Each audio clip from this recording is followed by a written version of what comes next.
everybody! The stunts you're about to hear on this podcast are performed by professionals or under the supervision of professionals. Mumkey TV, what's the rest of that, Erich? No monkeys were harmed in the making of this film, although that's a complete lie, because I'm going to hurt you during this episode for Oh, making you see this no! Oh, you're gonna hurt me for making you see the movie. Wow. movie. Yeah.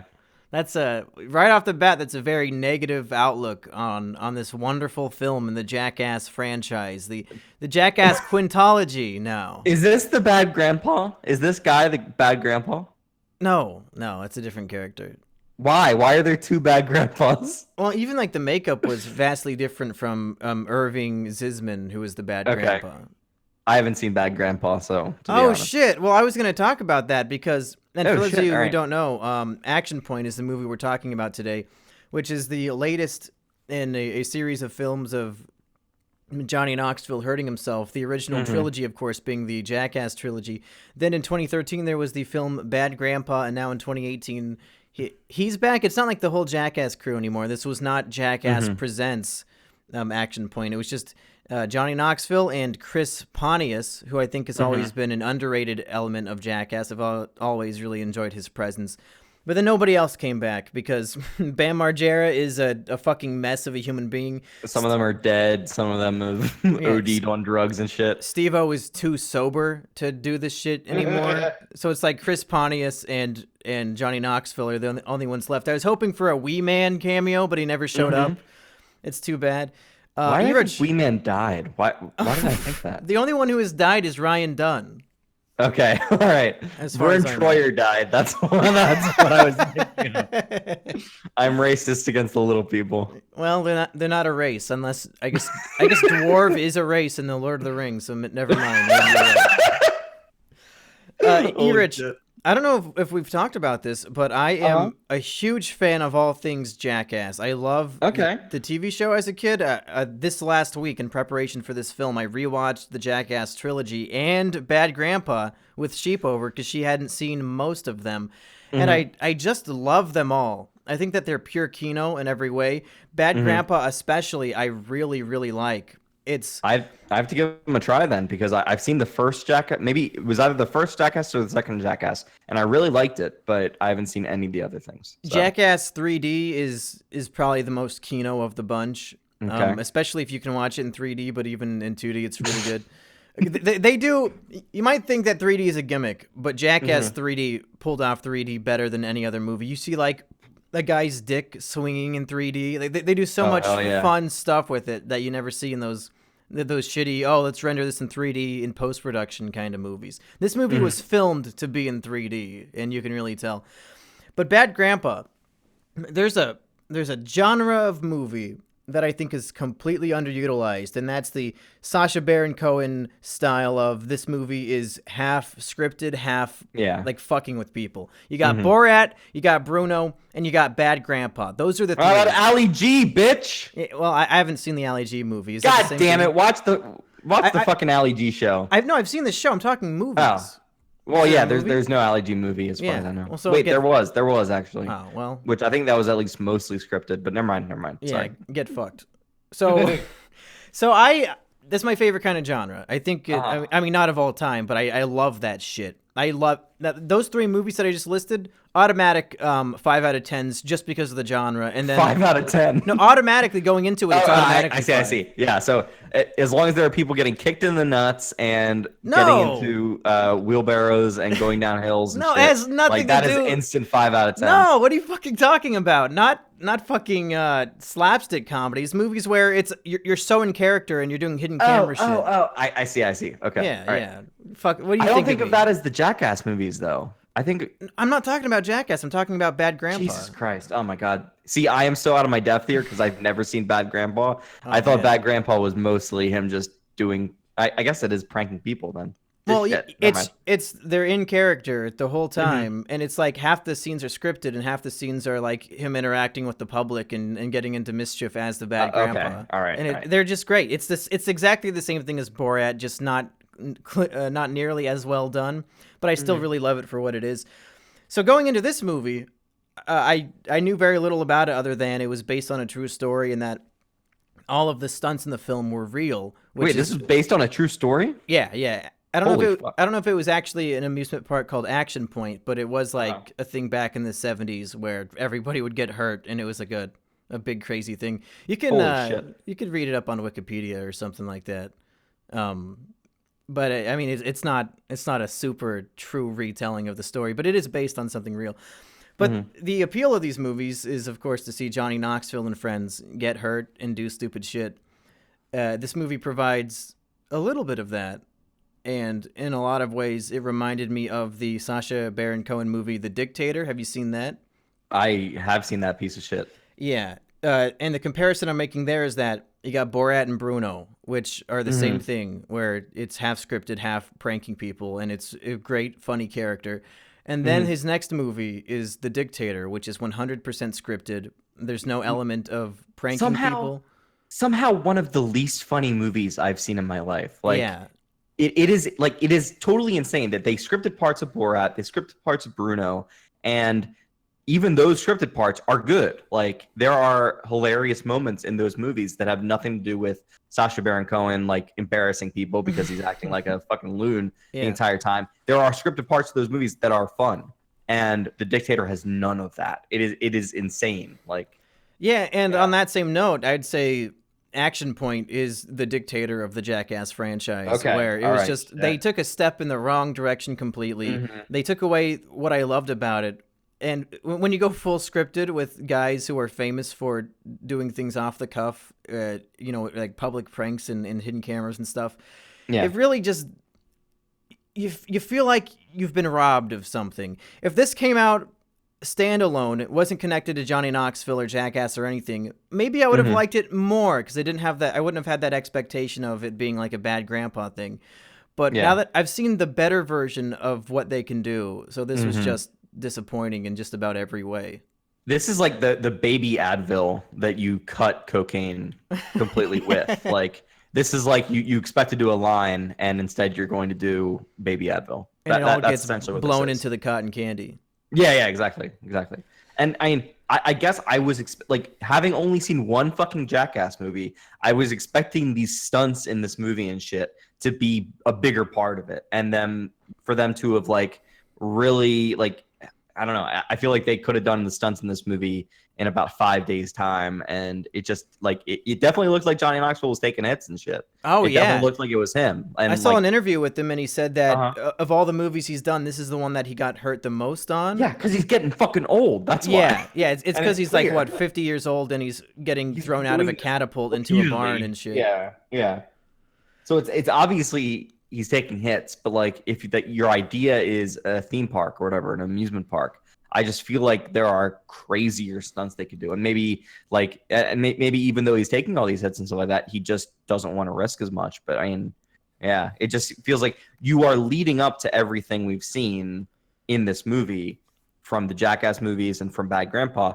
This feels like such a step back from what those movies promise and what they deliver on. Yeah, all of the stunts in the pratfalls are pretty low stakes. It's usually just falling down a little bit. Not to say that they're not entertaining or funny. I think the biggest laugh I got was just a random 4-second establishing shot of, I think it was Johnny Knoxville standing on a ladder, and then he just falls down the ladder. Yeah. That was one of the parts where I kind of smirked. Whereas, I was like, well, shit, that's funny. Like, it's so simple. Like, it's just guy falls down, but it was funny because I didn't expect it. Most of this movie's jokes are taking place in the background, like are just random people doing stupid shit, and they fall over. Yeah, you're right. Or they fall into water or some shit. Another part where I laughed was when they're at the two benches and he's gonna rally the troops and tell them his plan, and he steps up on the bench and like the plank breaks and hits him in the face. Yeah. That also got a pretty good laugh out of me because it's when it's unexpected. Exactly, it's the unexpected moments that seem realistic but don't seem like they're this huge fucking deal, and he just kind of like deals with it and moves on. But there's not enough of that, and it's either constant, like it's just constant stupid bullshit. So like there's no amping up to anything really. Like the catapult or trebuchet thing that they do near the end looks like it was certainly painful, but if that was the big thing for this movie, then that's fucking terrible, I think. Yeah, unfortunately the film is 2 full hours, and I think there were about 8 or It is 9 not. minutes of No, no, no, stunts? no, no, no, no, dude. This movie is barely 90 minutes. It is an Was it hour and really? 25 minutes. What the? It Yeah, felt so long, and on I know. Movie Pass listed it as 2 hours long, and I thought it was because I felt like I was in the theater for fucking ever. Is it really that short? It felt like it I was. saw an hour and 25 minutes. Let me just Jesus confirm that real Christ. quick. I genuinely thought it was 2 hours. That just goes to show how slow and sort of boring the film was. Yeah, yeah. And like here's the thing. There is 84 minutes, so not What the even 90 fuck? minutes. Where was I? Where was I for all that time? What in the hell? That's crazy. Mm-hmm. Wow, that blows my fucking mind. I even took a 5-minute bathroom break because I got so bored. Oh shit. Yeah, because I mean like I didn't know that they could make movies like this anymore. This is such a by the numbers like the dude is running this theme park that is like uninsurable and awful and basically just only there for thrill seekers and people who don't mind getting a leg broken or some shit. And it's basically just pratfalls at a park. And I didn't know you could still do that. I didn't know that Paramount Pictures was giving out $19 million to make a shitty little movie that was made fucking plenty, I'm sure, in the 70s and 80s and shit. But like, it's just not enough. Like, I feel like, and I gotta say, my audience was playing along, I guess. Like, they were laughing along throughout most of it. I mean, I was laughing a lot too, but that doesn't mean I thought the movie was jokes were great. largely obvious and repeated. I mean, they must cut to this fucking bear for approximately 25% of the movie. I think 25% of this movie is watching a bear a drinking get beer. drunk. Yes. Yeah, I was about to say, oh yeah, the sad thing is I really love Johnny Knoxville and everything that he's ever done, and like I said, I really like Chris Pontius, and they are in the film for the vast majority of it, so it's always nice to see them. I think Chris Pontius might give my favorite performance of the movie. He's a really fun character. At least I thought he was.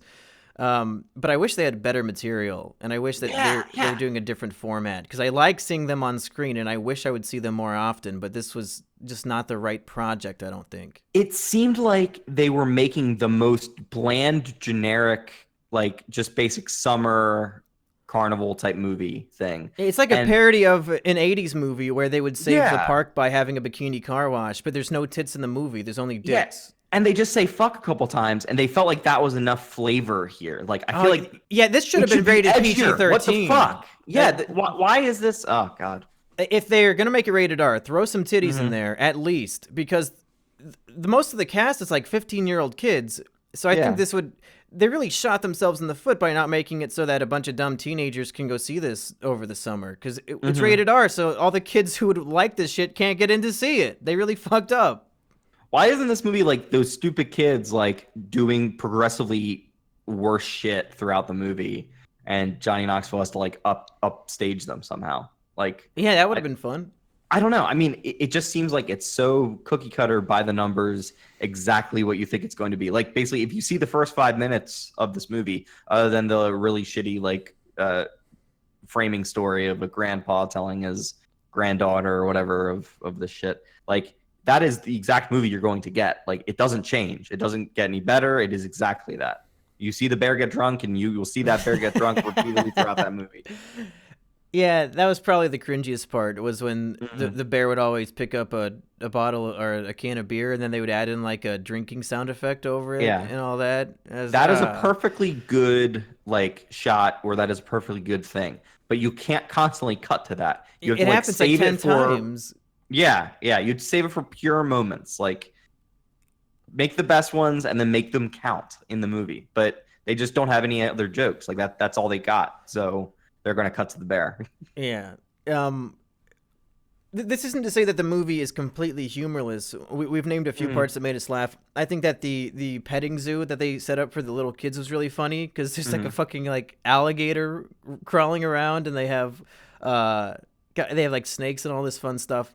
I thought it was funny seeing like an 8-year-old kid almost get eaten by an alligator for one part. I also like they have a porcupine. Pick up a porcupine, yeah, a fucking porcupine in a petting zoo is just a funny concept. I mean, all you need to show me is 5 straight minutes of him trying to carry a fucking porcupine. Why is that so hard?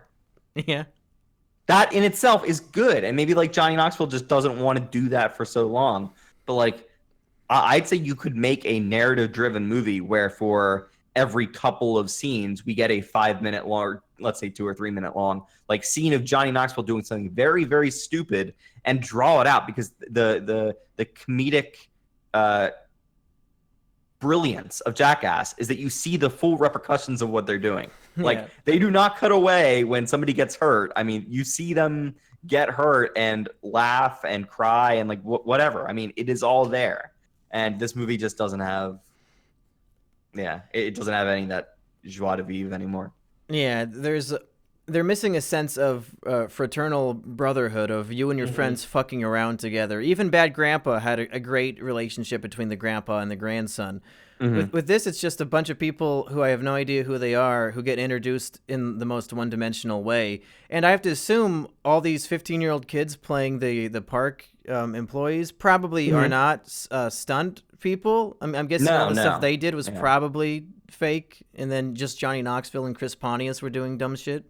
Yeah, but I don't know. It just seemed like they were just like, here, give some money and we'll fuck around a theme park for a little bit and we'll see what we can do. And it just wasn't much. It just, it's kind of depressing. Yeah, he looked old. He looked old in the movie, and the pranks and pratfalls and shit just weren't up to, like, I guess I expect more from a theatrical movie is what it ends up being, especially when I've seen Jackass and all this. This could have easily been an MTV original movie with commercial breaks every 10 minutes. Now, Monkey, if this had come on Netflix and just it was on Netflix and you could watch it in your own home, would you think this movie was better, or would you give it more of a pass? No, I don't really differentiate between like the release of a film. Like the fact that it was theatrically released doesn't really mean anything to me. I do prefer things being theatrically released, actually, because I just want to see it on a big screen with loudspeakers and shit. But like this movie, there's no reason to watch it on a big screen. Is what I'm going to end up with. In a way, there's not really any reason to watch it at all. Oh, totally. But if this came on Netflix and you spent 80 minutes watching it in your house, I think it would be less like I'm kind of insulted that I didn't actually pay money. I paid Movie Pass. Yeah, money, Pass. But I mean, I did drive half an hour to see this movie, and I'm just kind of like, fuck. This is not a theatrical experience. I probably drove an hour total. Fuck. Yeah. Well, yeah. And speaking of movies that you might have to go a long way to see, I don't think Show Dogs is even playing anymore. Fuck. No, it was playing in the theater I saw. Was it? At my theater, they still had like a big poster hanging up for it, but it wasn't playing in any of the theaters. I was like, what the fuck? So what the fuck was up with that? Did they edit it yet? Or I don't even know why they would. The idea was that they're going to re-edit the film and put it back in theaters, but it was already underperforming, so it would just be a big waste of time to put it back out. Just ride out the controversy and don't even worry about it. But hopefully we find a theater in New York 7 days from now that is playing it, so we can go see it. I certainly hope so. Okay, let's wrap up our action point. What's it fucking called? Action break? It is called Action Point, yeah. Yeah. What are your final thoughts? Da-da-da-da. Yeah, so I was very bored throughout this movie. I think I smiled maybe 4 or 5 times total. Like, I didn't laugh at all in this movie. I just thought that some of the pratfalls were, if they were unexpected, were pleasing, I guess. It's almost like a comedic jump scare, where it's like a brief little thing that you weren't expecting, and you're like, that's funny. And I mean, just when I saw Jackass, I was laughing my face off. Like, it is that good. And so anybody who's looking at Action Point and saying, like, this could possibly be something I go see, don't go see this movie. Like, rent Jackass, any of the original Jackass movies. Mumkey says Bad Grandpa's good. Do that. Oh my God, it's fucking KINO.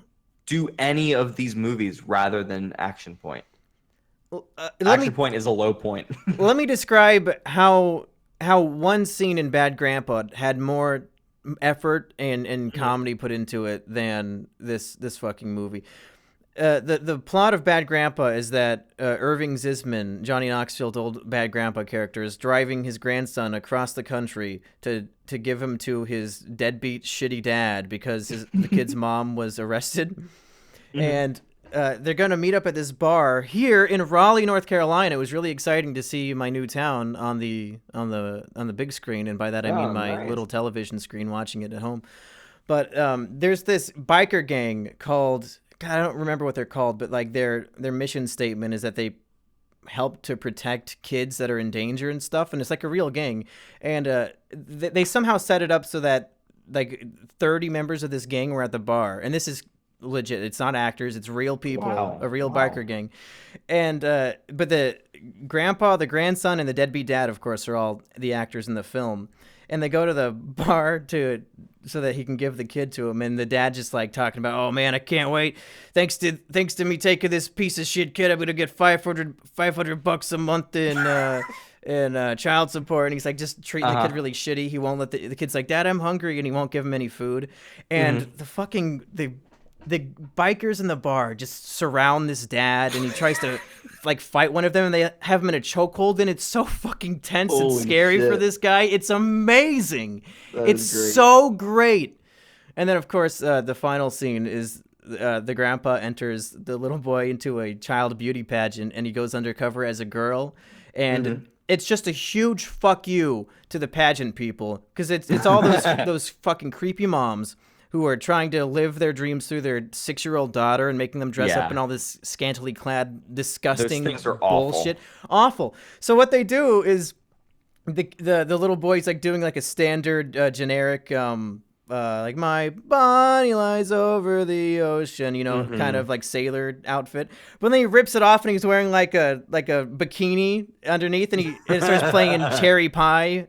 She's my cherry, and he's dancing around, and then the grandpa goes up on stage and starts throwing singles at him like a stripper. And all the people are horrified, completely unaware that they're staring into a satiric mirror of what they're doing to their own children. Exactly. And it's fucking KINO. Those two scenes alone are far better than anything this movie provides. But I guess my problem is I keep comparing it to the better shit that they've done in the past, which is valid, I think, right? To say you guys have done better things before and this sucks. Yeah, I think it is, because we know what they are capable of when they're fucking full steam ahead, and they can make KINO.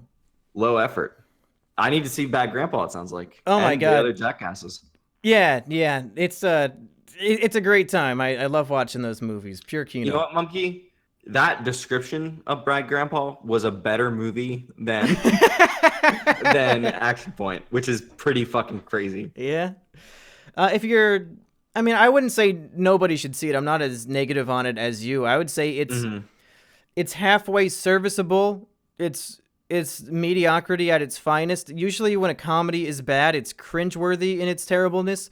I only really cringed at some of the bear scenes. Otherwise, I was like, okay, it's perfectly watchable. It's not painful to watch, but I did think that it was 2 hours long, and evidently it was 85 minutes. So when it comes out on DVD, you can play your Game Boy while having it on in the background, and you will not be super disappointed, maybe, but I wouldn't spend money on it.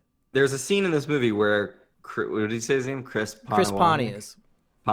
Where Chris Pontius is infiltrating a building to get a tape switched out. Yeah. And this couple is having sex there. And, and he comes on his hand. Yeah, he comes, and some semen drips out of his penis. And, it doesn't even... This guy comes in a really weird way. Like, yeah, it just kind of dribbles. Yeah, it's like, that guy, I don't know what's going on here. It seems like they just took like a mustard bottle and squeezed out a whole bunch of cum in a really strange way. Yeah, there was some mayonnaise on the ground as far as we knew. Yeah. But and he gets some of that on his hand somehow, and then a dog licks it up in a cum. It's funny when you describe it, but in the movie it was kind of like, oh. Yeah, I mean. But I actually enjoyed that whole sequence because I think Chris Pontius was really funny, and I thought his reactions to it were great. Yeah, and he's on this secret mission, but then he gets in there and finds a nature magazine, and then he's like reading it like a schoolgirl, laying on the ground with his arms or his legs crossed behind him when he's supposed to be doing this fucking thing. He's fun. He's fun. Erich would say, "Stay away, walk, don't run to your couch instead of the movie theater." And Monkey says, "Don't run anywhere else." And Monkey says, "Don't really bother, but it's harmless and generally not great." Until the next one, when Johnny Knoxville puts out the next one, which is even worse than this, and you'll be saying, "Oh my God, Action Point was so good in comparison to this last God, one." I mean, I hope they go back to doing the bad grandpa kind of stuff. I get that Jackass is dead and will never come back, but at least use Johnny Knoxville's talent before he actually does become so old that he can't do anything anymore. Because at one point, he's not going to be a bad grandpa in makeup. He's just going to be that old, and then he won't be able to do this funny shit. So please, Hollywood, utilize Johnny Knoxville while you can. He's going to die soon. Look at him. I saw an interview with him, and he said that after all this shit he's done over his life, he's literally in pain 24 hours a day. Like, there is nothing in this movie that, like, this guy who's constantly taking these falls and, like, it just looks like it's fucking painful all the time. Like, there is no indication that he is living in a world of pain, which I think Johnny Knoxville would try to insert some of that into the movie because it is apparently the world he's living in. But, yeah. Evidently, one of his eyeballs just keeps falling out of his head. Oh, my God. Like, Can it you keeps imagine? popping out of his skull, and he has to put it back in. I saw it in an interview where it just happened. He's like, oh, fuck, sorry. Well, that is awesome, though. Yeah. That's better than this movie. Just him Yeah, that interview having was to KINO. put the eyeball back in his skull. Holy shit. Fucking, like, I just can't imagine having such harmful things done to yourself repeatedly, going back for it, and I don't know, I guess he's going to die eventually. He's also said that after all these stunts, his penis is straight up just destroyed. Oh, Like, yeah. He can't even use it anymore, which is really sad. He's ruined his Damn. poor dick. Well, he'll always be photographed getting kicked in the balls. So well, yeah, he's it's got that. my favorite thing that I've ever taken from Jackass is the line, pain is temporary, film is forever. And that's sort of the attitude I've always gone with. Like, when you're filming a video and you have to do something embarrassing in public, just think, this will be embarrassing for about 5 seconds, but then I'll have a real piece of KINO that I can show off to all my internet friends. Absolutely. And that's worth all the money in the world. Well, yeah, we'll have to replace Kevin Spacey, though, if we're going to go down that route. Well Hey, Erich, 1 week from today, you and me and Assburger are going to be sitting down together in a New York theater watching probably Show Dogs or maybe Ocean's 8 or some shit. So, how are we going to do that? Because I'm bringing my video camera. We have no other way to record it. I know me and Burger will be on camera. Do you want to just sit slightly out of frame and we talk to you like a ghost? Because I don't want to dox you after all this shit that Burger has implied about you. I want to keep you off camera.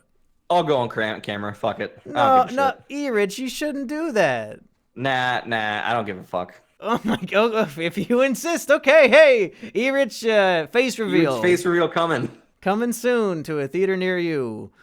If anything, we can like wrap a bandana around part of your face, and we can put a black X on it, so you'll match. I'll get some horrible facial scarring in the next couple of days, and I'll be completely, or maybe I'll dye my hair. Oh sure, yeah. Grow a beard. Nobody will recognize me. Oh, I can't do that. Yeah, me neither. We can borrow Asperger's beard. Yeah, exactly. All right, everybody. I guess we'll see you next time with Erich's face reveal live from New York City. In New York. Something we won't betray what you. What dreams are made of. There's nothing you can't do. Making pancakes. Take a bacon and I'll put it in a pancake. Bacon pancakes, that's what it's gonna take. Bacon pancakes, dun dun dun, New York. Oh, that's my song. Yep. Okay, see you next time, folks. All right. Hello, everybody, and welcome back to your favorite movie review podcast, the one, the only, Is It KINO? Sponsored by films. Have you ever heard of movies? It's a thing you can do. You sit down and you get transported to another world for about 2 hours, and it helps you. I think that's the theme of this film, Rich, is it is escapism through alcohol or through dreams or whatever it may be to help you escape from your problems. Wait, are you advocating that as something that is good, or is it saying that it's just a theme, and it's up to you to decide whether or not it's how you want to interpret the theme of the film and of life. And I think that this podcast, much like some of the things presented in the film, is a form of escapism that people use. Maybe you're tormented by a life of not having anything to masturbate to, and then you see Is It KINO pop up, and you think, well, there's the solution. You know, the sultry sounds of Erich's voice gets my dick rock hard. And I would definitely love it if people just took that soundbite and just pasted it everywhere. As well it should. As well as Erich, I don't know if you can tell, but I'm all amped up and excited because I think I might have just seen KINO of the year. We're talking this year's 3 billboards from Mumkey, where just after I see the movie, I instantly know, oh, well, that's going to be in my top 3 for sure. Like, it's fucking June 3rd, and I'm already this confident. Erich, what movie did we see? We saw Upgrade. Rated R. Rated R, starring Tom Hardy. No. Yeah, God damn it, you're stealing my jokes. I was going to say we have, it stars American Tom Hardy facing off against discount Dane DeHaan. I know. I thought the same thing about Dane DeHaan. Holy shit. Yeah, this guy, I was going to say discount Tom Hardy, but that's not fair. This guy is not a discount at all. This guy's fucking great. This role and the way he plays this character is so fucking excellent. Like, he makes this role his own. He is constantly acting like a robot throughout. So basically, the entire point of this movie... let's give the people some context because I want to talk about the production company and all that. So you're the context man. What is this movie and what's it about? All right, so this movie, it's Upgrade. It's about a guy who, in the Aspergerian fashion, has his wife murdered, and he decides to go on a revenge spree. However, a little problem here, one little flaw in his plan is that he has been made a paraplegic. And you kind of buzzled out there. What did you say? Oh, shit. Well, there was one little flaw in his revenge plan to avenge his wife, and that is that he was made a paraplegic by one of the people there. I thought you said a paralegal. I thought he became a lawyer. He did. He also did that. That's the point of being upgraded is you can do anything, basically. Yeah, that's true. This movie, it's one of those movies where it seemingly comes out of nowhere for me, and then I watch it, and I'm so blown away by how super cool it is. Just in the theater, I was having so much fun, and I was so surprised by the things I was seeing that it hindered back to, I don't know, that's not the right term. It gave me flashbacks to watching Kingsman in the theater for the first time. Like, whoa, what the fuck did I just stumble upon? This shit is fucking crazy good. They're doing things you haven't seen before. They are showcasing an action set pieces and different, like, basically the style in which they use to film the action is really cool. And on top of everything, they are setting this in a smart world that uses different, plot elements that are introduced in the movie and all exist, and you know how this shit can work, and constantly is one-upping itself and kind of adding more to it. And this is all in a movie that cost $3 million to make. $3 fucking million because it was produced by Blumhouse, right? Yes. Is this our third Blumhouse production? Possibly. I mean, we saw Happy Death Day, right? And Get Out was Blumhouse too, right? Yeah, it was. The thing about Blumhouse is that they're really hit or miss. They had Truth or Dare earlier this year. That's complete fucking shit. But I'd say for the past like 3 or 4 years, I'd say they have been pretty quality overall. Truth or Dare might have been a misstep, but overall, I think they have a pretty good track. Well, that's like their brilliant business plan is that these days studios will make 2 movies a year and they'll both cost $100 million. Blumhouse, they'll fucking greenlight 20 movies a year that cost $3 to $5 million each, and then they just rake in the big bucks because it's a fucking brilliant way to do it. You don't have to do an all or nothing gamble on Justice League and then lose miserably. Yeah. You can make 10 mini little Justice League movies and they'll make a shit ton of money because they'll make their budget back in the first day. And like Solo, a Star Wars story, you don't shoot your movie twice, doubling the budget, and that's the most not be able to expensive make Star back Wars your budget. movie ever made. Can you believe that shit? It is, and it's not going to make back its budget. Well, that's disappointing because I liked it more than the other recent Star Wars. I know. So basically, back to Blumhouse. What they essentially do is they give whatever creative that they found basically complete creative control, but they have to play within that budget. So they've got $3 to $5 million. I think that's what this was made for. And within that constraint, if you have actors who are doing a good job, if you have sets that are great, if you have concepts that are great. So this guy who wrote it, Lee Wannell, He did Insidious Part 3, which I didn't see. But this movie proves that you give someone like that a budget, not a huge budget, just something, just a couple $1 million. They can crank out a great movie that effectively conveys everything it wants to, story-wise, plot-wise, everything. It's just so well done. Like, oh, man. It's interesting that you said that this was written and directed by one guy, because as I was watching it, I could feel through the film that this was somebody's passion project. Like the movie they've been waiting their whole life to make, and they executed it flawlessly. It shows. This does not feel like a studio orchestrated film. This feels like a fucking artist who had this great vision and made something that he's been dreaming of. And I could tell. And the movie was glowing, and now the glow is on me because I'm so excited that I saw it. And I think this guy. I think we should the way I think people should experience the movie is going in almost completely blind. So we should do a more cut here. General review, and then we'll go into spoiler sort of stuff later on. All right. Yeah, so I think that I'm basically just going to put my upfront ultimate question here before the spoilers start to hit. So basically, this movie was made for $3 million. Avengers Infinity War was made for $300 million. I really liked Avengers Infinity War, but I liked this movie more.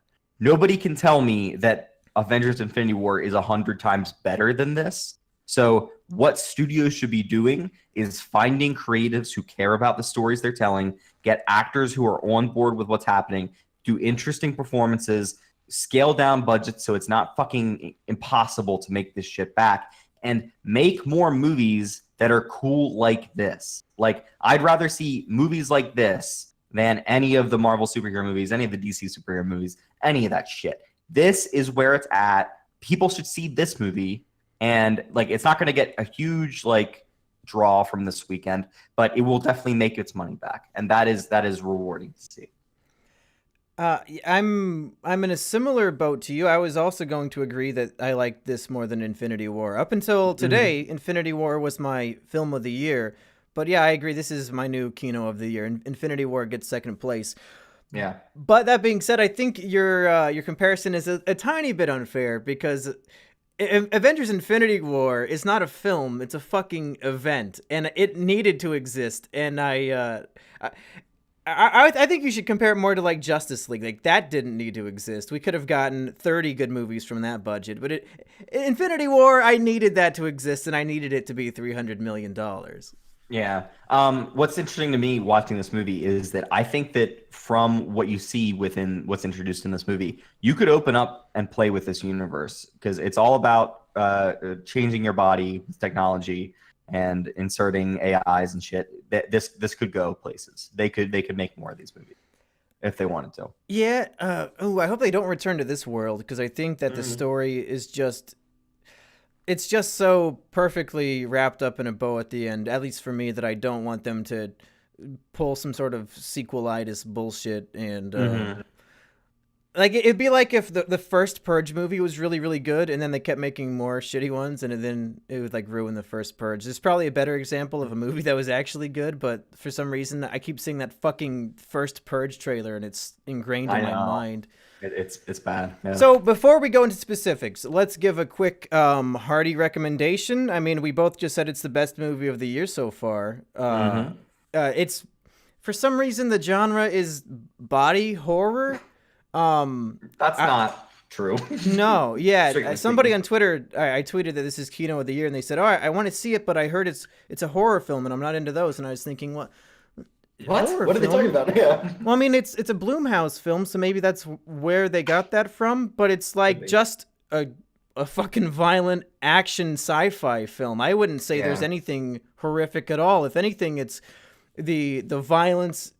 It had me chuckling because I was so like, whoa, holy shit, what the fuck? It wasn't like scary violence. Yeah, there's a certain kind of movie violence that gets me into it, and I'm just like, oh, this is cool. Like, I don't know. We'll get into it as we get into spoilers and stuff. But there's a lot of visceral violence and action in this that it's just done right. Like, do these movies more like this with a $3 million budget, and you will see the returns.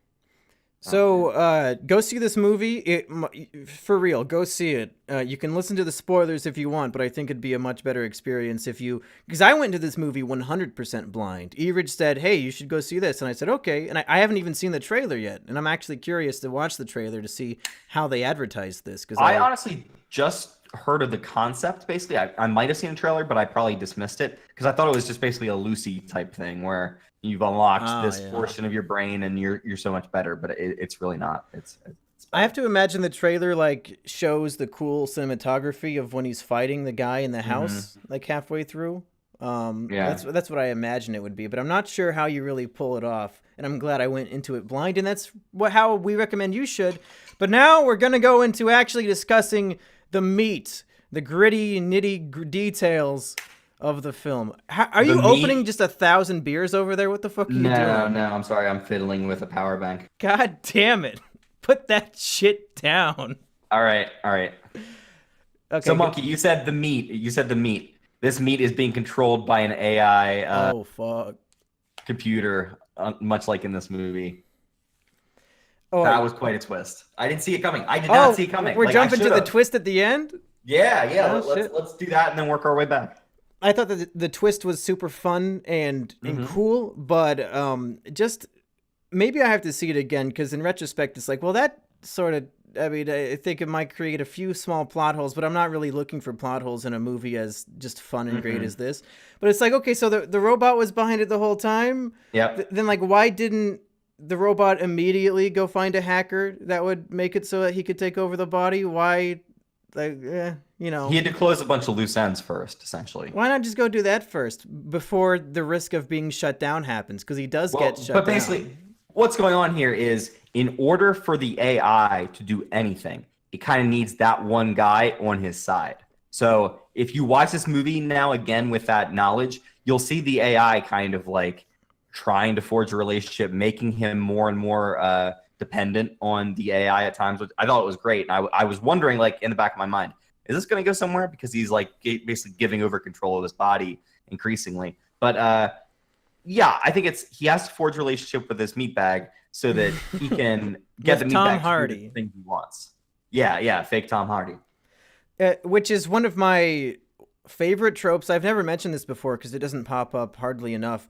But the trope of two different beings living in the same body and sort of fighting for control, it harkens back to, that's the word I was looking for before. Yeah, there we go. Harkens back to Full Metal Alchemist Brotherhood. Have you seen that? Yeah, well, I haven't seen Brotherhood. I saw the original series. So it's only in Brotherhood, but there's the character of Greed, who takes over the body of like a Chinese prince, and they're both fighting for control of the body. And Greed is the best part of that anime by far. And I think it's because I like that sort of character dynamic the best, these two fighting for control of the same body. This movie has a lot of that, and it's like, oh well, they'll team up to work together, but no, now they're fighting for control again, and back and forth, and I just love that shit, and they pull it off fucking flawlessly. And like the little things that they insert, like him hallucinating his wife, and like you can originally just think, oh well, maybe he's having some kind of psychotic break or something where he's hallucinating this, but it is very clearly with the end now in full view. It is very clearly what is the fucking AI called? It's like a computer term. Yeah. Shit, I feel dumb because I just heard it 1,000 times. But I don't know. Yeah, you just saw this movie, you fucker. But whatever. The computer thing is basically just lining up so that when he forces Logan Marshall Green, whatever his character's name is, into that alternate reality, I guess, where he's safe with his wife and he thinks that was all just a dream or whatever. It's like a good version of the source code ending, where instead of being a cop out, it's like such a bittersweet, dark, fucked up ending. Whereas source code is like source code. Oh, you haven't seen source code yet? It's so great, but then the ending is a huge cop out, and that sucks. That ruins the movie. Damn. STEM is the name. That's it. STEM. Yeah. STEM was great. The fucking voice of it is awesome. It sounded a little bit like the English voice actor for the character Sai in Naruto. What's the second generation of Naruto called? Shippuden. Yeah, Shippuden. But I don't think it was the same voice actor. But it sounded kind of like him, like the the kind of sort of detached emotionless, voice, calculating robot-ish voice. He was really Mhm. great. Let's talk about the performance from Tom Hardy Light, and Mhm. what made me realize how great of an actor he was when Stem was taking control of his body. So it's the fight in the house when the first time Stem is fighting for him, and he's like Yeah. pulling off all these crazy maneuvers in martial arts, but on his face he looks like a man who is like, "No, please stop fighting me. No, it's not worth it. You're gonna die. Please stop." So Yeah. that juxtaposition of doing those two things at the same time is so impressive for an actor to pull off. And watching it on screen, it's so like it kind of it's like kind of paradoxical in a way where like it's hard to imagine doing both of those things at once. Yeah, it's and crazy good. requesting someone, not keep going while you're fucking kicking their ass and breaking their fucking arms and shit. Like that is the perfect kind of visceral action that I love. Like arms snapping and people being cut open. The guy who gets the fucking razor blade through his fucking mouth or whatever. Yeah. Oh, Hell so yeah. good. I didn't know that the movie was rated R until we got to that first fight scene, and the guy fucking gets his skull torn in half. And I'm like, oh, fuck. Yeah. In my theater, we were very vocal, the 8 of us in the theater for this movie. Oh, nice. Every time something crazy happened, like, it wasn't me trying to be obnoxious, and everybody else, or at least most of them, it was just like, whoa, oh, God, like just fucking verbally responding to this crazy shit that you did not expect to happen. I expect you to love watching Show Dogs with me because I am going to loudly react to just about everything in that movie. It better still be playing 5 days from now. Or I really hope so. Oh man. So I love the world this sets up just because everybody's got this kind of like different power they've got. There are people who have guns implanted into their arms, which I hate because I don't like guns. Anyway, it was the wrong time for this movie to come out. It's so fucking cool. They play back the fucking footage and you just see him like hold up his arm to the guy, or I'm sorry, his wife, and shoot her, and you can't see that there's a gun there. And it's such a cool idea. Like this movie is stuffed full with those kinds of concepts.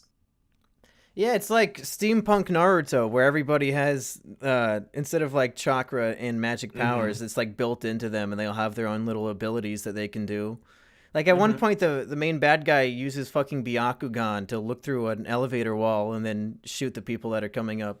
Oh, that was so cool. And he can like breathe these like nanobots that instantly like go into people's noses. That was so cheesy that it was fucking amazing. It's so cool. It's so OP if you think about it. Yeah, you can just breathe on somebody and they're dead. Yeah.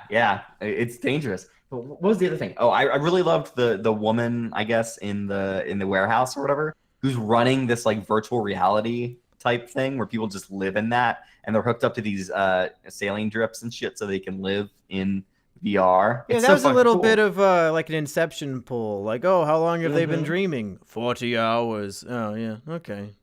Yeah, but I also think that thematically ties into because Logan Marshall Green says, how can they just live in a fantasy like that or whatever? And that is something that he will go for at the end of this movie. So like, I think it ties in. I love it when movies do that. I love it when they set things up. It's an idea that's introduced, and then when it happens later on, like that character has already expressed that he doesn't find that appealing. But then, of course, he will when it's a fantasy he wants. So. Well, I think he doesn't even realize that he's already doing that, because in the scene at the bar, the robot asks him, why would humans drink alcohol? And he says, you don't have to live with all the memories and bad thoughts we have, so I need this to escape. So much great shit in this movie. Like, a movie that actually has a theme that is explored. Who would have thought? For $3 million. The other thing is the fucking the camera work that happens when he's fighting. I think it's called motion stabilization, where he is standing stock still as far as you can tell, but he's also moving around a lot. But it is very the camera is moving with him, and it's crazy. Yeah, and it is so cool. It's just such an effective trick in this movie that puts you right alongside the action, and you can see everything that's happening. Oh man, I can't love this movie enough. Like this is the shit we want to see. I really can't think of like an outstanding flaw to even like, oh well, maybe they could have done this better. It really is just my jaw was on the floor the whole time, and I had a big smile on my face even watching this crazy gore during the fight Mm-hmm. scenes. When he pushes the guy's arm against his head and makes him blow off his own head with his arm gun. He's like, oh, Yeah, holy yeah. shit, what the fuck? I was cheering throughout this movie just because cool shit happens all the time. And I'm just like, yeah, that's right. That's how you do it. Mm-hmm. I don't need Bruce Willis shooting black people on the streets of Chicago. I need this shit. That's right. God damn it. Well, maybe one of, like, I wouldn't say this is a problem at all. I'd say that I was kind of waiting for the movie to start because I knew it was a short movie and I kind of wanted it to get going. And I feel like there's a lot of buildup. The buildup is necessary. It is introducing you to these characters. It's kind of paving the roads for what's going to happen later. And I'd say, like, the rest of the movie is pretty constant action for the most part. And we've also got a police detective or whatever who's following him and trying to. No, but the moment where he kills her in the movie is it's pretty fucking crazy. Yeah, the whole thing's crazy. I don't even really know what else to say. I loved it so much, and we could just point out all the little details that we loved all day, which I suppose we can do. I thought that Tom Hardy's character was instantly really likable. He's like a guy who's stuck in the wrong time because he loves doing things himself, but he lives in a future where machines do everything for you. And that's also like a fun little sci-fi element that gets explored throughout the movie. I guess I really just enjoyed this world because I didn't expect that there would be a world. I just thought when I just knew the general thing of like your body is upgraded or whatever, I didn't think it would take place in a further future than this is. Like there are drones everywhere and everybody's been upgraded in different ways, like especially the assassin people. There's a great scene where he wheels himself into a bar and like basically he's being, as far as everybody else knows, beaten up by these people in the bathroom. And then he just rolls out and everybody else in there is fucked up. It's like it's almost like a superhero story, like Batman. Yeah. Only instead of being a billionaire by day, he's a quadriplegic by day who has to pretend that he's quadriplegic, but then by night he gets up and starts fucking cutting people's heads in half.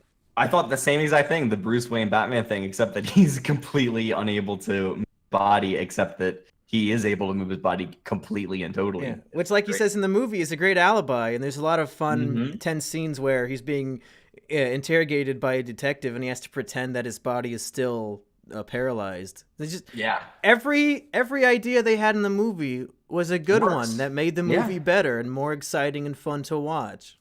Absolutely. I just love it. And then what, his mother is there and she eventually gets killed or taken by. She gets in too deep and she's trying to keep all the thoughts in her head instead of going under. I think that was the plot of the film. Basically. Yeah. I think that's a pretty good summary. Instead of going under again. Did she get killed? I thought the mother got off scot-free. Could be. I'm pretty sure the last time we see her, the detective asks her what's going on, and then we never. And she just instantly tells her. Yeah. That sucks to be her, though. I mean, her son has been taken over by an AI who is just gonna do whatever the fuck it wants now. Yeah, I guess in a way, I mean, they say it's body horror. I guess I could see that where it's from the perspective of this guy is either a quadriplegic or his body is taken over by a robot, so he's like lost all agency and control over himself. I guess that is. Like kind of horrifying. It's like ultra claustrophobia because you're trapped within your own mind. But I just thought it was so cool that I didn't even feel scared. No, right, yeah, and like I kind of cheered for what's his name at the end, STEM? the AI, STEM, because I'm like, I mean, I feel like this is almost a pseudo Ex Machina thing. Yeah, Ex Machina is all about this robot who's trying to escape, and instead of being a robot, it's just the AI. So it's now taking control of this body, and like, I mean, it's an interesting symbiotic relationship they have because the AI can't be hurt through the basic body of this dude, otherwise he'll just die there, basically. So he has to protect the body in so much as he needs him to function in the first place. Yeah, it's very much like an Ex Machina sort of thing, and it has almost the same ending where the AI wins and the human is either trapped. I guess the human's just trapped in a place until they die. And it goes back to exploring the theme of relying on technology over doing things, manually or yourself. I think there's even a line where he says, I look at that thing and I see 10 people out of jobs thanks to automation, like something like that. Yeah, exactly. So it seems that the overwhelming idea from these types of movies is that maybe we should avoid letting robots do everything. Maybe we control our bodies or do things ourselves. Maybe. I'll say this about the movie: I was expecting Lucy, and I got a kind of action-heavy ex machina. Yeah, ultimately. And that's kind of cool. Like, I did not expect that. And here's the thing: like, having almost no expectations into this movie, seeing a movie I genuinely love and want to see more of, and this guy just knocked it out of the park first try he got. I mean, Insidious 3, but who cares? Yeah, talk about that. He had to prove himself. No, exactly, and he ultimately did it. It's so good.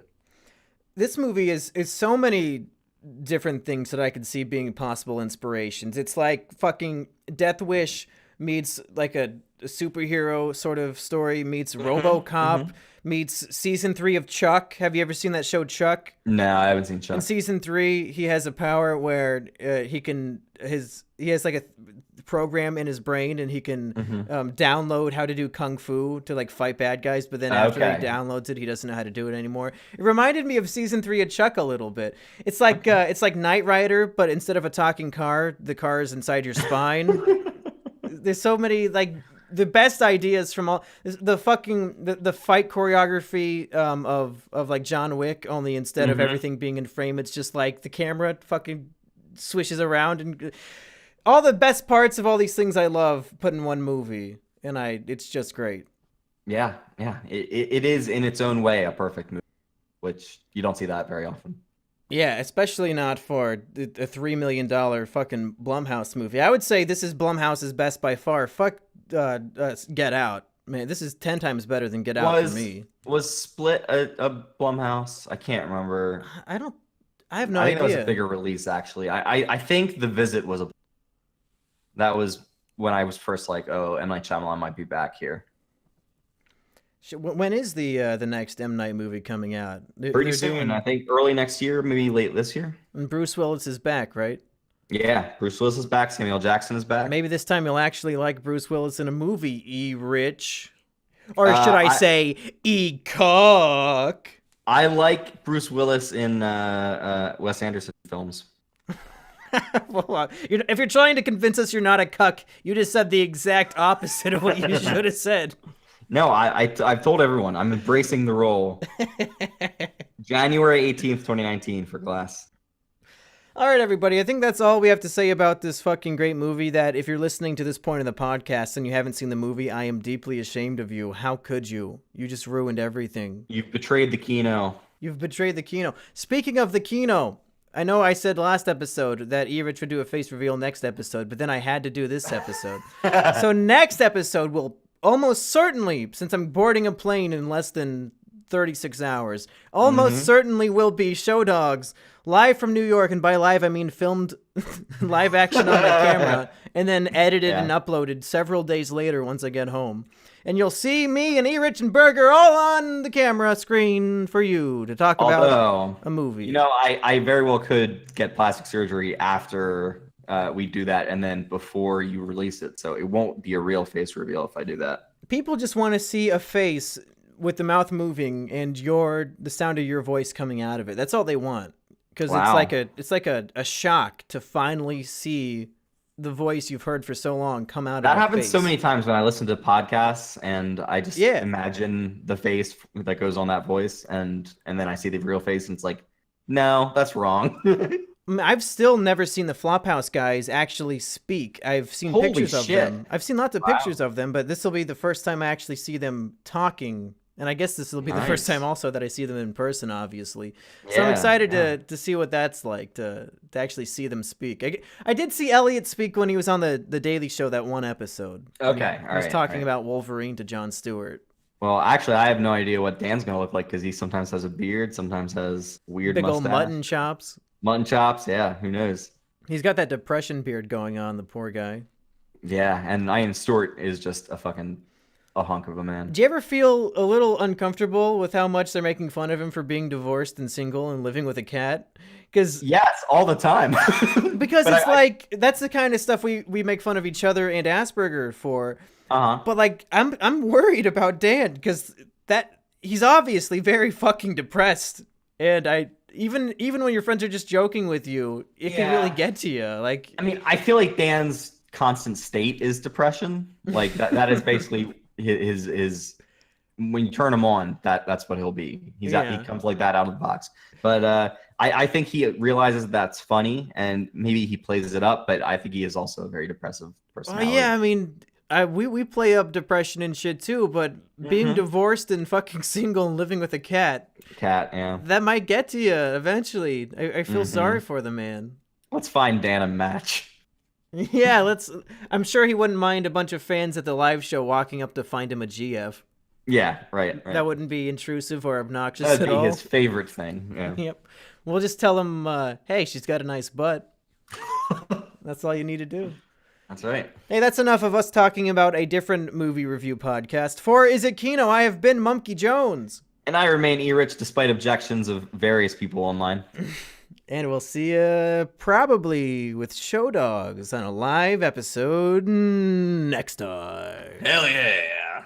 Hello, everybody, and welcome to the first live-action Is It KINO, here live in Brooklyn, New York, in the dark, probably with bad sound quality, everything that you would expect. It's pretty good. From an Is It KINO. I like it. Is it soy? It's soy. Dude, I only drink soy milk. Soy milk's pretty good. I had the unsweetened version. It's even better. It's got like a nice texture. Yeah. I'm Mumkey Jones, and as always, we have our co-host, Mr. Erich. You're drinking my soy. You guys know it. And a special guest star, he's never been on the show before, Mr. Assburger. I drink. And this is the well-awaited episode, the long-awaited episode, our review of the very controversial film, Show Dogs. Before we start here, I have a couple words for Show Dogs. No! Bad dog! No! Down! Wow. I hate this fucking movie. It's dumb. I say good show, dog. I say good sit, show. Ubu, sit. On the fucking train track. Because you're about to get hit by a train called the Is It KINO Review, baby. Hey. Damn. You sure showed them. Yeah, because your joke was so fucking good. It was. No, we're gonna be sweating because it's hot in here and we're sitting under a fucking lamp. At least I've got cool, refreshing soy milk. So, boys, what did you think of the 2018 hit film Show Dogs, rated R? I was surprised how meta this movie is. Because very often they cut to Will Arnett doing some kind of reference to the Lego movie. Yeah. Yeah, there's at least 3 Lego Batman references in the movie. Mm-hmm. Not enough BoJack Horseman references, which I would have appreciated even more. Mm-hmm. But I guess they're not going for that audience. It's more for kids. No. Burger, you want to give us a plot synopsis since you said before the show you don't even remember the movie? Yeah, let's get the Burger version of what happened. So I get this. Immediately, the movie starts with these 3 pigeons, right?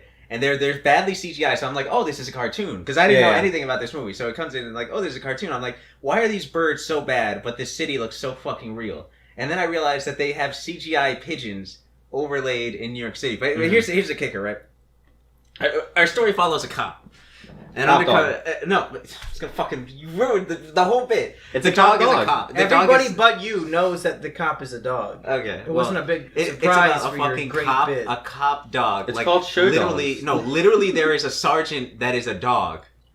Actually, yeah, he's got the badge around his. He's got a badge. He has jurisdiction. He's sitting on couches. He's like. He handed in his badge and collar. Here's the confusing part about the Show Dogs universe is that all animals can talk to each other. The pigeons speak English to the dog speaks back. The dog speaks to a panda, but the panda cannot speak back. Cannot speak. Yeah. Every animal can speak English except for the pandas. But for the first maybe 30 minutes, we did not know if the humans could understand the dog. Because there's kind of a weird distinction where you very well could surmise that Will Arnett is reacting to what the dog is saying correctly, as if he's hearing what he's saying. It's pretty insane. And they don't really explain it. You just have to sort of figure it out on your own. In about maybe almost halfway into the movie, it's like, oh wait, no, okay, Will Arnett cannot understand the But dog. even then, later in the movie, it's like he really could understand. Yeah. The fiction of the world is not clear. I don't think is good storytelling. I think it dances along the line. It's a little bit like Family Guy, where they can understand Stewie if they want to. Like it changes episode to episode, but this is scene to scene. And the plot, in case you don't know, of Show Dogs is that Will Arnett is an FBI agent, and what's the dog's name? Max. Yeah, the dog's name is Max. Max, the cop dog, is trying to save this panda. Chris Bridges. Was that his name? Ludacris is his name. Yeah, Ludacris. Anyway, we have an FBI informant who's a human, a cop dog, and they both want to save a panda, so they have to team up, and they don't like each other. So it's your typical buddy cop movie.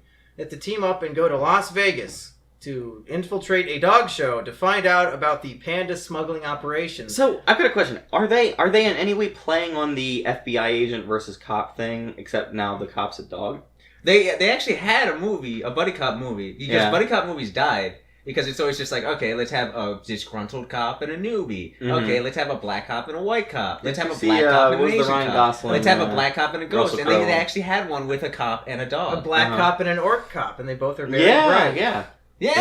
Orc cop. Yeah, the buddy cop. So this is nothing new. Orc lives, or fairy lives don't matter. That's what I heard. As we saw from This is nothing new, since they already had a buddy cop movie where it's a fucking dog. Was it a talking dog? I don't know. Wait, they referenced Turner and Hooch. Yeah, Turner is what and they Hooch. keep. Yeah, but there's also Canine with Jim Belushi and a dog. But this is clearly the best of the genre. This is so weird. Dog? No, but this is also a talking dog movie. Yeah. We're talking animal movie. So you're mixing two genres, which is the buddy cop movie and the talking dog movie, and it makes for an odd mixture. Does it? Yeah, it does. Well, elaborate, because me and Berger thought this movie was great. Okay, so there are all kinds of weird dogs that we're introduced to. We're introduced to... a dog show? Yeah, we got to introduce the dog show part. So basically, this guy's trying to steal the panda. So we also know... Wait, we don't quite know yet that he's going to steal the show dog.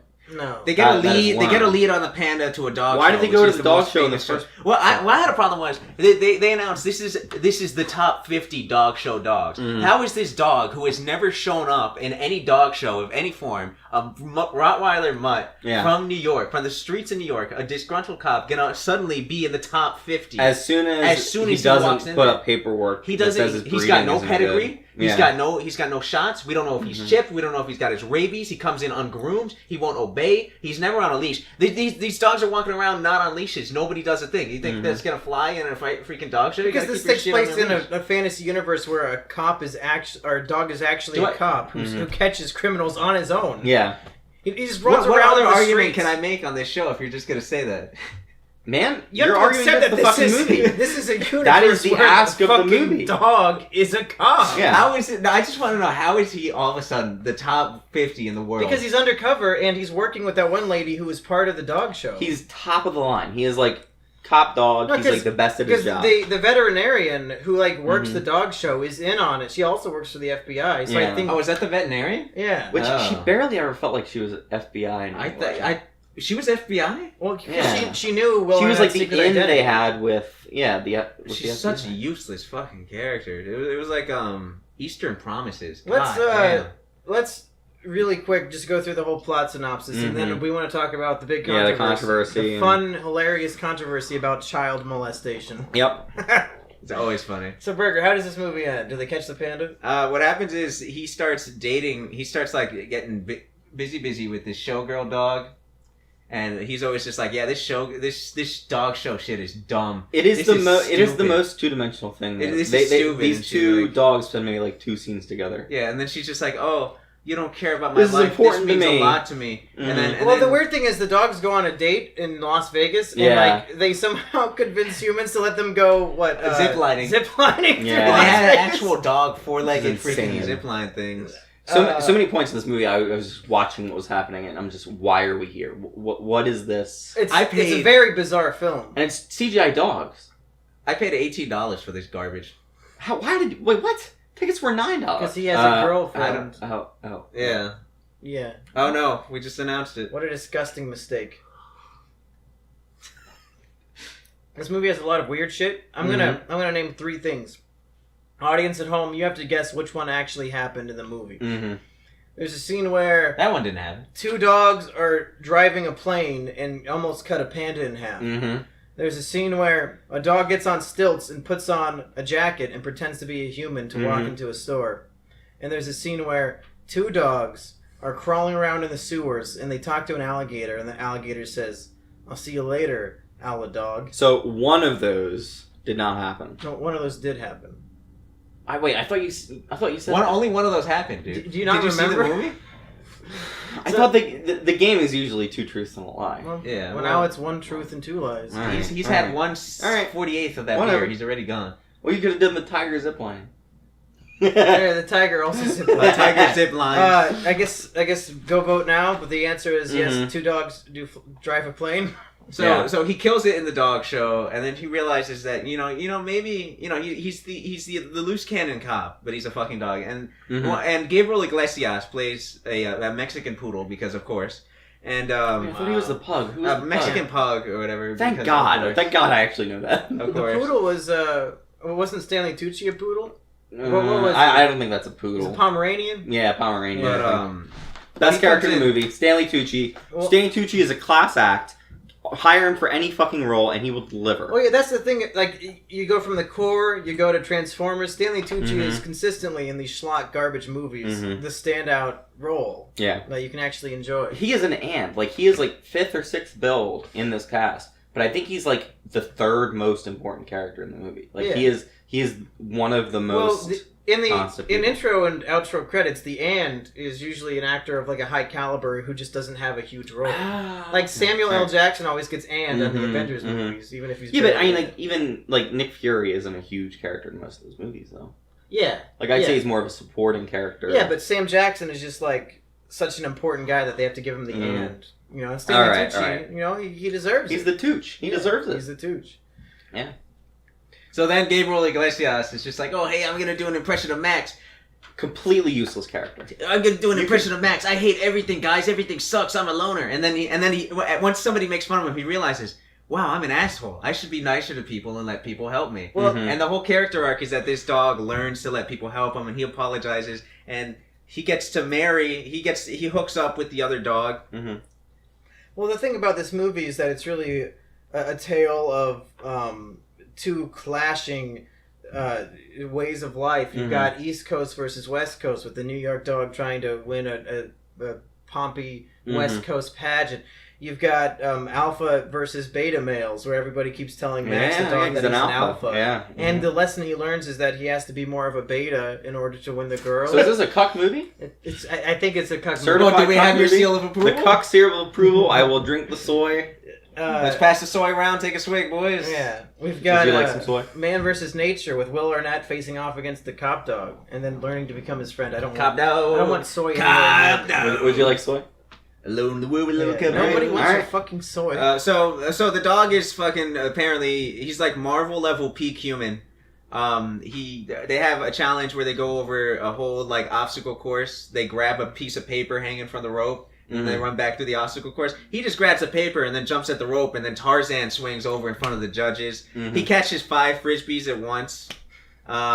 It's about as dumb as it could be. He breaks a new world record for like the high jump. Like he's just like, I've never seen this before, and it was so bad that they even had a scene where they pulled out the rule book to see can the dog really There's really nothing in the swing rule book. on a rope. Which is where we go back to your point about the movie being very meta, and I wonder if It's aware of itself. I Is think. it It's aware of the is it tongue in stupidity. cheek that's- and aware enough to make it good? I think it is. There's a point in this movie where the Max character, the dog, does like a spit take almost. It's not an actual spit take, but it zooms in on his face, and then I don't remember what he goes, says. "What?" Yeah. And like that kind of shit, you can't do that on purpose. His you have to lines. know. You I have wish I to could realize remember. what you're doing. He had so many quips and one-liners that Well, were just so terrible It's like that they were great. A lot of the lines in this movie are the most generic things you can imagine that they put in on purpose. And I even called it the very last line of the movie is the dog says, "Here we go again!" I And called- like, the I camera called zooms in that on a- his face, and then he like goes to You black. could have called freeze when- framed, and then any song plays, and it would be the best.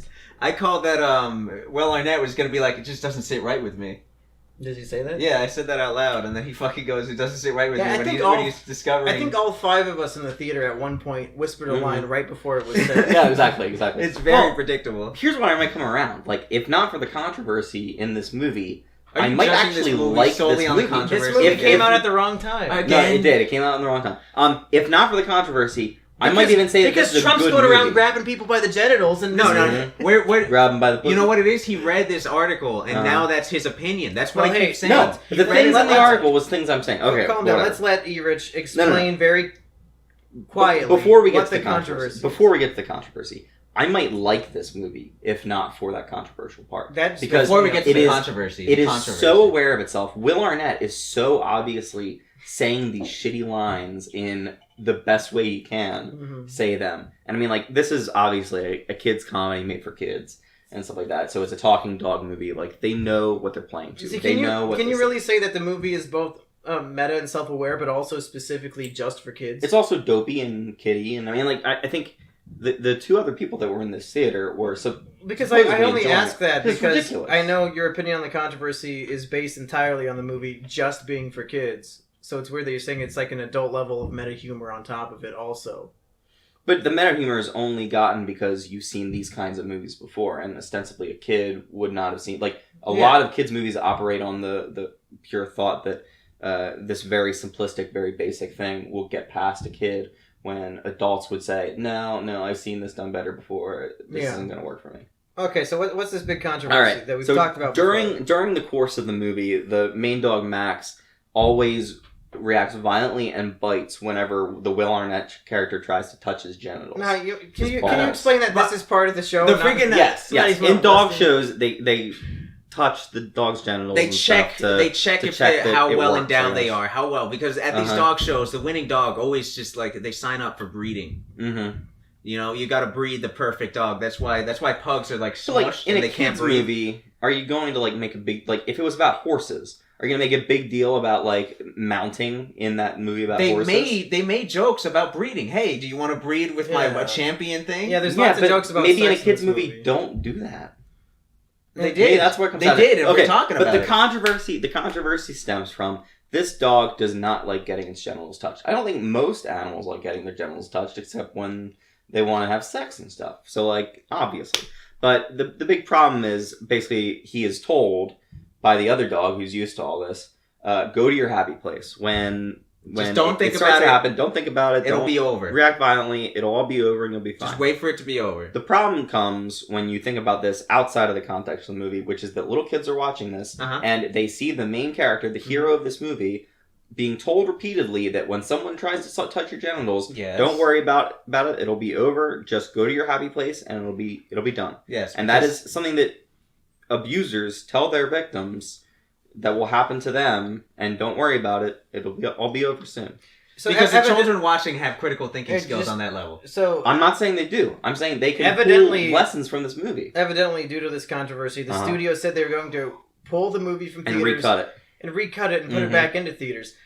But did that happen? Because we went to a really rundown, probably the shittiest movie theater I've ever been to. Yeah, it was pretty bad. And I've been worse. I'm not sure if they did the recall, but this theater just didn't care and played the old one, or if they never did the recall, or if this was the re-edited version. I don't know why they'd released this back into theaters. Like, Yeah, it doesn't seem it like was it's the worth 13th worst opening weekend of any movie ever made. So I don't know why they would even bother. This to movie feels recall it. anachronistic, just because these kinds of movies don't get made anymore. I remember seeing Cats and Dogs when I was a little kid. I saw that in theaters. Yeah, Yeah, in theaters. In theaters I'm a at a secret birthday party. agent. Yeah, but these kinds of things don't happen anymore. We had Beverly Hills Chihuahua, but those have gone straight to DVD for the past couple. And actually, there's a cross-pollination, multiple universes thing going on in this movie, because they mentioned meet the Beverly Hills Chihuahua. She was shows in up. there, yeah. She says, "Man, I they didn't don't." know that. She even says they don't make talking dog movies anymore. Mm-hmm. Yeah. And this possibly sets up a sequel, but we won't get that because of. It's a whole. I want that cinematic sequel, universe. to be honest. The way they ended that, just here we go again. Mm-hmm. So I assume that Okay, controversy. Back to I controversy. think that the version we watched was the original version. I think so. Yeah. Because if they cut something out, they didn't cut enough. They're trying to avoid this controversy because there's still the lines about go to your happy place. I think when it's you're the getting cut version. I think it's a cut version because it was no. They would have specifically cut out the line "Go to your happy place." Yeah, when you're any of the touched. genital stuff, I don't think would have that. been. Yeah, they would have cut Even that the shit judging fucking- genital stuff, I don't think they would have kept Yeah, because that's it doesn't make sense to have any of that. And it's in not there. even relevant to the plot. It's just like a joke. Mhm, Like the joke is that at dog shows they touch your balls and that this dog can talk and isn't a dog show. Yeah, I feel like if it was even tied into him needing to be more tamped down or him needing to be more, it would be a part of the movie. But it just seems like it's one thing he has to do. that's what you tell the kids. You don't scream when it happens. All right, so it'll work. Asperger, you start because I don't know what your view on this is. Do you think it's valid to say that this could be harmful to children to teach them? No, because no not children teach them, but no child have is this in the movie. ever. No child is ever going to connect that to being molested. It's a dog. They're not going to connect that to being molested. That's not what anyone's saying. Is that they will internalize that lesson of when someone tries to touch your genitals, don't worry about it. No, don't touch a dog's genitals. Yeah. But all of these movies, whether or not it is a dog, whether or not it is a badger, whether it's any kind of character, they are. How many badger molestation movies are you watching? There are characters in Sexual place. harassment, panda. In Sexual place harassment, of children. panda. They're going through childlike lessons about how to live their life. Okay, all right. Didn't you give me shit for Wrinkle in Time? What? You gave me shit for Wrinkle in Time, saying that like if 5 kids learn a lesson for this movie to love themselves, and you're just like, no, it's a movie made for kids. Kids aren't gonna think about that. So how are these kids instantaneously gonna have it in their head now that sex can lead to better things if I just shut up and let it happen? I think if even it happens to one kid or anybody gets the bad impression. That's what I just said at the Wrinkle in Time. I think I would buy what you're selling if the film wasn't rated PG. Uh-huh. If it was a G-rated movie and said, oh yeah, just plop your 4-year-old in front of this and then forget about it, then sure, maybe don't show them the movie about like sex jokes about dogs fucking each other. No, because there's lots of jokes like that. Yeah, breeding. The pigeon at the beginning says, I want that dog to make me bird up all over. I want to come all over that dog's face. And then she dabs. Yeah, the fucking pigeon dabs after she says, dabs. I want to fuck that dog. I didn't mention the dabbing. It's like, it's a PG movie. You're allowed to have jokes about dog genitals. And that's why it's PG, because parental guidance. See it with your kid, and then explain. Yeah, that's just the dog. Don't let Uncle Alex touch I your don't genitals. understand how But, how is he going to translate to Uncle Alex? It's a dog. But there shouldn't be like. I don't know. It would be fine if I watch PG movies on my own. It would be fine if one of the And- judges said like, "I'll make you win if you just let me touch your genitals." But like, I feel like making a Because that's what movie grooming is. where you require parents to have to talk to their kids about, oh, well, that doesn't actually like mean you. I mean, What just the fuck treat are the you dog gonna like be a in your dog. kids' So- heads treat after that a like movie? that. Are you gonna blaming watch media movies? over parents? Like it's my job as a creator to make things that parents just have to not talk to their kids about. Why? No, but you you shouldn't have a checklist of things you talk to your kid about. No, in you the shouldn't. movie. Why the fuck are you bringing that up? And there are a Nobody lot has of people who checklist. won't see the subtext or whatever, but it is still sending messages to kids, No. regardless of whether. I really think you overestimate the intelligence of a child. But not only overestimate the attention of the child. You No, can't. no, I think This isn't kids fucking. pick This up movie on more didn't than you incept me to be okay with being molested. No, no. That's what you're insinuating, is that it's going to teach kids, you know what? It's okay to be molested. That's pretty much all you're saying. This movie's going to have kids be okay with being molested. Have you ever seen a movie that opens the door like this? What do you mean opens the door like this? Directly shows a character in a movie. I think it'll. I've having seen its movies with rape genitals scenes in touched. them. But No, you but for keep saying kids. character, but it's specifically about a dog because this is a real thing in dog shows that dogs get their dicks touched. Literal Forrest characters. Gump real gets thing. raped. That's a fucking R-rated movie, man. Is it R-rated? I thought it was PG-13. No, it's I got to be don't know. R. Don't you see Jenny's tits? No? Jenny. What? If he gets raped, no one talks about that. Listen, Magic legs, Lieutenant Dan. the Westminster Dog Show is on every year after the Macy's Thanksgiving Yeah. Day Parade, And they still touch his balls. They touch the dog's balls on national television. I I don't see understand what that, the but fucking that's problem the dog is. competition. This movie This does is not the have to dog's show that. movie. What are you the talking movie, about? The movie does not have to make that a plot point, though. It doesn't. the fact that they're removing it's it- called show dogs. No, I agree. It doesn't have to. The But fact that they're when removing you're it writing means a that they find that it's... when you're writing a comedy film about dog shows and you see there's a funny part of these stupid competitions where they grab the dog's balls, if you're gonna have a joke about bikini waxing the dog's balls and he screams and you can hear it from fucking Earth, like it zooms out to like God, Yeah, that's right. and God's like, who? Yeah, If you have that okay, joke, okay. why not also have the joke about getting your balls cupped? I don't know. I just don't think that's. You think ball pain is better than ball? I got a question. No, but even the ball pain stuff feels awkward for a kids movie. No, that every single kids movie has movie. A guy get hit in the balls. Every single kids movie ever made, some guy gets hit in the balls. Home Alone does it like 8,000 times in 60 seconds. Yeah, that doesn't teach kids that they should fucking set off. I mean, the traps president was in in Home Alone and shit. Yeah, Donald Trump. Yeah. I got a question. Yeah. You don't know what this movie is, right? You What take do your you- I don't daughter. know what that is. You take you. Let's say you didn't see Yeah, this movie. I just hear show You dogs take your and I say daughter. it. You take Go your on. daughter, and then Yeah. you walk out of this movie. Are you seriously gonna take a knee and explain to your child? Okay, so I need to talk about something that was in that movie. Now they insinuated that you should go to your happy place if somebody ever touches your genitals, and I need you to understand that that's not. A good parent should. They should do that without having the fucking show dog be the catalyst. They should have had that talk a long If Show time Dog, ago. if No, but- Show okay. Dogs makes you finally tell your kid about being molested, You're a bad you are a parent. fucking terrible parent. At least, I think most of the time, they don't tell you about specific instances and how you should act in those specific instances. Even a 3-year-old knows that they have a no-no All they square. really hear And is nobody no excuse me. square or Excuse stranger me. danger. Excuse Yeah. me.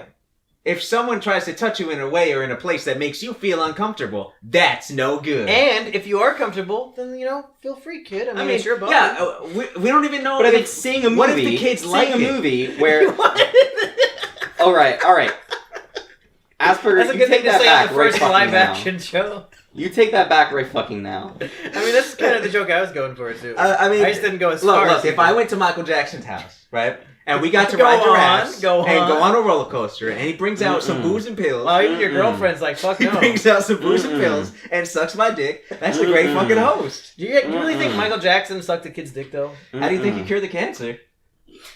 That kid lived through that entire court trial, that Make-A-Wish Foundation kid. Oh shit! Why- Michael Jackson was like, man, you get stronger every time I see you. So here's my problem with your problem is that you just said you would like the movie if not for this one aspect, and I really think that's tragic that you can't. it's the same thing No, but with the movie's Death so Wish. self-aware of what it's doing. Okay, Yeah. can And I... movies, but this Don't feels bring up very Death tone Wish. deaf. I just This wanted to movie ask is one very thing. tone deaf for what should be in a kids movie. But Why do you have guidelines for what should be in a kid's movie? What's that? Why do you have guidelines for what should be in a Because kid's I think movie? this opens the door to showing a character's genitals being touched in what should be a kids movie, but how's that? regardless of the fact that it's a dog. Kids movies show Kids people getting hit in movies- the nuts. They show people getting murdered and killed all the time. Aren't animals No, naked in animal physical movies all the physical time? violence is different from sexual violence. No, this wasn't sexual violence. This was a dog Molestation show. is sexual violence. You He can't molest the consented dog. to the dog show. Yeah, it's not molesting the dog. It's part of the context. He still had to choose to the go dog in. did not get But molested. you guys, the dog talks. Can we talk about this? Not to the humans. dog is a character. Humans don't. Dogs can talk to The each dog other. is So in real why life, is too. this more of a point? Within this can movie, I touch the dog is a Okay, so if there's a character. talking The dog dog, I is the can't molest main him. But if the fucking dog doesn't character in talk, the it's movie. fine to molest. What? So because it's a I talking am not dog, saying no. it I means am not saying like that. if it's a mute You're child, putting it's okay. It's fucking not talking. You're putting words in my mouth. You can completely. molest a mute child, Erich. You're what completely the fuck? putting It words in doesn't my mouth. matter. They're not Jesus talking. fucking Christ. Babies can't talk, so just go to diddle. They won't remember anything. Can I just leave? Is that an option? Am I allowed to leave? I wonder if Amtrak still has trains going. They're literally talking about molesting children. You're the one who's obsessed with molesting children right now. Listen. To be fair, dogs walk on all fours and babies crawl on all fours. They're very similar creatures. If the baby is very hairy, like a little Wookiee, is it okay? No. No. Okay. Babies are At least he's consistent. babies are just fleshlights that give you audible feedback. I'm just gonna cut that part out. That's fucked up. Don't release this. No, I'm not cutting anything out. My question is, okay, Mm. all seriousness. How- All seriousness. No more molestation jokes. Uh-huh. Why Jokes. do you care so fucking much about molestation? You're the one bringing it up. Why do None I of us care about thought. molestation? None of us thought about molestation until these articles came out. Wait, really? Until you got. What? I didn't. It's a Here's the show thing. dog kids movie. I I- wasn't thinking about this dog. I Oh did no, this not- dog's getting molested. I on did not. screen. The dog I did did not not get know. molested. I did not know what the controversy was. Yes, going you into did. We this. talked about I it. knew it was something about molestation, but I thought it was kids for some reason. I don't know. Why are you so upset? Hey, Why- hey, you know what? Molestation applies when an adult is like touching a child, right? Mhm. In dog years, he's older than Will Arnett, so it's not even fucking molestation. He's a fucking 8-year-old dog.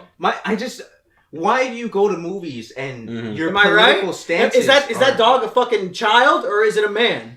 You can touch a man's balls. It's not molestation. it was Why just do I sexual care about assault. what kids see and what they see is normalized? Or No, why do you go to a within the fictional bounds of- movie and then see something that you don't like and then just have to like be like, oh, I would have liked it if it I didn't don't have want such and such. I don't want an 8-year-old seeing that kind of content. That's no like me matter hating what. Breaking Bad because I hate Skyler. You know what? But I think that any joke that has to do with genitals, kids eat the fuck up. They love it.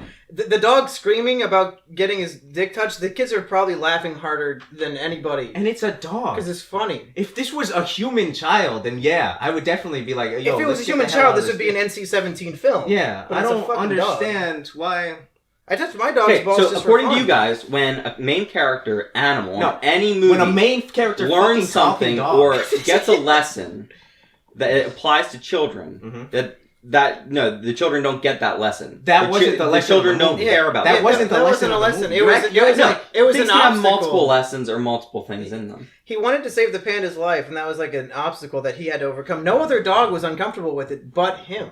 Yeah, and that's just like in fucking molestation groups when they say, "Oh, don't worry about it." Like it's happened. Are we to going me. to talk about Comet Yeah. Ping Pong Pizza? Fucking people who like those become molesters then No. because they say that's normal. This movie, it's you heard it it's here happened first, to me. folks. This movie's going to make I mean, molesters. it genuinely sounds like you think real life dog shows should stop touching the dog's junk because kids No, might see it. that's not what I'm saying. So then what's the difference? If I see a dog show, if the dog reacts... the dog show he has gets a purpose no, as a dog show. This is a children's movie. About a The dog. dog show has a Things purpose as a happening dog in a show in the show. fucking movie. Yeah. It's a What? dog show. The dog show has a You don't purpose have to as a show dog this. show. They can cut it out of the movie, and nobody gives a shit. You know what? That's right. Let's cut out the entire fucking plot of this movie.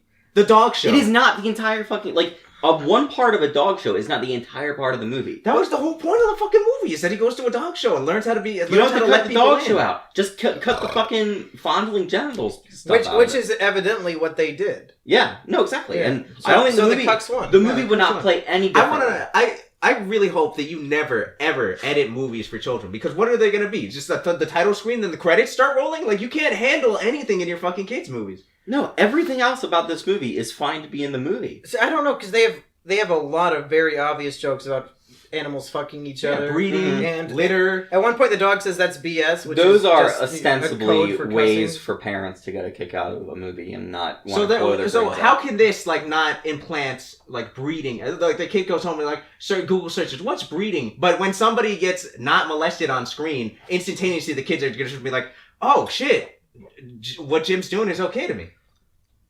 No, but it's the way it's handled. It's I the just way. said, oh shit, It's the way that what kid every is other gonna have an dog. epiphany in the theater? It's the and be way like, that every other dog says, you don't have to worry about it. Just give in. Just say, this is fine that it's happening to me. Go to your happy. The difference here is that this is the exact same thing that children who are being molested are told by the molester. But that's Not not, all the the movie. time, anyway. That's not the movie's What do you know all problem. the It's time? not my fucking problem. First off, not It's a everybody. movie. if parents are complaining, About it a is a dog. problem. Second, Parents complain about every fucking thing ever made. you complain Man. about everything. You complain about a fucking. In talking dog. Peter Rabbit, Second- the parents complain that they make a joke out of food allergies. Would you want them to re-edit that scene too? Second, going to your happy place could be a coping I think mechanism for something molestation that is and this food terrible. allergies is different. I would rather be molested than choke to death because I'm allergic to blueberries. But that's just me. Would you rather have your balls touched or would you rather choke to death? I felt and like die? I was choking to death when I was going to delirium tremens, so I'd rather be molested. Okay, I feel like we're not going to get anywhere. No, with but this my question is like, line what? of discussion. I mean, we're just here to at argue. what We're not here point- to get anywhere. At Yeah. what point does sex jokes for adults not register, but just this one Sex jokes for innocuous- adults, molestation. Two different things. You can make a molestation joke. We just did. In a kid's movie, I wouldn't want. But there I is- don't want. Kids are want watching that. this. But it's not like it's played as a molestation joke. It's He like acts like this is like his character arc No, is that no, he had to learn it it's is okay. molestation. If a character says, No. "I don't want to be touched in the You- genitals," that's molestation. it's not molestation when it's a dog in a dog He show. didn't say No, no, I no. don't want to touch. He A said I dog don't. in real life is different from the dog character in this movie. Exactly, that's what who we're arguing. expresses feelings Because the and dog character in expresses this movie is emotions different than a and dog is a in real life. character. What? The dog character in this movie is different from a dog in real life. That's different from a fictional kid character. That's Yeah, different from a because kid in the, real life. The dog in this movie is a fucking cop. There are no dog How is that cops. even relevant? If anything, Okay, then that there means are that Dogs dog that work cops. alone. No, but this, you know what I mean. This dog is a fucking crazy. I Crazy think, ass I think laptop. it's a weird hill to stand on. I Be just like, think- oh, dogs should not ever get their genitals touched in a kid's Erich, movie. none of us thought about molestation. Your mind. No. Okay, your mind. Here's the difference. Here's the difference. If this was a movie that did not have talking dogs in it, that took place during a dog show, and the point of the movie was not, or not a point of the movie, a part of the movie was not about a dog not wanting to get his balls touched, and then getting his balls touched because another character said, oh, don't worry about it, just go to your happy place, I would not have a problem. That's molestation with extra steps. If you're defining molestation. Because the dog doesn't want to get touched either way, if he's talking or not. I don't know what you're talking about here. Should we go into our final judgment? I want to know why he instantaneously sat in the theater and just be like, that dog's getting molested. I gotta say something about it. As soon as it was happening, I turned to him and I said, oh, that's what this was. And I started laughing because the movie was funny. Yeah. I mean, I saw a movie where a dog didn't want to get his balls touched, and they learned how to get his balls touched, and then it was funny. I mean, you know... Have you two both been molested? Like, when I see a kid's movie where a guy gets kicked in the nuts, I don't think, I wonder if he wanted to get kicked in the nuts. Most of the significant people in my life have been molested. I assume the guy getting kicked in the nuts didn't want to. After you stop having gotten kicked in the nuts, you usually don't get, like, scarred from that trauma. You usually just get back up and you live the rest of your life. Did this dog seem that scarred from this trauma? He kind of got over it immediately. Okay.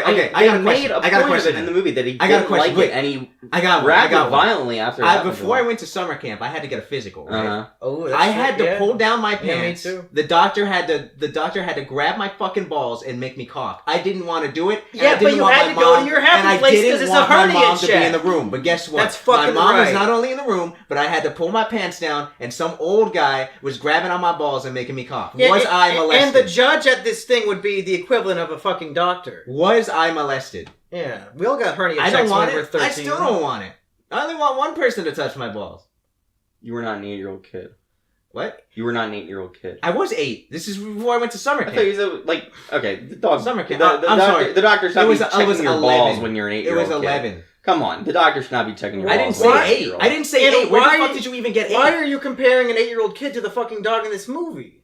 Well, I'm saying 8-year-old kids are going to be watching this PG movie. You're dodging the question. Did I get molested? No, you did not get molested. I didn't want it to happen. But did the doctor tell you go to your happy place? You fucking got him. No, I'm going to start touching happen. your genitals. Go to your happy My place. mom told me just don't think about it. Just pull your pants down. Yeah, that's because that's what you fucking do. It is good advice when you're in a medical. They're checking situation. for fucking medical shit. Yeah. What the fuck is your problem with it? Why are you so obsessed? It is entirely awkward. You were trying so hard. It is hard. entirely awkward when it happens. Yeah, it's awkward. But here's the other it's thing awkward. too. But I don't fucking wake up at night fucking having flashbacks And the thing because is, it's not molestation. In the movie, it's not like the guy touching the balls is getting off on it. It is a medical check. That's another thing too. You're not even. They're not even like being dominated. They're not. There's no power dynamic. Jerking off while rubbing There's the no dog's sexual balls. thing. It's a medical check. There's no. He's not with. struggling, and then the handler's still going. He doesn't want it to happen though.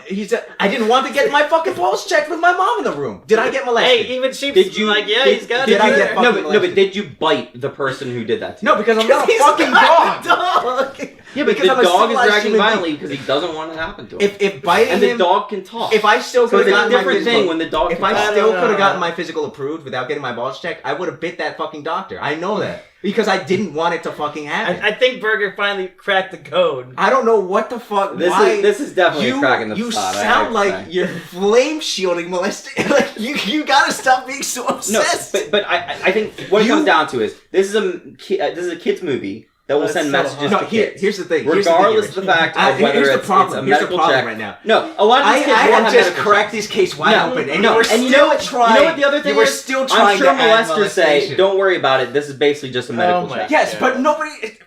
Yes, you play doctors with your fucking older brother who raped you, but that doesn't. It's a different context when it's in other fucking. What? That happens to people. What? You play doctor with your little sibling. You want to play you want to play horses. You want to play animals. I'm seeing head they shakes. do all no. this shit. Yeah, I think you thought something. I think he was raped. They're by his gonna take older brother. any fucking angle to get you not to normalize the rape. Yeah, the dog didn't get molested. Why are you so? Why? No, but it's those are steps though. You have 14 different angles and theses theses on why this dog was molested, and honestly, that's I am not. No. You misunderstand. I am not saying the dog was molested. I'm saying this kids movie. This kids movie is sending out messages, and with the parent who's there, with the parent who's responsible, they will say, well, if somebody tries to touch your genitals and they're not approved by us. Okay, so is my mom a bad parent? For after the doctor visit, she said, okay, if somebody tries to do that to you, don't let it happen. No, a doctor's visit, you go in there expecting that. Just He went in there expecting to get his balls It's a checked. dog show. That's part of it. But he learned. The He learned, dog and he still went through character. with it. The dog character. He learned. in this Yeah, he said, "I movie- didn't want to do it." He says, "But you won't win the show. You No, won't but, win the and show then if you don't do like, it." yeah, You weren't gonna go to summer This camp is- if you don't do it. I wasn't gonna get my fucking physical. They gotta make sure I don't have like testicle cancer, whatever the fuck he was checking. I don't know. This is so trapped into nomenclature of how You we talk fuck about nomenclature? dog shows. Was I Yeah. molested? Okay, wait. Here's the nomenclature. You were not Here's the molested. nomenclature. Unless I you're- didn't want to unless get my your older balls touched. brother. I didn't want to get my balls Unless touched. your older brother. So what's it? Why is the fucking dog judge who touches dog balls for a living is an expert on like Why size couldn't you fucking- guys have been this passionate during the Naruto debate we filmed? Because he doesn't know shit about Naruto. Did Naruto get molested? We'll do that for the next episode. Yeah, apparently in the movie he does. Does he? Okay, I think me and No, Bert- he needs to answer my question. Was I molested? No, you weren't fucking molested. Unless your older brother molested you somehow. Why is that? So then what? Well, that wasn't the dog's older brother then. That was the guy Okay. whose job it is to check balls. Wait, the same are you way saying- my are- doctors. Guys, let's wrap up the So review of the confused. film. I'm so confused. You We, fucking lost. Just admit it. Just admit No. it. This is That it. that whole doctor's thing did make me reevaluate things. But I think there's enough in this movie that is questionable that a kid could take away from that. Oh well, if someone tries to touch me, just go to my happy place and don't think about it. I think that's enough of a problematic thing that So if there's not a parent there who's explaining things, or there's not a parent who gives a shit while watching show dogs to be so paying what attention to about what's what about going fantasy on. movies where They they can can't take. What about they can movies take where negative Shut things away up. from We them. only have so much battery on What, this. Yeah, fucking right. what about camera. the kids' movies where if you just believe hard enough, your father will come back as a snowman? How many kids now think that if they just believe hard enough, their father's gonna come back as But Jack that's your Ryan? own girlfriend is like, man, look at this retard over here. What's he even saying? Guys, let's wrap up. Do we like this movie? Would we recommend it? Honestly, after this conversation, no, I fucking hate this movie. I have been soured by this movie. This movie is campy, it's terrible, and it's great to just grab the lads, talk over the movie, have a few beers, and just laugh. So it at sounds Grab like the you are. It lads. sounds like you are recommending it. Yes, you I would molesting recommend. us? I would recommend Grab the lads. Grab the lads. Wait. Crack open a cold one with the boys. I did not Oh. consent to being grabbed. You see what I mean? He instantaneously goes to molestation. He's obsessed with it. Stop grabbing lads. Yeah. But That's all what I'm movie are we gonna asking. see next? We're seeing Ocean's 8 tomorrow. Well, yeah, I can't wait till he has a point about how they molested the jewel that they were stealing because they touched it and the jewel didn't want to be stolen. Without its consent. Yeah.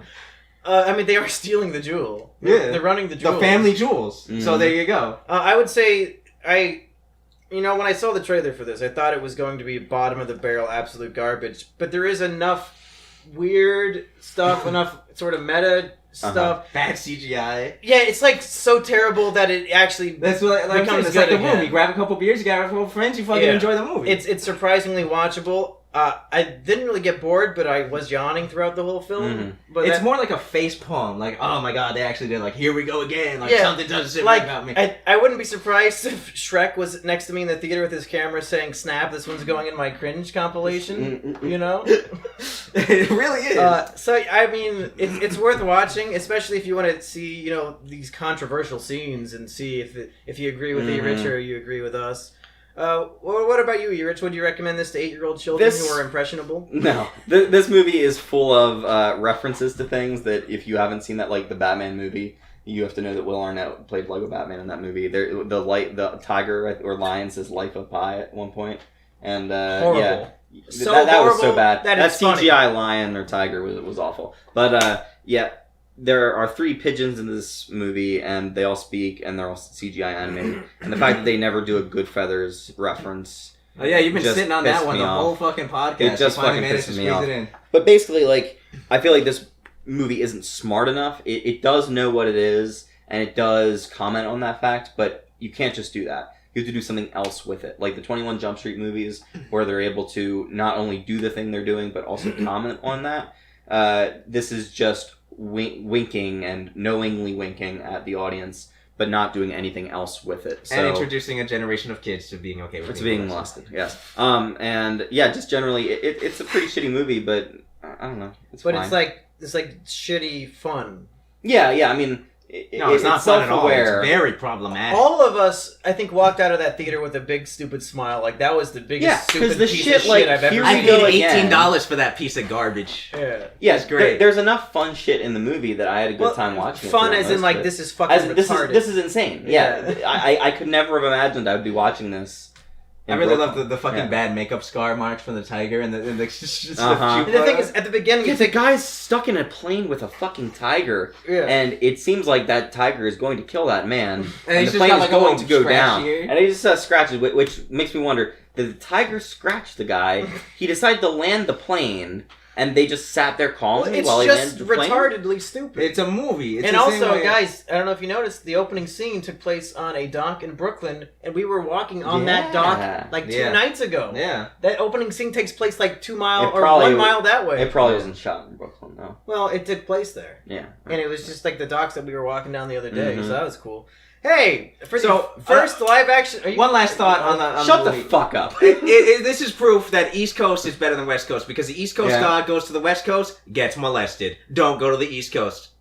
Or the West Coast. I fucked it up. I mean, it proves that East Coast is better because the East Coast dog comes in, who's not even a trained show dog, and he gets like second place in the whole competition. You should have just shut the fuck up. Why? For the first ever live action is a KINO, I have been Monkey Jones. I'm Erich. And I was apparently molested. Well, please take all the lines where he's talking about like molesting babies and like post it everywhere. Yeah. That shit's funny. Put it into anything. Oh no, please don't. And please like title it like Brandon Rodriguez says. Fucking cut. Okay, cut.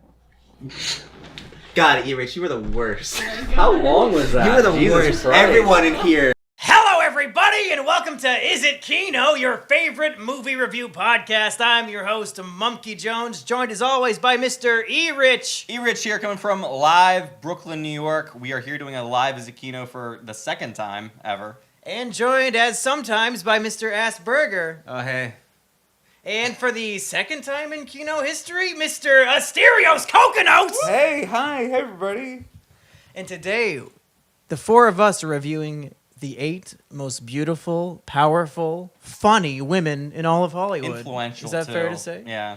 Not to mention some of the most talented musicians. Oh, we're talking about the remake of Ocean's 11. The third, what is it? The 18th remake of the Ocean's movies? Because they made one like in the 60s. Yes. And then there's one in the 2000s, and now they're doing it with women because women are powerful. I think the obvious comparison is to Ghostbusters 2016, and I think all four of us can agree this is better than Ghostbusters 2016. No question. I have not seen Ghostbusters 2016, but I can say that this was a good movie. The thing is, you're a man on the internet, so just say that Ghostbusters 2016 was terrible. You don't even have to see it to know that. Did you even flood the inbox of Leslie? Yeah, what is it, Leslie Jones? Leslie Jones, yeah. Did you send racial epithets to Leslie Jones for being in a film? No, I got over it. Oh. They kept telling what? me to get over it. I think we have to vote this guy off the island, guys. They told me to get over it. I wasn't aware you could get over it. No, they said women are funny, get over it. So. I just wow. got over it. I thought Ghostbusters was fine. I saw it. It wasn't great, but Ghostbusters 2 was terrible. Mm-hmm. Whoa. At least this had Whoa. I don't know, at least cuz it's like you're not rooting for Ghostbusters 2. Because you go to it and you expect it to be good and it's bad and then you've wasted everybody's Saturday. Like I made a whole 3rd grade birthday party go see Ghostbusters 2. And it's real bad. But I don't know. Lady Ghostbusters is fine. It's not as terrible as everybody wants it to be. Was that the first time 3rd graders experienced disappointment in their lives? I also took all those 3rd graders to go see The Neverending Story too. Yeah! Oh, wait, number 2? Yeah. No! I know. Yeah. It's bad. It's like. So in essence, you should never, under any circumstance, throw a party for 3rd graders. Under no circumstances. Under no circumstances. No. Yeah. It's like, look. Because that sounds like the worst party of all time. What'd you get? Like Little Caesars pizza too instead of Papa John's? Why would you get Papa John's? Better ingredients. Better ingredients, better pizza. And better pizza. Come on. Boys, what did you think of Ocean's 8? I thought Ocean's 8 was great. Like, Is that a poem? I don't know what that means. I thought Ocean's 8 was great. You're a poet, you don't even know it. I do rhyme all That's the a time. Here's what I was expecting out of Ocean's 8. I thought to myself, I bet this director and this screenwriter actually try. Because they know what's going to happen thanks to Lady Ghostbusters. They know everyone's going to hate this no matter what. Solely because there's women in it and there used to be dudes in it. But like, Are the Oceans movies as like well regarded as the original Ghostbusters is? No, absolutely. Yeah, the original Ocean's 11 was terrible. The one Was with it? the one with the Sinatra Rat one? Pack in Yeah. it. I haven't seen them. I watched it in college. The original is Ocean's 11. Like it's slow. Yeah. It's boring. You get the sense that nobody knows their lines. It is a movie that entirely consists of these people are famous. These Yes. people know how to charm people, and that's it. They decided we can make a movie based off that. So It's like, hey, you know this group of celebrity friends? What if they all robbed something? And then the end of Ocean's 11, by the way, all the money they steal ends up in a coffin, and then the coffin ends up incinerated, and nobody makes any money. And it just ends with one of them going like, EO 11. Like, there's this thing they keep saying in the original Ocean's 11. They keep going, EO 11. And it's just weird. The original Ocean's 11 is weird. The new Ocean's 11 is fine. It's like, Ocean's 8. No, the 11, new Ocean's the- 11. They made an Ocean 11, an Ocean's 12, and an Ocean's 13, right? Yes, they made an Ocean's 11, So have then you they been- made Ocean's 11s, 12, and 13. So Yeah. was this review for the old one or the The old 2000? one is terrible. I thought you were talking about George Clooney's No, movie. No. it's a Soderbergh film. Yeah, it's no, exactly. fine. It's decent. It's It is decent. a very good heist movie I was that very sets confused. up the stakes, sets up the characters. Like, I feel like Ocean's 8 and Ocean's 11, the remake, are kind of very similar in that you introduce this cast, you have them go through the heist, you do whatever they do It's in like the movie, the Star and that's it. Wars Episode 7 to Star Wars Episode 4. Just Not the same really. exact thing with different characters. I think the only Oceans one I liked, the only Oceans I liked was the ending where they crash a Smash Mouth concert and then they all decide to donate the money to charity. That's Rat that's Race. Rat Race. God damn it! That's another heist movie. That's the We'll greatest, get to it. the greatest comedy film ever made, Rat Race. Rat Race, by the way, written by Andy Breckman, longtime SNL writer who wrote one of the funniest sketches of all time. It's called Stedman. And it's about Oprah's boyfriend who's a secret agent. And that's the reason why he can't ever kiss Oprah or be seen in public with her. Oh my 'Cause God. he's busy being... It's the meanest sketch That I've would explain ever everything. seen. Holy shit. Andy Breckman, the guy that created Monk, wrote Rat Pack. Yeah. I- Rat Pack's not a terrible movie. Rat Race. Rat Race, sorry. Rat Pack. Rat Pack? It Rat is, Race? it is so hard to keep us all I straight. was not being ironic. Rat Race is one of the movies I had as a kid growing up on VHS. Yeah. And I watched it probably 80 times over my life. So It's far. fine. I love it. Exactly. I fucking love it. I wouldn't It's say underrated. greatest of all time. All right. It's We're definitely getting underrated. too much into men here, guys. It's women. Strong her female turn! characters. It's her turn! The movie. Whoopi Goldberg was an integral part of the Rat Race. Yeah. And so is Seth Green.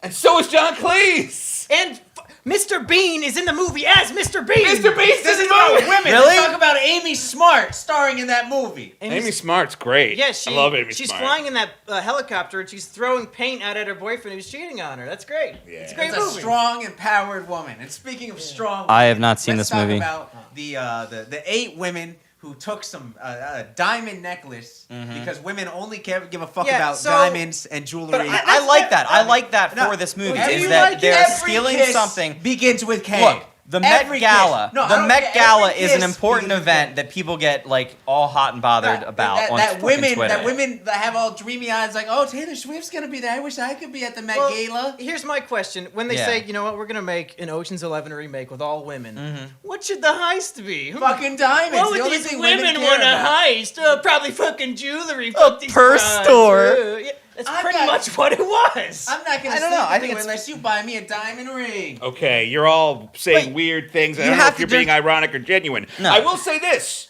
Who here's heard of the Met Gala? Me. Or Gala? I have. Exactly. Yeah. Girls, every girl here has. Like, one of the things I like about Ocean's 8 is they're not just robbing a casino. Yeah. Like, they're robbing a weird cultural event that women care about. So Yeah. I'm kind of like, good on you, Ocean's 8. Like, you know what your audience wants. Oh, you're putting women into a box. No, Yeah, no. about Yeah. that. You have to It goes differentiate viral every though. year. It goes viral every year on If Twitter. they just robbed a casino and shit, or robbed Why Al not rob the Pacino royal- or whatever, The royal wedding. Then. Why There's not no rob- reason to make rob that. something Rob, that is uh, gender neutral. Yeah. Why does it have to be like a women's thing? Well, just women happen to like the Met Gala, but it's not a women's only yeah, event. men go to the Met Gala, I believe. Effeminate men go to the men to the Met Gala. This year was the year where it was like the theme of the Met Gala is Christianity. And remember, Tom Brady and Giselle showed up dressed like the Pope and the Popette? Yeah. And like everyone was wearing like weird, sexy Pope. You don't remember any of this. Crosses all This over was their a month dresses. ago. You think I look at this shit? The world pays attention to the Met Gala just because you don't. Asterios and You're I. asking me specifically Yes! if I've heard of it. I'm saying I haven't. Well then maybe this movie's not for you. He eats Uncrustables and listens to prog rock all fucking day. That's the furthest. You listen to prog rock all day? the only thing I all listen day. to. The only thing he ELO? listens to. Never heard of that one. Okay. Do you listen to Electric Yes? Lights Orchestra? Yes, I do listen to Yes. Okay. Yes. Yeah. Okay. Who's on first? Yes. Do you prefer Genesis with or without Peter Gabriel? I have not listened to Genesis. Okay. Unless these are women prog rock bands, we need to keep it to women. All right. This is about women's empowerment. This is the first women-only heist movie in history. You guys All right, are all right. focusing in way All right. too much on this women thing. Let's talk about the cast. Okay. Because the cast kind of Hey, nails this movie just to down. be clear, I don't have a problem with the movie being all women. I don't know who brought that up. I was was- just saying I think it's he was weird so that the bad in the theater. all women movie has to be like the jewelry heist. you No, know? this guy I was thought just it was like, a poor choice. what If you're going to heist something, you need something to go after. This so guy if was it's the jewelry, most misogynist guy in jewelry, there. They synced up their watches. He's like, oh, they're gonna sync up their periods next. Like he wouldn't stop. jewelry Nice. is just as good as anything else to steal. Come on. Yeah, do you think the men in Oceans 11, 12, and 13 I ever absolutely stole think they jewelry? would've. Yeah, what did they steal? They would've. in Ocean's Yeah. 11, 12, and 13. I don't remember. I know they did a 12. casino. To me, it's like if they made, let's say the original, because I don't want to bring in a race that's not white. So let's say the original was an all-black cast, and they say, let's remake it with a white cast. And the white cast is going to steal from the mayonnaise factory. And they go, but white people love mayonnaise, monkey. So They it's do. I don't know. Maybe pick But, something that's like okay, gender I'd neutral. understand your complaint if it was not in any way It's a part not of the movie I'm at not all, other complaining. than I'm just they're saying I women and think they want to it's- do this. I'm The- not the complaining. point I think it's a here- weird choice. The point here is that for the women involved, they got a jeweler, they got they got people who were able to fence No. the individual They things. got they got women work archetypes, things and into they it. got the housewife. They got the white fucking Leave It to Beaver she's a housewife. fence. She's a fence. That They works. got the jeweler. They got the tomboy skater chick. They got the Rastafarian African American Rihanna. chick. They got Rihanna. Well, That was a problem. Why? I feel like someone just wrote down I don't know, Rihanna's Rastafarian she Let's black, move She on. Yeah, black. alright, She alright. smoked. In every single scene she's in, she's hitting a blunt, and I'm Yeah. not kidding. in the middle of Those the heist, people she's exist, painting though. her They got the toenails. heartless middle-aged Okay, white that was a woman. problem. They got the token lesbian couple. This is Wait, why all- are you saying she's heartless? That was how they portrayed her, as cold and conniving, and she worked 5 years in solitary confinement coming up with this plan. Oh, Sort you're of talking, like I thought you were talking femme about Sarah Paulson, No, I'm not. talking about like the Is femme Beaver still fatale on kind camera? of thing. All right. Is Huh? Beaver still in frame? He's wandered off to the side on the main one. I mean. Look, I'll say Look at that. it. Look, let me. Now, wait a second. I'm gonna have him Sure. check and see. Yeah, what just because told I him can to move check. here. He's been moving a lot. You all kind of need to like. Sure. Scrunching. Cool. There you go. Okay. right. All right. Here's what I like about this movie. As a female viewer, you get to go to the Met Gala. Yeah. You get your robbery costume Okay, so is then a why cool did we dress. see this movie then, if we're not a female viewer?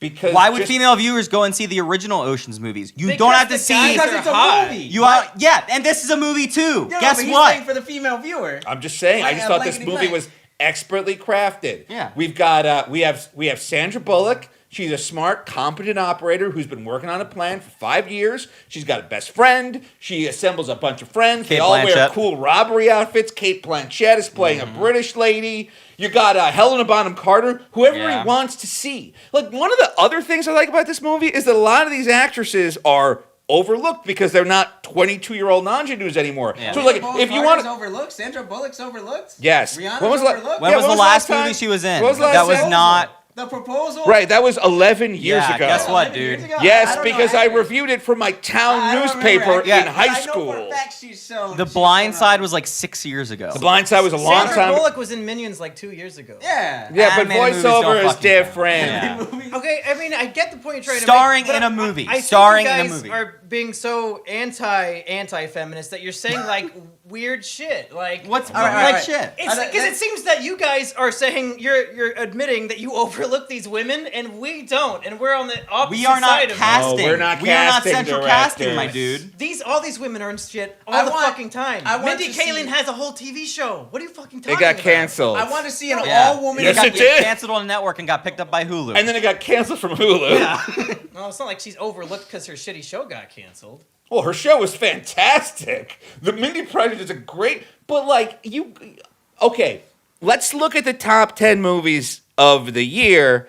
I mean, I think we can kind of all agree that like there's like one woman for every 3 dudes, and the woman's often in like a romantic role, and she's often 21, and it's just I don't know, it's just nice to see a movie where like Every single Marvel movie has a female lead who is not in the movie at all, has nothing to do with in the movie. Rachel McAdams was in Doctor Strange. Yeah, for like and she 2 had scenes. the worst fucking role in that goddamn Black movie. Widow has so many action scenes. Oh, in Infinity War, she had like 1 scene. Yeah. How about She when didn't- they had the 3-way fight with the Gamora has the second most screen time of Gamora any is character in the movie. Gamora Until is she the gets catalyst killed for the- by She's her surrounded dad. by men. Surrounded by men. Oh no! Are And- you telling me that there might be more men in a action-oriented workplace like the military than women? The military. Space military? The space, Space military? Guardians of the Space military. Superheroes which are fictional I and think can I be think made up? Growing up in the military, I saw a lot more male GIs than female GIs. Not that I'm saying that they can't. Hey, do the job. Asperger, this is fiction.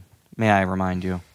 Okay, and that's why there's so many. If we could time out, And that's why Black Widow is a spy with no superpowers that can keep up with gods. I feel like they're trying to pin the Ghostbusters 2016 argument onto us. I don't think I ever said this shouldn't be an all-woman movie. I don't No, know. but as I soon want- as I- it's an my all-woman point is, movie, I want an they can't all-women do. movie. No, but I as want soon an as it's all-women that, movie where they guys, don't, listen up. They don't say this is an all-women movie. As soon as What's it's the an main all-women catalyst? movie, What's they the can't main do things that catalyst? women What is the main do or motivation things to that do this women love. heist for the main character? What is the main motivation to do this heist? She wants for to the get main revenge character? on her ex. She You wants should to get revenge understand on her that. man, on her loving man that betrayed her. If he broke her heart, she trusted him. He was so good. And they even said he was so good to me. He was so good in the kitchen. He was such a nice boyfriend. And then he just made me do one bad thing, and I had to go to jail. And made her take the fall for it. Yeah, but I no, mean, she just I'm wants fine. to get back at her man. I'm fine with her wanting revenge on a guy, but I, No, but I that's just just think one of the I just tenets. think when you gotta incept yourself to the moment when it's the boardroom full of old white men said, okay, what do we got?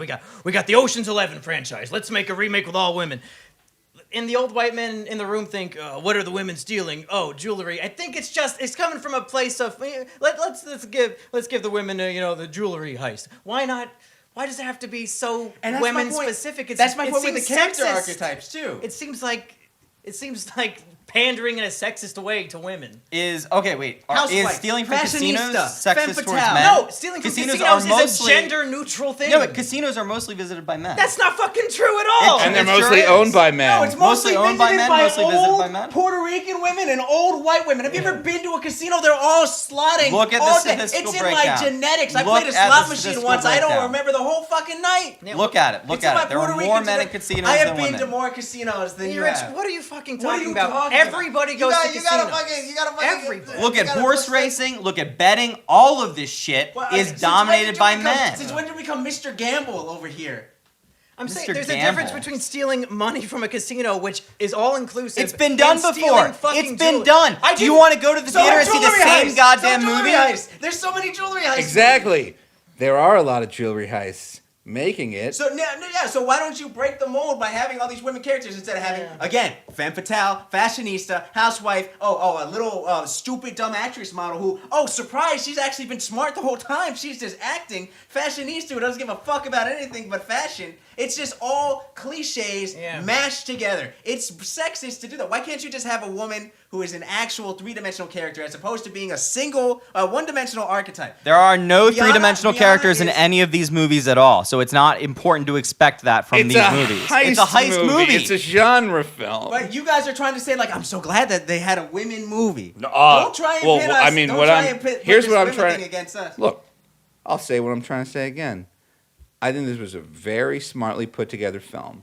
You get to go to the Met Gala. You get to make a bunch of new friends. You get revenge on some asshole. You have a smart plan. You get to execute it. It's like I just felt like this movie was firing on all cylinders. So that was great. An Ocean's movie should be a glamorous, stylish, heist movie in which a team of characters comes together, pulls off a heist. There is a twist at the end that you didn't quite see coming, and they were pulling off an entirely separate job while everything else was going on. This movie delivered on that exactly.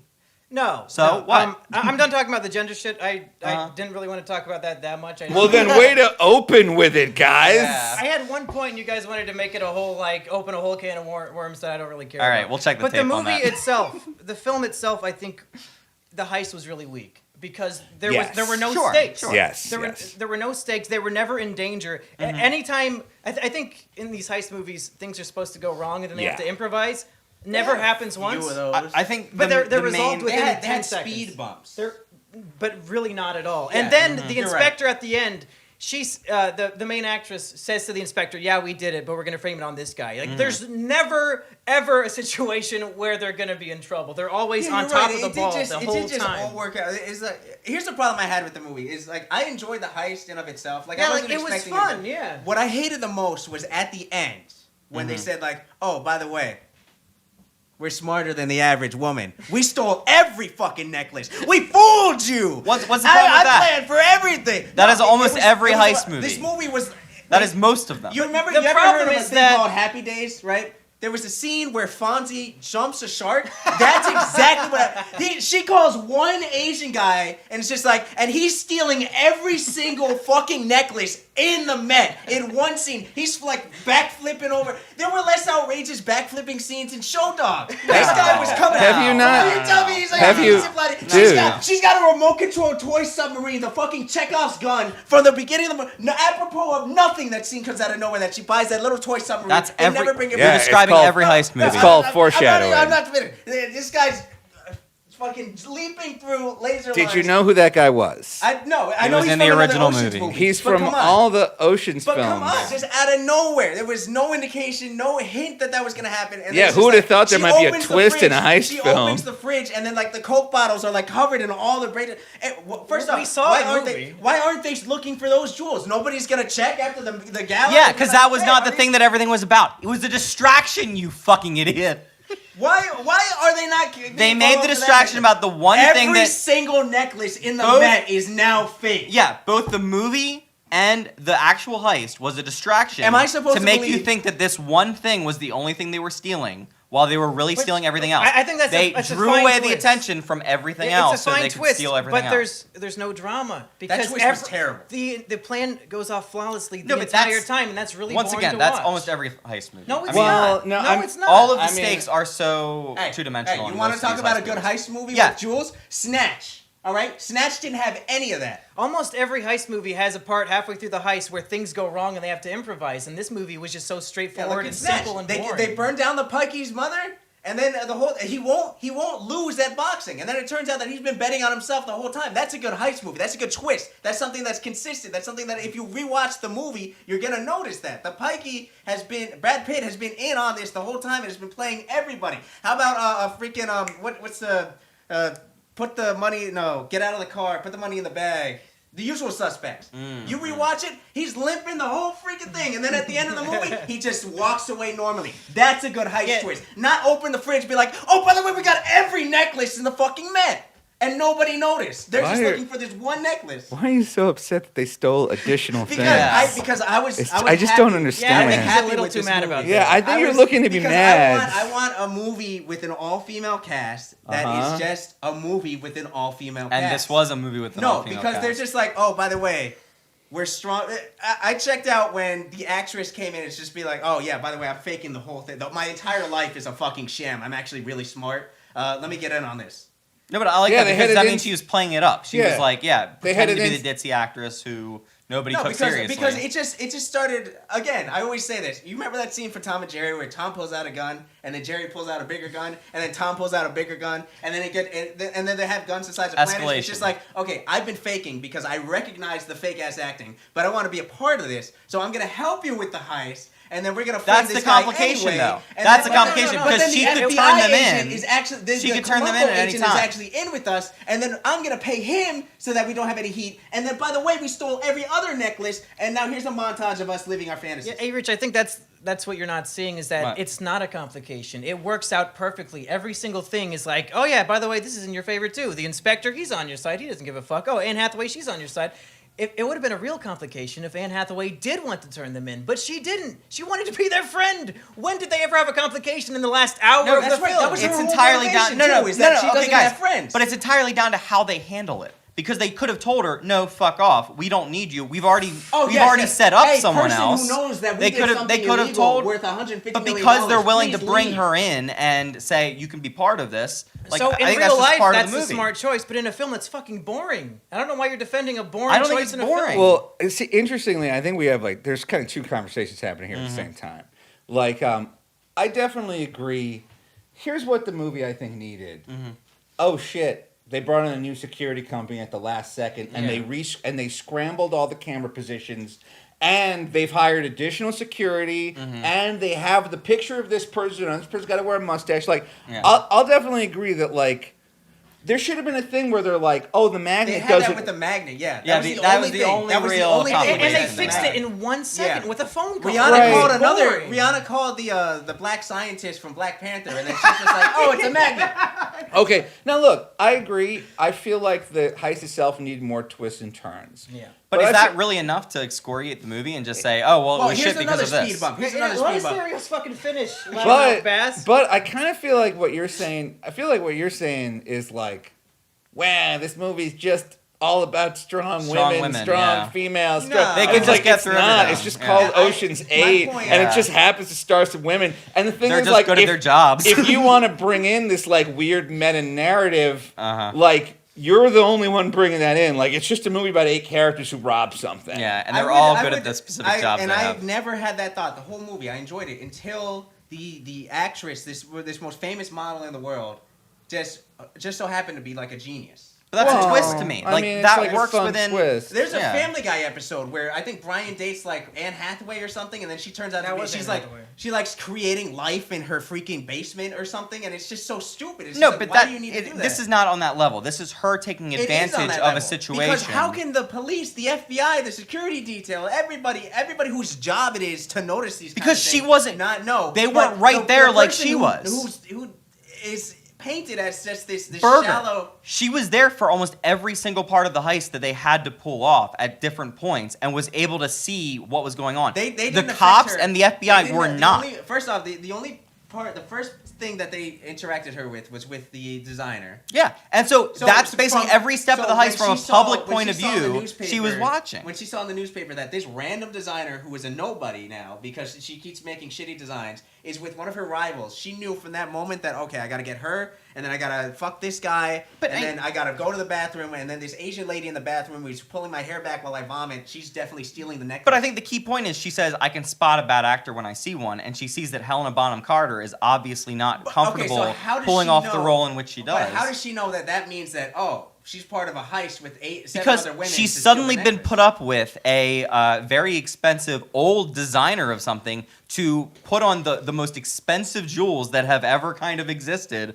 within this, and this has come Again, across very how does simply and It's very just- quickly. It's just like a twist, man. It's Yeah. like it's just like a movie where like it turns No, out but you then- think a but bad then- you thought it was a bad guy and they're a Wait, good okay, guy, it man. was just Oh, that he alone. was a ghost the entire time. Fuck this entire movie. Fuck it all. Burger, I think There's it's hints that he's a ghost. The ring. And when there's the ring hints throughout falls this out, movie but that he she's doesn't catching get the on check, to but it. She takes the check. Then what's the hint that she's a genius? Shut up. I don't care about this. I think it's weird that you said all the characters are one-dimensional, and then when she shows a new dimension, you're complaining about it. I don't give No, a because fuck. you see that all the time. You see No, the I don't the see that perceived airhead. No, is you don't see actually that a all the genius. time, because like Asterios said, women are never in films, and we never notice them, ever. So we don't see that all the time. There's never been a I don't female know character. I don't know what level there of has irony never you're been on. a female You're character on- in a film until Ocean's 8. You're on Ever. 5 dimensions now. I don't know. Okay, who's but on. okay, would you agree with this? Having more women in these movies makes it a better chance that some of them will be good characters rather than having a mostly male cast with one or looking at me or two him? token females. Me or him? You, because you just Yeah, said no, there are no women ever in No, if- movies that are good I'll characters. see any movie. no matter what the cast is. I don't give a fuck. I'll see, if every movie was all women forever, I'd still watch them. I don't care. Well, good. I don't care. I just don't know why the first female heist movie has to be robbing a fucking necklace, you know? But that's just me. That's just me. That's my only complaint. It seems like it's like a bunch of jocks robbing a football game. I mean, Well, hold on. There's 3 women in the room right now watching all of us yell about this. Their voices don't matter, Asterios. Did any can of we you get guys 80% of your opinions? did any of you guys think it was like kind of sexist that they were trying to steal a diamond necklace? They're not wearing it. Yeah, it's not like they're stealing it to wear. Yeah, that's a good point. They want the money. The money is important. Here's a question I ask you. What could they have stolen that would have been as fun to watch as going to the fucking Met Gala? You want me to come up with a better heist Casinos. movie than a fucking Met yeah. Gala? Well, the Met They've Gala's done like casinos. Gold. Casinos. Gold. It's like a hot topic. What is a It came super out popular yacht? Oh, she's right. The gala just happened a month ago. When the movie came It happens out, yearly. there was a hot topic to bring.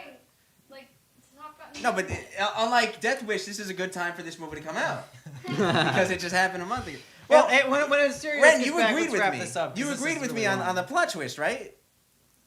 What plot twist? That On she was how, smart? On how it's just like, oh, But we I stole agree with everything. Asterios, where like as soon as this character gets extra dimension, you have a problem with it all of a sudden. Because Oh yeah, you said it. Yeah. yeah, why does she be the only one with an extra dimension, and why does all of a sudden they stole All of everything that, in the like, net? well, not all of them. Some of them have extra dimensions. Sandra Bullock has an extra dimension. She is also trying to get revenge on her ex-boyfriend. That's not an extra dimension. That That's is her whole totally. motivation. She is not just doing this She for has money. been deceiving everybody in on this heist just to get revenge. No, but in the Ocean's movies, Danny Ocean is partially doing these things I to haven't seen the fuck Ocean over movies. someone I else. haven't seen these movies. No, but fucking over someone else is almost always part of it. I didn't You're know not that. only trying to steal money from them, you're also trying to put their security system to shame. I didn't know You're that. also trying to do something else. In So that which is case- the extra But in dimension which for that case, it character. sounds like you're applauding the film for being a reach. Okay, well, you said it's always to No, fuck but over somebody for their security a system. sequel only has to meet what the This isn't a ambitions of the sequel. original This is are. a fucking remake. This is a It spin-off. is a direct sequel because Elliot Gould is in this movie. They reference Danny Ocean several times. He's fucking Yeah, dead I apparently. don't know. I mean, but I'm he never might be gonna. faking his death. I'll Who knows? never defend a film for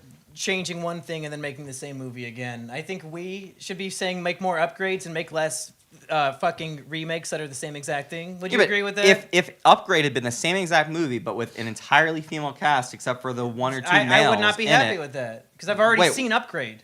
No, but I'm talking about if Upgrade was basically they. If they made Upgrade 2 period time and it's just the same movie with a woman, I'd be like, I've seen this before. Please give me a new movie. Period. No, but if Upgrade had been a woman doing all that, like basically, let's say it's Lucy, but it's Upgrade. So like the original film was with a woman? Yeah. Well, then that's not a remake or a sequel, so who cares? Yeah, but I mean, like, you gotta start somewhere. If it's remakes and sequels what is for this now, conversation that's about? fine. It's about how I want original movies and I don't want them to remake the same thing over and over again, which is what he's trying to defend. But in no, this but film. it's not the same thing over and over again because those previous movies were not starring women with women Look at like the in buddy cop. female interests Look at and the So buddy you female cop. say a remake is okay if you personalities change the and- gender Yeah. or race? So That's fucking now what if it's crazy. all black women? Is that the It's same not thing? the same What if fucking it's all thing Asians? anymore. It's not the same That's thing the buddy anymore. cop movie. It's the same Right? You movie. get Women you get a have disgruntled different cop relationships and a by the than men. books cop. You They're- got a black cop, a white cop, a black cop, a Chinese cop, a cop and a dog, a cop and a dead guy, a cop and a cop and a cop, a cop. It's and a better than criminal. just a man, which is what it's been for most of I fucking I history. literally just said a man and a different man, a man and a different Yeah. man, a man and a different man. So a this man is and a different different. man. Okay, No, a just cop and a make female. a fucking original movie with all women. If we're going to have a heist movie, I'd rather it be a heist movie with an entirely female cast Sure. doing their Alright, shit Monkey, sure, than just have don't make it the another same as all the Ocean's other 11 ones. movie. Monkey, It's the same fucking movie. Let's pretend we're two executives. Okay, we did a heist movie. We did a heist movie for only women. What do women care about? They care about makeup and jewelry and dresses. Can we have them steal all of Chanel's products? No, Would that be exciting? No, that's not big enough. No, That's not big enough. not Chanel. Oh, okay. Okay, what about dresses? Can we have them steal dresses? They rob a Louis Vuitton store. Well, Right? are they gonna wear them or sell them? Because that makes a difference. For Oh, some if they wear reason. them, they might actually be caught because of wearing the stolen oh, dresses. no, Okay. they have to They sell them. sell them Jewelry. because they're after Jewelry. money. That is the They care point. about jewelry. We should have them steal diamonds. Diamonds are valuable. Diamonds are fake valuable. Is this the Alex Jones movie? Diamonds are fake valuable. Now let's go pour oil into Somalia. I don't even know what's going on. You guys, why is everyone so upset about like the most forgettable trifle of a film? Yeah. It's just like a. These two get angry. Wait, no, Women in no. the movie. You did not get to say it's an unforgettable trifle of a film when he's acting like it's the fucking Oscar bait of the year. It is He's been saying it's the best thing of the year that he loves. No, it is different than what I've gotten before. That's movies all of I'm all saying. time, Asterios, I've this had year. 3 Oceans movies with men going into casinos, Oh, is that- plotting You know a what? fucking You know what? heist, You're right. Because and three stealing the shit, sequels- whatever the fuck it Three, is. a trilogy with all men is very no. problematic. I'm not saying it's problematic. I'm saying this is different now. No, you're not. What? When you listen back, you're going to be very embarrassed because the whole time you've been saying, no, these are the tropes of these films. This is how the film goes. This is how it always If you're gonna make happens. a heist movie, these are the tropes you use. Okay. But I thought it was different because you just fucking said it was different. Because There Retard! are women in Fucking it now. retard! There are women in it now. Erich, It's different, but it's exactly the same. But it's different. Erich, What are you fucking talking about? Erich, is it fair for Okay, me? Is if it fair for X, me? Y, and Z, and then I get X, Y, and Z again, But and I one get of X, Y, and them's Z pink. for Now a they're third pink time, instead of blue. and now it's X, Y, and 0. That is a different thing than those other 3 Yes, things. and the only 0 is that it's all women instead of all men, and they shove it in your which face. is different. But they not make that the plot different. about things that are Yeah. women. They have the housewife. I don't know how many times I'm gonna have to list this off. Woman who only cares about fashion. When was the last time that a Housewife. domestic man went out and did a fucking heist? A domestic man? Hangover 2009? Taken, law-abiding They did a citizen. heist in that movie? Snatch. I mean, I'm sorry they're was not the that heist? fucking loving Have you house. seen Hangover Part 3? The whole movie's a heist. Yeah, I didn't see that. I saw 1 and 2. All right, I did guess not if see Erich hasn't seen it, it doesn't We count. need a movie. We need a movie Yeah, where this isn't even singing because Asterios is not here. He's been absent for half The of last this. 10 minutes is not even in the show. Are we not still No, rolling? you're having a genuine argument with Erich. No one. What Yeah. was I gonna say then? What was I It'd be saying? more sexist if they stole the necklace just to wear it. rather than Mhm. to sell Yeah, it would definitely be more sexist. I would agree with that, but it's still I didn't sexist. think of this as like a woman thing. I mean, Mhm. in my Yeah. mind, it's literally the same thing as. I if they- wouldn't think about it if they didn't have again the housewife, the fashionista, the femme fatale, the blah blah blah blah blah. That's like if they Yeah. got a jock, a nerd, No. Here's let- the let- distinction. let me ask. Women let me are ask. people with lives. Sure. If you introduce a concept where women are taking part in a heist, those lives will intersect with the movie, and so you're going to get the domestic women wife who aren't comes one into the thing. archetype. Women aren't one character archetype. And they're not in this movie. They addressed it. They even said they wanted to bring in the guy, and she was like, "Oh, I don't want him." And then the other character said, "Oh, well, are you just saying that because he's not a her, or are you saying that because we don't want?" No, him? she was saying We that. don't want to Is draw it attention. because he's a him or a him as in you have a relationship with him? Men are going to draw attention, but women are at this event, so we're gonna bring in a Erich, woman let me so ask that you- doesn't Yeah, but draw that's a Here, forced empowerment. Just shut up. She's not even on mic. Erich, let me ask you a question. Yeah. And if you think this question is racist, then you'll know exactly how I feel. Okay. If they made an all-black version where they're going to rob KFC for the money, is that racist? Because it's No, literally no. the same No, parallel. this is the difference. It's This is the literally difference. the same parallel. That would be in like you every way. saying Thank you. if, Literally if the the same. women all stole from a K Jewelers. Which is because what they just fucking did. No, they did not. No, they did not. There is a difference here. There is a difference here. No, there's The not. Met Gala is one of the most prestigious events in like Hollywood or fashion or whatever. And this is a major event in which you can actually steal something and get the value of that stolen item. KFC has They don't value. give a What if I told you shit. steal from They do anywhere? not give a You can shit steal in this from my movie. pocket right They now. do not give a You can shit. steal from my pocket. Give me a fucking. They do not give a shit in this movie that it is jewelry. They are trying to get the money they can get from that jewelry. They've stolen diamonds in Ocean Eleven's movie before. Yes. That were all men. Yes. Diamonds are valuable. Yeah.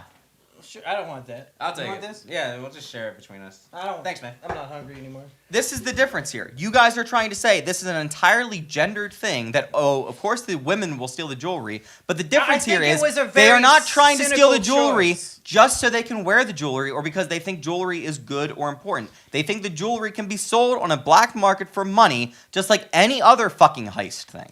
I see it as an executive made a sexist choice, and we recognize it, and you're trying to cuck your way out of seeing it. And I think that's what's happening.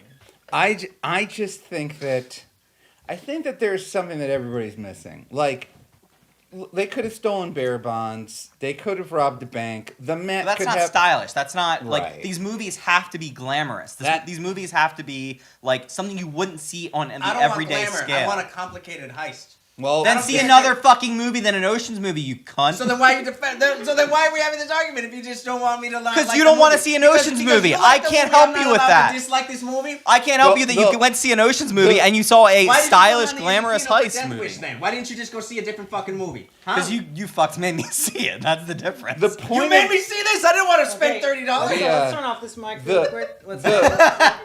There we go. Somebody else can talk. see, interestingly, like the genesis of the Soderbergh Ocean remakes is this. Nope, you're done. The Brat Pack wants to make Let a Asterios finish. Come on. Like the genesis of the Soderbergh Ocean remakes is this. A bunch of friends wanted to go on vacation together, and so that's why they like Soderbergh and Clooney are friends from what is it? No Way Out. What was that heist movie that had Jennifer Lopez in it. You know, Clooney's friends with Pitt. They bring all their buddies. Like it's just shooting the film was almost secondary in all of these, like in the Soderbergh trilogy. And partially it's a hangout movie. Partially it is seeing these people interact with one another and play off each other. That's it. That's the thing. The thing that people like about the Soderbergh remix is the chemistry between the cast. Like, I don't know if them stealing, like, the world's biggest uncut diamond, like, would it have made a better movie? Like, I guess you can say that's sexist if you're looking for something to say that's sexist, but it's just kind of like, if you're a viewer in this film, again, you not only get to go to the Met Gala, you get to see the Cartier vault. You get to go to Cartier. There's all these beautiful glamour shots of all the different jewelry they could steal, but they want to steal the big piece. Like it's the dresses and all of the glamour around that event. Well, if I can quote, makes it classy and glamorous, and it's something you want to watch on screen. Okay, if I can quote my favorite comedian, George Azunian. I'm a writer, and as a writer, I think about what it was like in the writing workshop, and I just think when the man who wrote this sat down, he thought, oh, of course, the women are going to be stealing from a gala. You know, that's how I see it. I'm a defender of women, and you're a defender of stereotypes, and that's fine. We can all agree on that. That's fine. And I think we can all say that the movie is fine. I just want to say one thing. As Shiro said, they wanted to steal the big diamond. They stole every necklace. That's the thing I hated. That's even better. Why do you hate that? That is everything that these heist movies do. They distract you by saying they're going after this one thing. So let's say, and it seems like why do they have this machine just to replicate this one thing? Stop! We're at the end. I don't want to hear the same fucking argument 10 more times. I don't care about the fucking twist at the end. We all agreed that other than you, we all agreed that the heist was boring because there was never any resistance. It was fine. It was serviceable. What do you want for this fucking movie? Why do you want serviceable to be the standard, you fucking retard? It's not the standard. It's just what they do. It's what they do in these movies. Because there were 8 cuties that you could stare at on screen. I love Kate Blanchett. Kate Blanchett's great in this movie. No, Erich, I love Anne Hathaway. She's great in this movie. You dug yourself into the hole. Listen, guys, you're missing the entire point of this. You are. You're missing the point. Watching actresses. Explain these movies. No, watching actresses do glamorous things on screen so that they can steal a fucking jewel or something and then get money from it. That is what this movie has to deliver. It delivered that thing. Glamorous is an effeminate term. Why is that effeminate? Stop! For the love of God, stop! Erich, you're taking it, we say one thing and you take it to something that's different. The point that everybody in the room other than you agrees on is that the heist was boring because nothing wrong ever happened. No, it did happen. They just instantly solved it. So. Which is fucking boring! 2 busboys talking about weed? My God! Even the fucking magnet thing. agrees that it was just fucking boring because it was too simple of a heist. What I see, and this is just my perspective, is I see like a lot of energy coming from like that side of the room. And worry. No, it's just from Erich. I It's going know, crazy. but I just, it's like... Because it feeds. There's a feed. Like I feed on your guys' anger I'm just and trying to vitriol. calm you down. Look, the movie had a couple problems. I mean, there's a thing that no one's talking about, which is that in order to steal 19 necklaces, they had to like go to a dude from the other movies. And it's like, that is more of a problem to me. The man stole more necklaces than the 8 women. That's more of a problem to me than the fact that they're trying to steal the crown jewels. That's why he got 80% of the cut instead of 65%.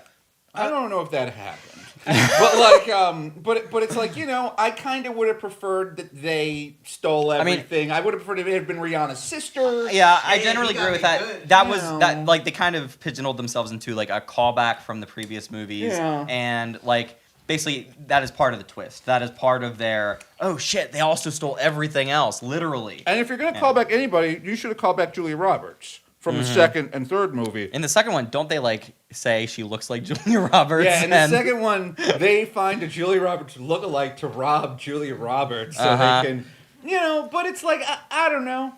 These are small fixes that I think they can probably fix in Ocean's 9. I think the thing they got right was the chemistry. I thought the acting. No. I thought it had a lot of style that was very well edited. The things this movie has to meet, it met. So, like, if you're upset that it's not a particularly great heist movie, none of them really are. I'm tired none of of them really are. Even when they add the extra complications. We both talked about this on the show a million times. We don't want mediocre, they did what they had to do movies. We want to see good movies. Like, movies that excel and do great. You seem to be so fucking excited that the movie is mediocre. If a movie is doing something... No.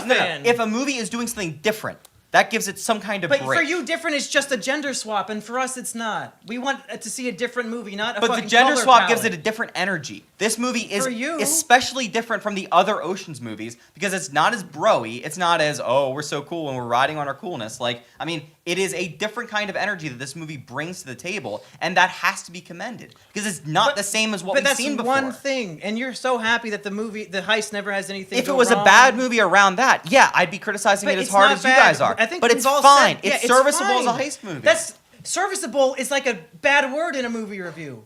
No, but if there's one thing that is different that sets it apart, that goes beyond what other movies in this genre have done, then that sets it apart. Let me ask you this. Let's say RoboCop says freeze, punk, right?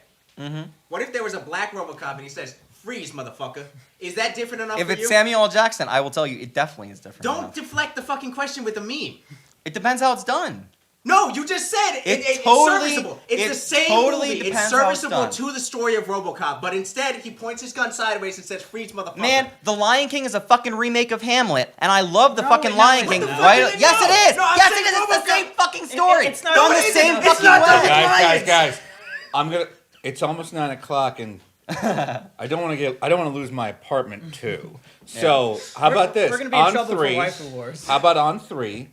On a scale of 1 to 10, we all say what rating we give this movie. That's all right. Erich is making me give it a 0. Are you ready? Well, no one's making you do anything. Don't let me fucking... No one's making you do anything. On 3.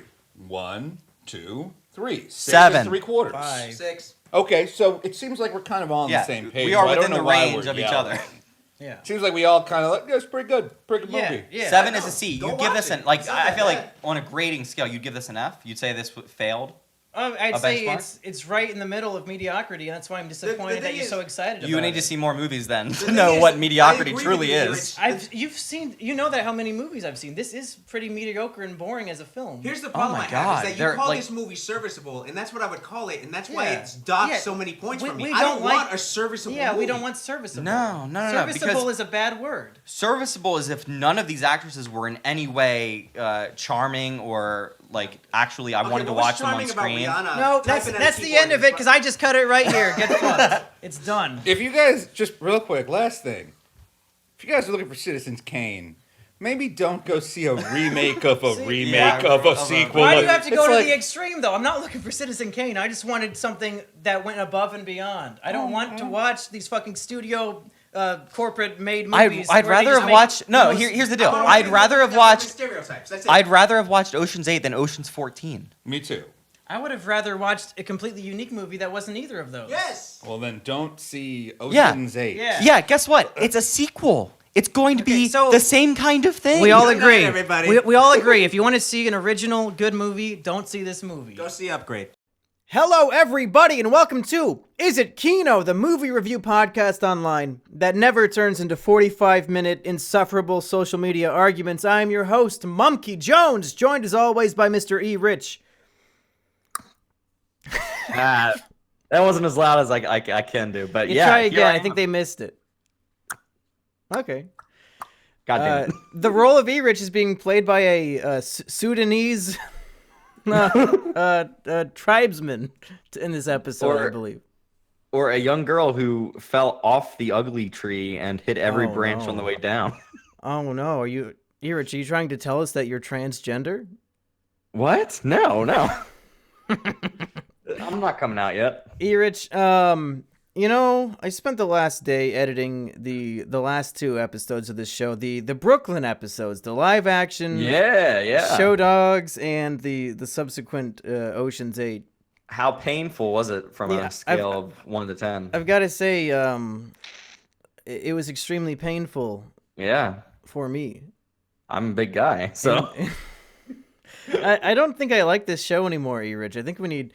You know, I think that the cure is no more Assburger. I think that that he brings a very bad energy to the show, and I just couldn't even stand to listen to my own podcast for 2 full episodes. I think we're going to give both of us and everybody at home a nice burger break. No more burger for a while. We'll bring him back for the next Black movie. Just like my diet, no more burger for a while. No more burger. We're going to go... Well, I guess we can't even go keto because you can eat burger meat. We're going to go full vegan. No more burger. Sounds fine to me. And also, I think we should implement a new rule on this show that states if you're going to talk that much and be that loud, you have to have something to say that isn't retarded. And not say the same thing over and over again. Well, I mean, you fell guilty to that as well. So, I mean, I can't... No. I was talking about myself entirely. Okay. Well, I mean, that also... It applied to everybody, I think, on both of those episodes, and it's just awful. It made me sad. I have to learn to make my point once and as best as I can, and then shut the fuck up. Yeah, we got to stop going into these circular arguments where we just keep implying and forcing the argument back into the direction we want it to be. I just get so mad, you know? So passionate about these above-average films. Yeah. Speaking of above-average films, today we are discussing a little movie I like to call Hereditary. Shut the fuck up. Rated R. Holy shit. It is rated R, isn't it? It has to be. Shut the fuck up what? Above average. Would you say this is below average? Hell no. Well, yeah, then it's above average. All right, yeah. Technically speaking, yeah, yes, technically, you know, from grandiose to insanely good to above average, all of those terms are technically above average. Describing the same thing for the most part. Yeah, I don't see. You're already getting mad. I didn't even say anything yet. Erich, what did you think of Hereditary? I loved this movie. This to me is the perfect kind of horror movie where it doesn't rely on jump scares. It doesn't rely on sticking with this scary monster or this scary thing that chases you throughout the movie. It works on a psychological level. It works on a plot level. They introduce all these details that become important throughout the movie. It's just creepy as all get out. I was when a horror movie is working on me, my skin starts to crawl and I feel uncomfortable in my own skin. And that was happening. You really are transgender. We cracked the code already, twice in one episode. Yeah, just during horror movies, apparently. Oh, well, what are you going to do? Yeah. So, did you feel the same thing? Did you feel uncomfortable and put off? You know what, Erich? I got a lot of soul searching done while I was watching the film. And I'll tell you this, and I got a whole bunch of different ideas cooking in my brain. Okay. I'll say I thought this was a good movie. Mm-hmm. Perhaps a very good movie. Better than a lot of the things I've seen this year. Okay. But I don't think I like horror movies at all. I think really? that it's like horror movies are the same as country music to me, where even the greatest country song I still don't even give a fuck about because it's just not for me. So as a horror movie, I don't think this is very good. I like this as a psychological dark family drama which it is for most of it. Yeah, absolutely. Which is why it's like 80% a really good movie. And then when they bring in the horror elements, it really I didn't like that at all. Not because it was scary, but because it wasn't scary really for me at all. It's very creepy, which I enjoy. Creepy. Yeah. Creepy is cool. But I didn't find it to be horrifying as the term horror would apply or imply. I thought, but otherwise it's a great film. Great performances almost completely around the whole cast. A really interesting plot. I didn't really know where it was going. Lots of twists and turns and fun surprises. as a horror film, really not for me. But as a just like a fucking family drama, this is some top-notch shit. Okay, I can respect that opinion actually. Have you seen The Witch? No, but it's also by A24 Pictures, which I think it's been A24 Pictures is a 5 or 6 year old production company and is already like one of the top 5 of all time. That's fucking crazy. Yeah, they make good movies almost every time as far as they're going to go down as legends. Like every single year that they've been around, one of their films, or at least one of their films, has been in my top 5 films of that year. It's crazy. They either must have a way of finding the talent and then just saying, here, take the money, like do what you need to do, figure this out. But like every single movie they put out, if at least I don't love it, I can still acknowledge it's very well made, because It Comes at Night I didn't care for a whole lot, but I could see that it was well crafted, and I could see what they were going for with that. But yeah, A24 just knocks it out of the park. Hell yeah, I mean they made Room, right? I mean, and Ex Machina, and so many of my favorite films this decade. I can't believe it. I'm really looking forward to living a lifetime of watching A24 movies. Yeah, I mean, if this is the trajectory of what they make, then it's only going up from here. I mean, even like The Disaster Artist, which I was a little lukewarm on when it first came out, but upon rewatching, that's like a really, really good movie. Yeah, absolutely. I was just initially disappointed because it didn't live up to my book expectations, because I'm one of those like Harry Potter cucks, like, well, the book had this, but then, you know, when I watched it again, detached from that, I fucking loved The Disaster Artist movie. Excellent. Yeah, I mean, I think the first time you just have to kind of exercise anything out that you expect of it or think that it has to deliver on, and kind of judge it on its own merits. They did a Ghost Story, Monkey. We both love that movie. They did the fucking Ghost Story. The one movie from last year that I probably think about once a week, and it's like that movie haunted me way more than this movie did. Well, you've only seen it for the last 5 hours, so yeah. Well, I mean, like, even in the theater, that movie like fucked me up. This one was really exciting to watch in the parts that weren't boring. So let's dive into this one, because I guess there's a lot to talk about. Real quick before we start, you said that like basically like horror movies, it's just not a genre that you can get into or really like you can like the horror movie for other things it does, but the actual horror elements of it either don't work for you or you're just not interested in that part. Yeah, I think it really comes down to supernatural elements. Have never thrilled me in any way. Something like Green Room, which is not classified as a horror movie, I like that on a horror movie level because it fucking scared the shit out of me. But in general, horror movies, like you think of your Paranormal Activities and your Conjurings and like all that recent stuff, even Babadook that everybody said was the greatest thing ever. I got nothing out of any of those. Okay. All right. Yeah. So for me, like you said, like country music, like it's just a genre that doesn't work for you. With me and things like country music or horror movies, if it's very well done and it excels at what it's trying to do, I can love it. I can say, yeah, this is a genre that I can enjoy, and as long as it's done well. And this movie, I think, is a perfect example of a horror movie that doesn't rely on jump scares, doesn't play to the normal biases that usually horror movies are trying to get the easy way out of you. It builds up a story, builds up the tension, and just keeps ratcheting things up until it really like shakes you and has an effect on you. So yeah, it worked really well for me. I think one of my main issues here is that I'm a really big fan of psychological thrillers and horrors, and that's what this movie is for the most part. But then when they say, oh, maybe they're not crazy, maybe it really is like this supernatural crazy thing happening, it sort of deflates the whole thing for me. But I mean, that's strictly a personal preference. If you like supernatural horror movies and shit, you're probably gonna love the fuck out of this movie. Absolutely. And like I'd say, I asked about The Witch because The Witch is very much comparable to this movie, where you can try to think, oh, well, maybe supernatural things aren't happening, maybe it's all in their heads.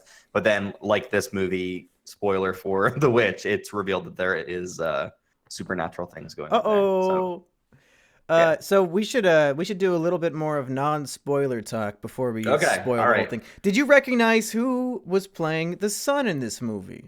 I did not, no.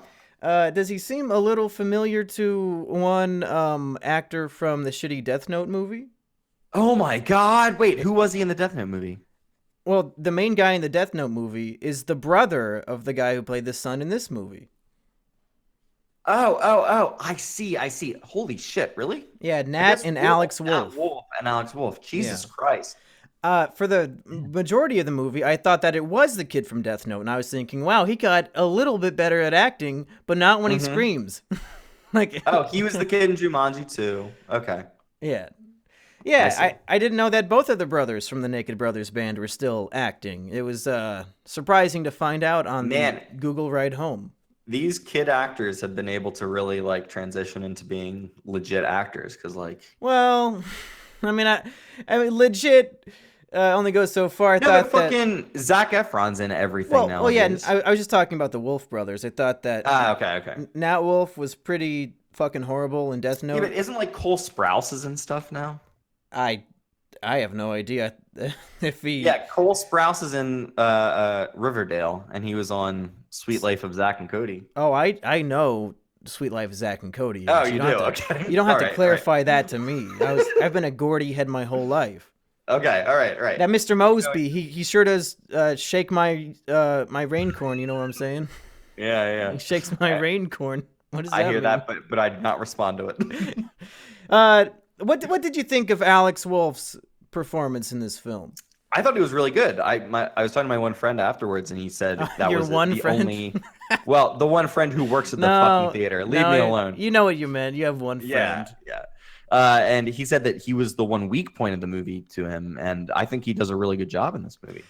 I am very torn because there's a scene where he's in a car accident, and it just sits on his face for like 2 full minutes, and I thought that was fucking phenomenal. I thought it was great. I was right in that moment with him. I felt it. But then other parts of the movie, it was as bad as the scene in Death Note when his brother is screaming in the classroom when Ryuk shows up. And really? It's just really horrible.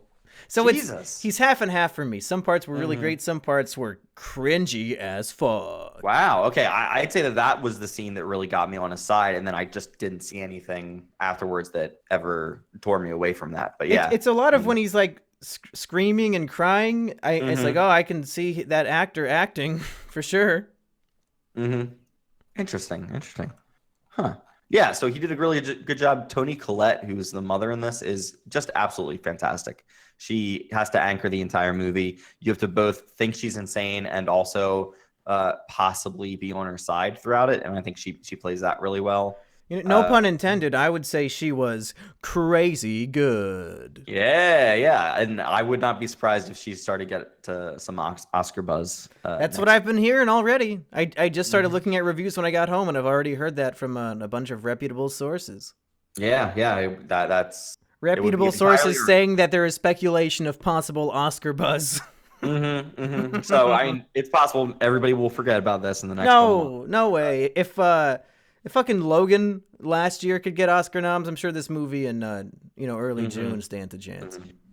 So what else? I'm trying to think of what I can say without spoiling. Basically, I think the trailers do a good job of barely giving away a lot of this movie because something happens about 30 to 40 minutes into the movie that I was completely shocked by. Yeah.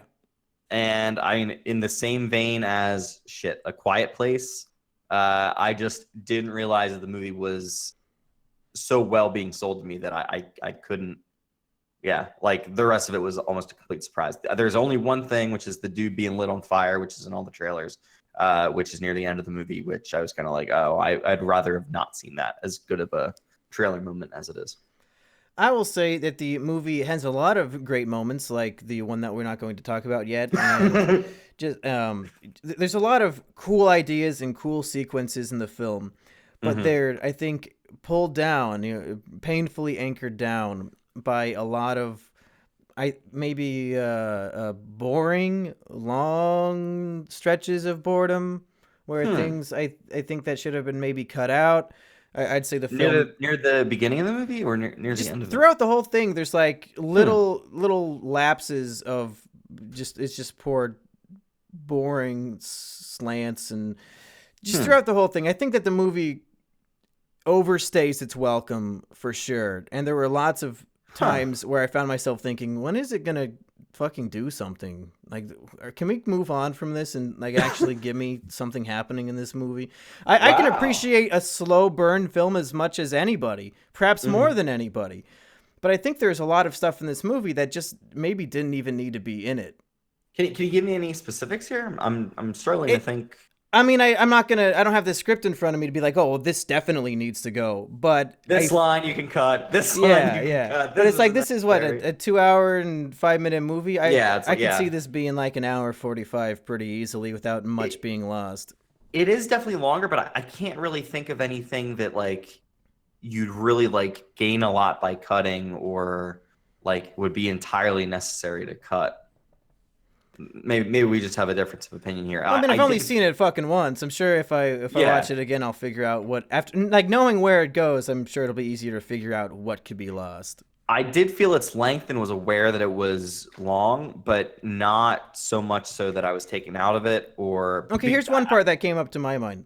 All right, it's right up towards the end of the film, like the last 15 minutes, where Alex Wolff like wakes up and he doesn't know where his parents are, and he's going, "Dad, Mom," and he walks slowly through the house in the dark, and it's like 4 full minutes, and the movie thinks it's a lot scarier than it actually is when it's really just like absolutely riveted in those moments, and like I don't think it's spoiling a whole lot to say at one point you can see her in frame. Well, yeah, but it goes on for way too long for me.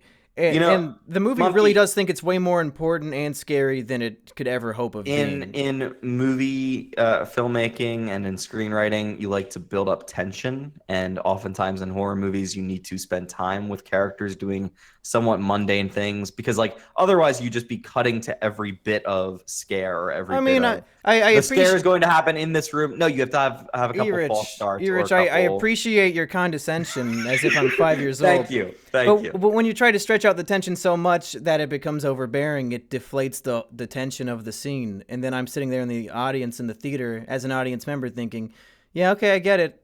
Move on to the next room. We don't need to stand in this empty room for a full minute. I feel like we have to get into spoilers to really talk about that particular scene, but I feel like that is the end of the movie, and in order to fully engage with everything else that has happened throughout the movie, we need to follow that one character as he searches through the house. Like, I don't understand. It's just way too long. Way too long. I mean, we might have to agree to disagree. And also, without spoiling the ending, speaking of being condescending, the very end of the film, in case your brain is too small to understand what happened, they give you a full 3-minute exposition dump of exactly what everything means and exactly what's happening, and they spoon feed the ending to you, and then it's over. Get fucked. That wasn't necessary, but I absolutely guarantee that if they didn't have that in there, there would be a bunch of angry. And do you know that this movie has a terrible, terrible cinema score? This movie has like an F+. What the hell is cinema score? That's when people come out of the theater, they rate the movie. Oh, I'm guessing Mother also had a similar score. Yes, Mother also had a similar thing, and I think, like, even though I think this is probably better than Mother, this is fucking way better than Mother. Are you kidding me? These kinds of movies that, like, as much as you did say that they do really explain it out and really draw out, this is what happened. I think that this movie, if that ending, I think it benefited from that rather than I think if they didn't have that ending speech, I could walk out of the theater thinking about what the movie meant rather than being like, well, that was a load of fucking horseshit right there. They make it clear what's happening before when she's figuring out everything. It's just, and then they spoon feed it to you again at the end. They shove it down your throat like you're retarded. I get it, yeah. Okay, so let's finish up the non-spoiler section and then move into the juicy spoilers. Dun dun dun. Erich, would you recommend Hereditary? I loved this movie. I think it's probably going to be one of the best horror movies of the last 10 years. And if you like horror, if you like psychological horror, if you like intelligent movies that are written well and have great acting in it, yeah, absolutely go see Hereditary. I would say it's a very good movie. And yeah, go check it out. Hell yeah. All right, Erich, let's talk about fucking the 8th King of Hell. Yeah, Paimon. So, are you into demonic shit, Monkey? No, it's fucking lame. Why is it fucking lame? It's cool. Oh, no. That's like what really stuck the nail into the coffin of this movie for me. It's anything with like demons or trying to talk to spirits with a fucking glass of water. Exorcist. You must think The Exorcist is one of the worst movies of all time. I mean, I've never seen it, but the whole concept of exorcisms and spirits and demons. I think it's the lamest shit ever. All right, so the demon in The Exorcist is not a biblical demon. It's a ancient Sumerian demon, I think, called Pazuzu. And I love all of that shit. I go onto fucking Wikipedia and I look through all this crazy fucking shit. Do you know any biblical shit, Monkey? I mean, enough. Do you know about Legion? No. So this is going to be the Erich Bible class. In the Bible, Jesus was able to exorcise a demon that had infested a person. And Legion is not one demon. It is hundreds and hundreds of demons or something like that. And I think he put Legion into a horse and then made it run off a cliff or some shit. I don't know. But anyway, this demon, Paimon, I believe, is some kind of form of Legion, or it's in some way linked. So like that's all the voices that the mother was hearing and stuff like that. That's kind of that tie in there. But I love any of this demonic shit. As soon as you get really, like, if it's the devil, that's fucking boring. If it's one of the fucking devil's sub-lieutenants and like there's all kinds of crazy shit attached to that, I love it. I love it. So I can't differentiate those two things in my mind. As soon as it's like, oh, it's a demon from hell, I think, oh, that's fucking childish and gay. Yeah, but I think the distinctions of, like, if it's the devil, then it's just like this red-horned, like, evil thing. If it's more mysterious, like any of these other demons that no one has ever heard of in their life, that I think is inherently scarier. And I'm just much more intrigued by what's going on here. See, you say scary, but I think the fact that it was proven that this really is one of Satan's minions who they brought to life in this family's, children, I think that takes away all of the horror in the movie. Because we're acknowledging that heaven and hell are real. This family is subservient to one of the kings of hell. Where is God, then? Can I finish, Erich, all right. you motherfucker? All right. The whole, what I'm saying is, this family is a servant to this demon king, which means, like, when they die and go to hell, it's not going to be that bad, because, like, they're, like, friends with this fucking demon king, Like, I don't think they're going to be tortured too much for worshiping him and fulfilling all of his goals and prophecies and shit. None of the family we're actually following in this movie know about that or are willingly following that demon. I mean, the two kids are probably going to, live it up. They are all, like, victims of this crazy cult. Yeah, that's the other thing about the movie, is that I am staunchly against one of the themes that they bring up in the film. And as always in movies, you got to pay attention to the classroom scenes, because they'll the director they spell out whatever the fuck they're trying to say throughout at the beginning of any movie, even fucking Annihilation, they will preach to you exactly what the movie means, and then you got to watch it unfold. And in the beginning, they're talking about fate and whether it's more tragic in literature for a character to succumb to fate, or is it more tragic if a character's tragic flaw is their undoing? And the movie decides, you know what, I think that fate is more tragic, which I definitely disagree with. I think fate stories are about as boring as you can get. And this movie decides, oh, you know what, it was their fate for all of this to happen, to which I say, well, then I don't fucking care. Yeah, but for the person that's in that situation, isn't that the most tragic? Because they think they have some form of input into it, but they really don't. They never did in any way. I don't know. I think it's far more interesting when a character is undone and terrible things happen to them through their own doing, not because the forces of nature decided it for them millennia ago. But you could very well apply that to this movie, but it's in them trying to act against fate. Like Toni Collette says in this movie, she tried to have an abortion, or not have an abortion. She tried to have a miscarriage, and assumedly it was being prevented by this cult group that was, I guess, protecting it somehow, right?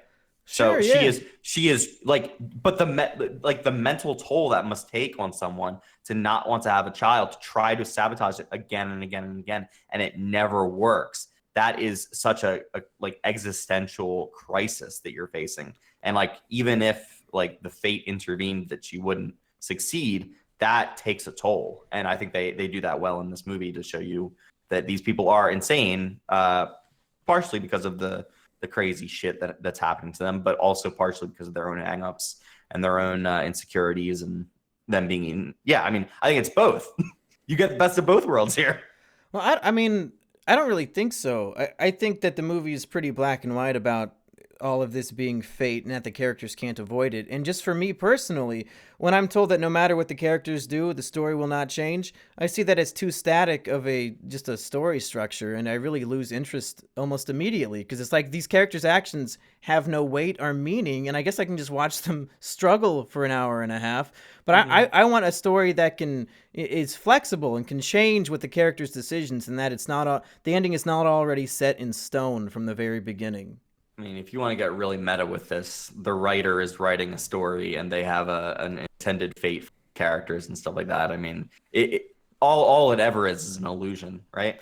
Well, sure. But then in those stories, at least characters can make decisions that affect the outcome. This movie, that does not exist.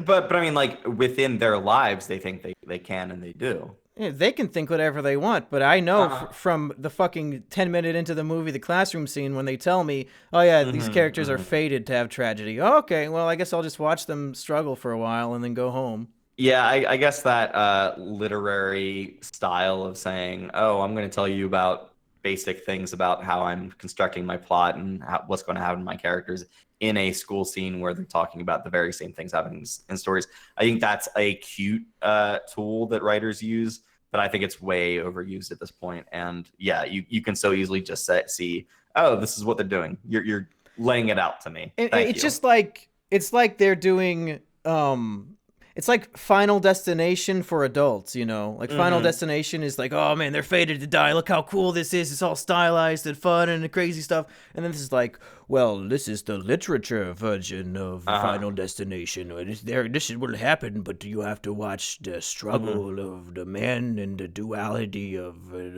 okay. No, that's fine. No, I understand. I understand what you're saying, and I agree with it. I just think that if you construct interesting enough characters and characters with enough internal struggle, because like, I mean, regardless of whether her mother is a crazy demon woman who wants to summon this payment guy, she had an awful childhood and upbringing with her mother being dissociative identity disorder or whatever, and I think that makes her an interesting character. Like, she is building all these models throughout the movie, and that has almost nothing to do with anything. Yeah. Like I've been saying from the beginning, I think this movie is super great and good. I just find demon stuff and fate stuff to be really lame. Otherwise, this movie is fucking pretty goddamn great. Fair enough. There is a great shot I wanted to mention. I wanted to really lay this down. There is a great scene where I think Alex is coming down the steps, or maybe Toni Collette is coming down the steps, and you get to see a house. And so it's just a house. Then underneath the house is, you see it's built on a foundation of old houses that are all getting worse and worse and more decrepit and old and falling apart and stuff like that. That is such a genius thing to put in this movie, because it is so much a statement about families and how we're all built on the insecurities and the tragedies and all this terrible shit that makes up who your family is and why they're the way they are, which all comes back to impact you and decides how you're going to act and all that stuff. And it is such a beautiful image and ugly image to have in this movie that perfectly spells out exactly what the movie's saying and doing. Yeah, the movie does a lot of cool stuff like that.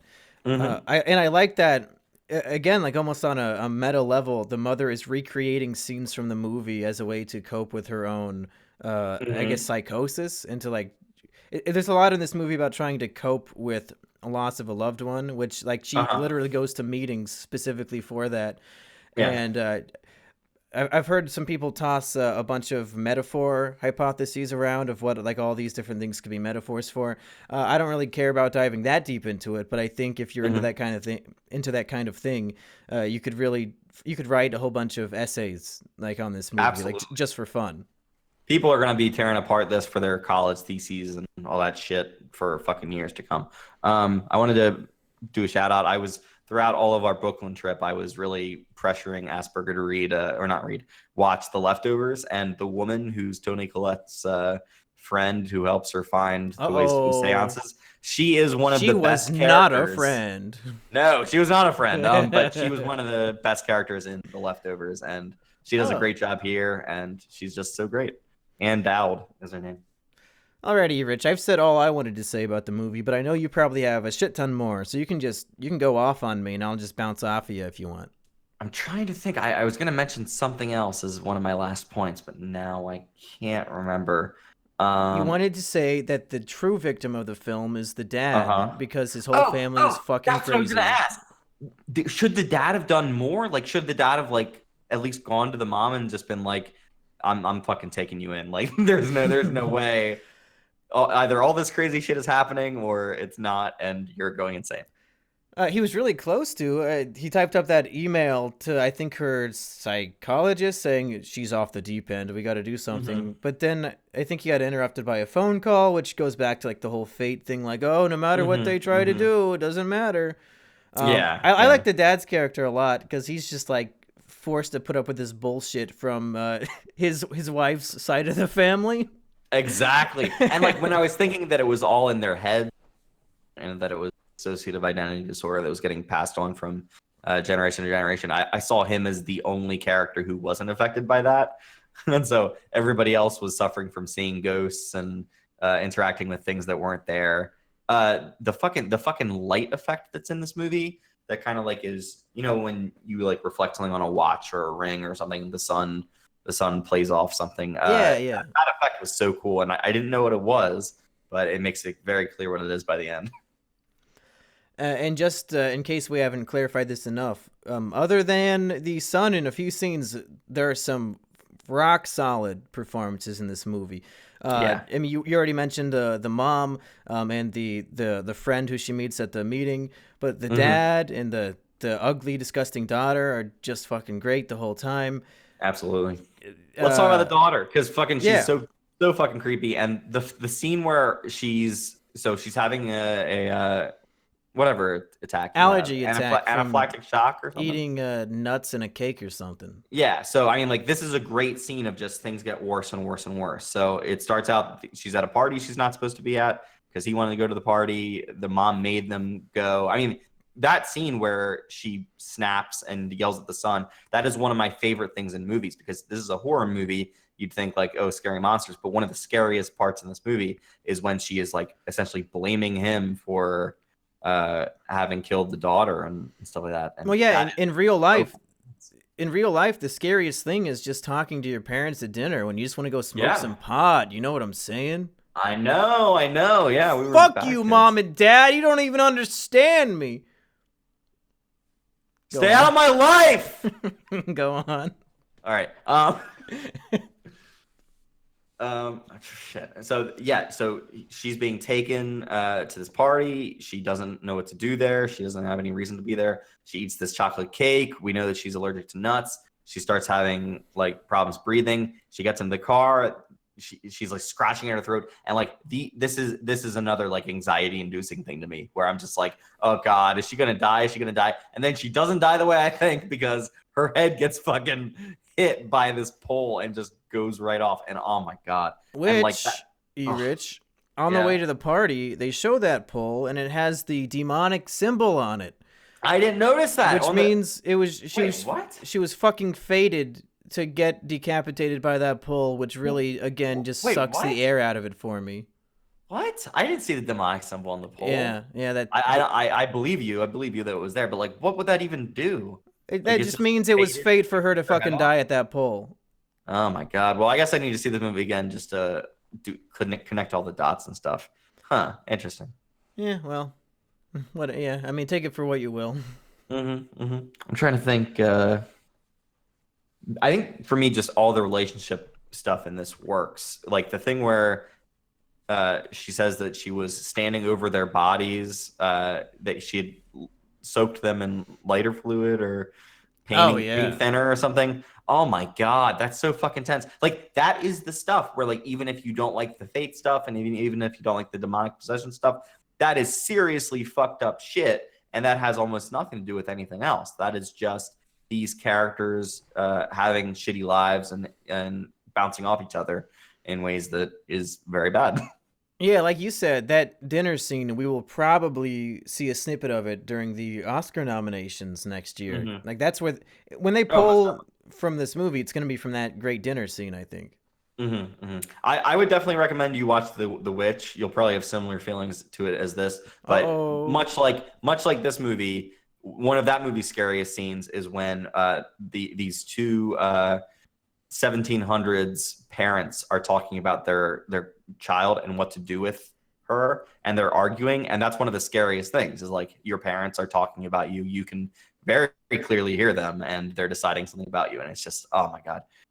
Any horror movie that mines dramatic potential and like people talking to each other and how harmful that can be, that is tops in my book. That is some of the best shit. Which surprises me that you did not enjoy It Comes at Night, because I actually, I think I really liked that one.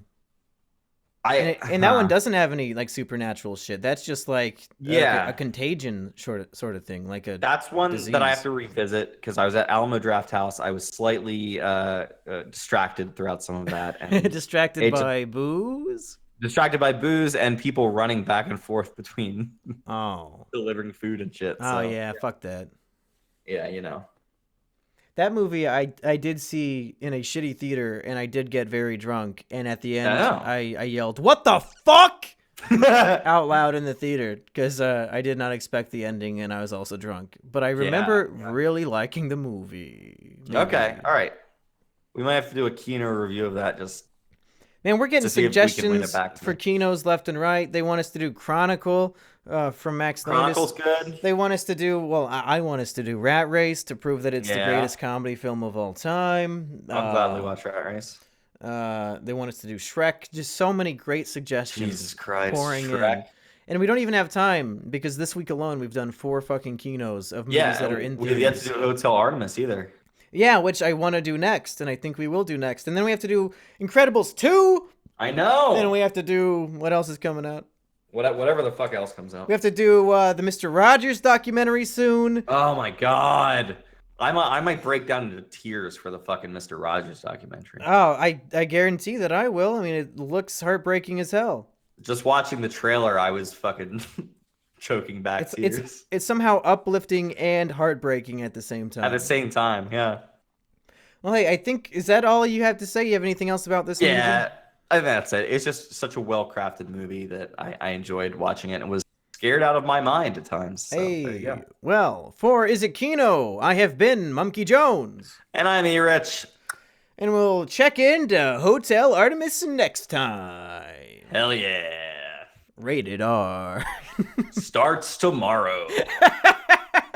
Hello, everybody. It's time to check into your favorite movie review podcast, Is It KINO? I am your nurse, Monkey Jones, joined by the medical professional, Mr. Erich. Yeah, I'm an orderly here, and God damn it, I can't remember any of Dave Bautista's lines in this movie. I literally just came from seeing it. He said visiting hours are never. Never! Hell yeah. Oh my God. Did you ever read the Artemis Fowl books as a kid? I did, at least the first 3 or 4 of them. Yeah. Did this remind you of Artemis Fowl at all, with like the little small genius main character who was supported by the big butler monster man? Yeah, I can definitely see that. Yeah, now that you're saying that, yeah. It was, I mean, it's clearly not a direct, inspiration, but it did remind me of Artemis Fowl, and it gave me some nostalgic memories to reading those as a kid. There was no fairies in this, though. No, but there were like a bunch of mobsters and shit. It was pretty much the same thing. Are those worth rereading? I haven't read them since I was like 10. I haven't reread them either, but they are making a movie out of it, so. Oh, fuck. They're going to ruin it. Who cares? Man. I remember, hey, 1 second. I remember reading the Artemis Fowl books, and in the back it says, soon to be a major motion picture. Oh, and I just really? it's got to be in a couple years, right? But this was like when I was 13 years old, and it's just like it never came out. Yeah, that's over a fucking decade ago. That's crazy. I know. What did They're they like? Finally getting around to doing it. They sold the movie rights to Fox, and they're like, okay, of course they're gonna make this within a year while people still know what Artemis Fowl is. There's no way they'll fuck this up. Yeah. Well, I can already smell a big flop on their hands. They think that there's gonna be a big enough nostalgia-influenced fan base to go make $50 million on this fucking Artemis Fowl movie that's gonna be terrible. Good luck. Yeah, I don't think so. Erich, I made a mistake last episode. I made a terrible mistake. Why is that? I've been wanting this show to have like a theme song before every episode, like maybe like a 15-second little like da-da-da-da-da-da, welcome to the KINO, you can touch our wiener, da-da-da-da. Yeah. And it just so happens that last episode I made the mistake of kicking the one musician I know off of the show. Like, I mean, I'm thinking, we need to get a theme song. And then I immediately say, you know what, this show's going to take a break from Assburger for a while. And it turns out the episode where we kick him off the show, and by kick, I mean, we're not actually kicking Burger off the show. We're saying we're going to take a short break.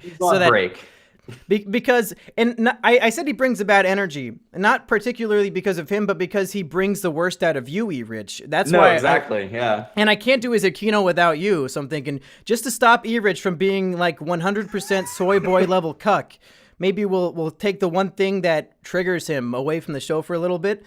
But still, it's probably a good idea. Yeah. Because I was constantly angry and constantly so cucked. I don't know if you watched the Ocean's 8 episode, but I actually cut off 15 minutes at the end because right when we ended it, then you guys jumped right back into it and said the same shit again and again. So I was like, they've already heard this shit 8 times now. I'm just gonna cut off the last 15 fucking minutes. Okay, we had an audio issue, but the point I'm trying to make is that the Hereditary episode where we kick Burger off the podcast was uploaded on his birthday. So that was an unpleasant birthday surprise for him. So, Burger, if you want to make a short theme song for the show, we would love that. But if not, because you're mad at us, if anybody else would like to submit 15 seconds of what they think would be a good Is It KINO theme song, go ahead and send that our way. And it'll probably work because we have low standards and expectations. Mm-hmm. Happy belated birthday, Burger. Here's a giant middle finger right in your face. Burger, we love you. Oh, he even said in the comments, I'll be back for the next Dead Wife episode. So excellent. There should be one of those every month at least. Well, yeah, I mean, that from the very beginning, it's been like, okay, we'll get Burger in for like the superhero movies and the Dead Wife movies, because that's where he really excels. When we bring him in for anything that even has the potential to trigger Erich, it's like, well, I guess every episode's going to be a nightmare now. Yeah, yeah.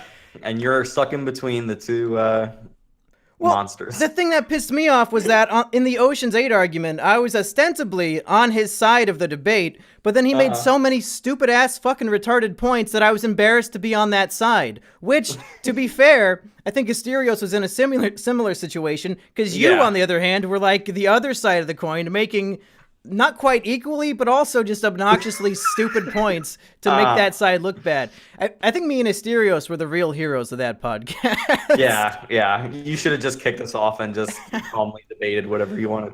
I mean, at one point, I literally took Asperger's microphone from him, and that still didn't stop the chaos from consuming us all. Erich, what did you think of Hotel Artemis, a movie that we were both very, very excited to see, and less excited once we were halfway through the movie in the theater? Yeah, because we see this trailer. I've heard nothing about this movie, but this movie has Sophia Botella, it has Sterling K. Brown, it has Charlie Day. Jodie Foster, it has fucking KINO favorite Charlie Day. Jeff Goldblum in it. It has Zachary Quinto. It's got all of these great, like, I wouldn't call them A-level stars, but they're like B-level stars that I like seeing play off each other and do these things in movies where they're interesting characters. And so I thought giving them a movie to their own to really shine and make the best out of it, I thought even the concept looked great. Unfortunately, I watched this movie and about 30 minutes in, I was like, oh, there's something wrong here. There's something very wrong here. Oh, wow. And I couldn't quite figure out what it was throughout it. I have some ideas percolating in my head, but it is just so disappointing that this movie never lives up to what I think the full promise of the premises, which it's so fucking disappointing. I was so let down by this movie. I actually loved it for probably the entire first half of the film. And I've never seen a film go from a 9 out of 10 and then slowly fizzle down to a 6 out of 10 once it hit the halfway point. And I know exactly what the problems were, but it seems you have different problems than me, perhaps. Possibly. I think if you were down on the movie 30 minutes in, then we must have had very different movie experiences. Because I was so invested in the world that the movie built up. I liked all of the characters. I understood all the characters. I was really into it. And I was so excited because they have so many different little plots and things unfolding. And it's really building up to this point of utter chaos where everything that they're building up is going to culminate in one big crazy climax. But the problem of the movie is that it forgot that movies are supposed to have a climax, and everything that they set up just fizzles out.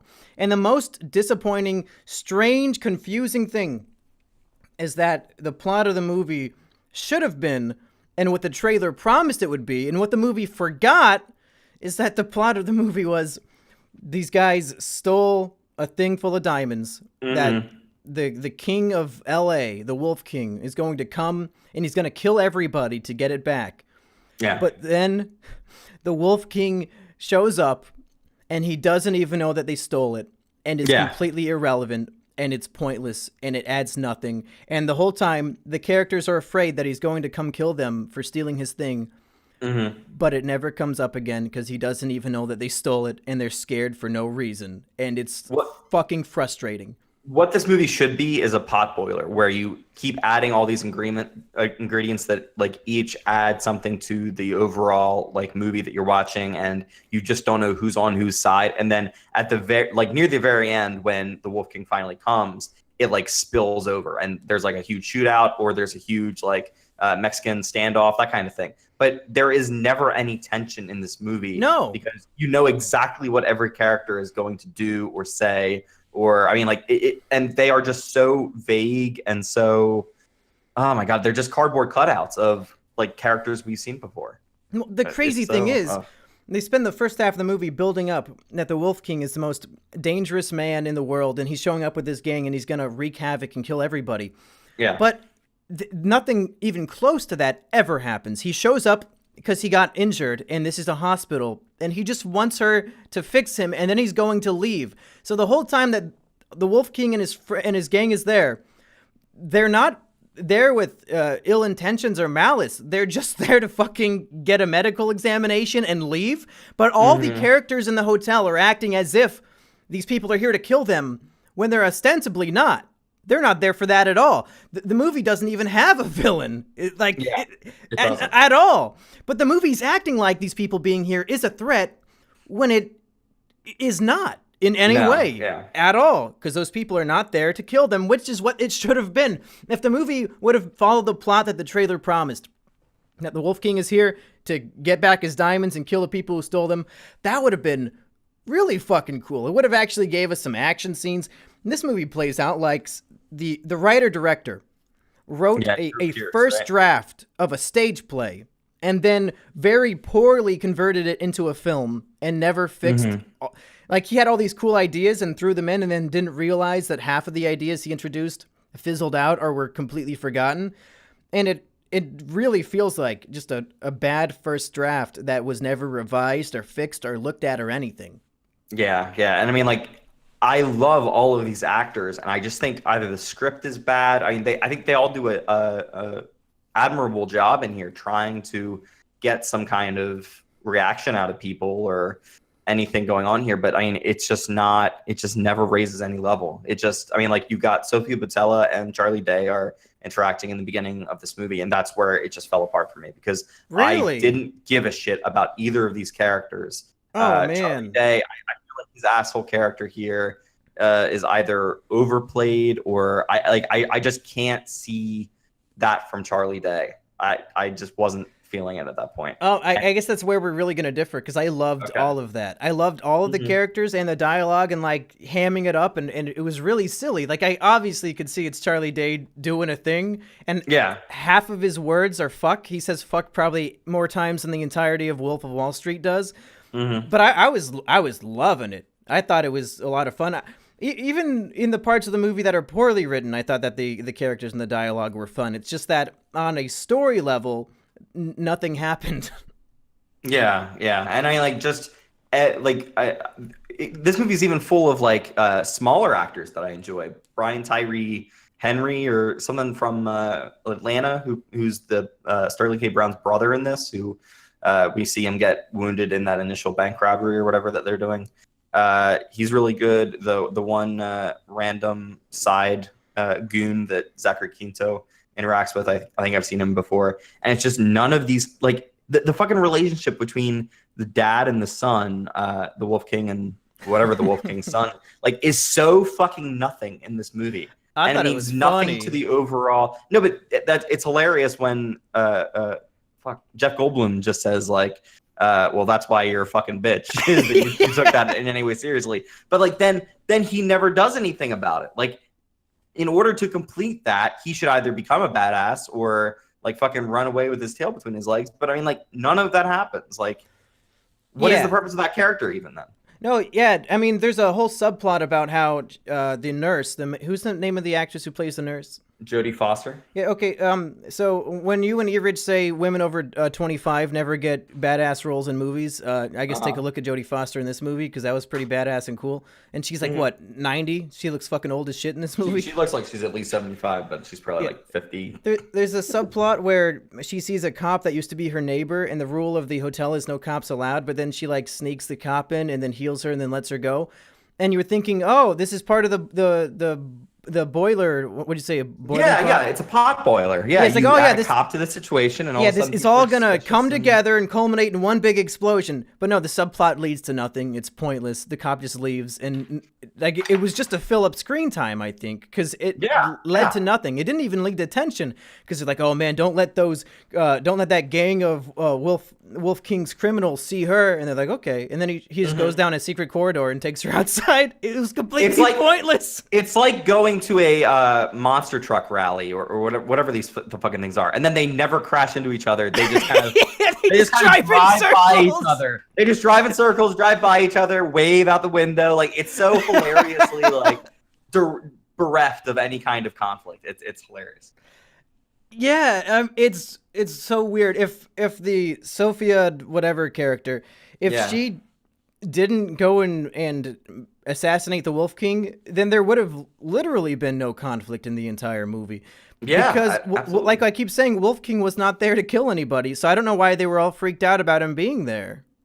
Yeah, and I mean, like, but okay, they kept acting like the Hotel Artemis is some kind of secret, didn't they? Yeah, but it's like a big neon sign. There's a fucking neon sign! I don't get it either. I honestly don't get it. I didn't understand some basic things during this movie. It's just like, what the fuck? She also only has 5 rooms for patients. Like, she can only have 5 criminal patients at a time, which is also insane. That's literally stupid. But I'm not going to knock the movie for that, because I actually really like the world that it builds and just the chaos and all the craziness of it. No, but that's what gets to me, is like, this world is interesting. What they build up is interesting. It takes place in the future, so everybody's using like hologram shit, and they're like nanites helping people to recover from their wounds and shit. But like, they never make anything interesting from that.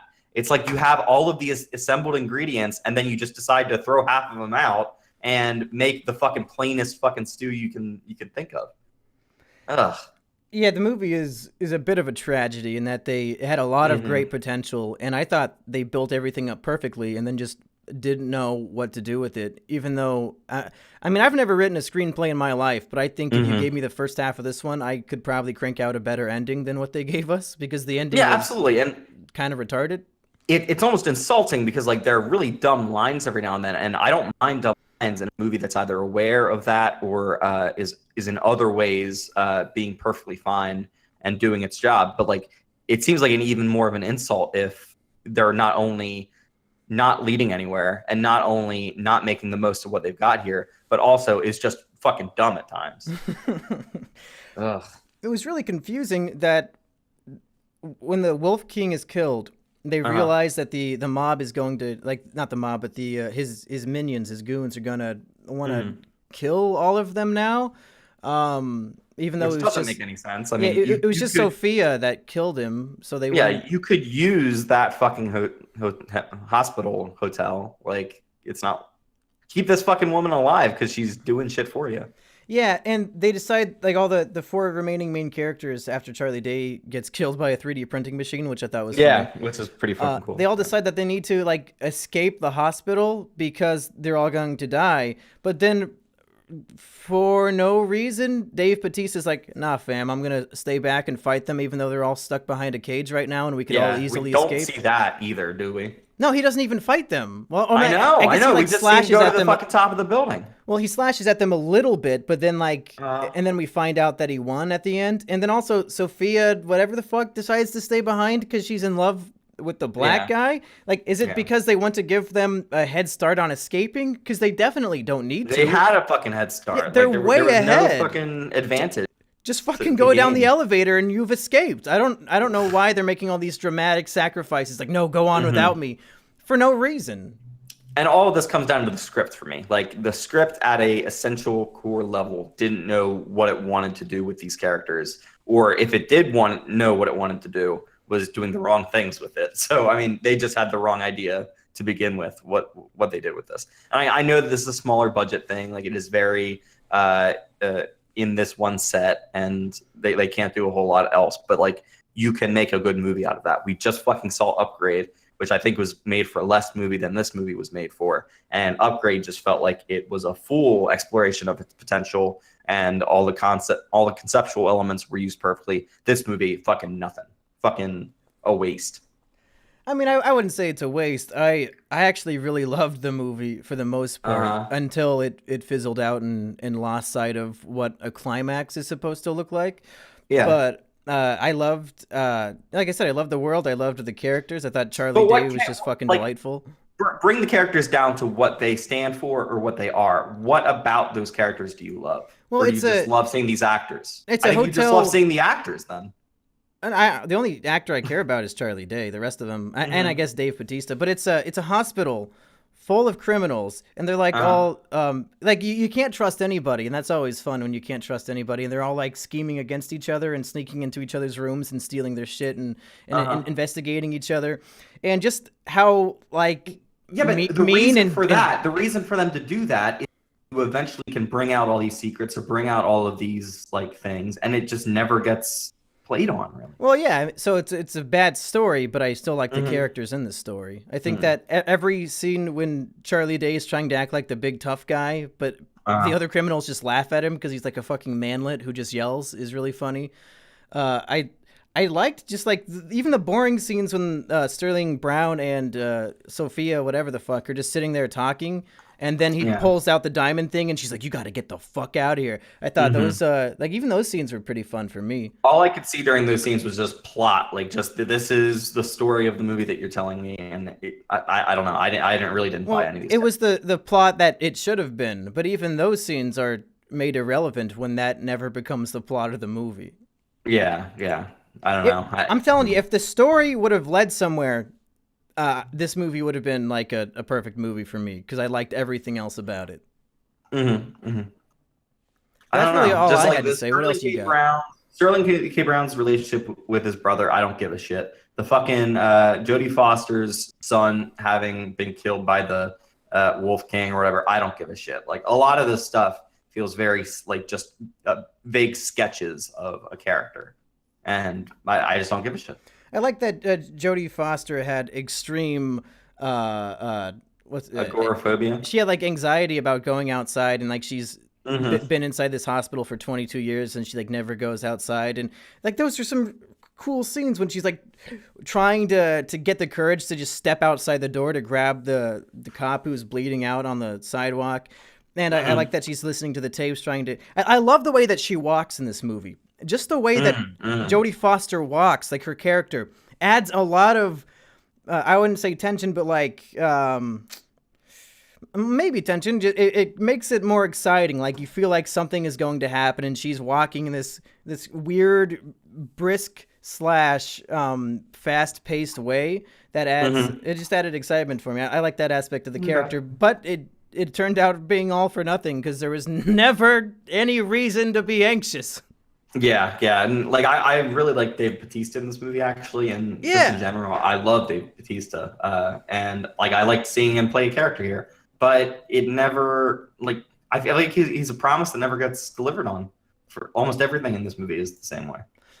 Yeah, they really shit the bed on this one. They I mean, at the very least, I would have liked to see more action at the end with Dave Bautista fighting everybody, but they give us just like that's a not little hard taste. to do. You don't need like all you need is fucking Dave Bautista and a stunt guy, and they will work out a fun fight for him to do in a fucking hotel or in a hospital room, whatever the fuck. Like, make this interesting. It never does. It never becomes interesting.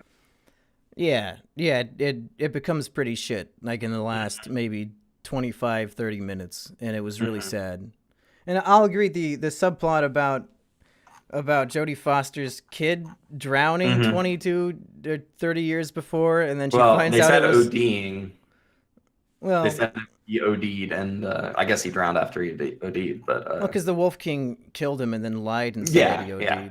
But, yeah, that was pretty fucking retarded. I'm okay with the but character. It all seemed convenient. It all seemed, of course, all of these things are coming out right exactly. And I guess that's only something you call out if you're not into the rest of the movie and stuff. But it just seemed like, of course, everyone's learning these old secrets like exactly now.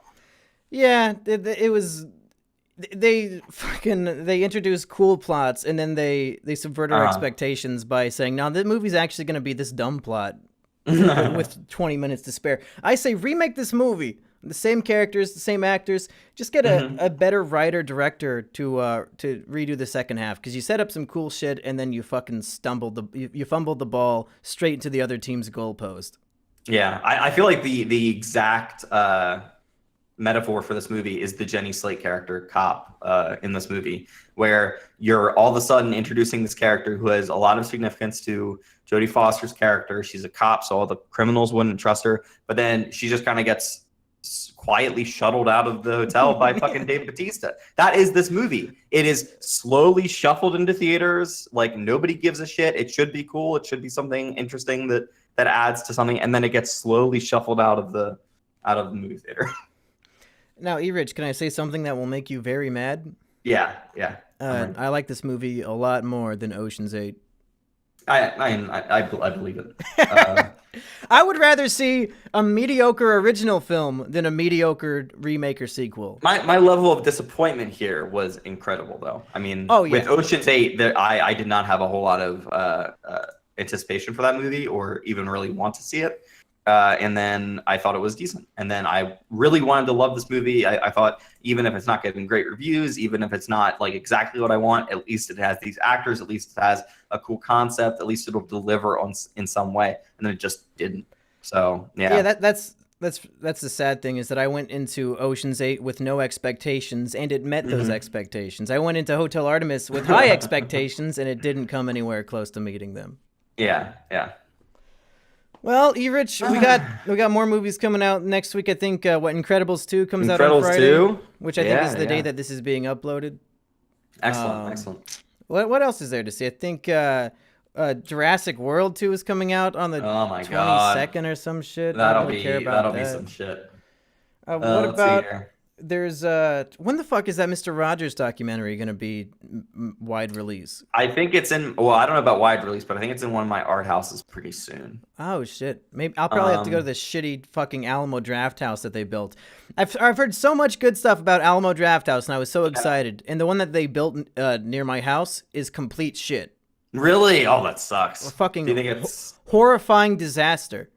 Damn. Do you think it's like they're just starting it up, so it's going to be it could be rough, or it really could be, but I think it's just the layout of the theater. They keep cucking me on this shit, where they have you have to pre-order the seat that you want, and then they have 6 good seats and then like 18 terrible ones, and then that's like the whole theater. They're so fucking small. Why can't we just have the big giant theaters where you have to walk upstairs to get to the next row and there's 300 seats in it? Why are we building these tiny fucking 24-seater theaters that are shit? Why? Wow, it's really Who dumb. the fuck asked for this shit? I certainly didn't. It sucks. Huh. All right, I'm also seeing Sicario 2, but that's in 2 or 3 weeks. Yeah, we'll do that's a while Sicario away. too. Hell yeah. Is that it? Anything else this summer? We did so many movies this week because know. they all came out at the same time. I know. When is Mission Impossible coming out? I think that's late July, maybe. Ah, okay. I'm so looking forward to that movie. Yeah, that looks pretty cool. I liked all the other ones that I've seen so far. I haven't seen the first two, but then I've seen all the rest. Okay, I mean, you kind of don't need to see the first two. Yeah. Is it like Fast and Furious where it doesn't start getting good until like midway through? Yeah, exactly. The first one's decent, the second one's bad, and then the third, fourth, fifth, sixth are all going to be great. Mission Impossible Fallout, July 27th. Is that the end of the summer? Are we running out of movies? Yeah, we're going to be pretty fucking hard up for a little while. Let's see here. I don't know what most of these movies are, actually. We could go see Mamma Mia. Yeah, I'll go see Mamma Mia. I've never seen the first Mamma Mia. That's why we would be objective reviewers, just jumping into the sequel without knowing anything about any of it. And it has the guy from Kingsman, so maybe we can appreciate him not killing people. Yeah, that'd be interesting. Skyscraper with Dwayne The Rock Johnson. Nah, you couldn't pay me to go see that. I will never see that movie. No. If it is up to me, I will never see it. Oh, Ant-Man and the Wasp comes out in July. Oh, yeah, we got to do that one. Yeah, definitely. All right, well, we got a couple here and there. Okay, well, for Is It KINO Hotel Artemis Edition, I have been Monkey Jones. And I remain a very deflated, very defeated Erich. Ugh. We'll see you for Incredibles 2. Yep. Rated R. Starts tomorrow. That's how the last episode ended. In select theaters. Wait, it is tomorrow, isn't it? Yeah. Tomorrow night, right? Yeah, don't run to your nearest Incredible theater. Rated R. So, Chris Hardwick has been in the news lately. I guess he's been abusing a lot of women. Can anybody name the first woman who accused Chris Hardwick of wrongdoing? Chloe Dykstra? Anyone? Anyone at all? The name of the woman? Erich, anybody? You have any idea? Chloe Dykstra? Nobody? Exactly! Because she didn't suck that nerd dick and become famous.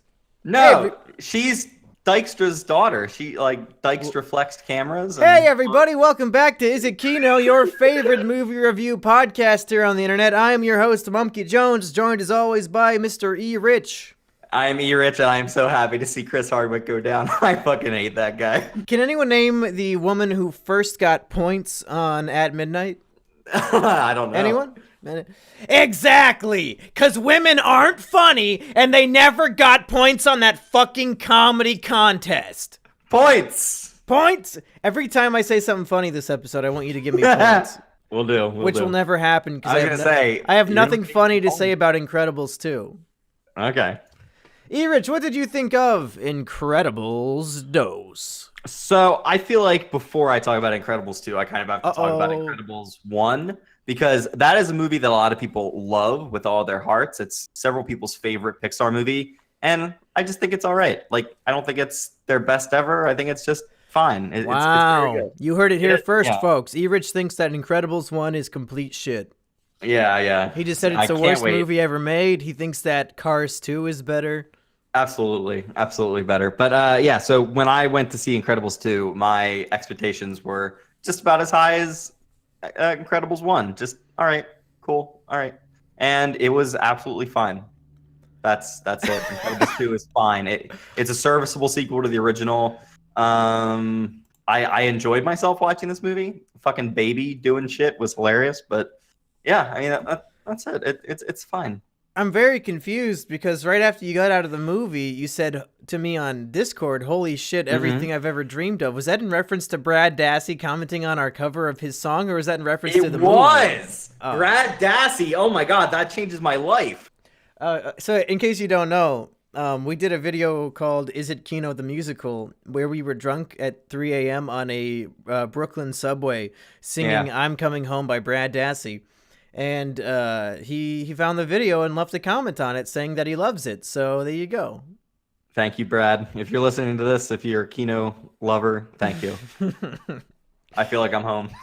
I feel like I'm home too. So, okay, so I guess I was coming into this thinking that you thought that the movie was everything you ever dreamed of, but it seems that's not the case. It was just fine. Yeah, I'm in a similar boat. I think I probably like the first one more than you do, and I thought that this one was just as good. It wasn't like the greatest thing ever, but it was pretty great.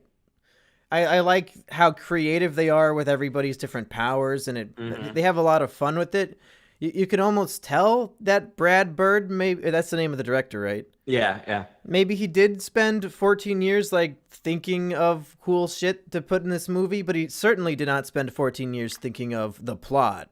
Yeah. I mean, the plot is very, very standard superhero type fare. I mean, I called it going into it that the villain would be the villain. So, you know. Yeah, the thing with Incredibles 1 is it came out in 2004. If this had come out in 2006 or 2007, I would not have, other than it looking way, way better, I would not have, guessed that this took 14 years to create. Well, yeah, the thing about Incredibles 1 is that it came out before the MCU, really before fucking the Chris Nolan Batman movies. Before superhero movies were, getting good, they were still all shit. And this one kind of came out, Incredibles 1 came out as, I think, a response to it. Okay, you guys suck at this shit. Those Fantastic Four movies were fucking god-awful. Yeah. I think it was around that time when those Fantastic Four movies came out. And Brad Bird said, fuck it, let's just make a really good one. And it'll be a Pixar animated film, and, there will be more casualties than any other Disney film ever could possibly hope for. And this one, you can't really say that it's a response to all the shitty superhero movies or anything. It's not really trying to satire or parody anything anymore. It's just a good sequel in a landscape where superhero films are a dime a dozen, and most of them are actually pretty good.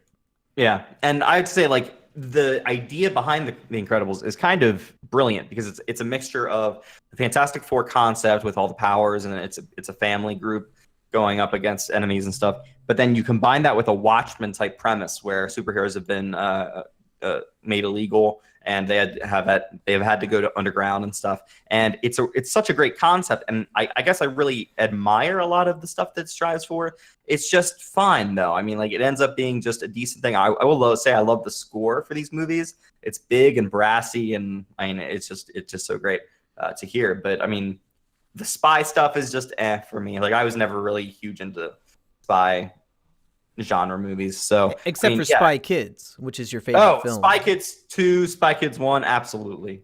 What about 3D? Don't give a shit about 3D. Points. I give is you that points. Good for me? Yeah, I got points for not liking Spy Kids 3D. Game over. Yeah, because the funniest opinion you could have is that Spy Kids 3D is bad when it's objectively a masterpiece. All right, the guy. Thank you. Let's talk about some specifics from the movie, because it's not enough for us to just say that it was good. Because there are some things in here that I think are amazing. I genuinely believe that the best superhero fight of the entire summer, considering Infinity War and all that shit, is Jack the Baby against a random raccoon. Absolutely. I agree with that 100%. That fight was so hilarious. I was laughing my ass off during that. That's what you want to see in these superhero movies. Enough of all these big, daunting plot threads of, should superheroes be illegal? Let's get all philosophical. No, I want to watch a fucking cool-ass fight where they show off the powers in a creative, fun way. And a fucking a 9-month-old baby fighting a raccoon, and the baby has every superpower ever made. That's pretty fucking great. Yeah, and it's so well visualized in this. The baby is constantly floating through the house and teleporting through different areas. It's so great. And I have to say, maybe it's because it's animated and they can do so much more with animation, but I feel like the powers on display here are some of the best realized. Because we've had Blink in the X-Men movies that can open up portals to different areas that push things to different areas, like the Portal game. But they've not been done as well as they've been done here. So that's what I will say about this, is that the powers on screen are just incredibly done. Yeah, this convinced me if they make a Portal movie, it probably should be animated, because it was just it was so actualized on screen through animation, and the way that, like I said before, that they actually utilize the powers in a creative way. Violet, the daughter, has a thing where she can turn invisible and she can create shields. And like the portal chick's like, well, fuck that. I'll just create a portal inside of your shield and then start punching you. Like they use all their powers to fight against each other. Whereas in other things, like in Justice League, none of their powers fucking mattered. It didn't matter at all. No. At the end, they just all went up It and all comes down to punched the bad guy. Yeah, like they don't get creative with the powers at all. So on that note, I'd say this is some top tier KINO superhero stuff because they actually utilize the powers in a creative and fun way, and it's not just let's punch. Yeah, I usually really hate the stretchy power superhero, but I think it's done really well with Elastigirl in this movie. You just like looking at her big, thick ass. Yeah, certainly. But points. Points, yeah! I'll give that one points. But the things they do in this movie with her motorcycle that can split in half and she that can was like cool as hell. go around. That is so fucking cool. Like they just visualize the stuff so well. Yeah, it's a great idea of she's like in a tunnel and she has to like ride her motorcycle along the train, but there's no room. So like half of her is stretched to one half and then the other half of the motorcycle's on the other. It's really like, I don't know how the motorcycle still operates when it's in two different pieces, but I'm sure they designed it that way. Yeah, I mean, maybe it's got two engines in it. It was really creative and fun. I want to talk about how two of our favorite actors are in this film. From Saul? Yeah, you got Saul and you got Mike. Oh, yeah, I guess he's the government guy. Oh, shit. Yeah, well, he was the lawyer. I don't know if he's a government guy. Okay, well, he has the ability to fucking wipe people's memories and shit, right? Yeah, He's gotta be a government dude. It was nice to have, our Better Call Saul friends appear. Yeah. And I don't know if they did it on purpose, but it's sort of like, oh, Saul's character is such like he really wants to help out, and he's like the happy-go-lucky businessman. I bet he's gonna be the secret bad guy. So I thought he was. I thought it was gonna be both siblings as the villains, and that like he basically wanted control of the heroes so that they would always protect him. Like, I mean, I like the explanation behind everything that like basically. His father had funded these superheroes, and then when somebody had broken into their house, he called the superheroes, and then they didn't come. I like that, and I like her insistence that they should have just used their fucking safe house that they had access to. Like, I like that as a origin story for them, but I wish that there had been more to that Bob Odenkirk character. That, I mean, either that he was a villain or I don't know, he was trying to use them for some reason. Well, I like that they subverted my expectations by not having Bob Odenkirk be the villain, but then they also didn't subvert it because then it was just like, oh, the other one is the secret villain. Why does it have to be a fucking secret villain? They keep doing these in these goddamn Pixar movies where it's like the guy who you wouldn't expect, or maybe you would expect, is the fucking secret villain. They did it in Coco. Give me something else. Stop with this fucking trope. Give me like an actual villain who isn't friends with the hero.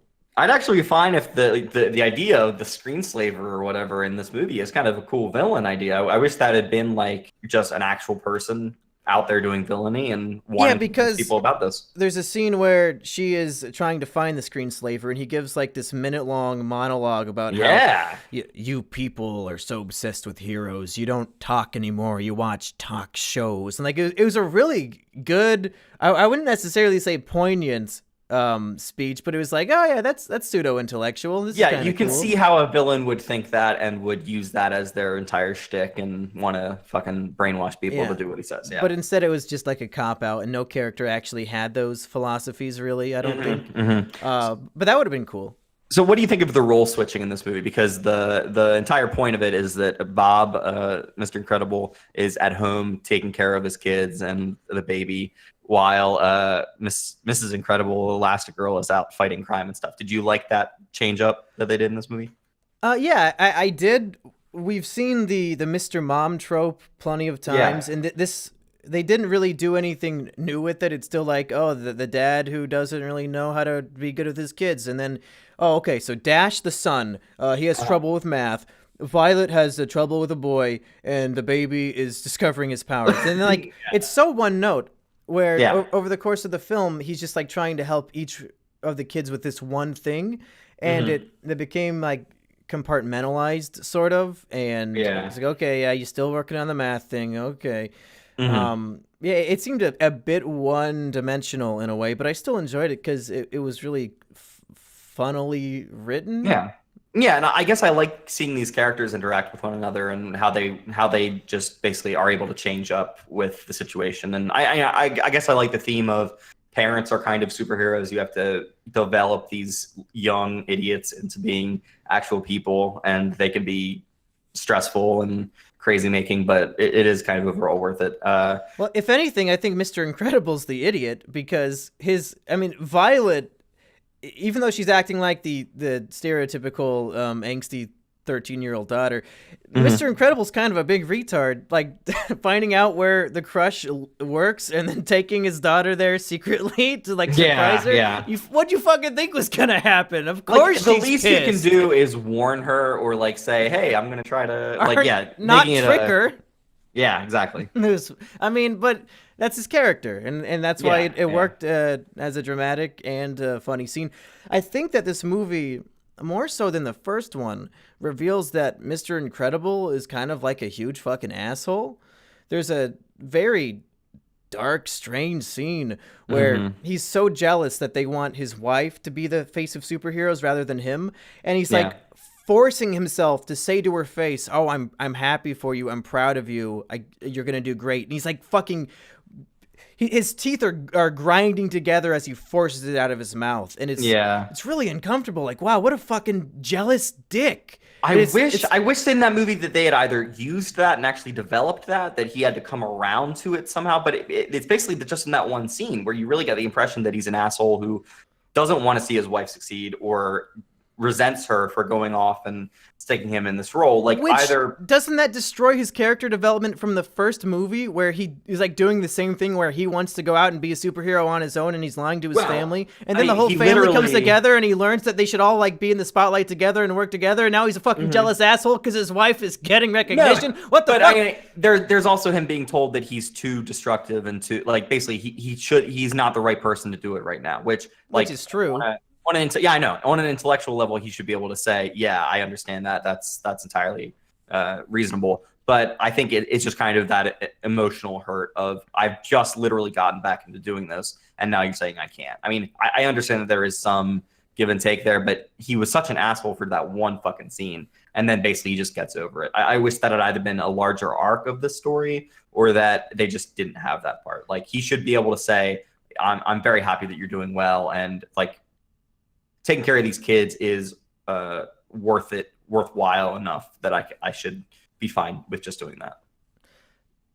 So here's where the movie really shined for me, and we're gonna go into bigger spoilers than before because I don't think we spoiled really too much. The plot of the movie towards the end is that the bad guy, who is the secret screenslaver, has like these goggles, and if they put the goggles on a superhero, she can control their actions, and that's like super cool because then they put it on the mom, and then they get all of the fucking superheroes pretty much in the world with these goggles on, except for the three kids, Violet, Dash, and Jack. And that's when the movie was like the best for me, is when the three kids are using like their, not the greatest powers ever to fight all these superheroes and their parents and shit. I thought that was really cool and suspenseful. Like, oh fuck, how it's like these three little kids against the world of superheroes. What are they gonna do? And that seems I really enjoyed it. Proper raising of the stakes, where you have this family, but you have to split up the family in order to create stakes. And they have to fight against their own family, which is cool. It's so cool. I guess I wish that there was a bit more for. What does Dash learn in this movie? Not really much, does he? He learns how to do math. I guess. I think that's his whole, his plot arc is that he learns how to do math. I don't remember. Oh yeah, his thing last time was that he had to keep himself back a little bit in order to let everybody else succeed. But it just feels like he didn't really have anything for his character to do. I wish if this was a better movie, every family member would have a moment to themselves, and you would see. They'd all have like an arc, and they'd all learn something at the end. But we really only get that from like the parents and maybe Violet. Really, well, maybe Violet a little bit. Yeah. No character development for Jack in this movie. I'm very, very disappointed. I mean, sort of. He learns to control his powers by wearing a super suit. That's somebody else controlling his powers. That's as much development as you can give a baby. I know. I'm being a fucking dick about it. I like Samuel Jackson in this movie. I feel like he's not enough in the first one. I think he was in this one enough. Yeah, he was great. His power is pretty OP. He's kicking ass with all that ice power. Oh, hell yeah. Love it. And that's really all I had to say. I think we were both saying it's pretty good. It's as good as the original, perhaps. If you if you like The Incredibles, you should probably go see it if you haven't already. Absolutely. I feel like in the last couple of years, I've had to realign my expectations for Pixar movies because I grew up as them being like the very top tier of animation, of just like every new Pixar movie is going to be the best animated movie you've ever seen. And I feel like I've gotten used to them just being really good. And I think that's fine for the most part. So, what would you rank higher, Coco or Incredibles 2? Coco, no question. Yeah, me too. I've got a question. Did you watch the short that was before this movie? Oh, yeah, man. It freaked me the fuck out through most of it. Yeah. At first, comes to life. As it began, I was cringing because I thought that the art style was hideous. Specifically, when it showed the old Asian man, I was like, "Oh, yeah." It's both super realistic and very stylized, and it just freaks me the fuck out. Yeah, but then, that one was pretty sad. I mean, the closest thing that you're gonna come to crying in the theater is the Pixar short at the beginning because there's nothing sad in The Incredibles 2. I just spent most of the time being like, "This is a fucking dumpling. Like, what the fuck is going on here?" I thought it was really funny seeing the dumpling become an edgy teenager with like his little beard. Yeah, that and was then funny. Obviously when it's revealed to all be a metaphor, and the real son hands over the donuts. It was pretty touching. And, it was nice. It was good. But so much of the runtime, I was like, "What the fuck is going on? What am I watching?" It was like a horror movie.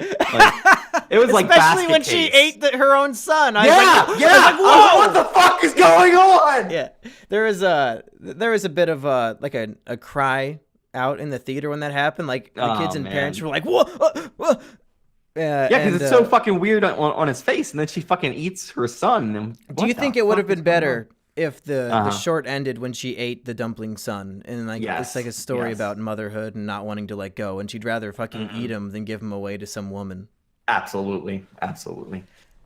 Yeah, I was so confused because I'm like, how is this grown woman fucking this dumpling man? How is this working? I don't understand. Okay, well, that's our review of the Pixar short Dumpling Man. I don't know what it was called. Mabo or Mabo or Yebu. It was better than the fucking volcano one from whenever it came out. Lava. That was shit. That was absolutely awful. Do you have anything else to say about Incredibles or Dumpling Man? Yeah, basically, if you know you like Incredibles, you will like this movie. It is more of that. I think that's not a bad thing because I think they have a good. I mean, Brad Bird, I think, has a good grasp on what this world is and how to kind of further flesh it out. It's just a very good iteration of that, and I'd say go see it. Yeah, absolutely. I think the lesson to take away is that they did not fuck it up. If you were worried that it could not live up to the first one and that they were going to fuck it up, they didn't. They did a good job, and it's definitely worth seeing. Absolutely.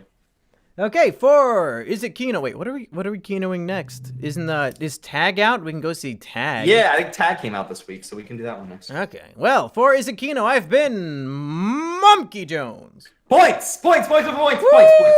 Hello, everybody, and welcome back to Is It Kino? I am your loving host, Mr. Monkey Johnson, joined as always by the Kino co-host extraordinaire, Mr. Erich McCoy. Life finds a way. I'm sure that you know me, this whole idea is terrible, just terrible. Now, right before the show, you said that this movie should go extinct. This franchise should go extinct. Okay, after every single one of those sentences, I'm going to add in a I'm just gonna plug that in there. If you can't tell by our super enthusiastic voices, we recently saw fucking Jurassic World 2, Dawn of Just Ass, and well, actually, I did not see it. Yeah, you want to hear my big story? Oh, you didn't see it? Fuck yes. Well, do you want to hear my Even theater better. experience, Erich? Because I think you'll be quite surprised. Let's hear it. I pulled a bit of an Erich this time around. It all started Friday night. It's pretty much opening night for the movie, not including the preview Thursday night notwithstanding. I show up to the theater half an hour early, as I always do, and to my surprise, the theater is booked. The 6:40 showing completely full.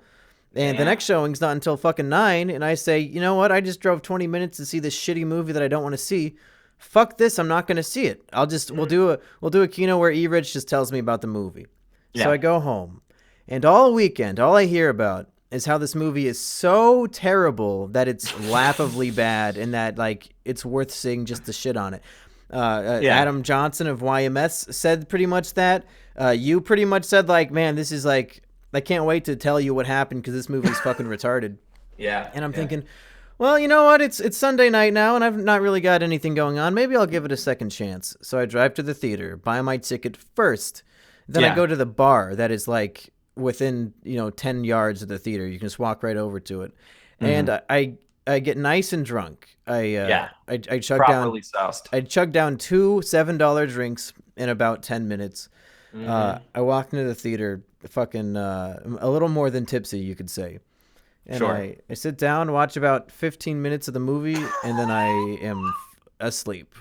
And I slept through almost the entire movie. Like I saw the beginning movie and the end of the movie, and then like everything in between I saw half of because I kept waking up and falling back asleep because I was both drunk and extremely bored with the film. Yeah. And then what shocked me awake was when the credits started rolling and the audience stood up and clapped the entire theater. Oh my god! And that is insane. I wanted to fucking kill myself because from the half of the movie I saw, it was fucking horrible. Yeah. This is not a good movie, guys. I mean, like, you don't know this about me, but I love Jurassic Park a lot. Like, Jurassic Park is one of my favorite movies. I probably saw it 500 times as a kid. I just watched the shit out of it. Yeah, it's one of the classic films in all of cinema. Absolutely. But the other thing about me is that I watched the other 2 Jurassic Park movies almost as much as that first one. Oh my god. And I kind of love those movies much like the first one. Like, I know they're not as good. I know that they are like a far cry from the Steven Spielberg classic, Jurassic Park, but I love those first 3 Jurassic Park movies. I mean, just like how you love the prequels because you grew up watching them. Right. I mean, like, I can't avoid it. Like, I watch them all equally. Like, I can see intellectually that Jurassic Park is the best one and that the other 2 don't even hold a candle to it. But I treasure those. It helps that the one character in Jurassic Park 3 shares my name, and I just can't. There's a character named Erich in that movie. Yeah, there is. Everybody watch that one. Erich McCoy specifically. Erich McCoy, yeah. Wow, that's very on the nose. Very specific, yeah. So I felt like I was being spoken to. But I mean, basically, my bar for the Jurassic Park movies is very, very low. Since I watched those movies as a kid, like, as long as this movie has dinosaurs, it will in some way make me happy. So watching Jurassic World, the first one, I was like, okay, I mean, they're basically rebooting the first one. I can go along with this. Chris Pratt, whatever. Chris Pratt is not a good leading man character. How dare you? He's just not. Like, he is fine in Guardians of the Galaxy. In general, really. I mean, these movies are the worst iteration of that. But like, him in Guardians of the Galaxy is decent because he doesn't really have to do a whole lot there. He just has to be generally affable. But in this movie, he is like a complete failure. Like, he cannot carry this entire franchise, and he has no chemistry with Bryce Dallas Howard. It is laughable that these are the characters that we're following throughout this franchise now. All right, Erich, give me your Chris ranking. You got Chris Evans, Chris Hemsworth, Chris Pratt, and Chris Pine. Give me your ranking of Chris's. All right, I believe for me it's Pine as Evans. Number 1. Yeah, as number 1. Fucking Star Trek cuck. Pine, Evans, Hemsworth, Pratt. I mean, there's definitely a power gap between Hemsworth and Pratt, but yeah. Wow, I've got Evans, Pratt. Thor. Pratt in second. Thor, and then Pine is last. Bitch, what did Chris Pine ever do to you? Nothing. That's why I don't give a fuck about him. Like, oh, he was in Wonder Woman and Star Trek. What else do I know this fucker from? He is great in fucking Star Trek, man. That goddamn Disney movie we just watched, Cucking Sideways. What's that movie called? Wrinkle in Time. Wrinkle in Cuck. Fuck yeah. Thanks, Chris Pine. You're a hero. I don't remember, but like I mean, he is the one actor who is able to be the lead romance person in a superhero movie and somehow fucking pull it off. Typical cuck Erich just wants to see the big strong man on screen kiss another woman. I don't care about romantic interest. I want to see a guy kick ass. Ow, ow! Anyway, enough about the Chris's. He fucking kicked ass as Captain Kirk. Tell me more about why this movie that I saw half of in a drunken doze, why it sucks. Yeah, so it is ridiculous from wall to wall. If Colin Trevorrow wrote this movie, he directed the first one. Did he also write that a movie about the cancer kid who writes a plan Book to of kill? Henry? Did he write the Book of Henry? He wrote and directed the Book of Henry. Oh, we're so lucky he's not doing Star Wars Episode 9 because he's a shit writer. Watching this movie, I was just praising every, Yahweh, every fucking god that exists. That fucking Colin Trevorrow did not get his fucking grimy little 8-year-old hands on Episode 9. Although, to be fair, he couldn't have done much worse than Episode 8. We both agree with that, right? As bad as J.J. Abrams is, and as much as I really dislike Episode 7, I would take that over Book of Henry or fucking Fallen Kingdom any fucking day. Well, I don't know why you're bringing JJ into this. I was shitting on Ryan Johnson because he did a terrible job in Episode 8. I love Episode 8. Everybody universally agrees, especially on this podcast, that it was a bad movie. All right. Fuck you. I'm going to be talking about the director of this movie, Fallen Kingdom, a little bit. Yeah, who is this guy? I don't recognize his name. J.A. Bayona. He did, did you see A Monster Calls? No. No? Okay, that movie was out a couple years ago, and it was decent overall. I enjoyed it. But I think that he is stuck here because he's got actors that are shit. He's got a script that's shit. You can't just say Chris Pratt is shit. He is shit. As a leading man, he just can't do anything. He's just not. Come on. He's so good in Parks and Rec. He's great in Guardians of the Galaxy. He's a good actor. Comedy roles. He's a comedy actor. He's not a fucking leading man. Okay. Macho. So you mean like a serious sort of movie, not like. He is no fucking Tom Cruise. He's no fucking. I don't know. Yeah, that's fair. I was just saying he's good in general because I like him in all those comedies. But that's what his role is now in Hollywood. He is the leading man. He has to be able to project all the charisma and confidence and joie de vivre that you need to sell me that he is the main guy. This fucking movie was literally written by a team of 8-year-olds. I swear. We come in. It was based off of an actual story by Michael Crichton. No, it wasn't. That was The Lost World Jurassic Park. This has nothing to do with anything Michael Crichton. No, I was told this is one of Michael Crichton's brainchildren. No, Michael Crichton's been dead for fucking decades. He wrote lots of shitty stories, dude. He wrote The Lost World, which they made a movie out of. Not very well, but they did. Somebody fact check me. I promise you, Michael Crichton came up with this story one way or another. Maybe it wasn't a novel or a book. But you're full of shit. You're full of shit. No, I swear, this is based off of one of his ideas at the very least, is what I read. His idea of Jurassic Park, maybe. I don't know.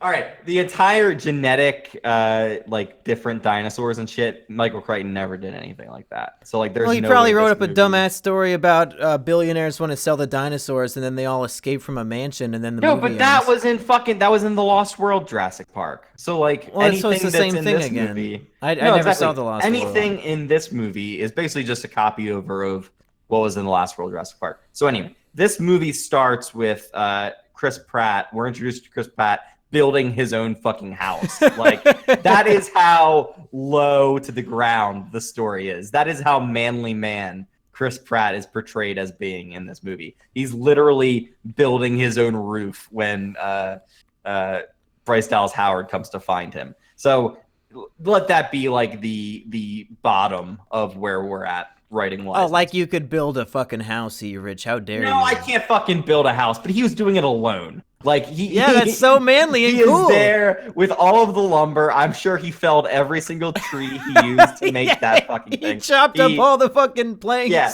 he made all the planks himself. fucking man's man, fucking Chris Pratt. He took He's a big never thing of built metal and he chewed it into nails to nail his planks together. Yeah, and he trains the Velociraptors. But like where we get to at the very end of the movie, which is like spoiler alert for this movie, this dumbass fucking movie. These two who they name as the parents of the genetic evolution of dinosaurs, because I guess Claire was the one who signed off on creating the Indominus Rex, and Chris Pratt's character. So do you know the names of these characters? It's impossible. Like there is no way. I had it this morning when I heard somebody. What's Chris Pratt's name? Evan. No. Fuck. I had it this morning. I think because it's Owen Grady. Owen. Maybe. Yeah. Owen is and the girl's name is like Anna or something. Claire. I literally just said it, but Claire Deering. Nobody gives a shit about these characters in any way. Yeah, no way. They are the genetic fathers of this new dinosaur thing. And by the end of the movie, they have a clone child. That is how fucking stupid this whole thing is that by the end, this power couple of dinosaur DNA genetics and shit have a cloned child together, I guess. So the clone child, so in the original movie, there's the old grandpa dude. Yeah, Dr. Hammond. And Dr. Hammond had, I guess, a partner who was never mentioned until this Never mentioned movie. before now, yeah. And this partner had a daughter who also loved dinosaurs, but she died. So then he took the dinosaur cloning technology and cloned his daughter and then said that it was his granddaughter. And now that cloned girl is now the adopted daughter of Owen and Claire. Yes, basically. And that's where the movie leaves the us. Mansion together with the girl, yeah. Okay, yeah, no, yeah, it's pretty fucking retarded. This is like bottom of the barrel fan fiction tier writing in this movie. That is it's what not we're even like dealing fan fiction because they're just making up characters. Like fan fiction would have been like the little girl from the first movie got cloned and now she's in this movie too as a child version of herself. Yeah, I guess so. But it's just as dumb. The whole clone concept and cloning children, and this little girl like feels like she has kinship with the dinosaurs because she's a fucking Can we just jump to that part then? Because I was awake for that shit, and I was pretty pissed in the theater. So all of the dinosaurs are dying because there's like there's a magic gas in the mansion that is going to kill all the dinosaurs, and they have to. Let's just go over that real quick because that's fucking dumb as shit too. They bring all of the dinosaurs to a fucking mansion, and in the United States, not on an island anymore. Like mainland. This guy, I think he's played by Rafe Spall in this movie. He thinks that no one else will notice that there are dinosaurs in the fucking mansion. I understand that his fucking father or grandfather or whatever is dying, or the man he's taking care of, but like there's like at least 3 or 4 other people here, and he's just like, yeah, I'm gonna silently sneak all these dinosaurs, including a fucking T-Rex, including a fucking brontosaur, including a fucking like genetic. Well, the fucking genetic thing is something he's had there for fucking ever because they fucking made it. Like he's got all these dangerous lizards just hanging out at his mansion, and he thinks that nobody's gonna notice this. It is literally the most insane thing I've seen, and yet I like it. Oh, cool. Okay. And yet I think, like, I mean, it has dinosaurs there. They finally escaped. I've been waiting for these fucking dinosaurs to get out into the mainland and fucking terrorize people. And then they cuck us because we don't get it. Yeah, we don't get to see it. Like, this movie is essentially a shortened form of what happens in The Lost World. Because if I could summarize the problem with this movie is that they want to do a Jurassic World trilogy. And that this is the filler middle chapter where the first movie is, okay, they're on the island. The third movie is they're terrorizing us on land. We have to make a boring middle movie that explains how the dinosaurs got from the island to land. And that's literally the entire point of the entire film. They could have done that in 20 minutes and then given us the cool movie about dinosaurs attacking people on land. But instead, they stretched that one little part and made it the whole film. And it's fucking tragic. They basically stretch it out by saying, oh, there's a volcano on the island. So while there's dinosaurs off the island, volcanoes exploding and shit. So that's as far as it really But that's goes. all stuff that could still be done in Act 1 of a film. Sure. Instead, like the whole movie is just this filler bullshit. No, it is. They're basically splitting what The Lost World was. If you really want to see what a different version of this movie could have been, just watch that second Jurassic Park movie. Because what that second movie is what these next 2 movies are going to be. And it's fucking insane. Like, it's like they're just remaking that other movie just in a long form. You know how they used to like split the last of the teen yeah, like Hunger Games and Twilight. Yeah, like Hunger Games and Twilight and shit. They're basically doing that with my Jurassic Park movies, which it's fucking dinosaurs, so I'm happy. Like, as long as dinosaurs are eating people and like there's somebody who's an obvious asshole, like the guy who wants their teeth and shit, like he sneaks into the cage and the fucking dinosaur fucking winks at the audience while he's about to what? I swear to God, like there might not be a wink, but okay, so you know that hunter guy who was with our main characters on the island? I honestly don't remember that character. No, okay. So there's a hunter guy who's on the island who's leading up this thing, and he collects all the dinosaurs' teeth. He wants, I guess, to make a necklace out of their teeth. And so when the Indominus bullshit dinosaur is in a cage, he tranquilizes the dinosaur, goes into the cage, and tries to remove one of its teeth. And while he's doing that, you can see that the Indominus knows what's going on, is not tranquilized, and his tail is kind of like wagging behind the guy's back. And all the while, the fucking dinosaur's eye is looking straight at the audience, and it's practically winking at you as if, oh, look what I'm going to do. Look what I'm going to do to him. Just you wait. I'm going to get him. I'm going to get him. It's so fucking bad. Like, do you see the reflection of the camera in the dinosaur's eyeball? Oh, no. But I mean, it's so bad, Monkey. Did you enjoy it or not? Because you're giving me I love mixed this signals movie. here. I had a great time watching this movie. Wow. I can't wait to see it again. Just because I love dinosaurs eating fuck? people. I love to see dinosaurs like rampage across areas and fucking like get people. And here's the thing. I think that other than everything else, this movie's pretty well made. Other than the script and the acting and the writing and all of the stuff that makes an otherwise good movie, like J.A. Bayona actually has good parts in this movie. Like, even though everything else is shit, there's a scene where they're tranquilized. They're trying to get a blood transfusion from a T-Rex, and like it's genuinely like frightening because they're in like the small compacted back of this truck with a T-Rex, and fucking Chris Pratt is flying all over the place when the fucking T-Rex moves its head and shit, and like it's frightening. Like, there are parts of this movie that are well made, and that's the tragedy here, is that as good as J.A. Bayona is at staging some of this shit, it's just not written well. It's not like nothing conceptually is good. It's just that once they got there, J.A. Bayona knows how to make a good movie. So it's a good movie in the shambles of a bad script. So, yeah. Okay, we got off track. We were going to discuss the dumbest thing I've ever seen. Yes, the dumbest thing. The dumbest thing. All the dinosaurs, every dinosaur that's still alive is in one contained area, and they're about to die from gas, and all the characters have an option. Let the dinosaurs die, or push a button that lets them escape out into the world where they can terrorize and kill millions of people. And I think for a moment there that, what's her name is going to do it. Claire is going to do it. Dallas Howard. She's been talking about saving these fucking dinosaurs for this entire fucking movie. And then when it comes time to like let them out. But like, why is that such a big deal? Why, if you just let them out, wouldn't you just be able to round them back up again? I don't understand that. Man, I would just let the fuckers die. TBH, I know, but I mean, from her point of view, like, you already captured them, like, with. Well, speaking of points of views, Erich, we got the dumbest point of view, where the girl who just found out she's a clone decides that she can empathize with the dinosaurs because they're also clones. So she pushes she's like 9 years old. She pushes the button and unleashes holy terror upon the entire world, and then the movie ends. As dumb as that is, like, I like the result of that. I love that, like, well, yeah, it leads to what will be a better movie, but this movie had to suffer because all the interesting shit is yet to come.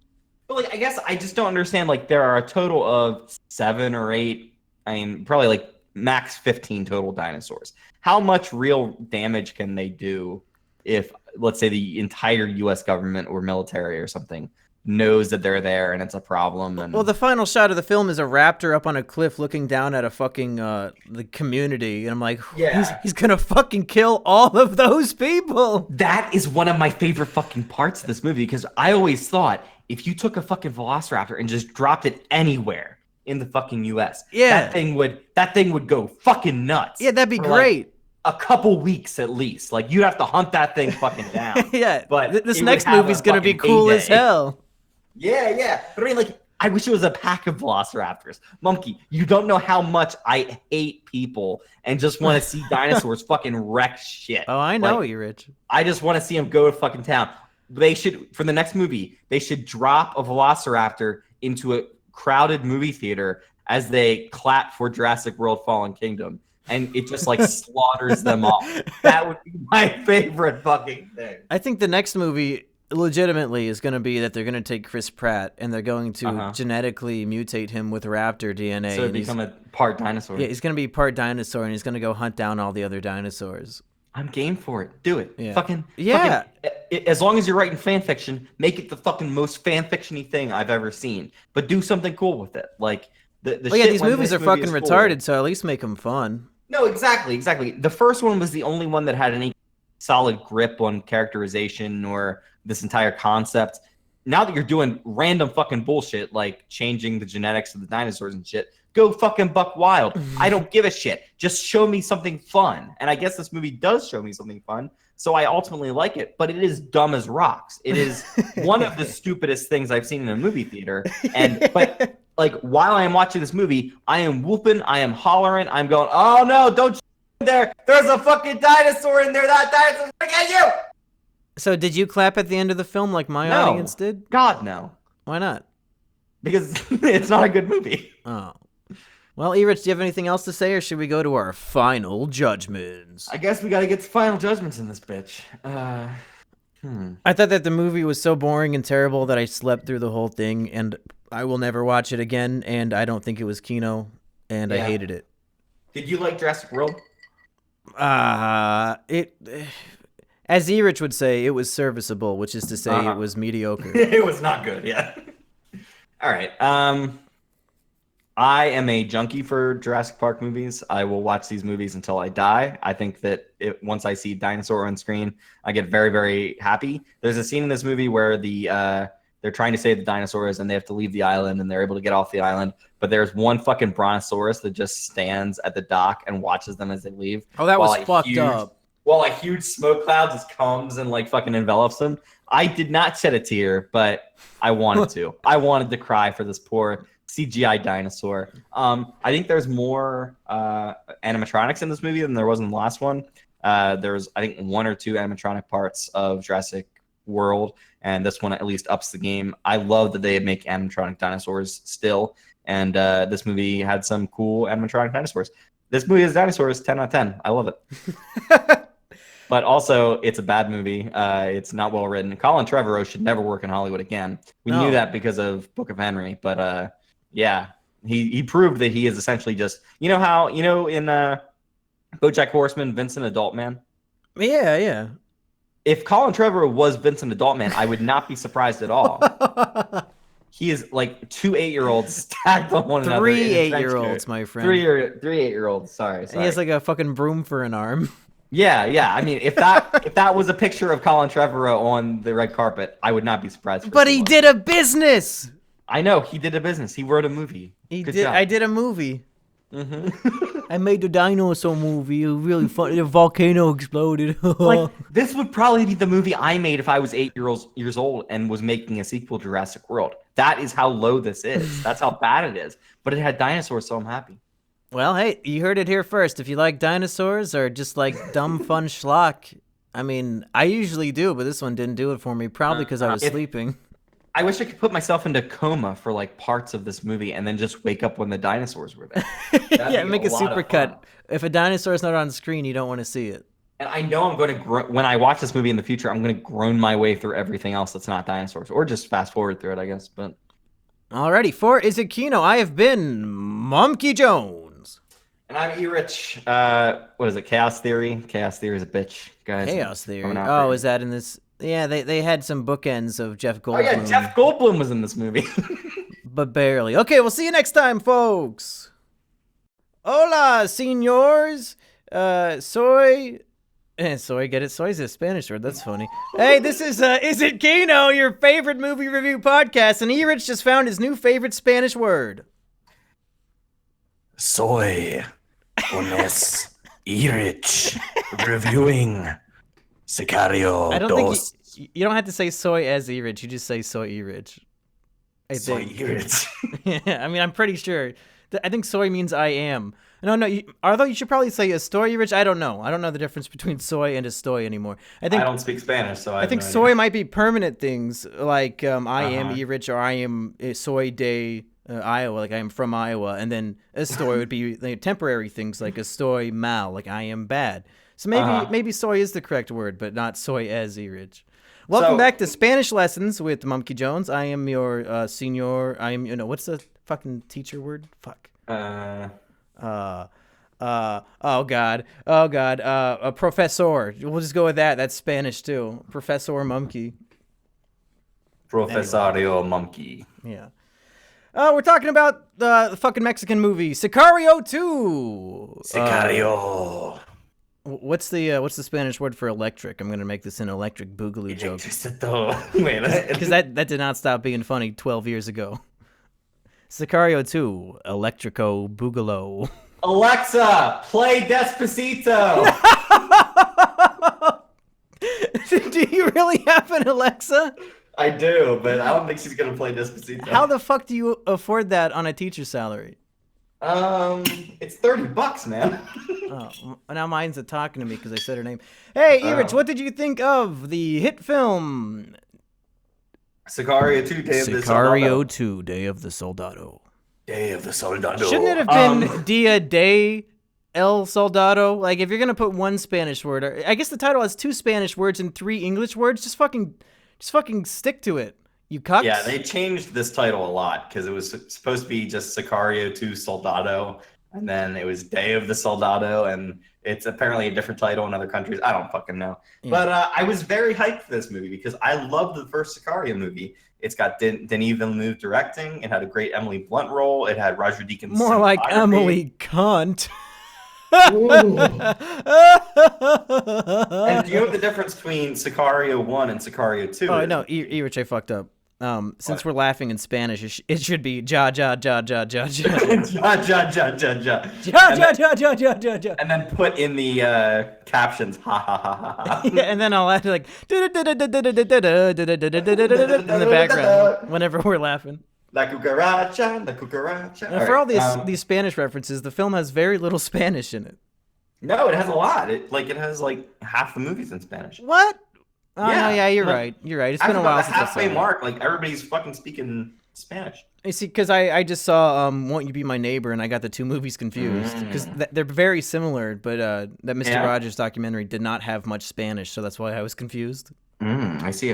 All right, so I was very much looking forward to this movie. I thought you're building on such a great fucking premise, like this fucking badass Benicio del Toro character who's a fucking crazy assassin, and then there's just Josh Brolin character who's just blowing into fucking cartels and just knocking them all down and breaking rules and shit. And I went into this one not really sure what to expect because I don't know how you blow that story out exactly, but I was wanting to see what the fuck it was. And then I was so confused because they start with fucking Muslims blowing up grocery stores. Hell by the end of the movie, that meant nothing. Like, we spend the first 45 minutes of this movie dealing with something that doesn't actually go anywhere. And it was so mystifying to me. And I guess that maybe that's realistic just because, like, you follow leads that don't end up going anywhere sometimes in international, I don't know, fucking terrorism. I think what you're trying to say is that this is the most red-pilled movie of all time. Because it's a plot about how Muslim terrorists are sneaking into America through the Mexican border to blow up our white people grocery stores, and that the only reason why they got through is because there was not a wall to stop them. Yeah. Why are fucking Islamic terrorists sneaking in through Mexico? But, like, at first they say, like, it must be the cartel. It must be the cartel trying to, like, make us increase border security, and because of that they can raise drug prices and stuff. But, like, it doesn't actually end up like that at all. It is just a random fucking, like, we had a Kansas City bombing, and Matthew Modine, the Secretary of State, is gonna, like, close down the border and shit. And that's all there is. Like, that's how they begin this movie, and then because they wanted to let you know that Trump is right and that's how they set up the plot of the film. And Like, that's that why it was a becomes red pill nothing. thrill Like, ride the whole time. I would at least understand this movie if like the rest of the movie was trying to say that. But the rest of the movie just becomes about Benicio del Toro trying to get this cartel boss's daughter across the border so she can live in peace in Mexico. Like, that's the rest of this movie. Like, it's like a movie in two halves. All I wanted from this movie was fucking Benicio del Toro going up against the cartel and like stirring shit up so that there was this huge war and letting the US roll in and fucking like clean house in Mexico. But apparently not. Apparently that's not like, I thought they would follow a normal sequel thing, which is you blow the fuck out in the second one, and then in the like they set up a third one. Because let me tell you, I feel like I had watched 9 out of 10 episodes of a fucking Sicario TV series, and then they didn't show me the 10th episode. I was so fucking pissed at the end of this movie because they set up what is essentially a third and I guess final movie, and then they just fucking leave us hanging. Like it's insane. So you think that they didn't show enough? Yeah. Like I felt least, the opposite hour way. of this movie. I felt that they showed too much, and that the entire last 45-second scene ruined a lot of the movie, a lot of the goodwill I had for the film, because that was just the dumbest thing I'd ever seen. Was that final? But there's no closure in this movie. Like they fucking like run away with the U.S. military. The fucking. Well, if we're gonna jump into spoilers, I guess we'll jump into spoilers. But Okay. I mean, If they didn't have that retarded final scene, I would see this as a John Wick Chapter 2-esque ending, and I don't need closure when they're setting up like a big epic showdown for the final film. No, but a John Wick like this is what I was thinking of on the way home while trying to fucking get this movie straight in my mind. A John Wick Chapter 2 ending is either Benicio del Toro kills Matthew Modine, the Secretary of State, or he kills Josh Brolin's character, and then like everyone's coming after him now. Like that is not what the setup of the end of this movie. I think that nobody fucking knows he's alive, and like he's basically just gonna wage war on these people just because. But like there's no relationship between him and the daughter or whatever. Like all we really know is he had a daughter one time, and this girl kind of reminds him of his daughter, so he obviously cares about that. Like there's just not enough built up there to make me care about.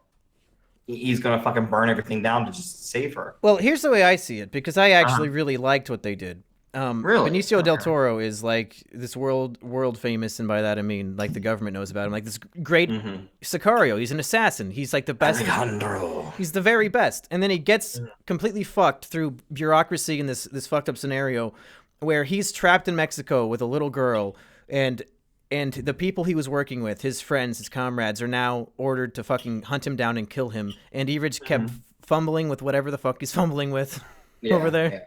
Yeah.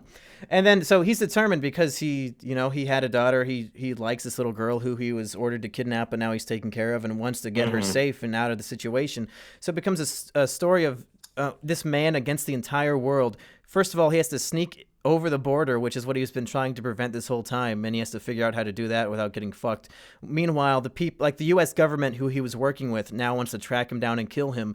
He gets into the most fucked scenario possible, where they're trying to sneak over the border, they get caught by like these cartel people, and he gets fucking shot in the head, and I think he's dead. I'm like, wow, they did it, they killed him. What are they gonna do for the next movie? But then after everything is resolved and the girl gets rescued by the U.S. government or whatever. He fucking shot in the head. I thought there was like another hour of the movie left. I thought that they were going to like in some way wrap this whole thing up, that he was going to come back and get his revenge, and that would be the end of this movie. But like that didn't happen. Like, well, that's what was so great for me, was that the movie convinced me he was dead, and then you see that he just got shot through both cheeks, in the face. And he finds a way, when he's all tied up, arms and legs and everything, he finds a way to get out of it and to get a vehicle, and he's riding off into the sunset to get his vengeance on whoever the fuck, everybody betrayed him and fucked him and put him in the most fucked up situation possible. But this guy is such a badass John Wick mercenary that he found a way to survive. He's bleeding out from both cheeks, and he's falling asleep driving down the highway, but god damn it, his pure determination is keeping him alive to get vengeance, and that has me hyped for the next movie. But like there's no, I feel like there's just no buildup of end of threat here, because he was just randomly found by these border crossing. Are those coyotes that were helping those people cross? You mean when he was on the bus and then they like found out who he was? I mean, it wasn't random. They set it up with a very boring subplot about a kid who happened to see him. Yeah, I know, but that's random. Like if there was some kind of like huge reason why he was captured, or like some like there's not a necessary what the fuck. There's no necessary setting up of the stakes of what is happening here. So when he's just randomly found and these random Mexicans just pull him on the side of the road, I was expecting a fucking cartel war in this movie because that's what they set up in the last one. And then, like, not only do they not, it's what they were trying to set up in this movie too. Like that was the goal of the government, and then I guess they failed. I know, but I want to see that. I want to see like these people embroiled in trying to give the U.S. an excuse to just wreck shop in Mexico. That's what everything is building up to here, but they just don't give it to me. I don't know. I was just very, very disappointed. Well, that could be, I mean, what they're building up to in the big final film. I do see the frustration you would have of expecting it to be like a bigger story, but then it was really focused more on like this one character and his relationship with this girl. Which I normally don't mind. Like, yeah, which is what I really liked about it, is that it was so it was like almost Logan-esque in that way, but not quite as Logan. Maybe it was only for 5 minutes, but I did maybe nod off during this movie. I saw it very late at night, but yeah, I just didn't see enough of a relationship between Benicio and the girl, other than just it's a girl that kind of reminds him of his daughter, and that's about it. Here's why I think it was a good Sicario sequel. I've only seen the first Sicario 1.5 times, and I did really enjoy it. Jesus. What? That's a fucking travesty. No, Sicario is fucking great. No, I said I did really enjoy it. Okay, I thought you said that you didn't really enjoy it. Okay. And all right. when I think of Sicario, the two things that come to mind are great cinematography and super high tense moments. Yeah, like, this movie didn't have any tense moments for me. See, that's the thing. That's why I thought it did. I thought that the scene on the bus when he got caught and everybody was pointing the guns at him, I was thinking, how the fuck is he going to get out of this? And it was really tense for like 25 straight minutes. I think they pulled that off really well for me, because at that point I was invested in Benicio getting that girl across the border. And I didn't think those dudes would recognize him, basically. Like I didn't think that they would remember just seeing those random army guys or whatever in the Humvee or wherever they were. Well, they didn't. It was just the one kid recognized him, and then once he pointed it out, like it was a point of no return. Like at that point, he's caught. I didn't think he was driving, though. I thought he was in the back seat when he was... No, he was in the passenger side, and him and the kid, they have like a very awkward 15-second stare down where the camera zooms in on their eyes, so it's like they see each other. Mm-hmm. Okay. But I thought that the movie was...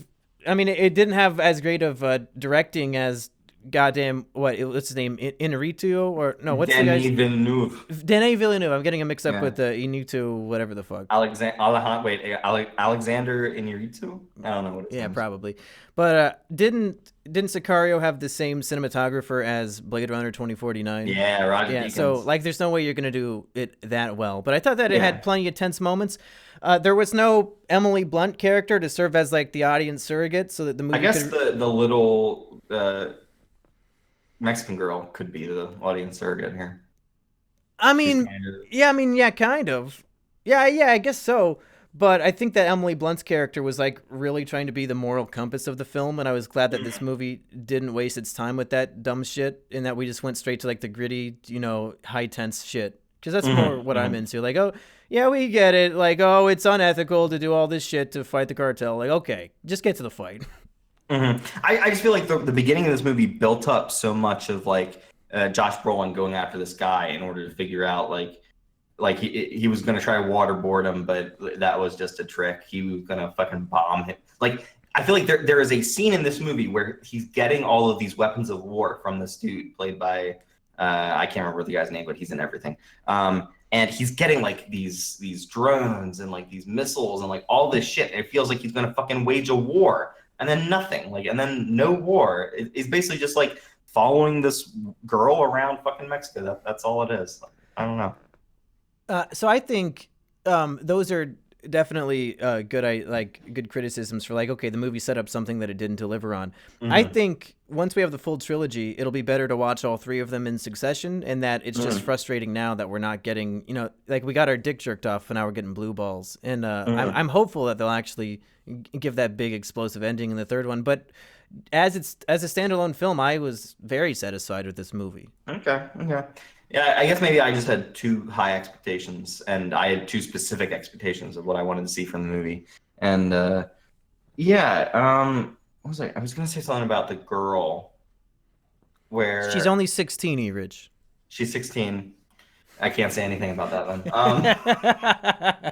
one. She was also the girl in that Transformers movie you just saw. Yeah, she's gonna be in the Bumblebee movie. Yeah. No, she was in the last one with Mark Wahlberg. Really? Yeah, and her real name is Isabel. In the Transformers movie, her name was Isabel, and in this movie, her name was Isabel. Very strange. Was her fake name Isabel, or was her real name Isabel? Her real name was Isabel. She keeps getting typecast as Mexican girls named Isabel. Maybe she cannot act, and like she has to have somebody saying her real name. If the characters aren't calling her by a real name, she won't even pay attention. She'll just be like zoning off. It could be. It's a very strange coincidence. I don't think it was on accident that this keeps happening. There is some very shocking violence in this movie. The scene where the dude is holding up the grocery store, like a bunch of bombs have gone off, and this guy's just standing at the entrance to this grocery store. And this woman and her daughter, I guess, are like slowly inching towards the door to try to escape. And like that was super tense for those minute that she was sidling towards the door. And because I was like, is he actually going to pull the trigger and blow the whole thing up? And he does. Like. It fucking blows the whole thing So, up. Trigger warning, if you've ever died in a terrorist bombing, the opening scene of this movie might trigger you. Allahu Akbar. Yeah. Wow. I was just very confused when they're like, prayer mats, like, there are Muslims coming over across the Mexican border. I'm like, what the fuck? This is not a Sicario movie that I'm watching. What is going on? And then they just never do anything with it. I have a feeling we're probably going to get somebody in the comments saying, well, actually, Mumki and Erich, it's very common for explosive Muslim immigrants to cross the Mexican border from Mexico. I'm sure there is probably recorded history of that happening, but just on a conceptual level, it seems like every Trump wet dream came true in the opening 10 minutes of the movie, and that's why I was like so enamored, like, wow, the fucking balls on these people, this is incredibly crazy. I can't. They never really mention the wall though, do they? No, but just the idea of all of Trump's worst nightmares sneaking in through the Mexican border is hilarious to me. And I was waiting for you to say this movie came out at the wrong time because of all the shit happening at the border. But goddamn, that was just funny in a very strange way. This eventuality is the much scarier version. This eventuality is we're arming the U.S. military and they're going to go fuck up the cartel and kill a bunch of Mexicans. Hell yeah. I mean, let's hope that this movie does not come true, guys. You know what I'm saying? Well, whatever happened to Operation Fast and Furious? Operation Fast and that was an Obama thing. It was the same exact idea. Oh yeah, I remember that. The Fast and the Furious. Yeah. What was that thing again? You like send U.S. Automatic weapons to the South to fight the cartel, and then the cartel stole the guns. Man, this whole fucking issue is so fraught because we did a lot of bad shit in that area, and we. What do you mean we? I didn't do a goddamn thing. No, not us personally. The United States. The United States. We have a huge drug problem, not only that we've made ourselves, but also that we've encouraged. And there are a lot of people that depend on the drugs of the cartel. I mean, like, just to get high. Just last week, weren't 40 politicians killed by the cartel in Mexico? Oh, yeah. It's fucking crazy. And like, the government can't do shit. That the sucks. Cops can't do.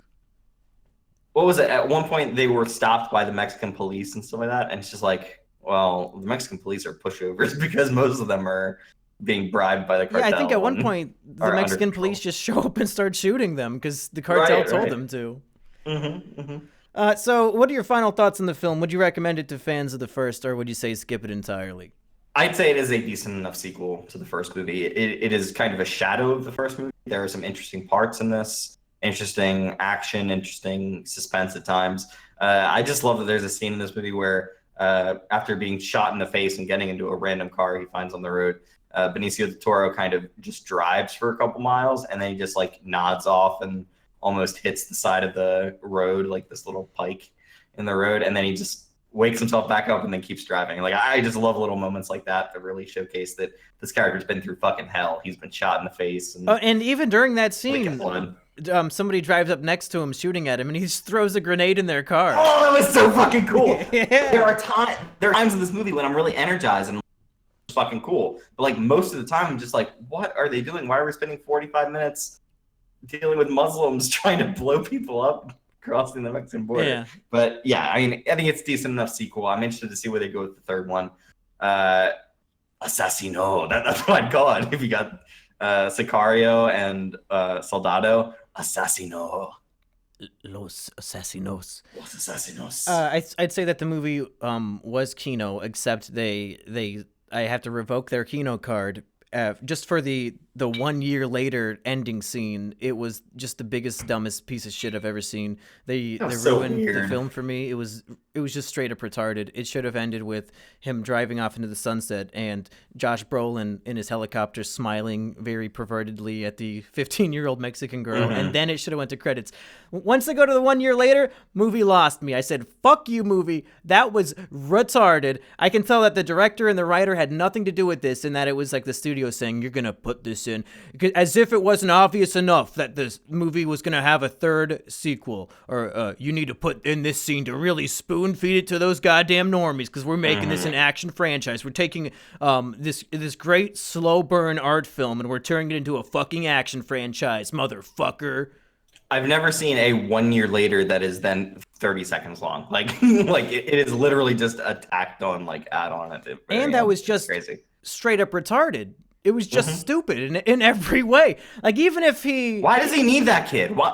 That's the kid who shot him in the face. I know, but why do you need him? I don't know. What is he doing? Clearly he doesn't... Like, he doesn't want revenge on this kid. Does he want the kid to team up with him to fight Josh Brolin? What are you doing? Why? Get Brolin! God damn it. That pissed me off. But the rest of the movie is pretty great, especially if you think Trump is really funny, you're going to think that this movie's really funny.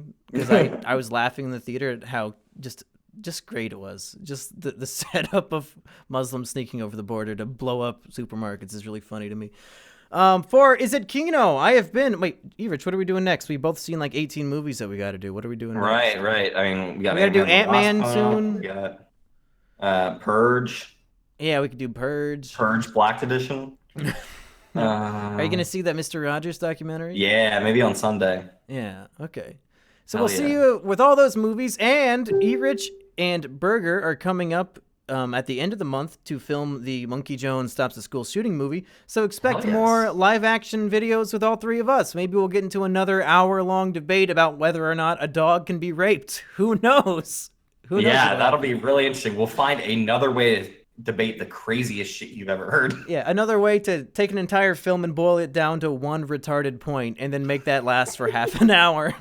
I've been Monkey Jones. And I'm Erich. Adios, amigos. Yo, what's up, y'all? I'm Jamal, and we're about to get motherfucking purged up in here, baby. Oh!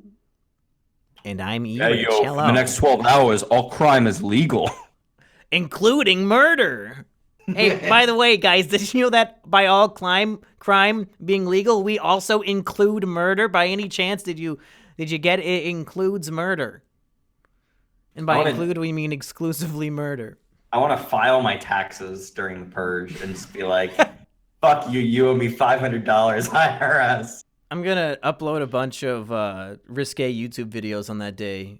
Because then they can't take them down. Because you can't get in trouble for what you did on Purge night. Like, you don't get countered. So that what are they gonna do? Counterfeit money at that time? Like, no, not count. Yeah, I guess you could, and then spend it through the rest of the year. I mean, why not? You can't get in trouble for what you did during the Purge. This is now legal cash tender currency. What the fuck are you talking about? I purged this money. Although. Well, I don't know, because it's illegal to spend fake money, so I guess you'd have to spend it all on Purge night. Who knows? I guess. Know. But anyway, you could just steal it. All right. So we're doing the Purge, the first Purge, Purge 1. Oh, no, Erich, you're terribly mistaken. We're not reviewing the first Purge movie. We're reviewing the first Purge movie. Purge 1. No, that's just called the Purge. This is Purge 4, the first Purge. So this is Purge 4.1. Yeah, sure, that works. I mean, okay, all right. So this takes place before any of the other purges. Yep, as the title of the first Purge would imply. So it's Purge 1. You're saying this is Purge 1? Yeah, this is before. So you had the Purge, which was actually You had The Purge, which was the first Purge, but it was the first Purge movie. But not the first Purge. No, then you had The Purge Anarchy, which was also not the first Purge. I think it took place after The Purge. Then you had The Purge election year, which, when the fuck, does that take place? That must take place after the first Purge, even though, are they electing the founding father? That's the only one I haven't seen. I haven't seen any of them. So I can tell you. So this is the right place to start, because you started with the first Purge. Right. Wait. But this is the first Purge, though. It's the first Purge movie, right? You know what? I don't even know which movie I watched. All right. So the Purge election year was about a female politician who was running against the Purge. She was going to be elected and try to stop the Purge. Okay. Yeah, that's the only one I didn't bother to watch. How much Purge could a purger purge if a purger could purge the Purge? Well, I guess we're about to find out, because we're discussing the first Purge, baby. Erich, what did you think of the first Purge movie that you've seen, also known as the first Purge? Yeah, right. So I vaguely know things about the Purge. I think I've seen about 70% of Purge 2 Anarchy, which is about Frank Grillo going around and helping people survive the Purge, I guess. But that was pretty fun. But I think this idea is very, very stupid. I think a lot of dumb people think, oh, that's really smart and interesting. What if we allow all crime for a day? Things would get so much better. Like, it is normie tier philosophy. I don't think anybody unironically believes this would be a good thing. Oh, you fucking underestimate the idiocy of the Where are you reading this? Pop. What's that? Where are you reading this that people actually think the Purge would be good? I hear conversation. From who? Fucking normies, man. They love this shit. The fucking middle school students you teach? Like, what are you fucking talking about? No, fucking people, fucking adults. Fucking the dumb shits that loiter our halls, which actually maybe the Purge wouldn't be so bad. We can get rid of some of these stuff. But wow, you're starting to sound like them. I mean, you're just like, wait, maybe there is some benefit to this whole Purge business. The Purge is a very dumb idea, but it is a perfect idea for a low-budget horror series, because all you need is a city street blocked off for a couple days and crazy costumes and people with knives and just random actors, and this is perfect for Blumhouse because they'll just fucking give you a couple $1 million and bam, you got yourself a Purge movie. Yeah.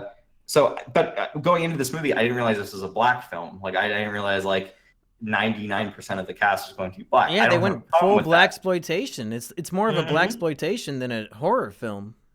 So there was a bit of a mix, and it's interesting because I think that would be your breakdown of if the actual Purge happened, was that it would be mostly race-based. It would be a lot of KKK members or people being very, very that's the empowered whole to go out and kill that's black the people. whole philosophy behind the entire Purge series, is that it's just an excuse for the government to kill poor people who also happen to be of racial minorities, and they really quadruple down on that philosophy in this film. They sure did. I thought that was more of a subtext than an actual text. Well, I think they want it to be a subtext in these movies, but it's so fucking in your face that it's just the text now. Yeah, because if you think about it, any kind of company or any kind of rich, well-off person would have any kind of security or any kind of, like, they just go on vacation. Like, yeah, they could just leave.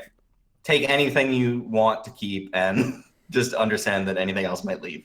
And there you go. That's the Purge. But the whole part of the first movie is that there's like a homeless black guy who these these posh, rich, 22-year-olds want to kill. Take into their home. Yeah. No, they want to kill him. And like this normal family, like the guy sneaks into their house. I think the kid lets him in, and then the whole movie is these rich people trying to break in to kill this homeless guy. Mm-hmm. And people were really disappointed that this great idea of the Purge, like all crime is legal, and then the whole first movie just takes place in a house. In a mansion, yeah. That is a pretty standard horror setup, though. All right, so this movie takes place in Staten Island. Yeah. And basically, this is a test Purge. Like, they're trying to sell this idea to the widespread electorate, and in order to do that, they say, okay, on Staten Island, all crime is legal. people like volunteer to take part in the purge, and that's where they go into more of the metaphor, social implications, socioeconomic issues here. The only reason why these poor people would get fucked over by the government is if monetary incentive is involved. And it's like, yeah, okay, I see what you're trying to say. Like, they're only staying for the purge so that they can get $5,000, and then the government's giving them extra money if they contribute. It's like, oh, it's a metaphor for how poor people are so fucked in society by the rich, and they just do all they'll just do anything, bullshit. Yeah, it's like, okay, yeah, I get it, Purge. Like, I guess I sort of agree with you. Whatever. Yeah, okay, the Purge is operating on an 8th grade level of but I'll go with it. But I mean, what I don't understand is, do they incentivize murder? Because I feel like they incentivize all crime, like no matter what. So if you just go to from shop to shop and just loot, are you getting paid as much as the person who's going out there and slaughtering people en masse? They never really make a distinction there. They were hoping that all the black people would kill each other so that they could have footage of it. So it was really just about murder for the government. The woman who came up with it, the psychologist, didn't believe in the murder thing. She just thought that Americans needed an outlet, like a release. So they took her studies and like her idea, and then she used it as an excuse to make black people kill each other. But then it didn't work. Because in the movie, most of the vast majority of people say, fuck the purge, let's just have a party. So then the government sends in these fucking KKK death squads to fucking kill everybody. Right. I mean, I feel like after a certain point, it devolves and you start getting more roving band of random murderers and stuff. But like, yeah, it's only when the death squads come out and the KKK members are like, well, time to kill all the blacks. That's when it really starts to become the purge you know and love. But and can I say, Erich, because we have not really, like, we're just giving a retarded nostalgia critic scene by scene explanation of the film, which is what I like to avoid doing. But should we say whether or not we liked the film real quick, just so that people know where we're coming from? Sure. I'll say that I really liked the first Purge. Really? Okay, I thought it was some schlock KINO, and I was into it pretty much the entire time, despite how fucking stupid it was. That's why I liked it. I thought it was fine. I was on my phone for about half of this movie, I'd say. God damn it. Like, that is my internal, like, meter of just, like, oh, I don't really have to pay a whole lot of attention to this. Like, whenever there was an action sequence or whenever there was, like, something interesting going on screen, that's when I paid attention. But most of the time I was just looking at Twitter and, just kind of, like, trolling the internet. So, I mean, I was all alone in my theater, so I don't feel bad about doing that. I didn't pay to see this movie. It was through Movie Pass. So, I mean, like, that kind of frees up my attention. So, but I mean, like, I had a decent enough time watching this. And I was kind of pleasantly surprised by the all-black cast for the most part. Oh, fucking cuck. Come on. Well, no, because I didn't expect going in that it would be such a very clear black film. Like, I'm giving you shit. It's funny. You're like, I'm so happy the movie had nothing but black men. I imagined all of them cucking my wife. I was very interesting that it seemed to be a very pro the community thing, where it's like, oh, well, if they can do any crime they want, they're just gonna have a block party. Like, they really don't give a shit. And I actually kind of believe for any population that's basically going to be true. Like, they will go against any kind of stupid law or a thing that says you can't, like, drink but like, I just started thinking, like, if you say all crime's legal, you're gonna have, like, massive rape on and stuff. Like, it's going to be insane. And basically the only way you could protect against that is have people around you that would protect you and that kind of thing. I mean, to be honest, for Staten Island, Purge night probably had the least amount of rape because everybody was so busy murdering. Like, on a normal night, I bet Staten Island has a shit ton of rape, dude. Oh, absolutely. I'm not even joking. If every authority is now, like, not going to stop you from doing anything, I think a lot of people would just be like, well, fuck this. One of the parts I did like is when the gangster dude is kind of just chilling in his pad and the two honeys come to his place and they're, like, sexing him up, and then they start to kill him or start trying to kill him. And I just thought that was a kind of fun, oh shit, it is the Purge. They are trying to kill him. Yeah, the gangster dude is what made the movie for me. I can't remember the character's name, but I thought he was the best part by far, and I guess he's sort of the main character, although we sort of follow a bunch of different main characters, so it's hard to pinpoint who exactly it would be. But he has the coolest fight scenes, the coolest lines. He like goes full Die Hard, the raid at the end where it's just him There's against... a stairwell fight. Yeah, he's like it's him against the whole apartment building full of black leather fucking Death Squad. Yeah, and it was like really cool and fun. And then he like even though it's cheesy and the CGI is terrible, I like him killing everybody by shooting like C4 or something and blowing up everything. And then as the explosion is coming into the room, they in slow motion dive to the floor and throw a mattress over to protect them. There's no fucking way they were moving that fast. That was fucking stupid. Which is why it was KINO to me, because it was amazingly dumb. Have you ever seen Dread or Attack the Block? I've seen Dread, yeah. Okay, I kind of wish this movie was more like Dread, like that he was several places in the towers that they were in on Staten Island. Like, I guess like a lot of people were pissed off that the first movie was just about them in a house. But I feel like it would be kind of cool if you had to deal with these roving death squads and like random idiots who are deciding they're going to fuck up the towers here on Staten Island. Like, I would kind of like if more of the movie was like that last 15, 20 minutes, half hour of the movie, rather than just random people on the streets. Although that one dude who just was sitting in a sewer for, I have to imagine, several hours, waiting until a woman came by so he could like kind of paw at her crotch. Yeah, that was Donald Trump. Pussy region. Oh, grab him by the pussy. Yeah, that was Donald Trump. Was that a very clear Trump reference that I just missed? Because he grabbed her pussy and then she yelled, "Pussy grabbing motherfucker," and ran away. Right, that was fun. I enjoyed that. Very on the nose, just like the poster for the film being a Trump hat. This is the first Purge, and then the movie has absolutely nothing to do with Trump or any of his policies, unlike Sicario too. Right. But, I mean, great marketing stunt if you want to piss off half of your potential viewers, I guess. I voted for Trump and I saw and enjoyed the movie, so, who knows? Maybe you'll like it. What did you think of the character known as Skeletor? He was crazy fucking... But, like, I guess I don't understand why nobody would just kill that guy immediately. Well, if he is a menace in the community... Oh, I know, but then when he has his chance to, he doesn't. I mean, I feel like if all murder is legal and this kid is a fucking menace in the community, like that would be the first person you kill. Like the thing you do is correct what's wrong in the community if you can do it legally. Like that just seems like the obvious solution here. Yeah, this movie has a lot of those moments where the character is so stupid that it makes me furious. And there's one point where the kid whose whole goal is to kill Skeletor and he's holding the gun to his temple, and then he's I guess frozen with fear or too much of a pussy to actually do it. And then, of course, the guy fucking knocks the gun out of his hand and he has to run away. Like, come the fuck on. I know that there's, like, no movie, I guess, if you kill your only antagonist 30 minutes in. But why include a scene that is intentionally there to make me think that the character is a fucking retard? Yeah, I don't know. I did kind of love when Skeletor showed up in the towers. Yeah, that was fucking great. Nazis. Oh, that was so cool. Like he's Wolverine, but he has like syringe needles instead of Wolverine claws, and he just goes around fucking stabbing people. And he has like all these crazy scars on his face. They should have called him Wolverine instead of Skeletor. I don't understand that at all. But that character was just good, dumb fun, and it was like the guy without the gun is the most crazy, deadly person out there on Purge Night. Okay, so there is a vague message to this movie, right? Because at the beginning of the movie, what do you mean by vague? It's so not vague to me. No, but I mean, like at the beginning of the movie, this kid is more in with the gang than he's in with going to school or whatever, right? Yeah, I mean, he started working for the gang and people disappointed. And there are those three old men who just kind of sit around. And at one point, the Asian guy says, "Hey, I can give you a job if you want one, like if you actually want to work." Like, they never follow up on that, do they? No.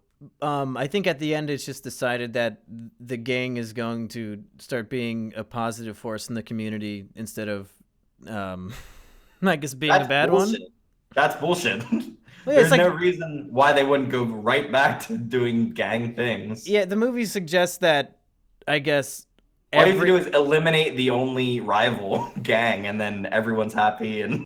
Well, yeah, that's sort of where you get into like the racial politics of the film, where like other than the one crazy Skeletor, every villain is like a white male, and like every minority character can do no wrong, and is just a victim of all the things that the rich white men are doing to them, and the idea like the only reason why a black person would be involved in gang activity or selling drugs is because like they have to do it to support their sister or some shit, and that at the end all the drug dealers decide to become the heroes of the community instead. So yeah, I think you've got a pretty no pun intended black and white view on crime and race relations and all this shit movie. You're trying to paint, I don't know, some races as exclusively being evil and some as exclusively being heroes. That shit was kind of dumb, but the whole movie was dumb, so I don't care. I couldn't believe what I was saying when you saw the white politician guy who I guess represents the new founding fathers or whatever, just kind of like sniveling in his tower, being like, "We need more crime. We need more crime in the towers. I thought the black people commit crimes. Why aren't they committing enough crimes?" Yeah. And of course, this amount of crime. They do the first Purge experiment on a mostly black community, and of course, now that all crime's legal, no black person is committing a crime. They're all partying in the streets and going to church. Yeah, okay, movie, calm down. I get it. I think I would have liked it better if they had like dispersed some kind of like hallucinogen or something, and people just started fucking each other up for no reason. Yeah, really. You could have done like Kingsman. Yeah, Kingsman or a Batman Begins, where everybody just starts seeing like fear toxin shit. But that's probably too expensive to get 100 extras all going crazy at once. You just got to get, a few focused. Yeah, your group of 30 people is about what you're with for Blumhouse. But do you think that a movie can be so anti-racist that it becomes insulting to the race? Yes. Yeah. Yes, absolutely. Do you think that this movie did that? It was close. Yeah, it's okay, we get it. Poor people and minorities can never do any wrong unless they have scars on their face and their name is Skeletor. We get it. Is his name Skeletor to imply that he's white on the inside because he's a fucking skeleton? Fuck you, movie. Bullshit. That's racist. How dare. So, Monkey, if I were to watch the Purge movies, which ones are good and which ones are not good? Well, I've only seen the 3. This is my favorite of the 3 that I've seen. Really? Yeah, for sure. You think that this is better than Purge 2 Anarchy? That movie was more disappointing to me than this one was. Really? I thought that it was good, dumb fun, but I just like this new one better. Maybe I'm just really into blaxploitation movies. Maybe I like watching. Maybe I got a little bit of cuck in me. I want to watch a big, strong black man take out the whiteys. Who knows? I think when I went into Purge 2 knowing almost nothing about the series, like I just liked seeing Frank Grillo fuck people up. Like I just kind of like that concept. Yeah, I remember one scene that I really liked where they get like stuck into a maze by these rich people or something. They're like pawns in a game. Do you remember that scene? No, not really. Purge 2. It was like it's the only clever thing in the whole movie. A random person riding up in like a big truck or something, and then they like put down the part of the truck, and somebody has like a minigun on the truck, and just like those people are ready to purge. Like they are fucking prepared. Wasn't the implication that all those super prepared people were just like hired mercenaries by the government to take out the poor people, though? Isn't that the idea of all of these movies? No, basically, yeah, that seems to be what. And I think they also have a thing where like Russians come in pretending to be Americans just to. Yeah, I remember that. Like that, like it feels like they are vaguely paying heed to random things from the past 2 or 3 years of politics. That came out before the whole Trump-Russia thing. Oh, really? That was in this movie, though. That was in the first Purge, right? I think that was... I don't know about that. I think it was only in the second one. In this one, it was just like straight... I don't even know if they were Russian. Maybe there was a Russian mob. I don't remember. For like a minute, they talked about like a Russian or something. That might be. But that was it. And there might be some kind of like running gag or running plot line through these movies that there's some kind of Russian influence going on. I don't know. I think that's part of their political satire is that that they're using the government's using Russians to fuck with the people or something. But who knows? Because I don't think any of these movies have the same director. Maybe I'm wrong. It's like who knows if there's even like a through line idea behind these, and if it's not just people shitting out whatever they can. It just seems like Blumhouse is just saying, "Oh, well, we have this idea, Purge, so we'll just give it to a random director, and they'll just make what they want of it." Yeah, I'm really waiting for like one of these movies to really tie a through line through the whole thing and like really get to a point because they keep presenting the same sort of ideas, but I'm waiting for like okay, this is the first Purge, so they're sort of evolving on the lore a bit. But now I'm ready for the last Purge, where we see like the people revolt against the government and get their revenge, like in a Hunger Games style.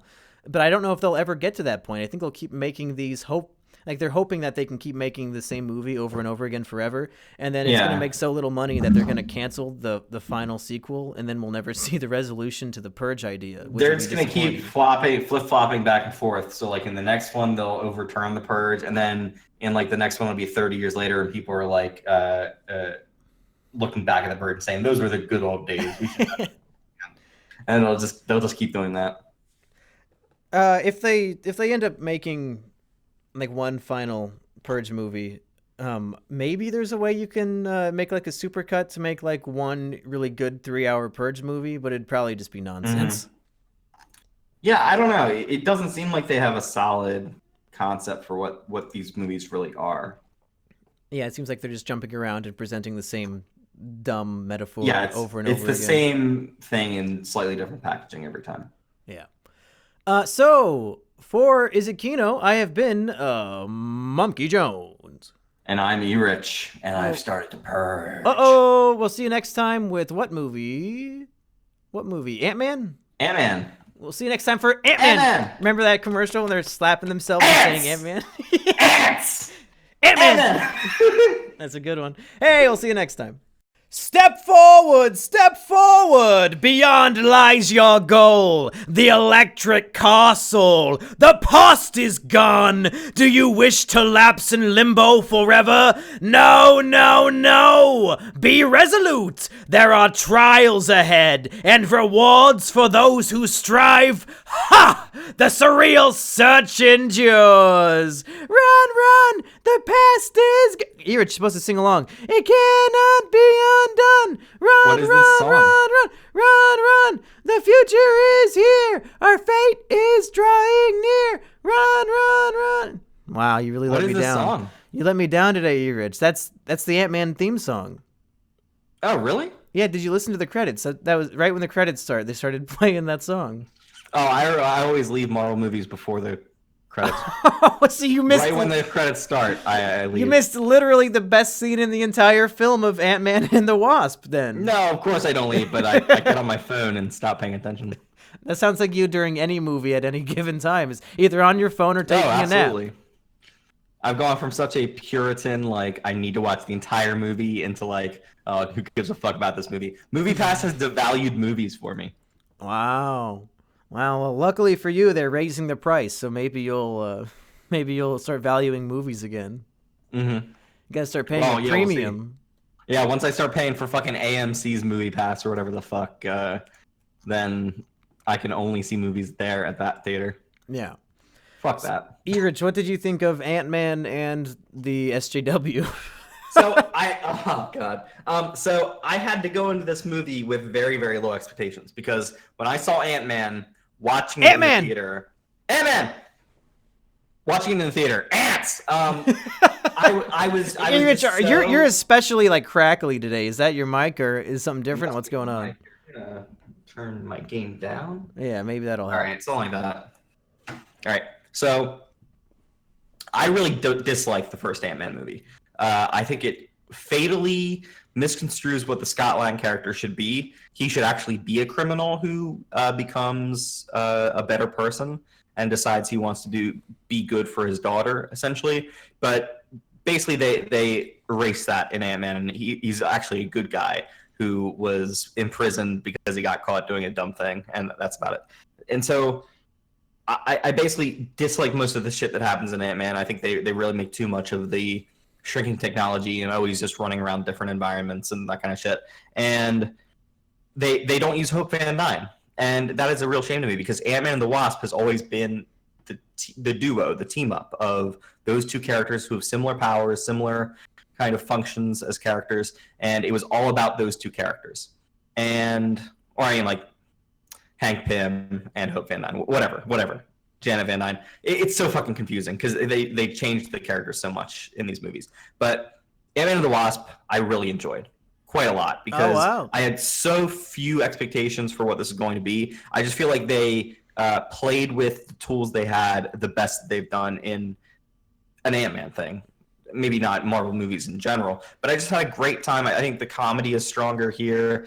I'd say whereas Guardians of the Galaxy is probably a 70-30 success ratio, Ant-Man, the first Ant-Man is probably like 40-60, which is pretty bad. And this is more like 60-40. It's nowhere near as good and as high as Guardians of the Galaxy, but there are enough decent jokes here that I laugh throughout it. But then there are ones that just clunk on the ground and are just useless to me. So it made me laugh. I thought it was clever at times, and I just thought it was a decent story. And I love characters like Michael Douglas's Hank Pym. I really like how they use what's her name in this movie, Evangeline Lilly playing Hope Van Dyne. So what did you think of this? I'm a little mixed on the film in that I'm really invested in the Marvel Cinematic Universe as a whole. Yeah. And like just after seeing the greatest film of all time, Infinity War, like of course there's no way the Ant-Man sequel can possibly compare.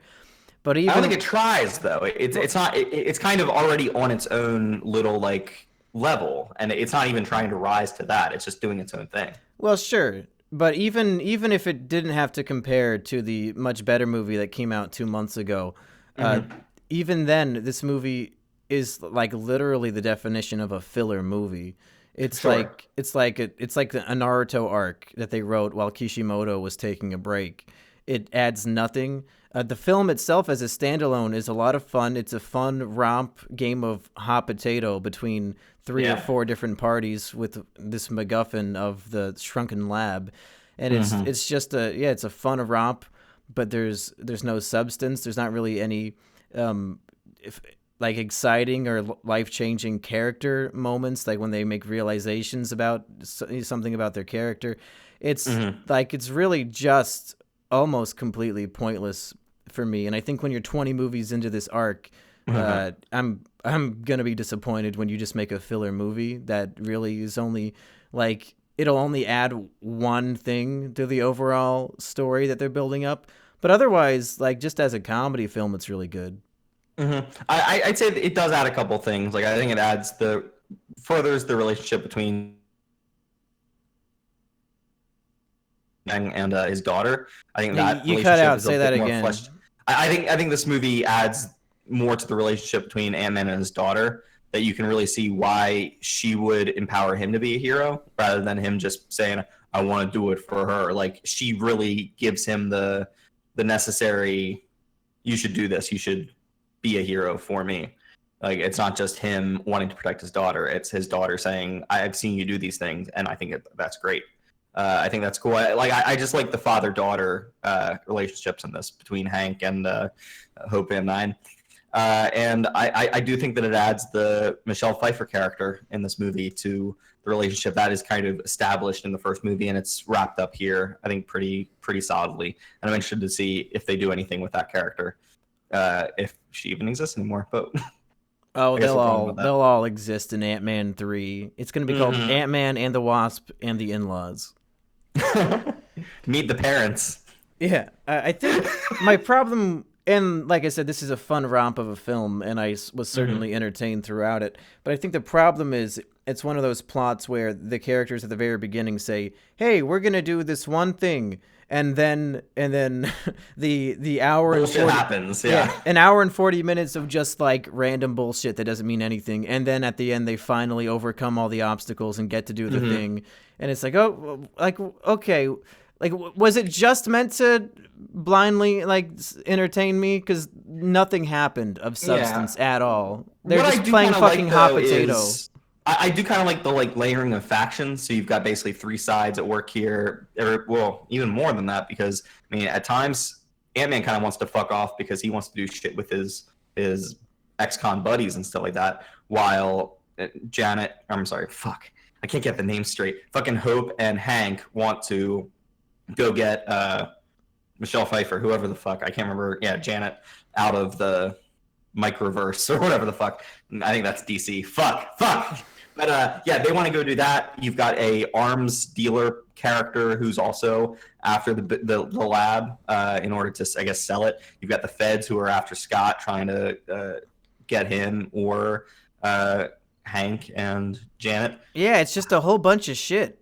No, I know, but I like how they interplay with one another. It reminds me of like the Pirates of the Caribbean movies, where like they're always like double dealing and backstabbing. Like, and you've got Ghost and Lawrence Fishburne's character who also want that lab to do other things with it. So I just like how like Ghost can pop into a scene with these characters she's never met before and just steal this stuff from them, and like you get the fun play off of the ex-con guys dealing with the fact that there's this Ghost character, and then also Walton Goggins' crew. I love Walton Goggins, so just anytime I get to see Walton Goggins on screen, I fucking eat that up. Yeah, it was fun watching him run away from Giant Man. No, exactly. Yeah, this is kind of it's just exactly what I want to see from one of these like smaller Marvel Cinematic Well, I mean, Universe smaller. It's like $150 million movie. No, I know, but when the alternative is $350 to $500 million movie, yeah, I don't mind watching this. Yeah, I mean, I probably like it better than the first Ant-Man as well. Mm-hmm. But like when you're ranking all the Marvel movies, it's probably going to be in the lower third, just because it's like it's a big nothing burger, as you would say. I would, though, have to give this most improved sequel from the first movie to the second movie. I think this has been the biggest leap from quality. Have you seen Iron Man 2? That's a decrease. No, Iron Man 2 was much better than Iron Man 1. Boring. Oh, I'm character development in a cave. Oh, I care so much. Well, I mean, I want to see the guy get his bird back. God damn it! I want my bird. What the bird? I am usually a defender of Iron Man 2, but I think Iron Man overall is the better movie. Well, yeah, I'm giving you shit. It's obviously the better God movie. damn. All right. People basically universally say that Iron Man 2 is a bad movie. Yeah, I know. But I really like it. Yeah. Yeah. Oh, wait. So you don't actually believe that? No. God damn it. Now I have to go back to defending Iron Man 2. If I say the dumbest thing I can think of, you can't assume I'm being honest. Well, okay, so do you actually dispute the Ant-Man 2 is the biggest increase in quality between a first and second Marvel movie? No, I wouldn't dispute that. Okay. Yeah. I mean, I liked Guardians 2 better, but I think they're both like really good. Yeah. So like this franchise actually getting better as it goes along, which is pretty fun for me. Do you wish that Edgar Wright was doing all the Ant-Man movies? Hell yes, I do, because you just know Edgar Wright would have found amazing ways to play with this character and do things that we've never seen before on screen, and he would cut it so tightly. Yeah, I mean, Peyton Reed is fine, but I mean, if you want to put Edgar Wright in that same role, fuck me. I mean, that would be amazing.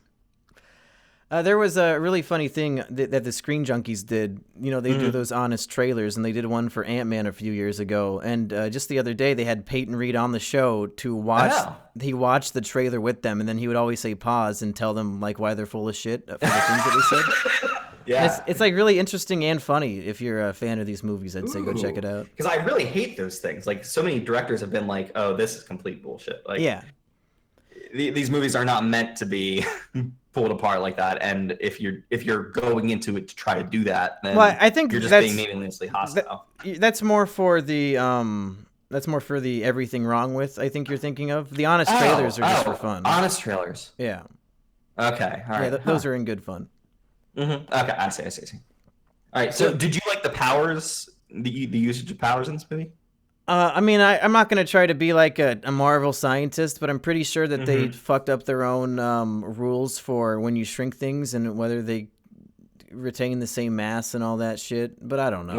Why did they fuck their own? Like, wasn't the idea that like when you shrink down, you're still like the same weight or whatever? So like that's why when he punches somebody, it does so much damage because it's like a bullet-sized person with 160 pounds of punch. Yeah. That's the idea behind it. Yeah. Yeah. So like, how can he like just people can just carry a full building around with them, like a big 20-story building they can just carry in their lap. Like it's interesting.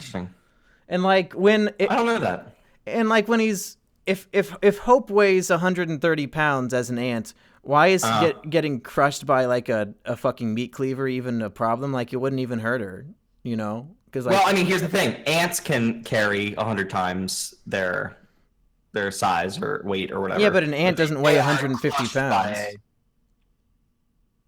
Wasn't the idea they retain their mass? I think you keep your strength and you keep your like kinetic force, but you don't keep. I don't think you keep the weight or something. Oh, okay. Well, I probably just don't know what I'm talking about. Then I thought that's how they explained it. See, I don't know what the fuck I'm talking about either, because this confused me. Because I was like asking my friend, how the fuck does that mini car go as fast as a regular car? Yeah, that didn't make any sense either. No, you just have to fucking like side eye it and just say, well, whatever. It's the fucking. Oh yeah, I mean, that's what it's I an like is that movie. this is some of the most fantastical shit you see in these movies, because you're constantly seeing these big objects turn small, and like there's just something inherently cool about that, and just kind of imaginative, I guess.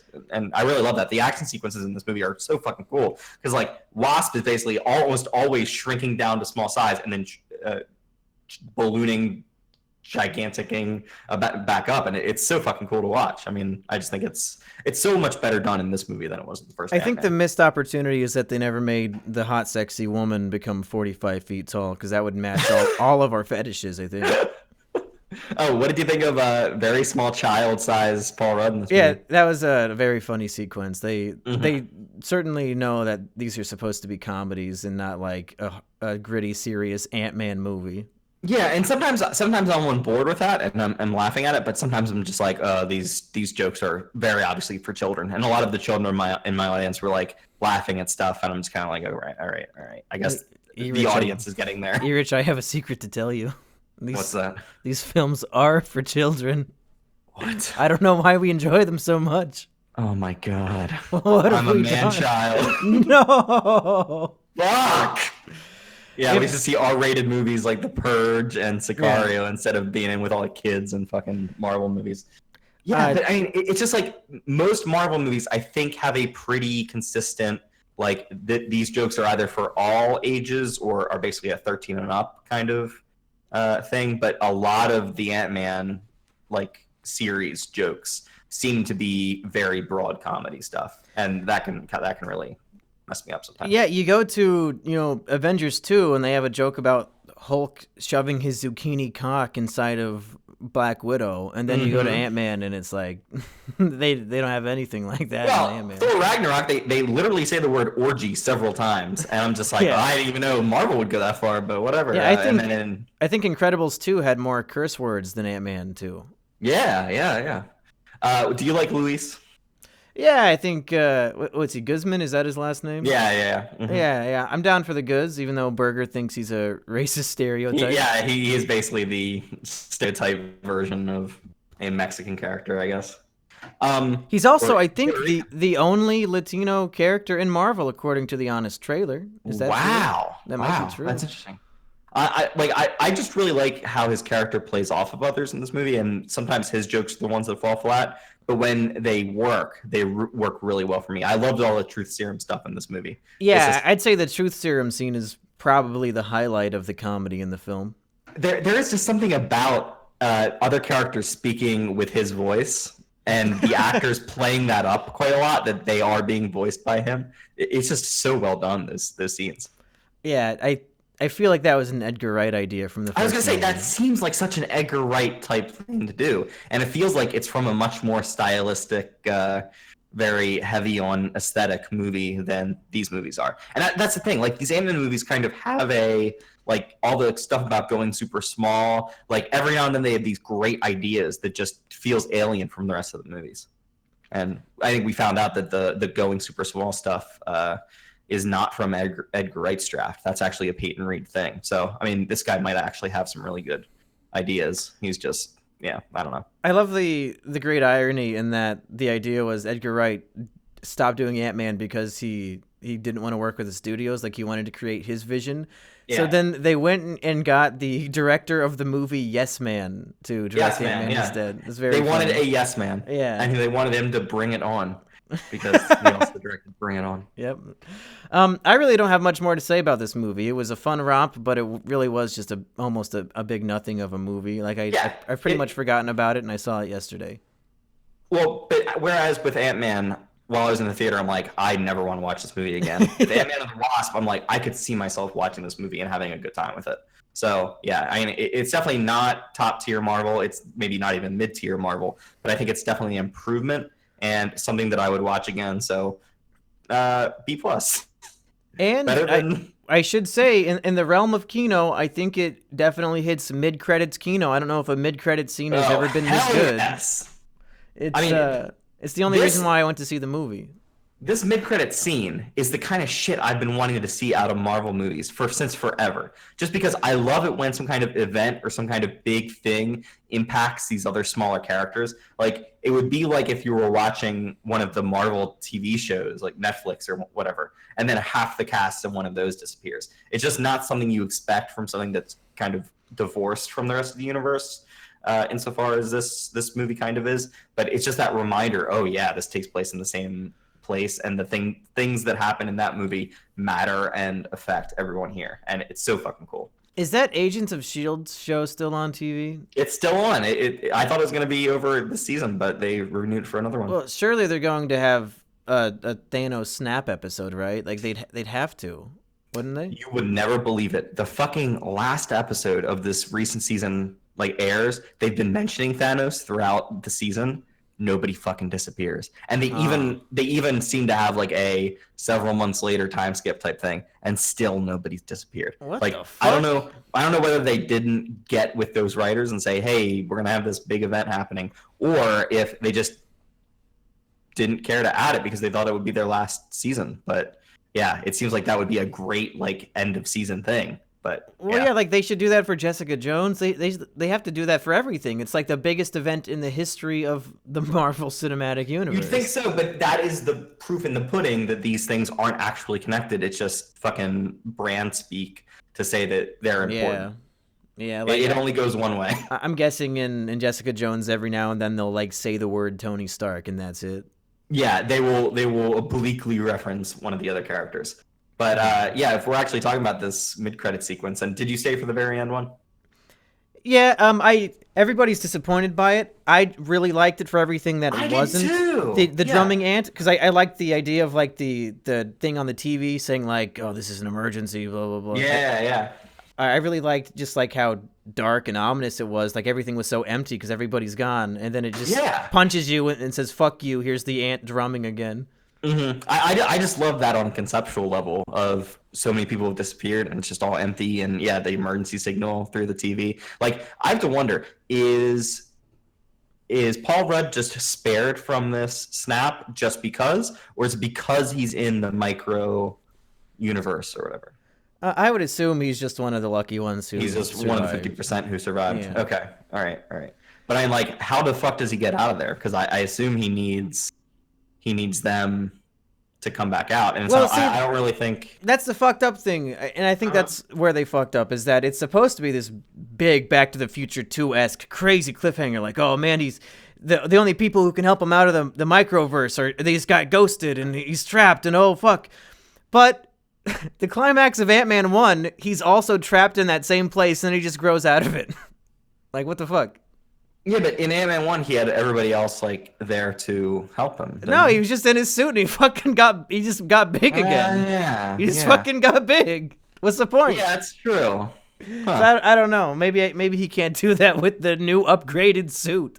All I was really thinking is like everybody. I don't think anybody else in the Marvel universe who's alive still gives a shit about Ant-Man. Like, no. They're not gonna be like, we need Ant-Man in order to fight Thanos further. I don't know. But there's a really almost horrible line during the mid-credit scene that was like very on the nose, where Michael Douglas says, "Hey, be careful you don't fall into a time vortex, wink wink." And I'm like, oh god damn it, you just spoiled Avengers 4, you piece of fucking shit. Of course there's a goddamn time vortex in the microverse, you motherfucker. Why would you even say that?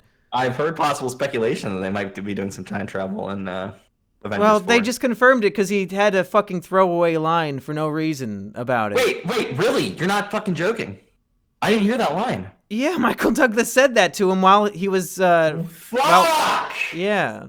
Wait, they really set up a... Oh my god. Yeah, when Paul Rudd is shrinking in the mid-credit scene, Michael Douglas says to him, "Don't fall into a time vortex while you're down there." Jesus Christ. It's very possible that could happen. I really liked how they talked about quantum entanglement and stuff in this. That is an actual thing that happens, like, to protons or electrons. To comic book characters in movies. Say again? It's a real thing that happens to comic book characters. Oh yeah. It always happens to characters in fictional things. They get entangled to one another. No, but electrons, for some reason, or I don't know, protons, something, become entangled, and basically when one disappears, the other appears, or something, and they become linked like that. It's crazy, and it happens like millions of miles away and shit. It's craziness, but. Yeah, read up on some of that theoretical physics shit, and it's some deep stuff. I'm sure there will be people who actually know this shit in the comments being like, Erich completely misrepresented what I do for a living in this episode. Yeah, we have so many physicists in the Monkey Jones comment section. Oh, absolutely. They're all physicists. Every single one. All of them, yeah. And they've also somehow all banged our moms, too. Oh, man. She likes to go to those physicist conventions and fuck everybody. Yeah, she's at the Hotel Radisson where the convention's being held, and there's a long line standing outside of her door. It's kind of cuckoldy of you to know where this convention takes place here. Just off the top of your head.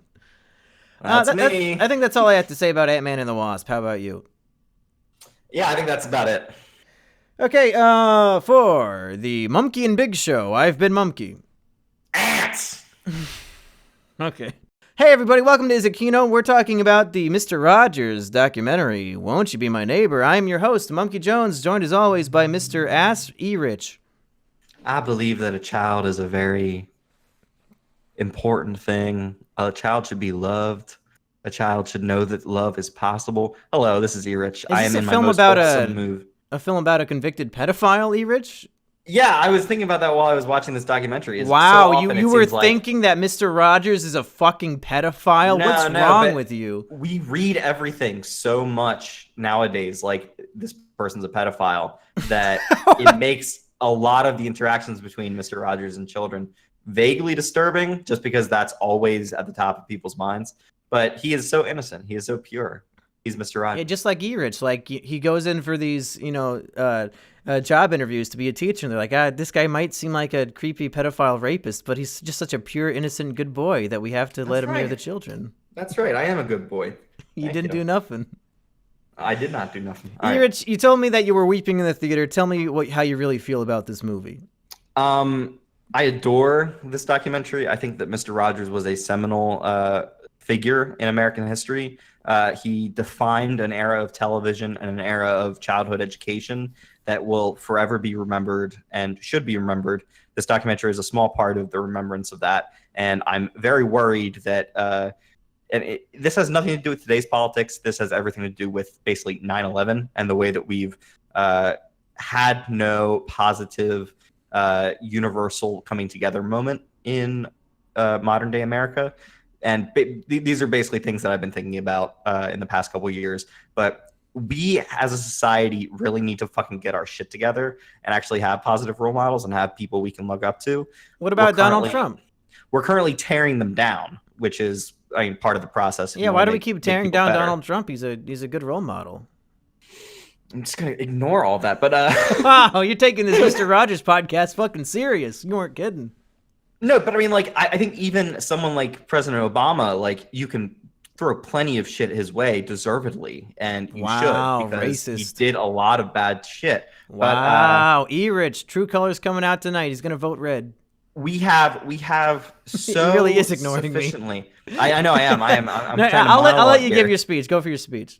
We have so sufficiently made things meaningless. Like, this is kind of like Nietzschean. Like, we've destroyed God. We've gone beyond the veil here, and we have to find something that's valuable in society, and we have to hold on to that and cling on to that, because otherwise it's just going to be fucking a nightmare all the time. It's pretty close to that already, but we need to find somebody like Mr. Rogers, somebody who can embody goodness in the world, embody this is what we want to teach children, this is how we want children to value each other, value themselves inherently, and like Mr. Rogers is exactly that. I wish we had something like that today. I don't know where kids are getting it from. They need to have a source of that, though. So this documentary just fucking like filled my heart with both absolute joy that this thing existed, that this man was able to spread his message, but also absolute terror and dread, because I don't see this anymore. So what did you think of this documentary? The documentary I thought was pretty good. Yeah. As somebody who didn't watch a whole lot of Mr. Rogers, I vaguely remember maybe when I was 3, I might have caught a few episodes, and I remember always thinking, can we get to the puppets already? This old man's boring. This old man's fucking just doing chores. Yeah, it's like, I want to see King Friday. That guy's cool. Where's King Friday and that fucking crybaby lion? Those guys are cool. And I really like the trolley. I think I was like autistically addicted to the trolley because whenever it was on screen, I was enamored with it. But other than that, what's the name of the lion? Daniel Tiger, I think. Daniel the Tiger, that's right. But yeah, so I didn't come into this with like some sort of emotional attachment to Mr. Rogers like other people. But the movie does a good job of really showing us this guy's philosophy and how he presented it both in his life and in his kids' television show and the messages he wanted to leave the world with. And it's really just like a big jerk-off piece for this guy who probably deserves it, although I find it a little strange that a film would endorse the idea of anybody being the second coming of Jesus Christ. I was like, maybe let's get our lips off the base of his shaft real quick and just. And I don't think even Mr. Rogers would have liked that because he was very, very religious and kind of tried to, like, I think in the best way you can inject that religiosity into his work.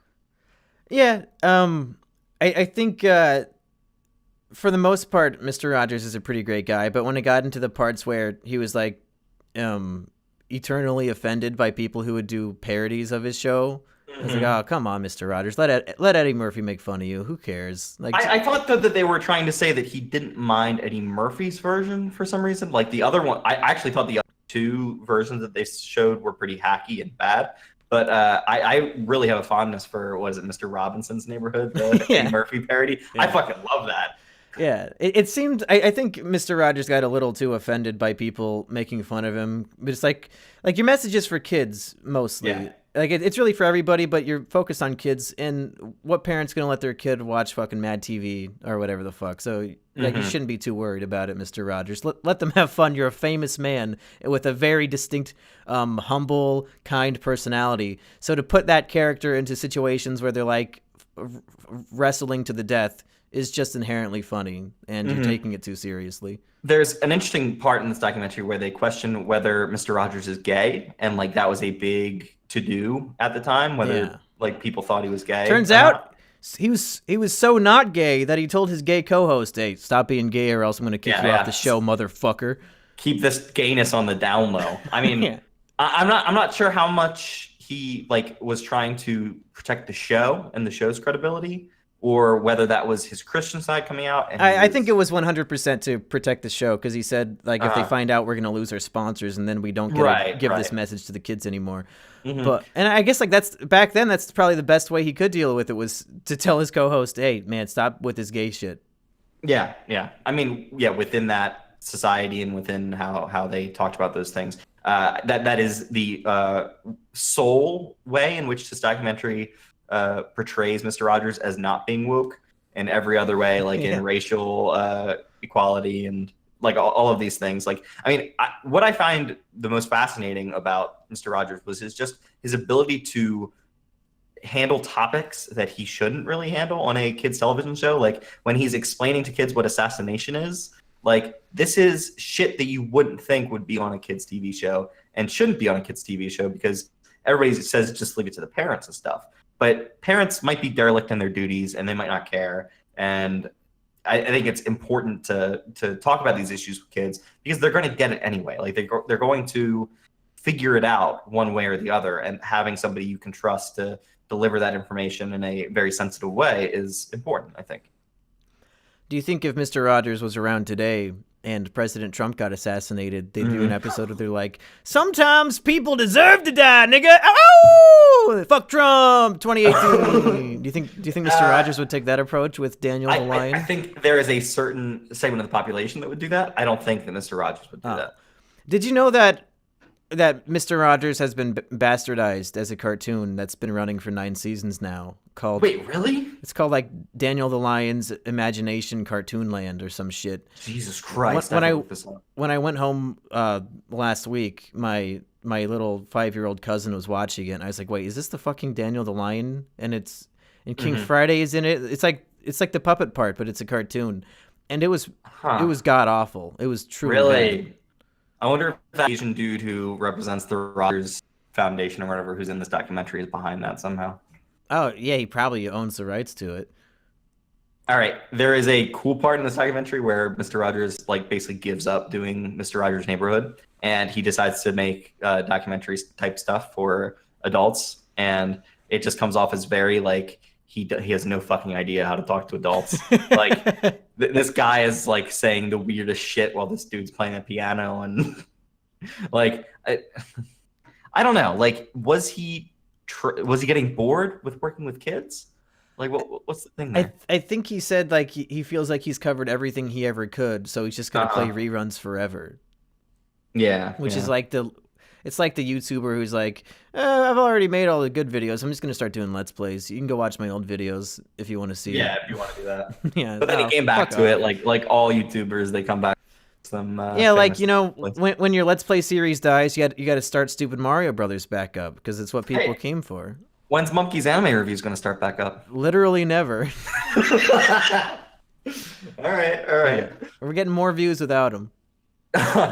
Cool. All right, so yeah, Mr. Rogers, like it devastated me to see like that 9/11 happened and he was just completely shaken by that. Like yeah, he lost all faith in humanity and then fucking killed himself the year after.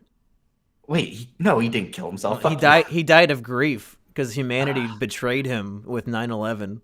I mean, like that is just so disheartening for me because I think that he would want to, and I think he tried. I guess he did like a minute-long thing or something after 9/11, trying to explain it or some shit. But like, he is such a bastion of goodness and moral integrity and dignity, and to see that event, like, which irrevocably changed the face of America. Like, don't get me wrong, like that changed the whole world, man. No, exactly. It is a huge turning point in how things were seen. But going to the airport fucking sucks no matter where you are now because of that shit. That's the only reason why I'm against 9/11 is because I have to go to the airport 2 hours early. Fuck that shit.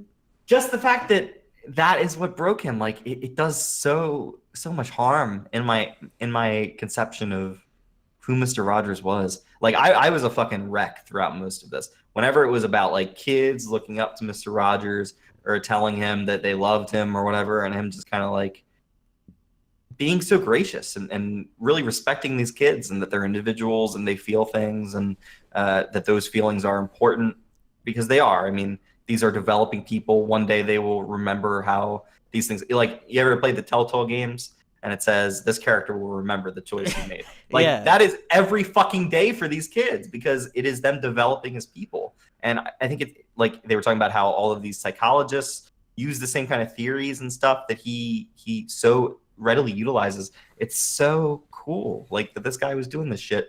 And Monkey, do you know of anybody who's even like this? Like even just a YouTuber, even somebody who has a couple million views on YouTube. Like it's insane to me that this hasn't continued on any. What, somebody who's like a good human being? Yeah, a good human being who's trying to teach kids how to fucking feel. Yeah, I don't think a single YouTuber could be defined as any of that. I mean, my grandfather, who was not my biological grandfather, but my famous Mumkey grandma, she remarried, and he was ostensibly my grandfather. He was he was my version of the second coming of Christ. I'd say he's the third coming of Mr. Rogers, you could say. He was a pretty great guy.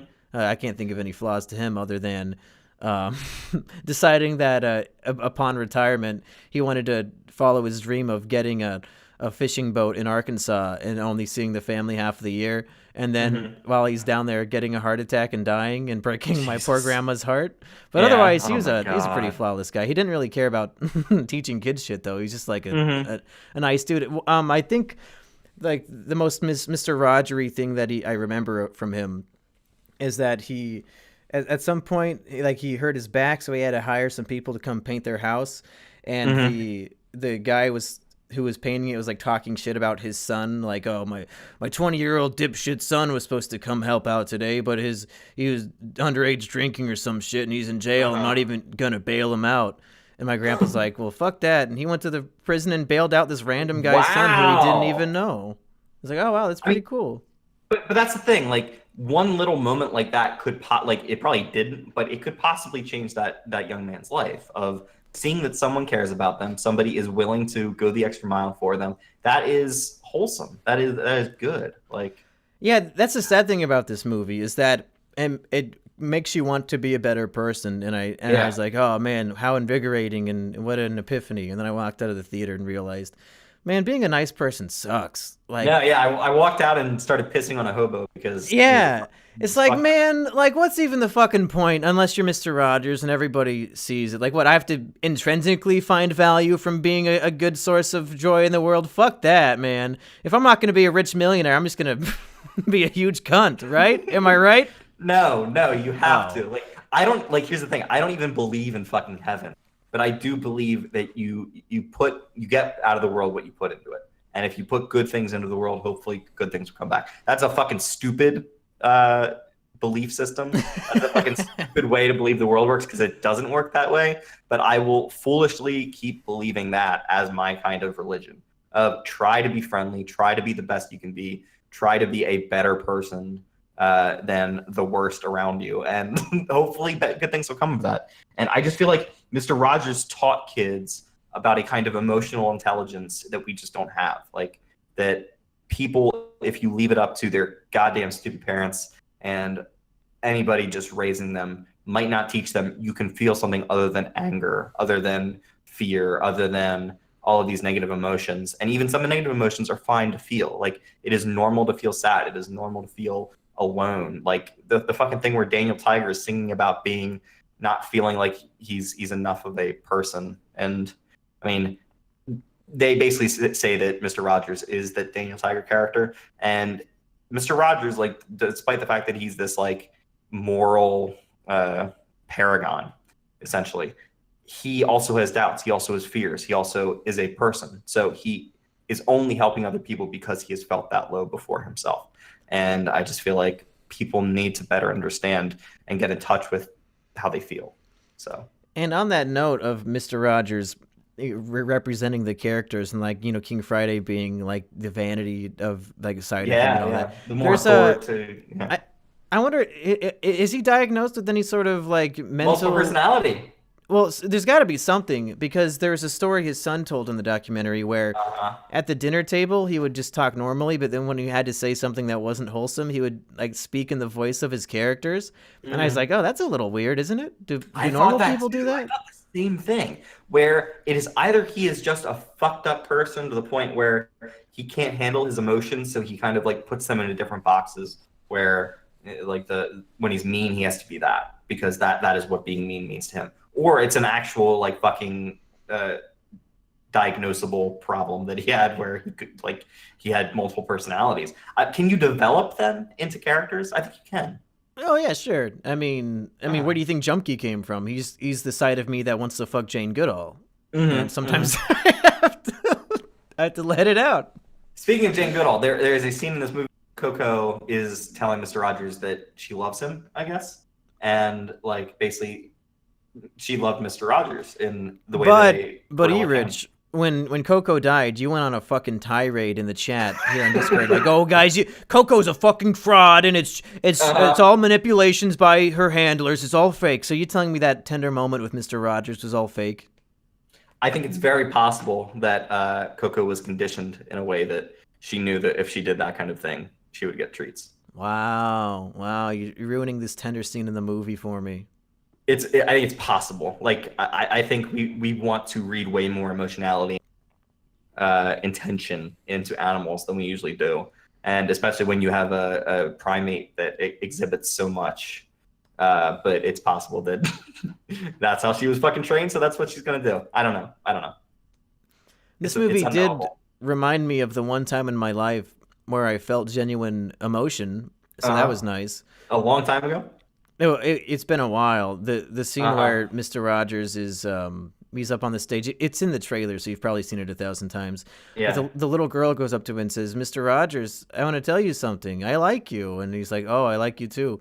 Mm-hmm. It reminded me of the only moment of joy I've ever felt in my life in college. I was going to school to be a teacher, so you had to take like a child development course.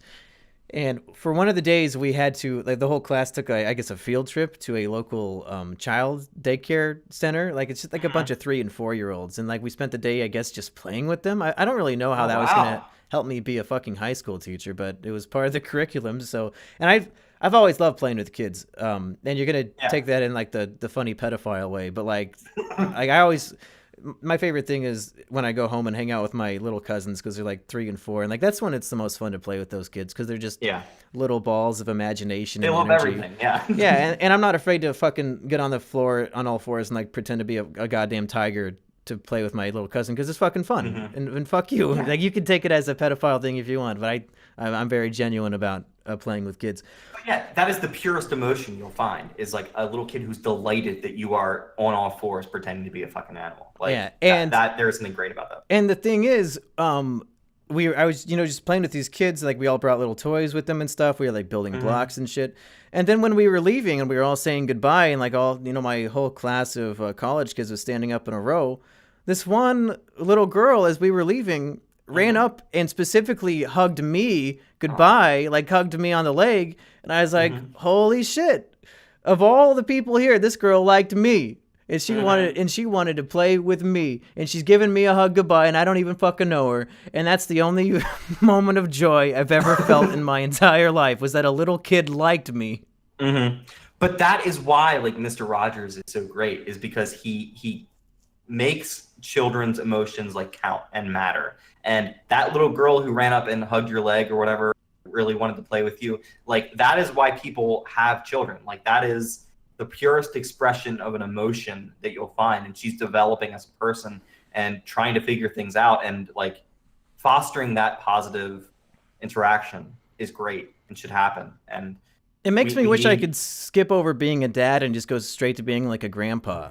Or right. Hopefully my brother has kids, so like like the uncle or the grandpa, where I don't have to see them all. I don't have to see them all the time, but I can like play with them until they're being annoying, and then give them back to their parents. No, exactly. You don't have to deal with the hardest part of being a parent. I just get the good shit. Part. Yeah.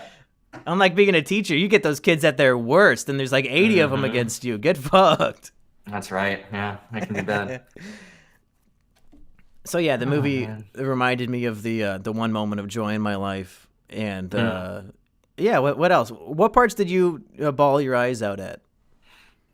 Just a lot of his interactions with. Was it when with the kid in the wheelchair and he's all fucked up and gonna die? Did you like that? Yeah, that fucking got me, and that part's in the trailer as well. But the part at the very end of the credits or whatever, where that kid comes out and he's grown up, and like just obviously Mr. Rogers has made his life better is. So fucking, it's just so great. I mean, a lot of the stuff of him interacting with kids. Oh, you're cutting out again. Say that again. Oh, sorry. Any part where he's interacting with kids could possibly get to me. The part where he, they're speculating about how he handled emotion and why he did the stuff he did, that kind of thing. Like that just repeatedly got to me. There's a little bit too much, what I'll call gay and retarded stuff. Like they're talking about how he weighs 143 pounds and that stands for I love you. But they talk about it for maybe an hour and a half of the movie. 5 and 6 minutes. And I was like, that. Man, like we get it. He weighs 143 pounds. Can we move on? I don't care. Yeah. It seemed like they had specific things that they wanted to put in the documentary, and maybe some things are more deserving than others. Yeah. I wanted to see more raw footage of King Friday being a fucking badass. Hell yeah. He doesn't give a fuck. This movie never really puts a very particular point of it, but it definitely opens with one of the first episodes of Mr. Rogers being about King Friday putting up a wall or whatever, and then they send messages of love over the wall. They put that shit in there so on purpose. It was incredibly on purpose, and I kind of got a bad feeling what the rest of the documentary was going to be. It was going to be a very stern, like, Mr. Rogers wouldn't have liked Trump, and it would have been that for the entire thing, but gladly it wasn't. But I mean, Mr. Rogers was a Republican, but if he was around today, he'd definitely be a Democrat. Fuck off.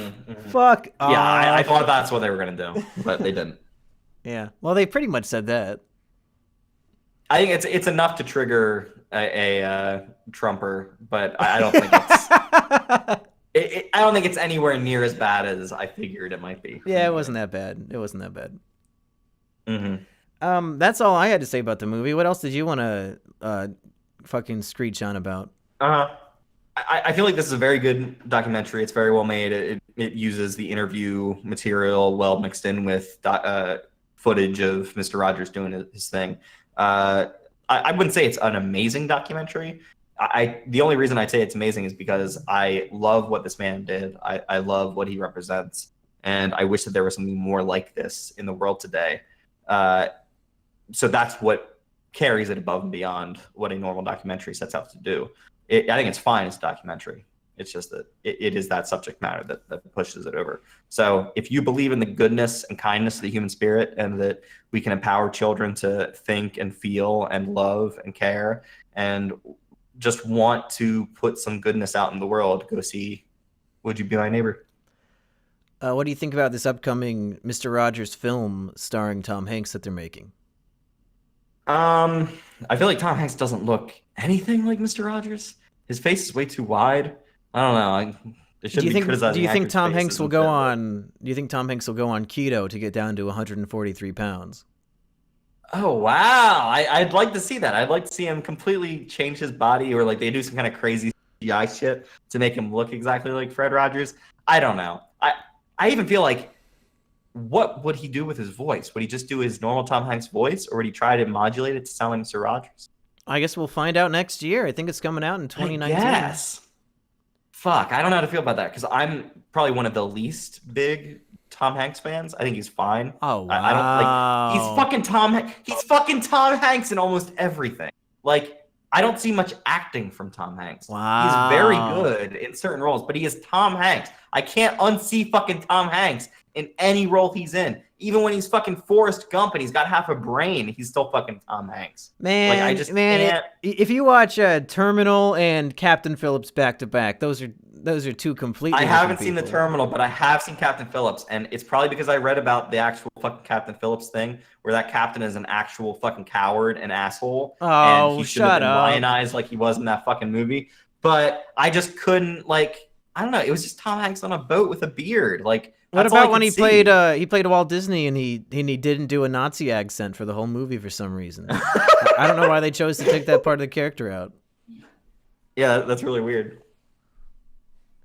So, Erich, not a big fan of Tom Hanks.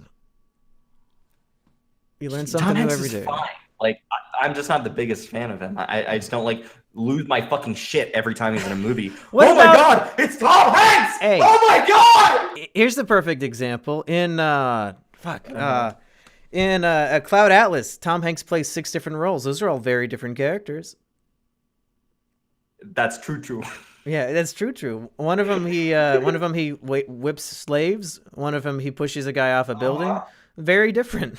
One of them. Oh yeah, I remember. He's the fucking author in the one present day story. He's like the rival author who murders the other guy.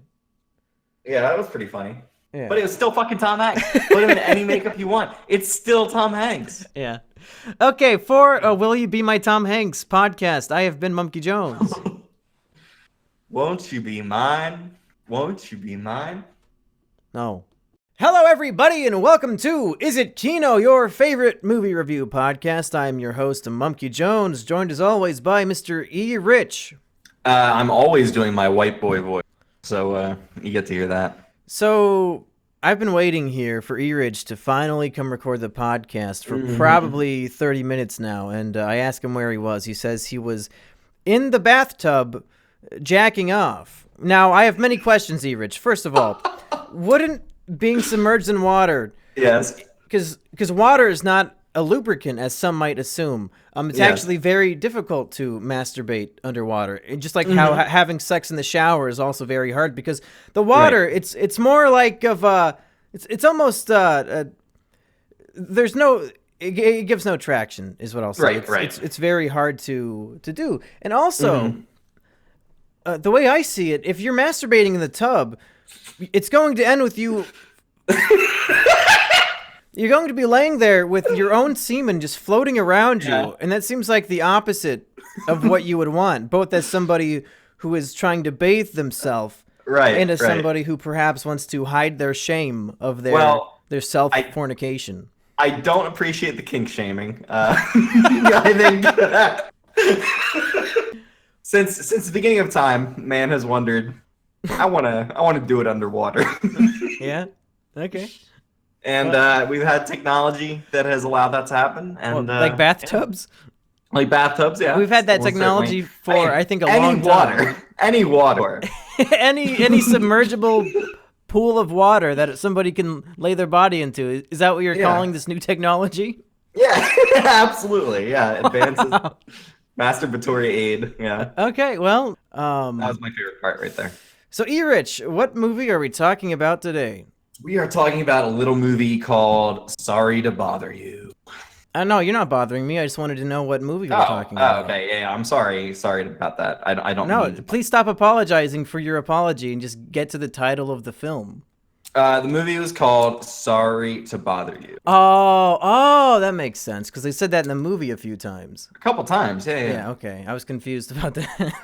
Erich, what did you think of what's the name of this first-time director, Bootsy Galore? Boots Riley, yeah. Boots Riley, first-time director, and do you think he knocked it out of the park? I think he did, in as much as you can on your first time directing and first time like bringing together an ensemble cast and really just making this thing what it is. Yeah, I think he did a great job, and I can't wait to see what he does with another movie. Now, before we dive into the discussion, I think we should come to an agreement that the experience of this movie is one that should go in untampered. Completely unspoiled. Yeah, absolutely. Like, if you haven't seen this movie, do not listen to us talk about it because... No. Like, I mean, I think we could... I mean, well, I guess we probably should talk about all the spoilers. I mean, just beyond saying that he's a telemarketer and his job is as a telemarketer and he puts on a white voice, like, other than that, I think you should go into this movie not knowing what the fuck it's about. Okay, so let's do a 2-minute spoiler-free review, and then people can go see it and then come back and hear the rest of the episode. Absolutely. So I thought that the movie was super cool. It's sort of a comedy. I mean, it's very funny, but it's got it has some cool style ideas that I've never seen in a movie. Like he's a telemarketer, but what they'll do is when he is on the line with somebody, they'll drop him and his desk into their house, like just as a visual, I guess, gag or aid or whatever. But it's really cool. It's a cool idea, and like just little things like that are sprinkled throughout the movie, I think, make it a fun experience to watch. Yeah. It's such a cool conception of telemarketers literally invading you in the place you are, doing whatever the fuck you're doing in that moment. And like basically you have to drop everything so this person can come try to sell you something. And I think that the visuals of a movie actually do a lot for that, which is cool. Now you're probably thinking, this sounds like the most boring piece of shit movie. It's about a telemarketer who is calling people and it has like a cool visual aid. So what? But really, we just can't talk about it. Like, it's you got to trust us when we say this movie is very entertaining, very surprising. And really, like, I was lucky enough that I didn't even know it was about a telemarketer. I went into it completely blind, because Dan Murrell on Screen Junkies said, like, this movie is great. I recommend it. It's in my top 10, but don't look anything up about it. So I went into it like that, and it was such a surprise hit for me, and I really enjoyed myself. So I think we're both saying, if you want a surprise hit and you want to see a movie with your movie pass that isn't being charged an extra $18, right? They're not charging extra for this movie, so go check it out. Yeah, I definitely say that this is a standout movie. I don't think everybody's going to like it because there are some twists and turns that if you're not on board with what the movie's doing and what it's kind of like laying out, you might like instantly turn off from it. I think if you don't like the twists and turns, you're kind of a big crybaby because it's just like fun at the movies. Like, whoa, what the fuck? Like, what are you really gonna be that kind of baby? Like, oh, I don't like that the movie did something that I wasn't expecting. I wanted the same story I've already seen 100 times. As the movie gets more surreal, you have to kind of be along the whole fucking thing is almost surreal. I think you'll know in the first 10 minutes if you're gonna like it or not. Like within, like if you're like, there's a very small thing, but like while he's talking, you can see there's a photocopier in the background that like people are just like, there's paper just going everywhere in the thing. Like if you can't get on board with that kind of humor in the first 10 minutes, you probably won't like the rest of the movie. But just little things like that just like really give voice to the world and how this director kind of wants to see the vision of things, and it's really fun.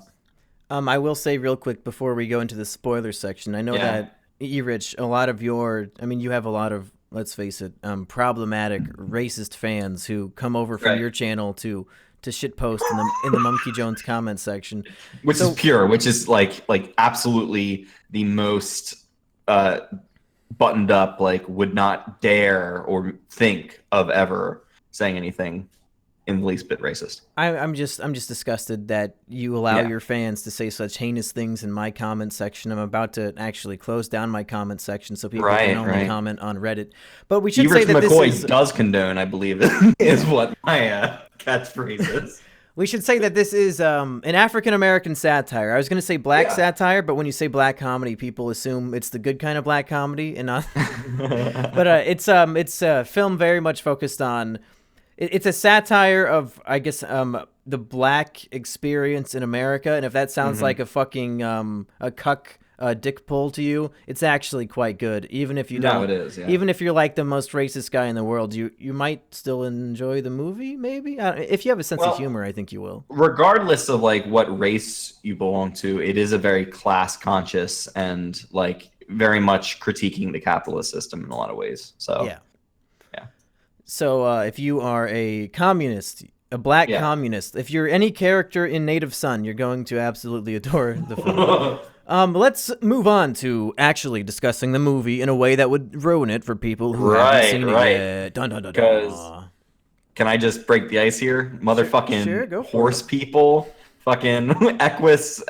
What do they call it in fucking? I can't remember what they're called, but equiprimates or whatever. I don't fucking know. Horse people. They're turning people into fucking horses. I'm like, it's presaged by he does the cocaine or whatever, and like there's a Mr. Bobo horse head on the fucking thing, and I'm just like even then, like even before having seen the horse people, I was like, that is important. There's no reason why they'd show us that so particularly if it wasn't going to be something.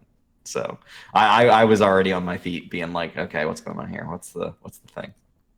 Yeah, the movie is definitely like there's a certain charm to every director's directorial debut because you can tell that they've like spent their whole life dreaming of making movies, and they sort of throw so many just crazy off the wall fun ideas into their first movie, and like there's a whole lot of that in here. And I wonder how long he's been cooking on this. The third act reveal is going to be that we're turning people into horses. No, yeah, I mean, like you're right. With the first-time director, they've kind of had so much time to let these ideas marinate and become the best version of themselves in some ways. And I mean, like, yeah, all of the commentary that's going on here, where you've got a slave system essentially being set up, where you basically provide the housing and the food and the job. They basically live on site for all their shit. That you see these things that are encroaching into the society, and people mainly live normally, but this idea is being pushed into the sphere of conversation. You can even say the Overton window is moving into people being fine with being slaves again, which is an interesting idea. But I mean, yeah, it's so fucking cool when the horse people are there, and they don't look great, but that's part of the charm of it. Well, yeah, I mean, sure. They're kind of goofy. Yeah, it's all in good fun, I think. The movie, I think the only genre you can define it as is satire. And a lot of people automatically assume satire means all-out comedy. But it's really not. It's a funny movie, but it also has like body horror shit, like with the horse people. It really it dips its dick into a whole bunch of different things, but everything has a satiric tone. Like everything is sort of mocking something in our culture, or it's some sort of metaphor for something else. But then again, other times maybe they're just having some fun. But you probably won't get bored too often during the movie. There's always something crazy or fun or stylish or creative going on. Did I say creative twice? I might have. You might have. It's very possible. Yeah, I was laughing throughout most of this movie just because I thought the touches that the actors did, or what the script was doing, or like things in the background that I was noticing is just so much fun. I guess since we're in the spoiler talk, we don't even have to really talk about the plot of the film because everybody has obviously already seen it. I was about to walk people through the plot, but I was like, oh no, if you're listening this far, you should have already seen it. Erich, are you familiar with a book called? Ooh, I closed out of the author, but it's called Pym. Pym? No, okay. This movie reminded me of a satiric novel called Pym. I think it's called by some guy named Matt something. Yeah, Matt Johnson. It's almost identical. Where it's like a black satire, I guess. But it's just like it goes to these crazy places and there's like these creatures that represent shit, and it's like I feel like it would be almost impossible for the director of this film to not have read that book. Like, if you like this movie, I think you'll also really like the book Pym, because it's like almost the same thing. And I was really happy to have that comparison because I really enjoyed that book. Okay, I'll have to look that up. That sounds interesting, especially if it's very similar to this, because I got a kick out of this. I loved in this movie the transformation of the main character. I can't remember. Oh wait, fuck! I just had it in my head. I now can't remember his fucking name. Cash, yeah, Cassius. His transformation throughout the movie, because at first he's kind of just this very nihilistic, you could say, because he just can't find the meaning in things. He thinks like everybody's going to be forgotten eventually, and we'll just the Earth will be destroyed and stuff like that.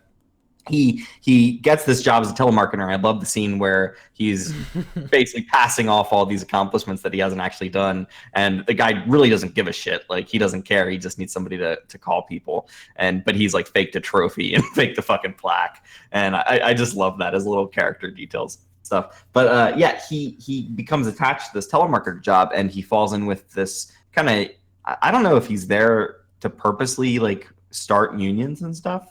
But Stephen Yeun's character kind of introduces the idea of we should all come together as a group and demand better rights and more money and stuff like that. And I just love his transformation from being fine with we should do this as a collective, and then as soon as he's given this opportunity to go further and earn more money and stuff like that, like, it becomes more selfish. It becomes more about, well, I can solve my own problems now, and those take priority over helping everyone else. And I think that's an interesting, like, just general, that this is how people operate, is as soon as you put a selfish ability to do better for them in front of them, like, everything about the group just goes out the window, because you're doing well by yourself, and that's what matters for the most part.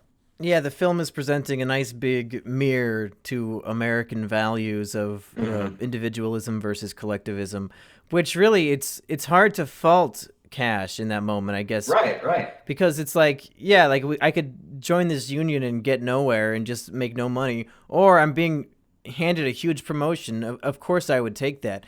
So I don't know, I guess as a viewer you got to sort of grapple with, well, in that moment of his life, which direction was the correct direction? Because ultimately he realizes that it's a fucking slave ring, but because he took that opportunity, he was able to fight against it. So I don't know. Maybe you have to get power to take down power. You saw his like problems. You saw that Terry Crews was asking for rent money, and we have no real conception of whether just during the regular telemarketer job he would have been able to pay him back and like actually done well for himself. But we do know that as soon as he went into the power callers or whatever, he had enough money to move out and do his own thing. And you can kind of see why somebody would do that, but you also see that it consumes more and more of his life, and he has to put on this white voice, and that's kind of who he becomes rather than being himself. And, yeah, there's lots of scenes where he's back at home with his girlfriend, and the David Cross white voice slips out. It's so perfect. David Cross's voice coming out of his mouth. Well, like, that's a moment of movie of cinema, like satiric cinema, where that's the only way you could get this point across, where he's so enraptured in this capitalistic white lifestyle that he literally has his white voice coming out by accident when he's back at home. Like, you couldn't really pull that off in a book or any other medium, I don't think. And I just love the way Danny Glover, who's in here for a couple minutes, explains the white voice as just like, you don't have a care in the world. You could be anywhere else and you'd be saying the same thing. You don't have all of this struggle or all of this like inherent pressure on you. You could just live your life free, like that kind of voice. And it's so cool that he just instantly gets it that way. And again, that's where certain people might get triggered by the film, perhaps. right. Which I can. It's fine by me because I can see why Danny Glover's character would assume that. But I don't know if I'm down to clown with the idea that all white people live carefree lives. But that's not really what the movie's trying to say, anyway. No, yeah. And what was the thing? Just the fucking, like, the Army Hammer. I think you're first introduced to Army Hammer as just the cover of a magazine, and it's him in this, like, very, like, Silicon Valley type dress where he looks like he's fucking, I don't know. It's that, like, very loose-fitted shirt and just, like, the scarf and, like, all of the things that you think of as, like, liberal, like, douchebag type dress, and he is so good in this movie. Like, he is so good as this very rich CEO of this company who is dehumanizing people, but, like, he doesn't really give a shit about any of that. Oh, it's so good. He looked so different in this role from anything else I've seen him in. And I was watching through the credits, like, oh, there it is Army Hammer. What the fuck? Like, this might be my favorite role of his. I think he really fucking nailed it. Oh, absolutely. I mean, like, when he's selling the idea of turning people into horse people and stuff like that, he's just so wild-eyed. Like this is his, like, idea of the perfect world is these fucking, like, half horse, half people. It sort of reminds me of, God damn it, I can't think of any words tonight. I must be too drunk. Is it called American Psychopath? American Psycho. Yeah. Where they had Green Goblin. What's his name? William Dafoe. They filmed all of his scenes 3 times. Like, once where he knows that he's the bad guy, once where he doesn't know, and once where he's not sure.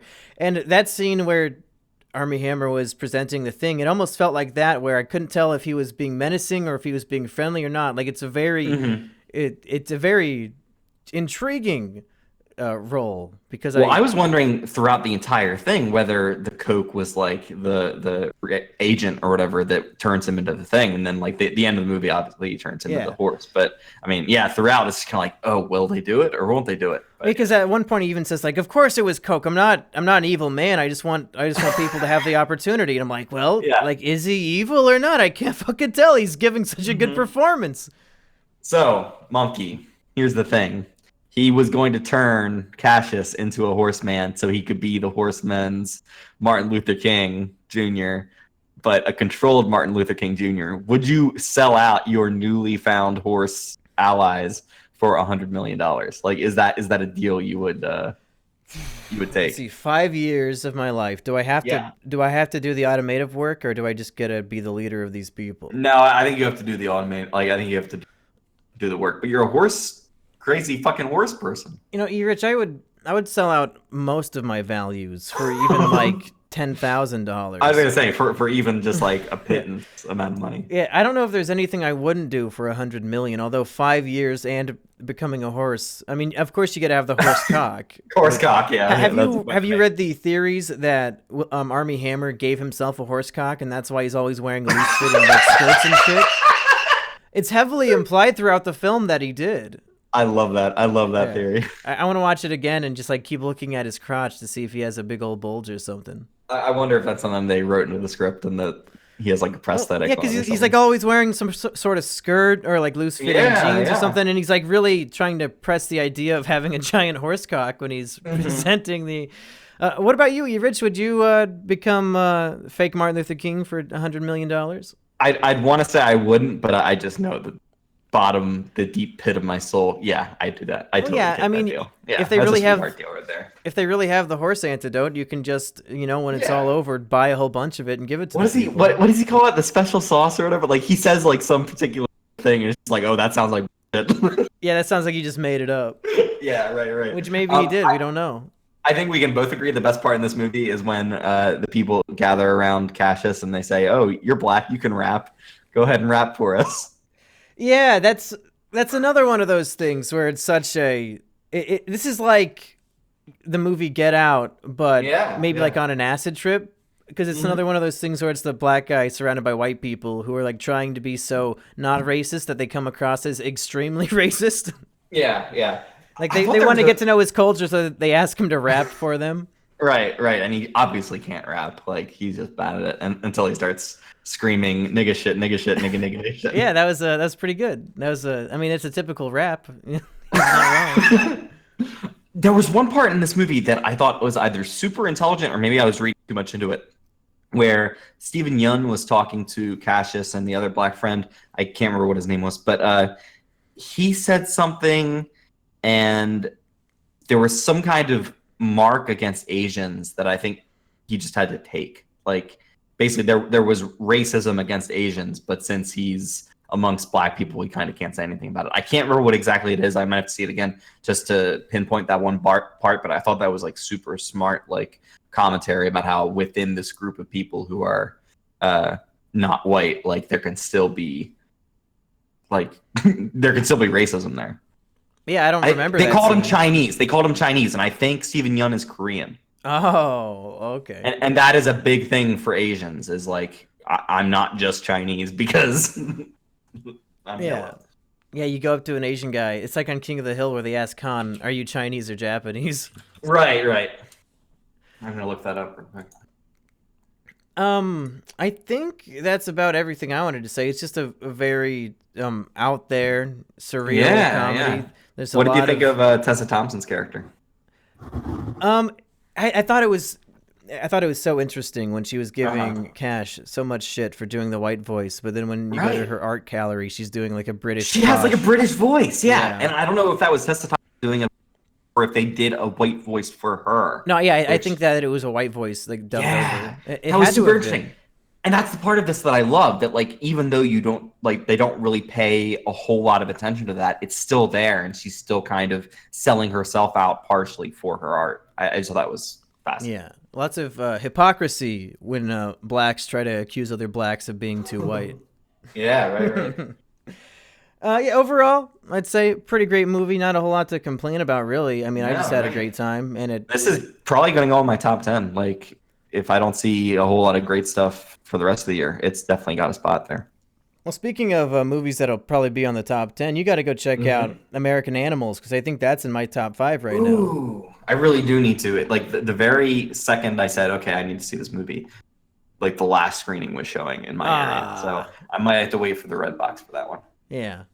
It's a Movie Pass produced movie, so I'm surprised they're not like beaming it directly into your phone. You'd think they'd have to find some way to like make that money back and really give it to the Movie Pass people like free or something. Which, how does that work? So they paid to produce the movie, and then they also pay for my ticket to go see the movie. Right. So they paid for the movie twice, and I paid for it 0 times. How are they making money off of this film? Man, I have no goddamn idea. I don't know whether it's general audiences that they expect to make money off of.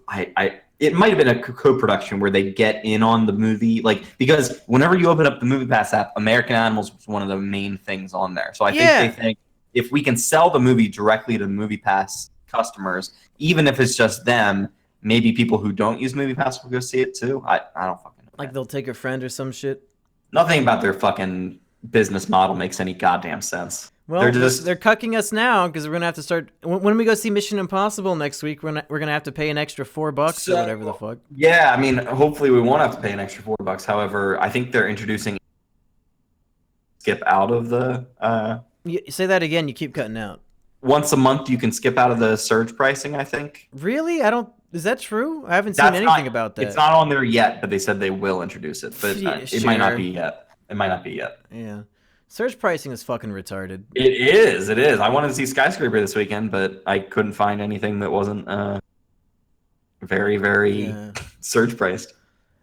Like, I have to start doing equations in my head. Like, okay, so would it be cheaper to keep using Movie Pass or to get rid of it? Because a movie ticket here, I can go see a movie for $9. Movie Pass, I'm paying an automatic $10, and now I have to pay an extra $3.50. So, like, how many movies do I have to see for me to actually be saving money? Because if I only go see 2 movies a month, I'm probably spending the same amount. So it might not even be worth it anymore.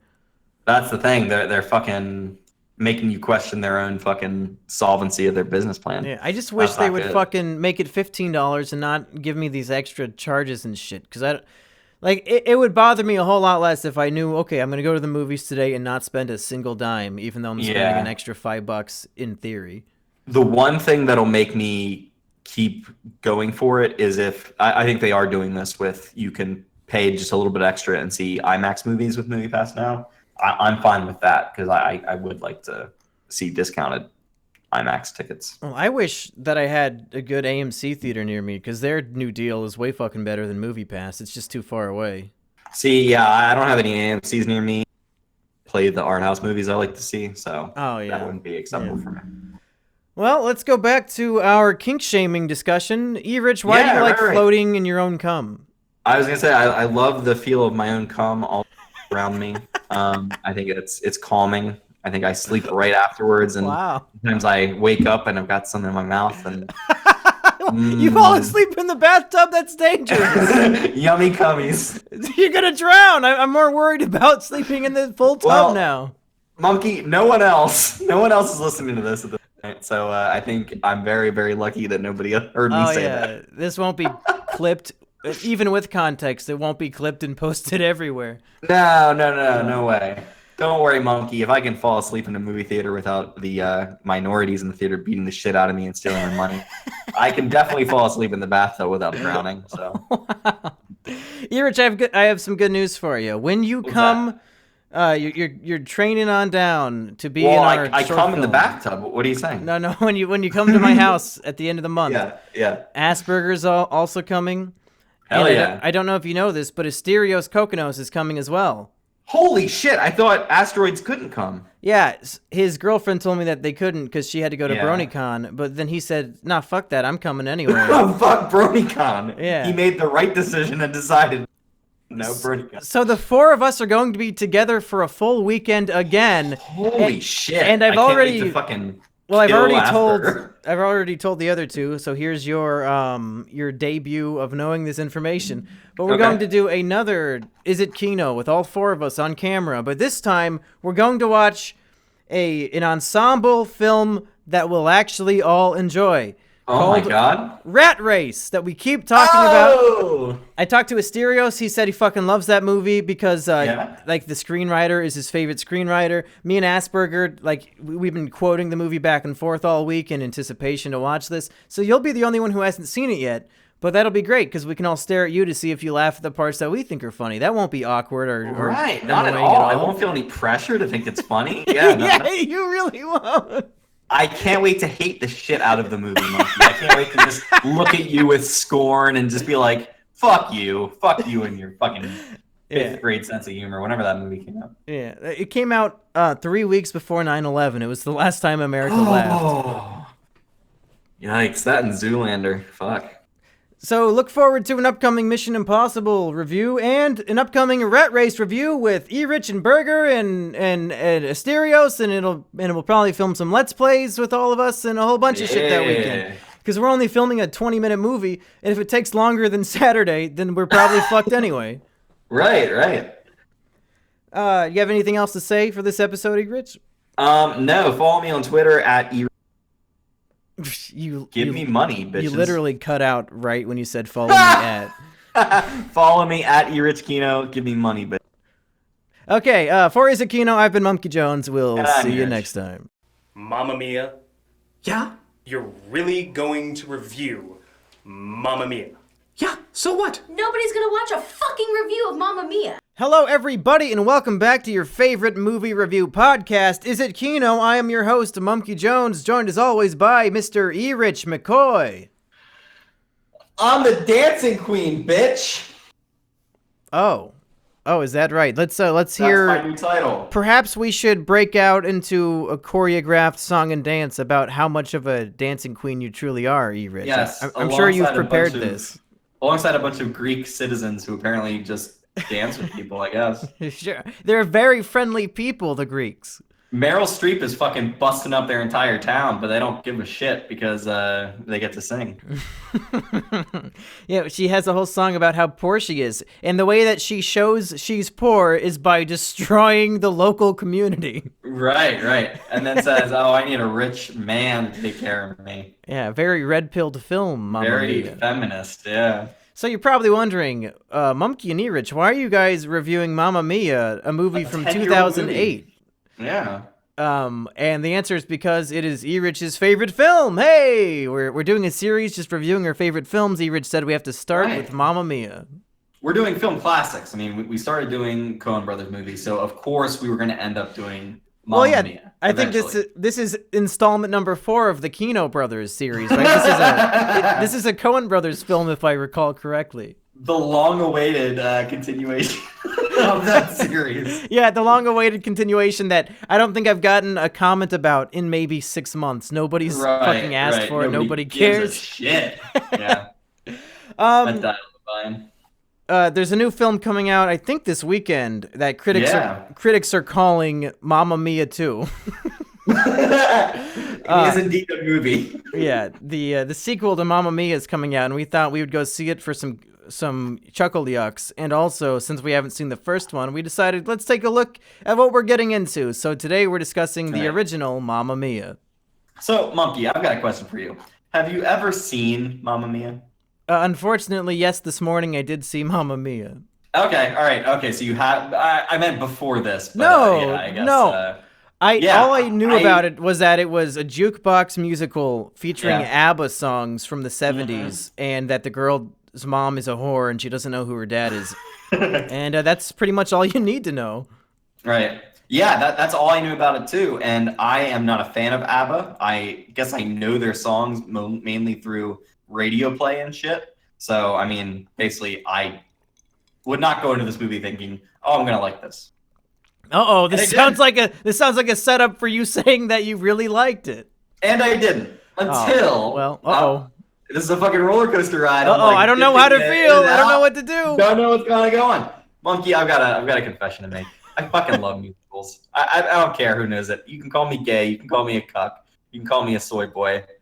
I'll fucking take it. I love musicals. So as soon as people start singing in this movie, and as soon as anything with any substance goes right out the fucking window, I'm fucking on board, because I was getting drunker as I was watching this movie, and I just wanted these fucking beautiful people in Greece to be happy. And I honestly can't tell you how this movie ends, because I was so fucking drunk and I was just like on my phone for most of it. But there were musical segments. I like music. I like dancing. I like random shit happening, and there's a lot of random shit that happens in this.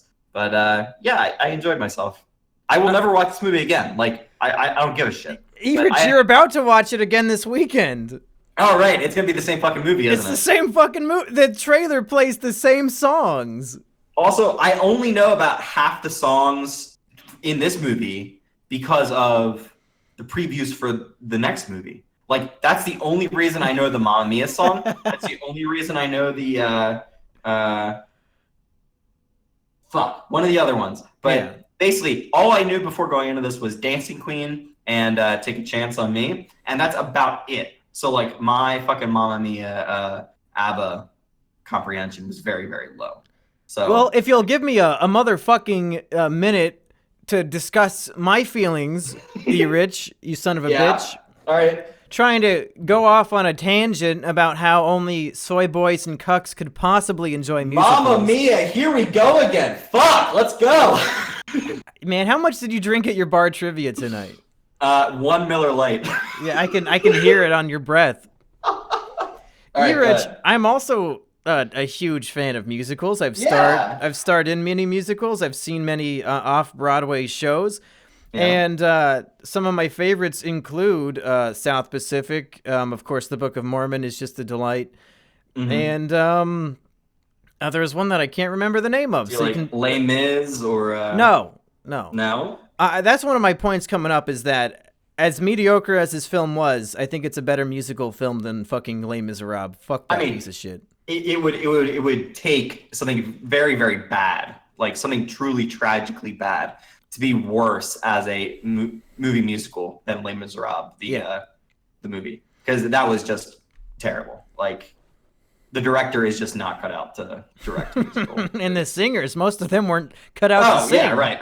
Mm-hmm. But let me say, and this might seem like a little bit of gatekeeping for a thing that I am not that invested in. But I think that jukebox musicals, which if you don't know the term, it's when it's a musical that is created with pre-existing music. Most musicals, they compose original songs and music. Jukebox musicals like Rock of Ages or Mamma Mia, or I think George Lucas made one. American Graffiti. Yeah. I think of those Moulin as like Rouge. Sure. I consider them to be the McDonald's of musicals. Oh, man. Because literally any retard could write just a garbage script that half-heartedly leads to popular songs. And then, like, of course, like a fucking 40-year-old normie mom who's like, oh, I love musicals. Mamma Mia is my favorite. I recognize all those ABBA songs. Yeah, of course, that's why you fucking like it, because you recognize the songs. Right. The story is not in service of the music, no matter how much they try.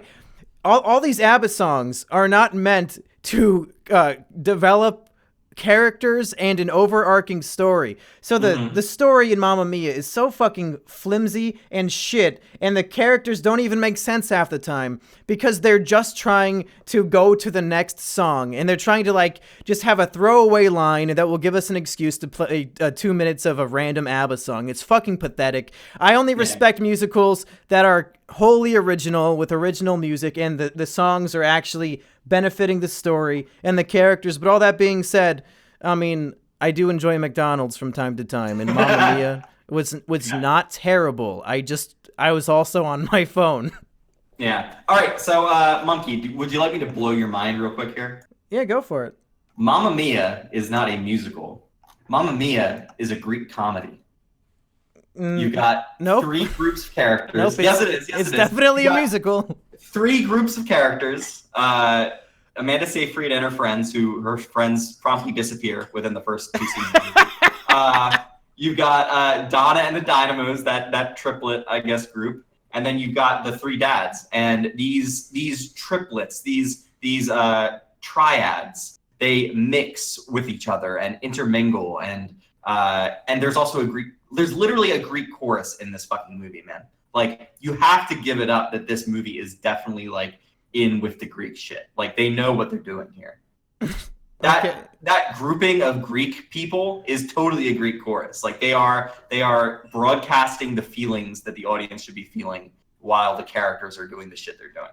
And it's so over the top, it's so fucking dumb that like no other style of thing could possibly encompass Mamma Mia like a Greek comedy. So it does not inherit some of the best parts of musicals because it basically has to just kowtow to the ABBA song quotient or quorum, I guess. That basically we're going to have this many ABBA songs in it, and we will. And by this many, we mean like 30. 400 ABBA songs. Like their entire catalog is here. Like if you told relentless. me ABBA made more songs that was in Mamma Mia, I wouldn't believe you. I believe that this was their entire discography. What are they going to play in the second movie? I don't know. The same songs. I swear it's going to be the same songs. Because in the fucking trailer, they played all the goddamn same songs. So, Monkey, what's your favorite ABBA song in this movie? Well, let me tell you, Erich, that I almost had a fucking stroke watching this movie. And let me go off on my tangent. Drinking every time they started singing? No, there's not enough whiskey in the world, Erich. We would have run out of the world supply. Right. But I am a big fan of a prog progressive metal band, which it's not really a band. It's one guy named Tobias Sammet, who he does an Arion sort of thing where he invites different musicians and singers to come be on his albums for this project called Avantasia. And on their Lost in Space album, they have a song called Lay Down Your Love on Me. And it's like this really great power ballad. Don't go chasing your emotions. Ooh. And I'm sitting here like, just dicking around on my phone while this movie plays. And imagine my shock when I hear Amanda Seyfried start singing a fucking Avantasia song in this movie. I was like, what?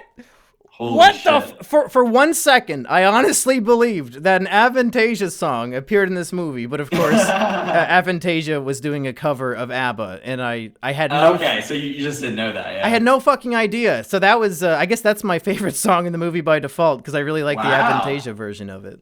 So Monkey, I gotta say, having heard none of the songs, let's say none, because I mean, the average brings the 3 or 4 songs that I have heard.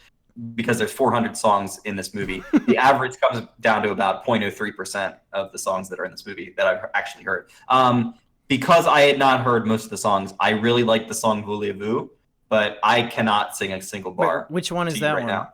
Voulez-vous, it's the one where all the girls started coming out and attacking the boys and started sexing them. Oh, yeah, that was. Party. It's a good scene because it's when she realizes all 3 of the guys could be her dad, and she's sort of like falling into like a dimensional. Despair, like whoa, and this crazy song is going on, and yeah, man, it's a fucking great comedy. This girl who has never known her father one single day in her life decides out of the fucking blue, I'm gonna send letters to all of these men that my mother banged fucking 40 years ago, however fucking long it's been, and all of these men don't decide, well, this is fucking dumb. They decide, oh yeah, I'm gonna go to this fucking island no matter what. And who is your favorite man here? We've got Colin Firth, we've got Stellan Skarsgård, and we've got Pierce Brosnan. Oh yeah, just by default, the guy from Kingsman was my favorite. Colin Firth. Yeah, just because I was imagining him in Kingsman the whole time. And who do you think is the actual father? I think it's got to be Pierce Brosnan, just because he becomes the main love interest of the mother. Well, according to the person who wrote the fucking thing, it's Stellan Skarsgård. So. Oh, the fat guy. Yeah, the fatter guy. Yeah.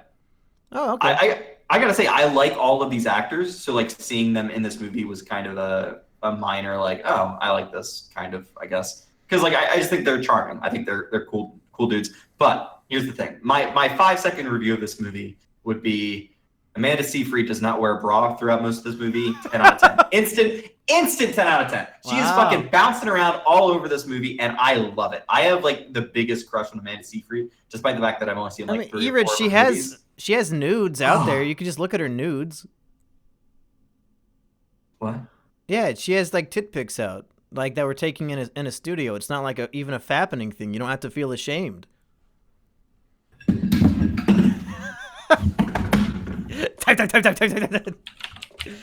I mean, she probably wasn't 20 like she was in this movie, but I mean, she looks the same. I'm pretty sure. I'm pretty happy. You find him? Oh, she's sucking some dong here. Yeah, I don't know if that's real. Is that a real? It's got to be real. Yeah. Oh, she is. Holy shit, she is top class. Yeah. Okay, excellent. So I take it you're also a big fan of A Million Ways to Die in the West? No, I've never seen that movie. Oh, she's in my life. She's also in Ted 2. So. Yeah, she is in Ted 2. Yeah, I think she fucked Seth MacFarlane. Monkey, give me like 5 minutes here. You gonna go in the tub? I'm gonna be back. You're gonna go take a bath. Yeah, I also really enjoyed the cast of the film. I mean, the 3 guys were, like you said, very charming, and it was nice to see them in like this really, dumb movie. Because like Meryl Streep is a MILF. There's no way I'm gonna retract that. That's the fucking truth. She was back in the day, but I think like this movie is where she started getting like grandma age for me. It's like, you're looking a little old. She's the fucking facial structure of an angel. All I'm saying is I never jerked off as much as I did watching Sophie's Choice. Okay, so I'm confused, Erich. Yeah. I'm sure we've both seen the trailer for Mamma Mia 2. Mamma Mia, yes. Here we go again. Yes, which I remember that trailer more than I remember the movie that I watched last night. So yes. The confusing thing is there is a big reveal in the trailer where Amanda Seyfried's grandma shows up and she says, "Grandma, you weren't invited," and the grandma says, "That's the best kind of party, you little girl." Yeah. But in the movie, it's revealed that God damn it, what's the name of the actress we were just talking about? Who you wanted? Meryl Streep. Yeah, Meryl Streep reveals that she reveals in this movie that her mom is dead. So who the fuck is this supposed grandma? And like the reveal was so like big, I thought that this would be a character in the film, but this character's not even in the first movie. Monkey, so what? For $1 million, can you tell me who is playing the supposed grandmother in the sequel? I have no idea. I assumed that it was a big reveal because she was in the original movie, but she's fucking not. It's Cher. That was Cher. I couldn't even name you a Cher song. I just know that she's like a famous singer. I can't either. But this is apparently a big deal to people that Cher is in this. But movie. how is she her grandma when it's revealed that I don't think she's the grandma. She's probably like an aunt or something. No, she says in the trailer, "You're not invited, Grandma."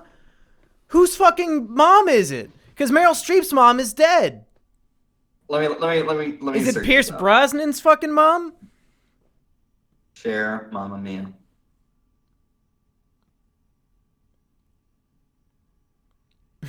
This is. Did you see that Howard Stark was in this movie? He was the boyfriend. Who's Howard Stark? Tony Stark's father. Oh shit!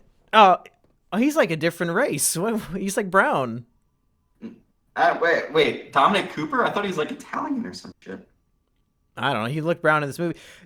Were you confused? I thought that the twist was going to be that the Amanda Seyfried's fiance was like the villain, because like they never seemed in love in the whole movie. It was always like an antagonistic sort of thing, even in their one romantic song together.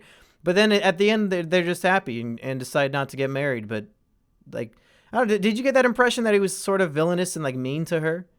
Yeah, that was kind of the feeling I got from him. I mean, I think Dominic Cooper's just, he's like very good looking in this movie, but like, I guess I just don't understand. Like, yeah, they never really seemed like they should be together. Yeah. It was more about the mom and the daughter thing. Yeah, it's very strange. I thought I had a lot more to say about Mamma Mia, but you sort of, I think you deflated all my excitement when you said something. I don't even know what happened. But also, okay, so you were right about Cher being the fucking grandmother. Yeah, but whose mom is she? It can't be Meryl Streep's mom. Yeah, she's Meryl Streep's mom. But, no fucking way! I swear to God, Meryl Streep said that her mom was up in heaven in this movie. Yeah, and the next movie is a flashback. Like, it's partially a flashback. It's intercut between Meryl Streep telling the story of her getting knocked up. And yeah, you didn't get that? Yeah, I get that, but it's not. Then. No, she fucking shouldn't, because Amanda Seyfried in the present day tells her to leave the party. I think you're confusing young Meryl Streep and Amanda Seyfried. I think that was Lily James who's playing. Yeah, I think that's what. Oh man, I remembered it so clearly as. But then that wouldn't be Meryl Streep's mom. That would be her grandma. I have no fucking idea. Man, we're gonna have to figure this out this weekend when we go see Mamma Mia 2. Mamma Mia, here we go again. Huge revelations coming in Mamma Mia 2. I fucking swear to God it was Amanda Seyfried who said you're not invited, Grandma. Let's pull up the. I'm gonna pull up the trailer. I don't even care. All right, go ahead. I'm doing it. All right, while you're pulling that up, Monkey, marry, fuck, kill of the three older women. Oh, man. Oh, yeah, that was my other problem. You said that it was a bunch of beautiful people in Greece, but, man, the shorter of Meryl Streep's friends is like the ugliest woman I've ever seen on film. I don't know. What were they fucking thinking? She was disgusting. Who is that? Because I feel like that must be someone. But she has to be because she's fucking hideous. And yeah, there's no way that she got us mostly starring. Okay, I'm at the scene. I'm at the scene. Did she get paired with Stellan Skarsgård? Man, that was weird. Like the movie, ends. No. This is in the present day. This Cher shows up in the present day. Oh my God, she must be an angel. Yeah, because it's Amanda Seyfried. I'm fucking I was right. Yes. Whose fucking mom is it? It has to be Pierce Brosnan's fucking mom. Since Pierce Brosnan is now officially her stepdad, I guess that would make her. Amanda Seyfried. This show is fucking confusing, man. What the hell? We gotta get deep lore of Mamma Mia. Maybe I'm mistaken. And when Meryl Streep says, "I wonder who's doing this to me," it's probably my mom from up there. Maybe she wasn't referring to heaven. Maybe Cher lived in the fucking attic of the house. Who knows? Let's. Maybe we'll figure out what's going on.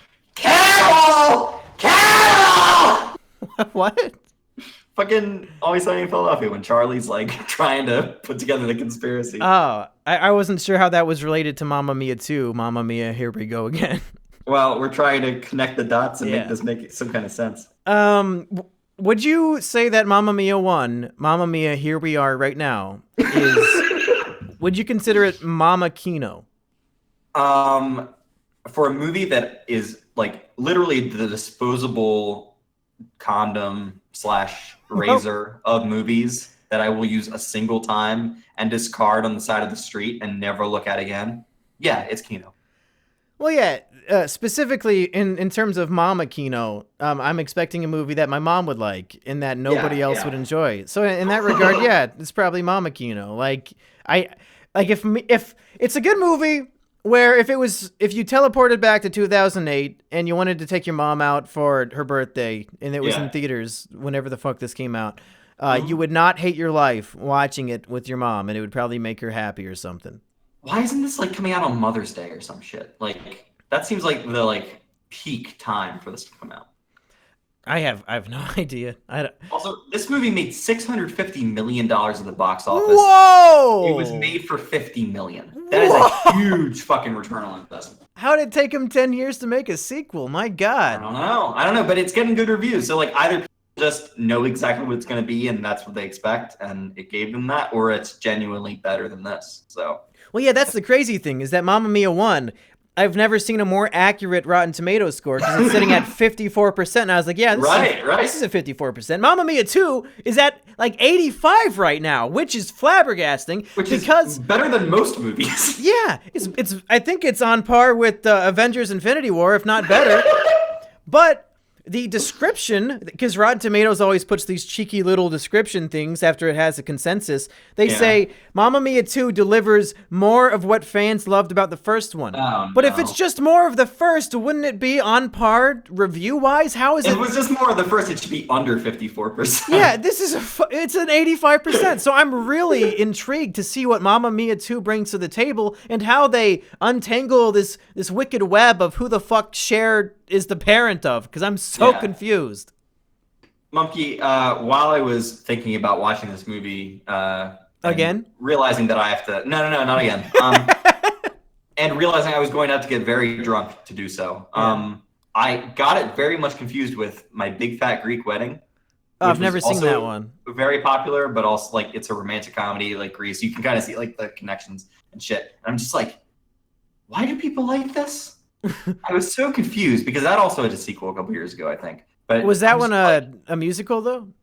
No, it wasn't a musical, but it was just Greek and romantic, and I was just like, what the fuck am I watching? What is going on? Mamma Mia is tearing my life apart. I had one person on Twitter, I posted a screenshot of Mamma Mia 2's Rotten Tomatoes score, and some guy replied saying that his family is Greek and that they're really terribly offended by these films. Because of their portrayal of Greek people. Then it should have a 0% Rotten Tomatoes score then. Yeah, it offended one family. It should be banned, says Erich. Yeah. Nobody should be allowed to enjoy it if one person doesn't, God damn it. Shoving lamb with tzatziki sauce in your face and saying, Mamma Mia 2 is a disgrace to my... All right, Erich, before we end this, I want to do a bet. What's the over-under on John Stamos appearing in Mamma Mia 2, Mamma Mia, Here We Go Again? I mean, it's got to be like 50-1, right? At least, like he's got to show up. Like an almost guarantee? Yeah, he definitely should. I mean, okay. Well, he's the most famous Greek. Well, let's make a bet, because you're going to be at my house in about a week. So we can do some sort of embarrassing bet, like the loser has to do something that the winner decides on whether or not John Stamos appears in the film. Oh, no. And I just said he would? Yep, so you're going to be with that position. And I'll take the negative position. No, I don't think John Stamos will appear in the film. No. The loser has to... what would be some good cuckolding? Like... Maybe like deep throat a hot dog. Would that be good? Shove a whole hot dog in your mouth? Oh yeah, I'll fucking shove a whole hot dog in my mouth. Okay, you have to do it sensually though. I never don't do it sensually. So. Alrighty, we will see you next time with Mamma Mia 2, Mamma Mia, Here We Go Again. Erich, any final thoughts on Mamma Mia 1, Mamma Mia, Here We Are? Yeah, Mamma Mia, Here We Are. Yeah, so I think Mamma Mia. That's it. You cut out right when you said your final words. Mamma Mia's fine. Oh, okay. See you with your mom. Yeah, jukebox musicals are fucking trash, and Assburger won't convince me otherwise, even though he really loved Les Mis. Which, it's funny, I say jukebox musicals are trash, but Les Mis is, I think, completely original, and I think that it's worse. I think if I saw both of these like on the stage, I'd probably enjoy Les Mis more, because it'd be a better performance and production than the fucking film.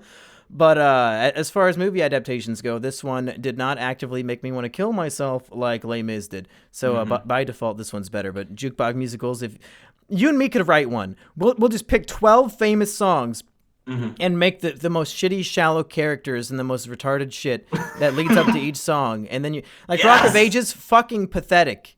Pathetic. Oh, really? I've never seen Rock of Ages. It's just fucking pathetic. It's just 80s ballads stitched together with a fucking recycled plot about, we gotta make money before the real estate guy kicks us out of our bar. Gotta get out of skid.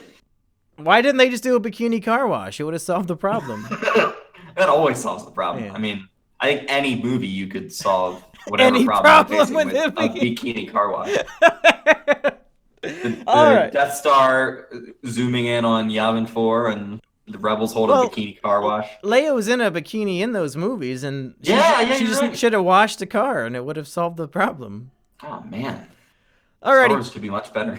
For is a KINO, I've been Mumkey Jones. And I'm Erich. See you next time. Listen, I think I might be one of the strongest advocates for freedom of speech, perhaps on the entire internet. I think everybody everywhere should have the right to say whatever they want, be it unpopular, be it offensive, be it mean, be it rude, because it's just words. However, I think that every single person who was involved in the production of this movie should have their tongues cut out, and they're never allowed to express ideas ever again. I'm Mumkey Jones, and this is my friend Erich, and today we're discussing Death Note 2017. Yeah, I guess we are. I think we're both really depressed right now, aren't we? You know, everybody's gonna make this joke, so let's just do it too. After seeing this, I wish my name was in the Death Note. Mumkey Jones kills Erich by yeah. Now, Erich, are you familiar with the Death Note anime? Have you watched it before? I am. I think I read a lot of the manga. Not sure if I finished it that way, but I definitely watched the entire anime. So let's start off this conversation with a discussion of our ideas of what an adaptation should be, because we've reviewed things like The Dark Tower, these other adaptations before. And my question to you, because this is how I feel about it, I'll just let that out. I'll put that out there real quick. Is that if you're going to adapt something, you're allowed to change various elements, because if you're going to try to turn an 18-hour story into 90 or 100 minutes, you got to do some changes. It always pissed me off when back in high school, these fucking Harry Potter fans would be like, but in the new movie, they completely cut out the subplot when Hermione was helping all the house elves. I'm like, dude, the movie was 2.5 fucking hours. How long did you want it to be? They'd rather be 4.5 hours and have subplots about bullshit. Yeah, so when you're doing an adaptation into a feature film, I'm okay if you got to make changes, because you can't fit the whole story. You just got to keep the essential elements. But the most important aspect of a story for me is characters. Yeah. You got to stay true to the characters as much as you possibly can, because otherwise it's not the same thing. If you're going to change even the characters, don't call it Harry Potter. Don't call it Death Note. Just acknowledge that you're doing a cheap knockoff and give it a different name. Call it Murder Book. Final Destination Notebook. Just call it that. Yeah, well, that's what this is, basically. Yeah, you're right. Exactly. Well, here's the thing. The fucking director, Adam Wingard, who's actually like a director that I like because he did The Guest and he did some other movie. He said that this is not a straight adaptation. He says that they changed characters, but like the problem is, even though he says that, they really didn't. They still treat these characters like they're the same. They don't act anything like that. But like my problem is, don't call them the same things. Don't pretend that you're making Death Note. Do something different with it. Create new characters. Do your own thing with it. You can still have the Death Note. You can still have Ryuk, but like don't try to fool us into thinking that you're making a Death Note adaptation when that's not really what you're doing. You're dumbing down the characters to the point where they're completely unrecognizable, and it just leaves you sitting there going, "What? Why are they doing this? Like, what possesses someone to write this shit down and think that they're going to get the audience that loves this source material and respects it if they're not going to respect it in the first place?" That's Yeah, it really makes you wonder who the movie is for, because no fan of Death Note is gonna like this. Yeah. So, like, who's... When I was watching this, I felt like the director watched the Tears for Fears scene from Donnie Darko. They watched 10 minutes of Final Destination 2. Yeah. They watched a music video for Panic at the Disco. And then somebody handed them, like, the first volume of Death Note and said, "Hey, see this? Don't even read it." And then he made the movie. Yeah. See this? Throw it in the trash. Yeah. Pretend this doesn't exist. Because at its core, in my opinion, at its core, Death Note is the story of two geniuses on either sides of the law. Yep. And they both think that they are justice. And they're trying to outsmart each other and trick each other into figuring the other guy out and to win. To win. And there's none of that. The word justice, the core theme of Death Note. Death Note being one of the most, one of the greatest pieces of media we have in the modern day that examines what justice is. This is some fucking Socrates Plato level, but with crazy anime characters doing these magical battles. But no, the word justice isn't even said in the film once. You cut out the main theme, and then this great battle between the two smartest people in the world doesn't exist, because the main character, Light, is a fucking retard. He's literally retarded. He's smart at doing math homework, and that's it. I have a lot of criticisms with the acting from a lot of the characters. I don't think the actors are necessarily to blame, and I think some of them do a decent job with what they're given. But this Nat Wolf kid who plays Light Turner, I guess, he is fucking bad. Like, awful. I think they get somewhere by the end of it, but it takes so fucking long to do, and you've got to watch him be a total wimp and a total idiot, and just like he embodies nothing of the main character, like Yagami from the original Death Note series, who is he's kind of cool-headed. He's like, I don't want to say he's evil, but he's self-justified. He has this idea of what you said, justice, and he's trying to do that, and like basically he is finding all of these roundabout ways to accomplish things when kind of the limitations of the Death Note, or having to work with Ryuk, or like the various people that he has to manipulate. He's able to do all of that, come off looking cool and kind of together. And this Light Turner character has none of that. Like, he's just a moody, dumb teenager, and to call him Light and make us like pair him with Ryuk and make us think that he's like Light Yagami, it does no favors for the adaptation. It's shitty. And you say pair him with Ryuk, but like they're not even a pair. Yeah. One of my favorite aspects of Death Note is that Ryuk is like this giant, scary-looking monster, but he's the comic relief. He's like always trying to eat apples, and he doesn't want to help Light, but if he's getting an apple out of it, sure, he'll look for this hidden cameras and shit, but he doesn't actually go out of his way to help Light and like tell him L's name and all that. But in this, they just like, oh, he looks like a big scary monster. These American audiences won't understand if there's a little bit of nuance, or like if they subvert that a little bit. We have to treat him like a big scary monster the whole time. He can't be funny. They were trying to make a horror movie, because Adam Wingard is like a horror guy, right? Yeah, he did Blair Witch last and that's the year. problem, because Death Note is not a horror anime. It's not a horror show. It's like a psychological thriller, thriller, and it's like a battle between these two people, and they wanted to make a horror movie out of it. Yeah. In Death Note, like 99% of the deaths are heart attacks, and they're like, no, we can't do that. We got to make every death as gory and visceral as possible. Let's have decapitations with exploding brains and guts and everything everywhere. No, that's not what Death Note is about. It's not a horror film. It's not a gore fest. Yeah, I mean, you're right. It becomes Final Destination at a certain point in the movie, and that is not what anybody really wants from this. I can see that being the thought of any kind of film producer or something who's just like, what do audiences like? What do they want to see? But then when you try to bring that into the Death Note universe, it doesn't work because it becomes more about the means of death rather than the way that the characters go around to find a way for them to die interestingly. Yeah. Because, like, you're right, most of the time they just say this person dies and they die of a heart attack. That's kind of the standard death that's meted out by the note, right?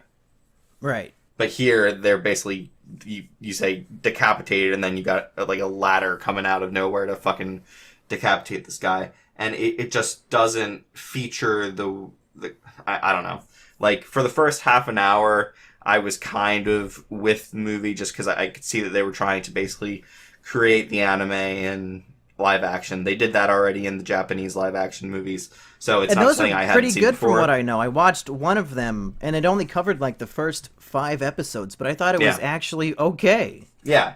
And so I watched this a couple years ago. I don't really remember a whole lot about it. I remember they did introduce Misa at some point in that live action thing. And so the Mia character in this movie ruined it. Is not Misa in any way. No.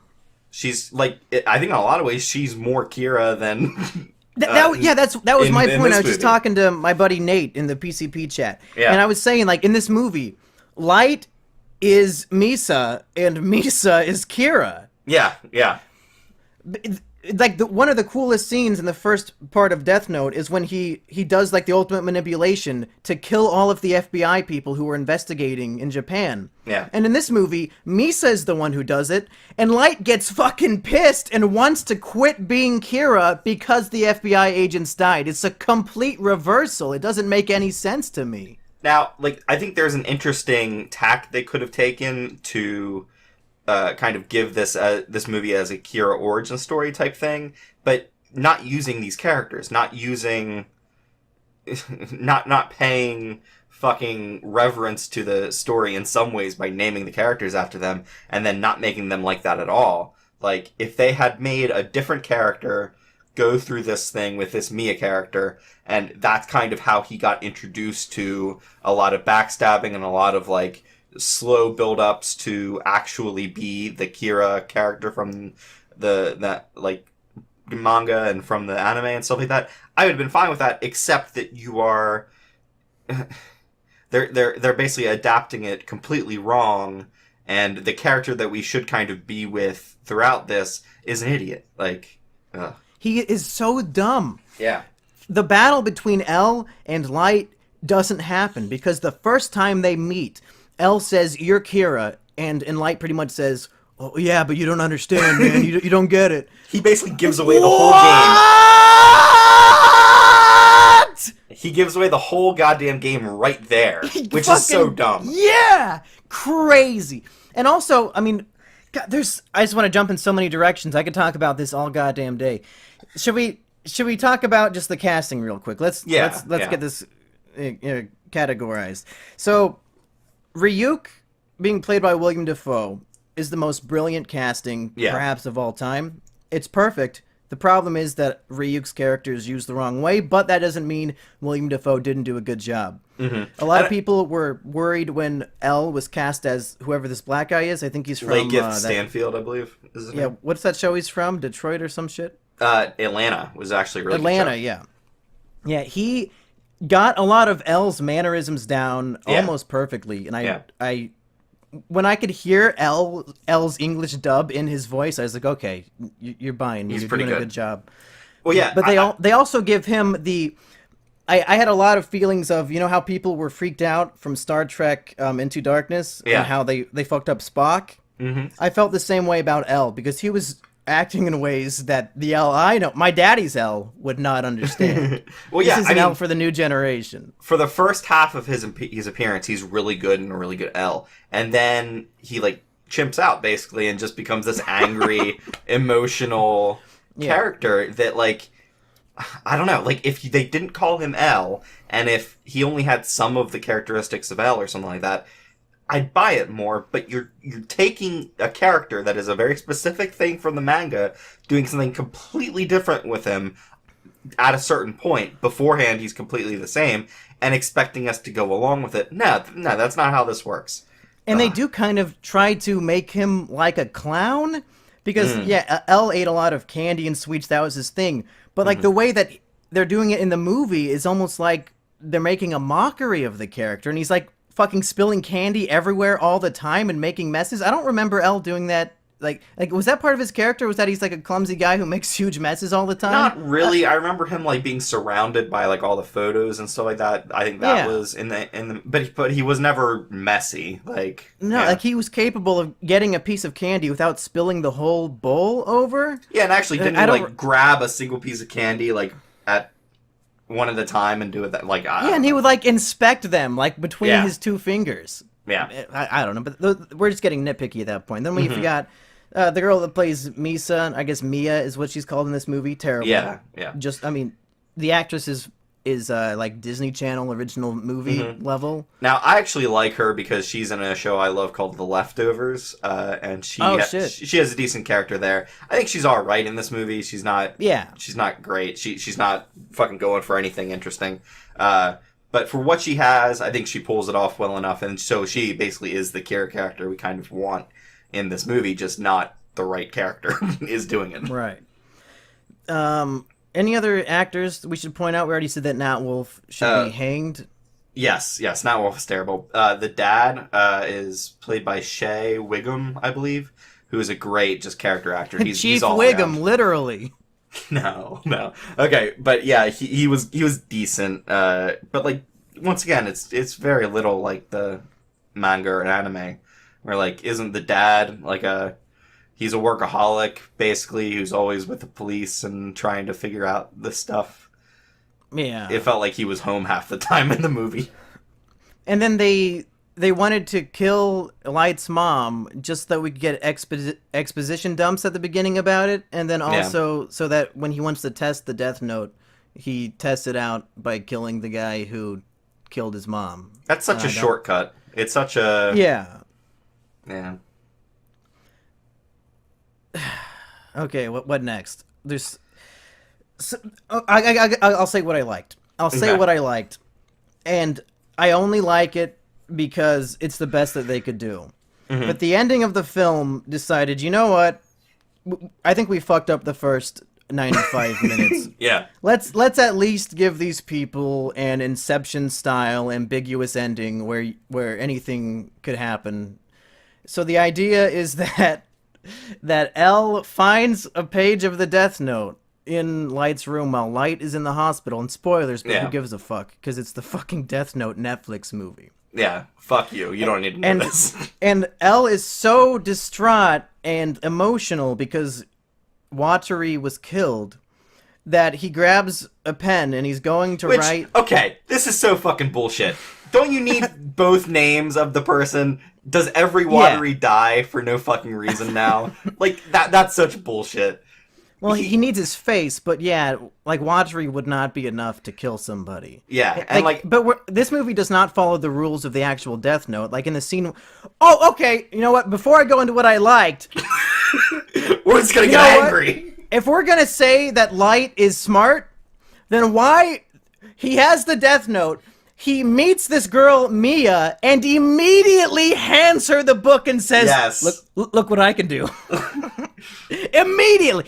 I'm supposed to think this character is intelligent. When the first girl who smiles at him, he hands the notebook to and shows off his power. But then, like I said, they don't follow all the same rules. Because in the anime, in the manga, if anybody touches any page of the Death Note, they can see Ryuk. Which, of course, when Mia is holding the book, she can't see Ryuk. So apparently only the owner of the book can see it here. So, like... They're including all the rules, and they're making a big deal about, like, there's so many stupid little fucking jabs of Light saying, oh, all these fucking rules, am I right, guys? Wink, wink at the audience. And nobody likes all these fucking rules. That's not why people like Death Note and seeing how somebody could manipulate their way around the rules and these fucking rules, right? But then they don't even then they don't even keep the rules and they change like half of them just to like fit the stupid narrative that they're crafting. So yeah, Light, you're such a genius, just showing off the first person with tits who talks to you. Just hand him the notebook. But at the end, Elle's about to write down Light's name, and then we see Ryuk laughing and says, "Oh, humans are so interesting." Which is a great last line, actually. Yeah, and then it smash cut to credits, and we don't know if L actually wrote down Light's name or not. And if this wasn't a Death Note movie, like, that's a really cool, ambiguous ending. Like, is this guy who stands for what is right and says the whole movie, like, I don't kill people, I get checkmates, I get them arrested. Like, is he really going to give into his emotions and get revenge on this guy? Like, that's an interesting, kind of cool ending. But not for Death Note. There's no situation where L is going to write down somebody's name in the Death Note, like, to get revenge and kill them. It wouldn't happen. Well, I think it's the kind of, he's testing out to see if this is the thing that Light was talking about earlier, I guess. It's dumb. But, like, I feel like the movie stumbles the entire way through. It finally gets somewhere when, like, basically he does the all according to Keikaku thing. Where? That's it. I was expecting an entire movie of clever schemes, and, like, they pull it off, and then he does, like, he explains how it all went according to Keikaku or whatever. Yeah. And they only have that a little bit at the very end with, like, the Ferris wheel and how he gets, like, the pedophile guy to save him and all that shit. Like, that is where the movie finally comes alive. Kind of and feels it's in the like last the old 5 minutes. Yeah, exactly. It's as if the movie stumbled to, like, go somewhere, and then at the very last second, it got itself together. But that doesn't save it. That doesn't, like, make me want to see. Because that doesn't make me want to see anything else. Like, even this master plan wasn't that clever, and I wanted things of that style to be the entire movie, not just, like, the grand ultimate climax where he uses the book in an actually intelligent, clever way. Yeah. That should have been the entire thing, and it wasn't. Mm-hmm. Yeah, so, God, they wasted so much interesting potential they had here. You have fucking Willem Dafoe as Ryuk here, and, like, I mean, he's not in it a whole lot. I wouldn't want Ryuk to be, like, a big, huge part of the movie. He could have been in it more, though. It's not... I don't know. It left a very bad taste in my mouth, even from the beginning. Usually after you swallow the food, you get the bad taste in your mouth. But no, as soon as the film started, there was like vomit in my mouth, and it wouldn't get swallowed. Even now, I'm kind of choking on it because. Well, that's the thing. You go in with low expectations, thinking, "How are they going to fuck this up?" And like, they still disappointed me. They still fuck it up more than you expect. Like, I think you could do a very kind of bare bones adaptation of this work, either change things more than they did or stay true to what the kind of core, like, they didn't even make it a moral question when he's starting to kill these criminals and stuff like that and ask what is justice or ask what is right to do here. They just start randomly killing people and never talk about repercussions. And a big problem is that Light is supposed to be a character who understands, like, his own sense of justice and wants to kill these criminals to make the world a better place. Yeah. And in the anime, before he meets Ryuk, he's already killed like 100 people, and then Ryuk reveals himself to him. But in this, he gets the notebook, then Ryuk shows up, and then Ryuk forces him to kill somebody. Light doesn't even want to do it.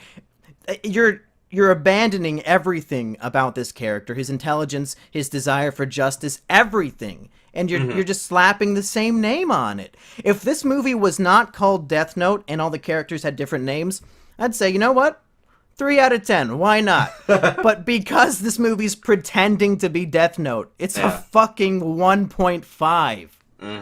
It's pretty fucking bad. Like, and even it's well shot. I think the director is fine. I mean, he knows what he's doing to make. Did you laugh hysterically at the shot that was it was supposed to be a very dramatic shot of both of them falling to their deaths out of the Ferris wheel? I had started laughing at the movie about when they got on the Ferris wheel, and hilariously I just stupid, exploded with laughter then. Yeah. And like I like the music choices here, but like they are so hilariously juxtaposed with what's happening at times. And, like, I don't want to say it's on purpose, but, yeah. Fuck. I'm almost out. I'm almost out of gas. I think I've expressed most of my main issues with the movie. Maybe I'll think about it for a couple days and come back with a different type of video about all the reasons why I hate this. But these are my initial impressions. What else do you got? Yeah, you could do a great breakdown with this. But, Yeah, I think the only positive aspect of this movie is now I want to watch the anime again or read the manga again to kind of see what the pure, unadulterated bits of this are, because I do like the series. Do you know about the newest kind of movie thing that they released in Japan? No, they made a new Death Note thing? Yeah, it's kind of a spin-off. I think it's like 10 years later after, spoiler alert, Light Yagami dies. Uh-oh. So I might check that out because I just want to see more Death Note stuff. Yeah, I've always said that the first 2/3 of Death Note is like perfect and it's like a 10 out of 10, and then like the last third after L dies, I had big problems with, and I you don't like N? No, but after watching this and realizing what Death Note could have been, all the stuff with N is like fucking Shakespeare to me. Like that might as well be a 10 out of 10 if this is the other alternative. Oh man. I'll say this: if you're morbidly curious, if you like Death Note, don't watch the movie. Yeah. Don't touch it. Ignore it. Unsubscribe from Netflix. Get your money back. Don't click on the film. Monkey, here's my question for you. Do you think that someone who has never heard of Death Note before, were they to watch this, do you think that they would be interested in learning more? I don't know how they could be. That's... Because the movie, it doesn't work for any audience. If you're a fan of Death Note, you'll hate it. And if you've never heard of Death Note, I don't know why you would click on it. And if you do, because you saw the fucking 10,000 trailers that Netflix is pushing of this all over YouTube, if you got interested and wanted to watch it, I don't know how a person could like what is presented here. The only way I could keep watching it was because I knew who the characters were and what they were supposed to be like. But the characters as they are presented are so uninteresting and just stupid. Well, yeah, exactly. They're unlikable. I mean, especially Light, completely. Who's a fucking whiny teenager that you just don't care about. It, like, yeah, that's my lowest bar for an adaptation, is if you even scratch the surface of getting people who have never seen the original interested in seeing the original, I think you've in some way succeeded. Like, I'd say the Old Boy adaptation is a bad representation of that, because if I saw the Old Boy remake and then said, oh, maybe I should watch that Old Boy movie, no, the movie would completely divest you from that.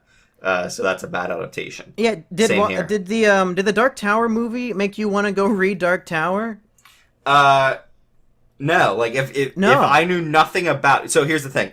I knew some things about the Dark Tower series before going into the movie, so I was properly interested and invested in seeing what could happen.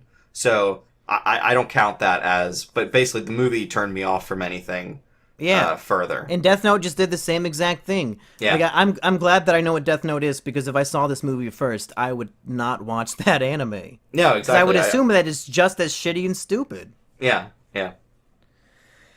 Well, fuck it. Neither one of us recommend Death Note. Do not watch it. Even if you think, oh man, it'll be so funny, me and my buds can get together and just laugh at it. No, it's not even bad. It's not even good bad.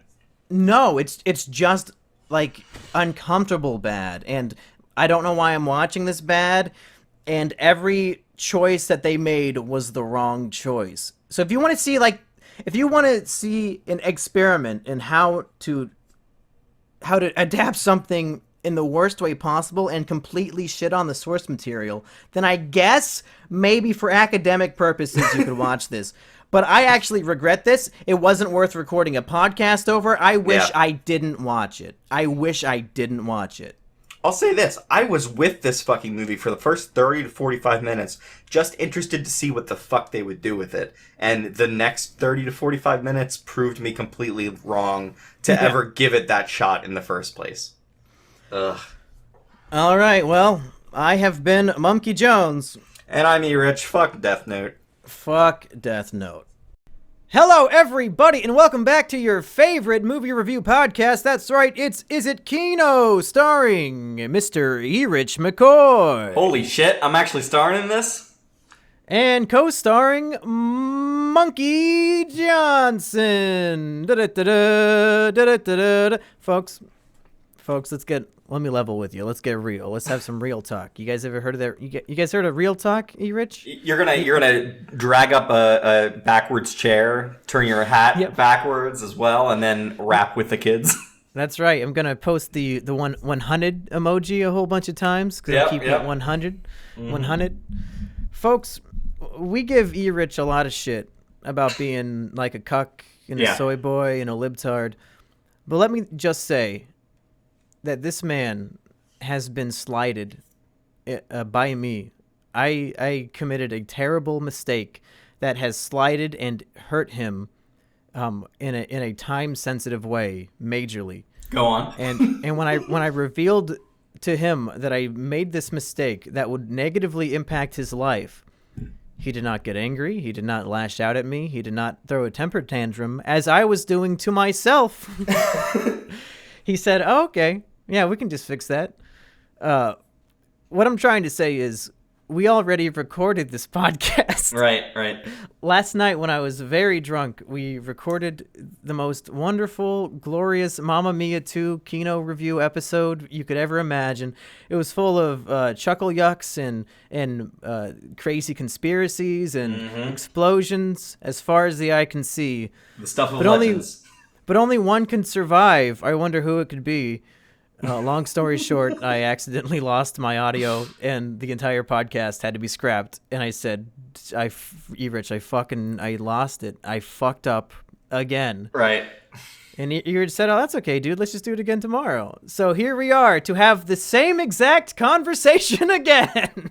We should be better at this time, right? I mean, we already did it once. We'll have more refined opinions on Mamma Mia 2, Mamma Mia, Here We Go Again. Museum of Modern Art 2, Here We Go Again. Erich, what did you think of Mamma Mia 2, Mamma Mia, Here We Go Again? Quite literally, Here We Go Again. We're having a conversation this is the sequel to this Mamma Mia 2 review, this Mamma Mia sequel. This is the sequel review of our original review that has been lost in space and time forever. What did you think of Mamma Mia 2? So yeah, I mean, we largely have the same thing here as we had yesterday, which is exactly what I just watched on the movie theater screen yesterday. But yeah, I really liked the first movie, surprisingly. Like, I had no inkling that I would like Mamma Mia, except that I like musicals generally. And it was a lot of dumb fun, and I enjoy like 2 or 3 ABBA songs, so I got to dance and jive and have the time of my life. Wow. And yeah. So I had a great time. In that specific order? All 3 of those. Maybe not in that order. I don't remember, though. I was very drunk. I was drinking vodka all throughout, so... wow. Yeah. So I expected the second one, with the awesome Rotten Tomatoes scores it has, to be incredible, to be amazing. Like 79% on fucking Rotten Tomatoes. Of course it's going to be great. The first one was good, and I was just fucking bored throughout. I couldn't keep my attention on it. I kept checking my phone, and I just didn't give a shit. For the most part. So, yeah. Very, very disappointed by Mamma Mia 2. Here we go again. Yeah, when it comes to these 10 years later sequels, you know, like your Anchormans and your fucking Dumb and Dumber... Didn't Dumb and Dumber do like a 10-year later sequel? Well, wait, did they do a sequel? I thought they did a prequel, but I don't remember. I think they also did a sequel like 3 years ago. Fuck. Oh, wait, is it Dumb and Dumber or something? Probably, I don't know. Okay. But the thing is, like... The big complaint people have is, oh, it's just the same movie again. Like even like Hangover 2. It's like, oh, it's the same fucking movie again. But ironically, the problem with Mamma Mia 2 is that it's not the same movie again. Yeah. And in fact, it's both a retread of exactly what happened in the first one, but with all the good parts of it stripped away so that it's nothing but, like you said, a dull, depressing slog of a musical. The first one... They threw in all the greatest hits of ABBA, all the upbeat, exciting songs. Literally this all one, of them. Clearly they did not expect that they would ever make a Mamma Mia sequel because they did not leave themselves any good ABBA songs for the sequel. This is really like side 2 of the CD here. It's just a bunch of fucking slow, boring, depressing songs, and the entire movie is based around the fact that Meryl Streep, the main character, is fucking dead. There's not even a mama in Mamma Mia 2. It's a fucking lie. Mamma Mia. It's really a shame because, I mean, this movie should be full of joy. You should like go to the theater and want to dance in the aisles, but like most of it is just, oh, my fucking mom is dead, and I want to impress her. I want to impress her corpse, so I fixed up this hotel, and it's just so boring and just so like there's no fun in it, and a lot of this movie depends on your love for the original. I have to assume because there's so much. But that's the callback, problem so much. because I enjoyed the original to a very minor degree, Right. and I was really looking forward to seeing more Meryl Streep hijinks. Maybe she'll fuck 8 more guys in this movie. Who knows? Gangbang, But then an it orgy. immediately tells you that Meryl Streep is fucking dead, and she's only going to be represented in the film as a cast photo framed up on the wall from the first movie. Right. It's such a fucking downer immediately that the lead actress, whose name and face is on all the posters for Mamma Mia 2, you go to Rotten Tomatoes, the number 1 listing, Meryl Streep as lead actress. And then they say, no, she's not in this movie. She's fucking dead. So immediately you're just brought down to a sour, depressing note. And you're like, oh, well, maybe it's a lie. Maybe Meryl Streep will show up in the next song. Yeah. No, she shows up as a fucking ghost for 2 minutes at the very end. Fuck you. What also doesn't work is that everyone looks like 10 years older and much sadder and like grayer and more depressing. Pierce Brosnan looked really good 10 years ago, I guess, for an older man, for like a man in his 40s. Basically, and he just looks very like he put on like 20 to 30 pounds and just gray and depressed, and yeah, I mean it's maybe it doesn't do them favors that I watched the previous one and watched a 10-year younger version of him, but yeah, I mean actually I think Stellan Skarsgård has aged the best because he basically looks like the same guy. He's still a fat balding man. Right. And were you tricked by the brother version of him? You know what? I was. And for a second, I legitimately thought, because I don't know who the fuck this Skarsgård guy is. I couldn't tell you what other movies he's in. Yeah. I legit thought that poor man had actually aged to become a disgusting fat old man. I was like, wow, I can't believe they included him in this movie because he's looking terrible. Yeah, I thought they were playing into the 10 years later thing, and that like he had gained all this weight and was just this disgusting slob of a dude. And they were like contrasting him with his younger self, which this movie has the younger iterations of these characters. But like, yeah, that did throw me off there. I'm like, oh my god, I can't believe they put him in a fat suit and yeah. Speaking of everybody, aging and looking sadder, your biggest plus for Mamma Mia 1 was that you had young nubile Amanda Seyfried at age 20 bouncing around an island without wearing a bra. In this movie, I think she's wearing at least 4 bras. It's fucking sad. There's no bounce to those tits. It's just terrible. And she's supposed to be 30. No. She's supposed to be fucking 25. Yeah, as I revealed in my conspiracy theory in the last episode, this movie takes place. It doesn't even know its own timeline. Yeah. Because in the first movie that came out, and I have to assume takes place in 2008, Amanda Seyfried's character is revealed to be 20 years old and getting married, but then she calls off the wedding. And then this movie, 10 years later, everybody's aged up 10 years. Boruto makes an appearance at one point. Very much dates this to 2017, 2018. Yeah. So you have to assume that the timeline is the same, that Mamma Mia 2 is taking place in 2018. But then they have one line towards the end where Amanda Seyfried is talking to her grandma, who is Cher, which we still haven't solved this mystery, Erich, from our last Mamma Mia review. We could not figure out who Cher is supposed to be the mother of. Evidently, it's supposed to be Meryl Streep's mother, and nobody in the comments has corrected me, and I haven't seen any information about this. I'm pretty sure Meryl Streep in Mamma Mia 1 said that her own mother was dead, but then in this movie, it's revealed that Cher is her mother, and she's like a famous Las Vegas singer and dancer.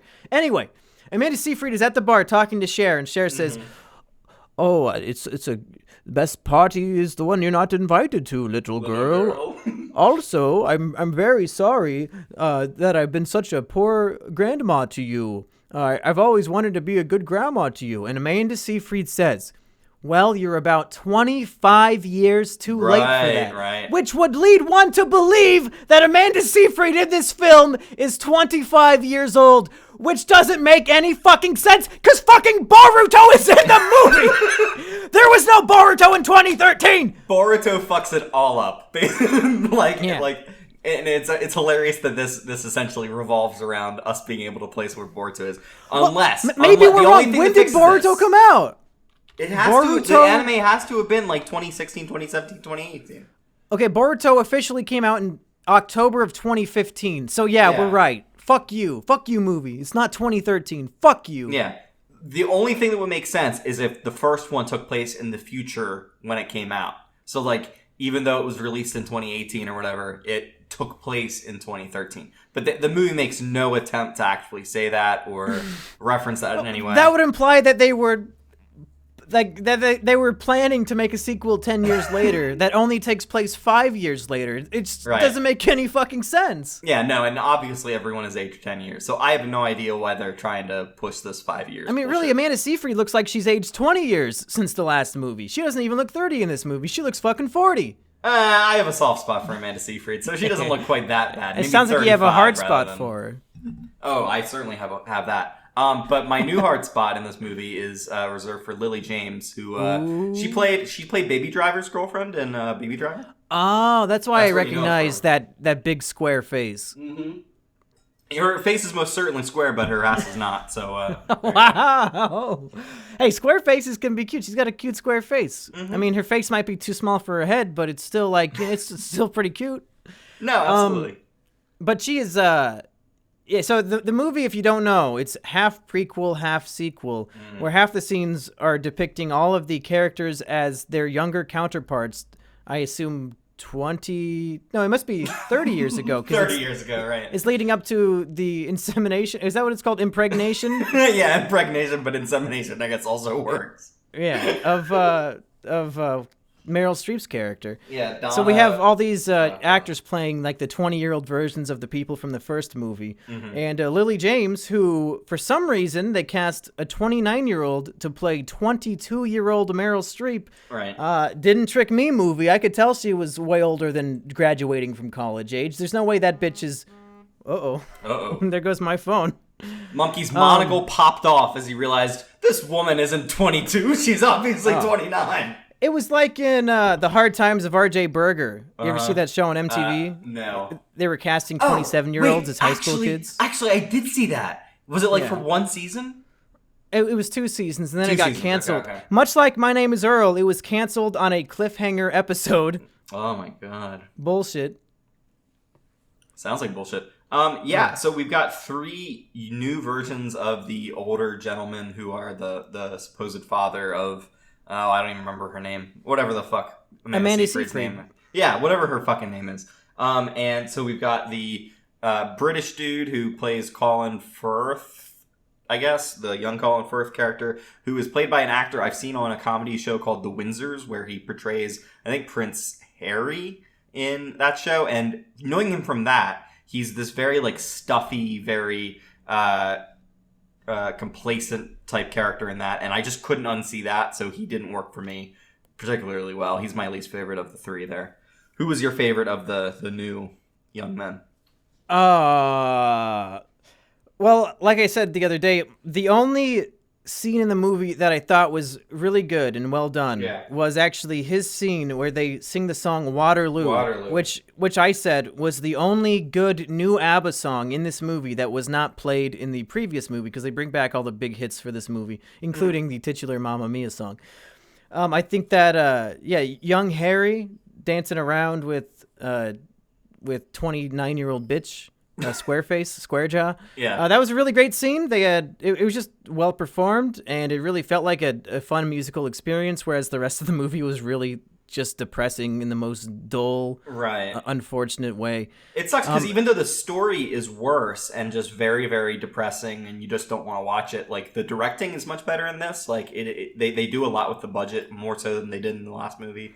The last movie was a very straight up musical movie where you just got people dancing and the camera just kind of flies by as people dance. This has better transitions, better, I guess, direction, all that kind of shit. Yeah, the transition that really stood out to me, and I realized I was actually watching a film, was when they're walking through the park, and then the screen, the image of the people at the park turns into an actual painting of everybody in the same exact position, and then the camera pans from the painting to the couple eating in the restaurant. And I was like, wow, they made a painting. Like, I know that making a painting is not that big of a deal, but it's like it's a 2-second thing in the movie, and they made a whole painting accurately depicting what the screen looked like at the park just for this one little I thought it was really cool. It was a cool little detail. One thing where it's like, holy shit, somebody cared. Somebody cared about that and put effort Somebody into put it. an effort. See, that's all we want, Mamma Mia. We just want a little bit of effort, just a little bit. All right, last review, I was saying that Waterloo was in the first Mamma Mia. It wasn't. It was cut out of the first Mamma Mia. I don't know how I remember that song, but I apparently do. So. Well, because it's a very popular song. I mean, I recognized it. Maybe that's why that one scene worked for me, because it was the only song I recognized, and that's why all these elderly women love these movies, is because they recognize all of the songs. Because I imagine they listen to ABBA on repeat. They have the best of record. There is I think the first fucking song in the movie is like a Hot for Teacher song, which is like it was called "I Want to Fuck the Teacher" or something. Yeah, that's what I heard. That was very awkward because that's apparently a very controversial ABBA song where they want to fuck the female teacher. So there you go. Oh, it was like a lesbian teacher thing? Yeah. Because in the movie, they interpret it as they want to kiss the elderly female teacher. But I figured in the original song they wanted to kiss their male teacher. That's even weirder. I mean, it's not like a gay panic thing, but it's just a strange choice. Mm-hmm. Unless they changed the lyrics to like fit in with the movie or whatever the fuck they wanted to say with the movie. I'm pretty sure ABBA is a girl band, so yeah. I think they refer to her as the teacher, so yeah, it's some kind of lesbian thing. Just weird, like it doesn't like I said in Mamma Mia 1 review, like the songs do not add to the story or the characters, and in fact they detract from them because the writers are so desperate to somehow force these characters in these situations into these pre-written songs. To me, it doesn't make any sense that Meryl Streep's Mamma Mia character would want to kiss her elderly female teacher. What is that telling us about her?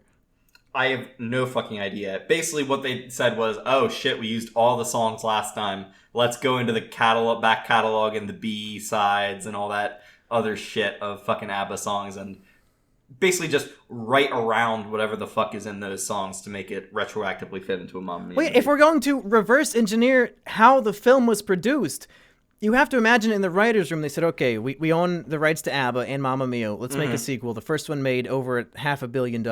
Yeah. Oh, wait. No, we can't use all the same ABBA songs, but the only ones left over are sad ones. I guess we'll make it like a sad movie? How would it be sad? Oh, I know. Meryl Streep is fucking dead, and the entire film is every single character just weeping, staring at the camera, singing sad songs about how Meryl Streep is dead. And we'll make a whole movie about that. And they did. And it was just fucking sad.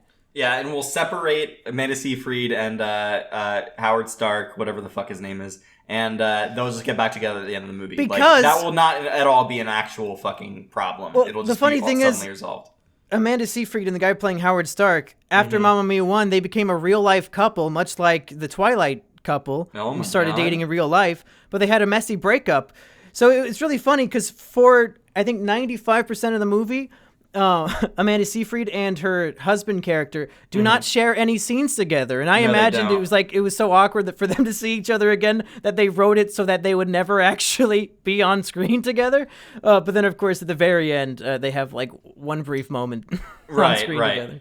Mumkey, you know there's a way to solve all of this, and that is that this Greek island is some kind of time transdimensional space where Cher can come back to life.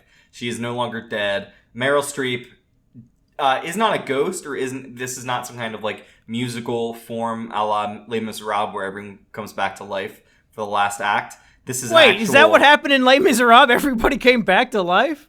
Yeah, I mean, it's all the dead people and all the alive people singing together, so... Oh, wait, the alive people were there? I thought that was heaven, and that heaven just looked like their shitty French street. Yeah, but aren't the people in heaven, like, also people who are still fucking alive in the play? I don't know, man. I don't remember, man. I was zoned out of that shit-ass movie. That is a general musical thing, is that everyone comes back for a last song. But what I'm suggesting here is that is not actually heaven. That is not any kind of afterlife. That is an actual Meryl Streep has come, not back to life, but a version of her has passed we haven't even revealed what we're even talking about, Erich. And that is at the very end of the movie... Amanda Seyfried has a baby of her own, and as she's baptizing it in a church, Right. What we have to assume is the ghost of Meryl Streep shows up to the baptism, but then Amanda Seyfried walks up to her and they hold hands and sing a song. Is the baby a male or a female? Do you remember? I don't think they said. Well, but I assume want it's a female. Ghost Meryl Streep to possess that baby, and then she grows up to be Meryl Streep again, and then they can just. It's like a never-ending cycle of Mamma Mia's. Yeah. Well, it has to be a female because in 10 years they're gonna make Mama 3. Is that what you call it? Mama 3, yeah. Mama 3, where the 10-year-old daughter. Oh God. Never mind. Don't go on. I can't be part of this. No, the 10-year-old daughter has 3 boyfriends and doesn't know which one to choose. It's called Boyfriend Mia. And it's all through text messaging and shit. Well, because it's Greece. The age of consent in Greece is 10, so I think 10-year-olds are allowed to date whoever they want. If I was like 5 years younger, I might actually believe that. If you were 5 years younger, you would date a 10-year-old girl in Greece? No. I would believe that the Greek age of consent is 10 years old. I mean, I wouldn't be surprised. Their gods are like Zeus and all them. Like, they just went down and fucked kids all the time in those stories. Zeus turned himself into a swan and then fucked random women and... Yeah, like their whole religion is based off of weird sex shit, so I wouldn't be surprised if, 10-year-olds on a Greek island were getting it on. And that makes a lot of sense. The Greek religion being so fucking horny makes a lot of sense for why Mamma Mia would have so much appeal to people. And I just really want the sequel for Mamma Mia to Here We Go Again, Mama 3. We're here again. I guess we might as well do this. I want it to be Amanda Seyfried fucks all of the her old dads. And her 3 dads? Yes, right. And then she has a incestual bastard child, and she has to figure out whether or not it's the original, whether her father is also her child's father. Yeah. Yeah, I mean, it makes sense. That's the only logical route you can go when you kill off Meryl Streep in your Mamma Mia sequel. Right. Well, Erich, I'm really disappointed that the original recording of this was deleted by my own stupidity, but I think we've done well enough letting everybody know that Mamma Mia 2, Mamma Mia Here We Go Again, is not the Mama KINO as promised by both the first movie and the Rotten Tomatoes score. In fact, I think we would both argue that it's a much worse movie other than perhaps the cinematography, and that Lily James was a delight on screen, both visually, squarely visually, and performance-wise, despite being 29 years old. Too old, I say. Right. And I also want to shout out for Andy Garcia, who's in this movie for a couple minutes and is just very, very fun to watch on screen, even though he has nothing to do here. He, at one point, looks up at the sky, says, "A storm is coming," even though there's no fucking storm coming, obviously. Like, the sky is fucking blue as can be. I just love stupid shit like that. But then the storm does come. Oh, so I know. Does that imply that perhaps in Mamma Mia 3, Daddy Mia, what's the guy's name? Andy Garcia, the actor. Andy Garcia, perhaps if he can predict the weather like that, maybe he'll learn that one of his 3 potential dads is a dog, and maybe that's the real father. Oh. Andy Garcia is his father's name. Are you suggesting a Dogman encounter sequel for Mamma Mia? Yeah, I think that it's going to cross over with the BoJack Horseman universe, and that dog people will be a thing. I didn't know we were doing a crossover episode. Yeah, they'll say, "What is this, a crossover episode?" Erich, you're going to be at my house in a few days, but before that, we're going to do at least one more KINO, maybe 2, because I have a whole bunch of movies I've seen. I want us to do 3 Identical Strangers, but I don't know if you have access to that movie yet. I think one of my local art houses has it, so I might have to make a run down there if I can. I also recently watched Sophie's Choice because it's like classic Meryl Streep KINO, and after Mamma Mia 1, I wanted to see what else she had to offer because I'm not super familiar with her long history of filmography. Mm-hmm. So I'm waiting for you to watch that. I think you're going to watch that soon, and then we can. So probably the next KINO you're going to see is Sophie's Choice. Yes. And I think if you want some homework at home, it would not hurt you to watch Sophie's Choice. It's like a 3-hour movie, a lot of it in a different language with subtitles.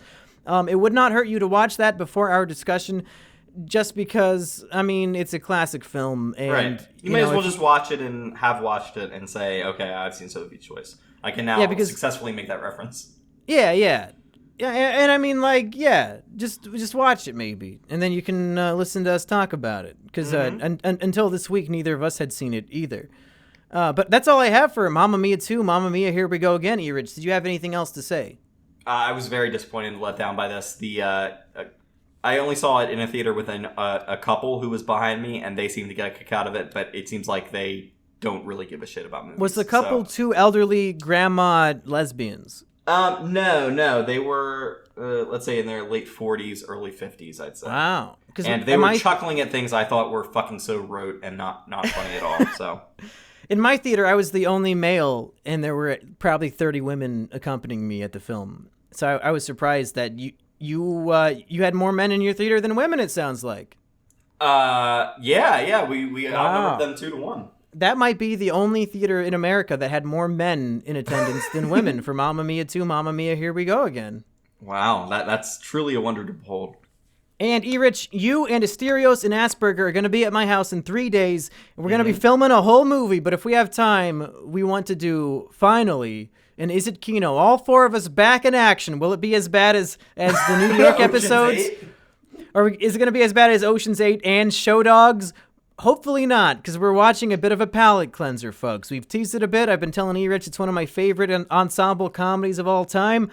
One little movie I like to call Rat Race. And all 4 of us are going to be here. It's an ensemble comedy movie. We're going to have an ensemble KINO episode. How's that sound? That sounds pretty good. Do the rats ever get fondled while they're racing? There may or may not be a rat that gets molested that you and Assburger can debate about for 20 insufferable minutes. Right, the entire fucking review.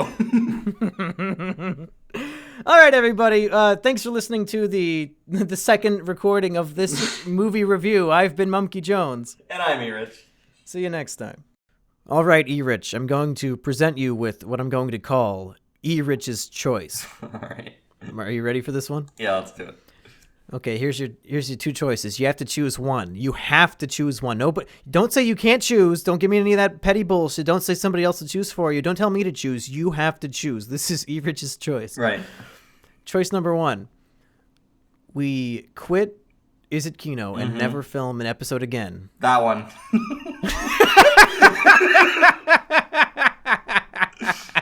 Say no more. Well, this whole Erich's Choice thing sure was easy. Right. What was that bitch Sophie complaining about? All right, so what's the other one? What's my other child? The other choice is we continue doing the show, but Assburger appears on every single episode. Oh, well, I'm sticking with the first choice. I thought it was going to be a real nail biter for you. You're going to be like, I don't know. Choose for me. I don't know.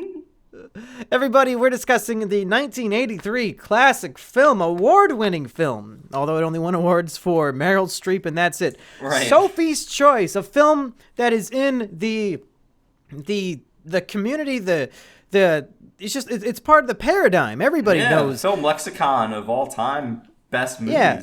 A film that I think everybody knows the meme of, oh, wow, this is a real Sophie's Choice, but I don't think nearly anybody has actually seen the film or even know what the choice was. And we decided that since we've been on a Meryl Streep binge in that we watched Mamma Mia 1 and 2, we would also discuss, was this her first Academy Award? I have to assume it's her first, but I really have no idea. So, Erich, you just finished watching it literally 5 seconds ago. What did you think of Sophie's Choice? So I knew what Sophie's Choice was before I watched this movie. And I knew of that saying back from, I'd say, not 20, more like 15 to 16 years ago when I was watching The X-Files with my dad. And at one point, Bill Mulder, Fox Mulder's father, has to make a Sophie's Choice between whose 2 children, which one gets taken by the government/aliens to be experimented on, and which one gets to leave. And so he made his choice, and they did the opposite of what he chose. So I had that idea of what a Sophie's Choice was, namely picking between 2 of your children to sacrifice. And so I realized about halfway into this movie, Sophie's going to have to make a choice at some point, and that those are going to be whether she's going to give her kid up to the Nazis. But I was very, very confused when about an hour and a half into the movie, her story ended and she did not make a fucking choice. And I was like, what? What movie am I watching? What's going on? She had her 2 children and then they just kind of skipped ahead. Yeah, from my experience, I always thought of Sophie's choice, like the term just being like a really difficult choice between two things, and then people use it to comedic effect, like, oh man, for breakfast should I have cereal or oatmeal? This is a real Sophie's choice. Like they say it about dumb shit. But I did not know it was about choosing which child should live and which one should die in the Nazi camp. So I was convinced at that point that she was going to have to choose between her fiancé and this new guy, and that the Sophie's choice would be like a lover. I was not prepared for the gut punch that this film has a whole bunch of gut punches in the last 30 minutes that I was not ready for. Yeah, I mean, I definitely considered that at first. Is the choice actually between these two men that are in her life? But I mean, it's a much worse decision she has to make, and she does not have a good life. So, I really liked this movie overall. Like, I kind of wish there were more movies like this, just because I felt like it was a very scoped in examination of these three characters at work. And while one of the characters is very, very bad, and I dislike and don't really understand why he's really there. Well, let's jump into it because it really is a character study of three people, specifically Kevin Kline in his film debut playing, God, what's his name? You just watched this. Nathan. We have Nathan, played by Kevin Kline, who is dating Sophie, played by Meryl Streep, and then we have the man who moves into the same, I guess we could call it an apartment building, even though it's just like they're renting rooms in a house in Brooklyn, who is a Southern author who, of course, is the narrator of the film, because the film is based off of a book.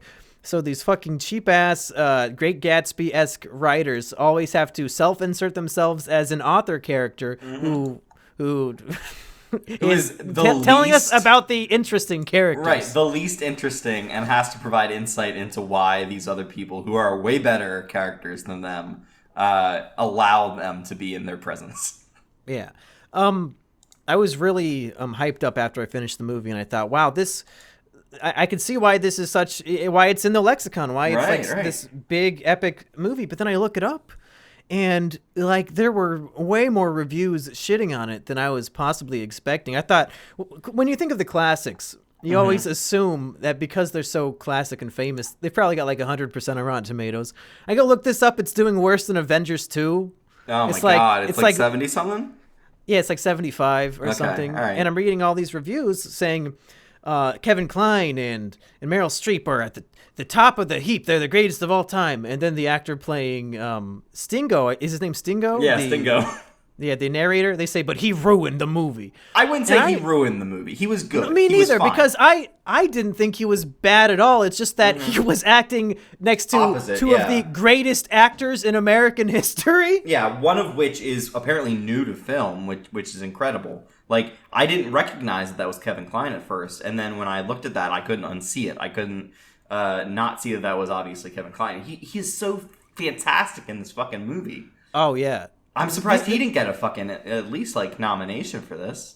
No, he didn't really get shit. This movie only won Golden Globe and an Oscar. But I was surprised it wasn't even nominated for Best Picture, because I thought, these Holocaust week movies are always nominated for that shit, but it wasn't even nominated for Best Picture, which was surprising to me. That a lot of the negative reviews I read were saying that the only good thing was the two character performances, and that like they didn't like how the movie was blocked, and they didn't like how uncinematic it was, and all the shit that I didn't get the impression of at all. I thought that the movie was fucking solid as hell throughout the whole thing, and despite being almost 3 hours long, and it taking me over 3 hours to watch it because I didn't realize that I downloaded a version that was missing subtitles for a different language scene. It kind of flew by. I mean, like it's a slower movie. You're not gonna. A lot of it is just people standing around talking and yelling at each other. But I was really enthralled by the film. Most definitely, and I feel like the character that Meryl Streep plays in this movie is like the kind of thing you'd expect to see. Yeah, Sophie. The kind of thing you'd expect to see in a like Oscar bait type movie, where like she's so sad and so taken in by this man who basically abuses her at times, and she went through the Holocaust and all that stuff. But Meryl Streep gives her such a like fire, and she kind of still is trying, and like she's still making it in America despite living through this awful circumstance that she's in. And then the end is very sad because of that. But I mean, yeah. Oh yeah, it's one of the most three-dimensional characters that I've ever seen put to film. And I was like, wow, like you said, they don't really make movies like this anymore. It's like the greatest stage play put to film, which really it is blocked a lot like a stage play. Yeah. But I'm totally okay with that when the characters are so interesting, and I get so angry when they do things that I disagree with, and I don't understand why. But when you really think about it, and you think about their past and all the things that they've been through, suddenly the mistakes that they're making make sense, no matter how much it infuriates you, and no matter how much you can relate to it, because that fucking bitch that you dated in high school also was putting you in the friend zone and was obsessed with a fucking asshole who was abusing her. God damn it. Oh, it sounds like there's some history between you and some other person. I really want to go in depth on all these characters, and if we have to make this a super long, boring podcast, that's okay. Because hey, let's fucking do it.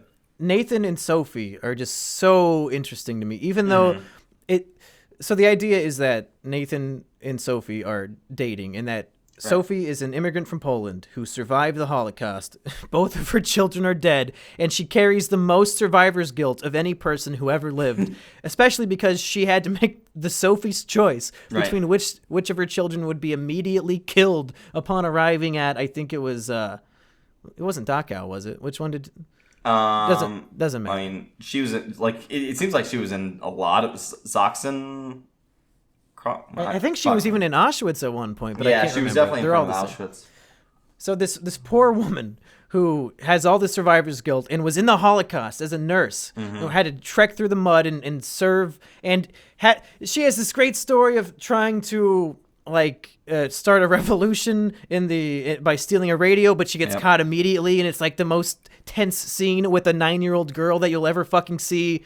So many great moments in this movie. Well, but even before that, she was transcribing her father's speeches, and her father was like a very adamant, like, we should round up the Jews and exterminate them type thing. So her guilt goes all the way back to realizing that like, she is playing a small part in that, and then realizing, like, she goes into one of the ghettos, and it's just like, oh, fuck, these are actual people that my father's telling to be exterminated. So, yeah, I mean... And the way that the movie presents its information is through how much Sophie trusts and cares about the other two men in her life, or the two men in her life, because she'll lie to them, which is ostensibly, what's the fucking word? I always mispronounce it. Ostensibly, probably.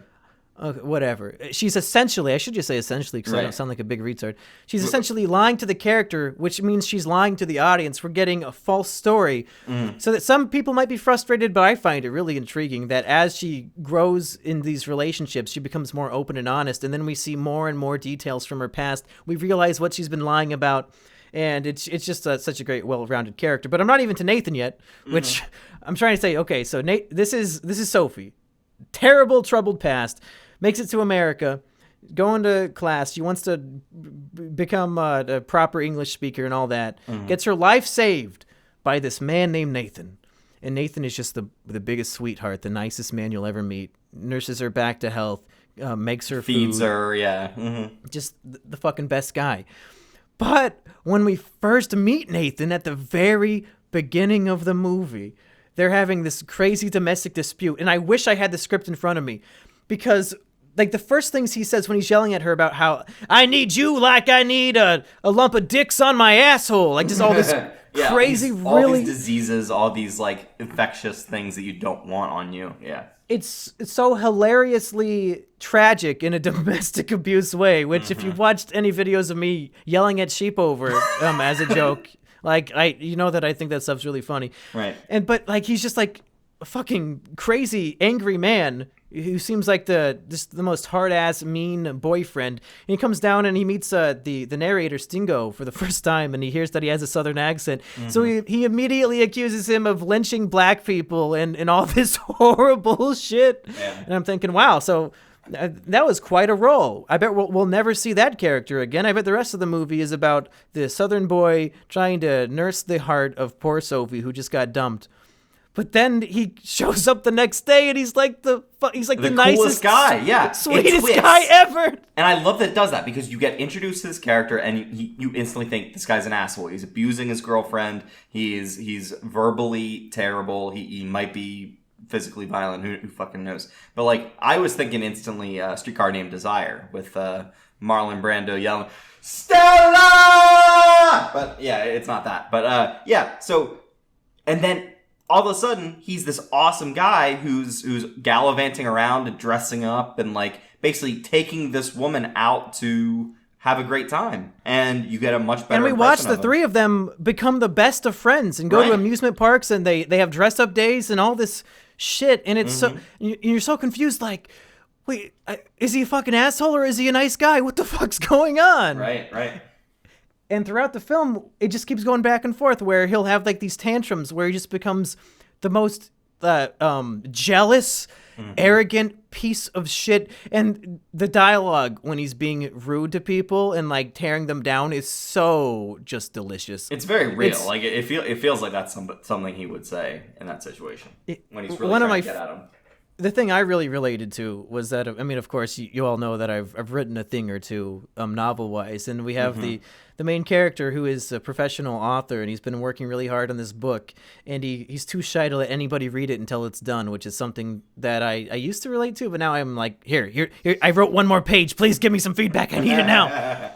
But he's too shy to let anybody read it, and Nathan essentially tricks him. And he steals the manuscript and says, you and Sophie go out and have a nice day. I'm going to spend my day reading your book because I'm your best buddy. And they go, oh, okay, I guess so. Which and they isn't a bad deal because you get to spend the day with fucking Meryl Streep.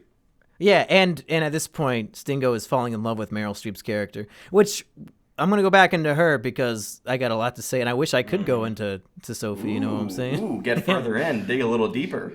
So they come back from their date. And Nathan is fucking like performing a goddamn. He's conducting an imaginary opera because he's all excited, and he takes him out to I think the Brooklyn Bridge and says, Stingo, this is the bridge where all the greatest American authors have stood and were inspired by looking out to the sea. And I'm here to tell you, after reading your novel, that it's the greatest piece of American literature ever, and you're going to go down as one of the greats.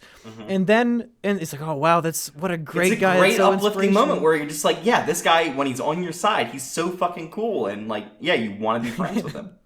But then when he thinks that Sophie was cheating on him, not with Stingo, mind you, but with some guy at her work because he gave her a ride home.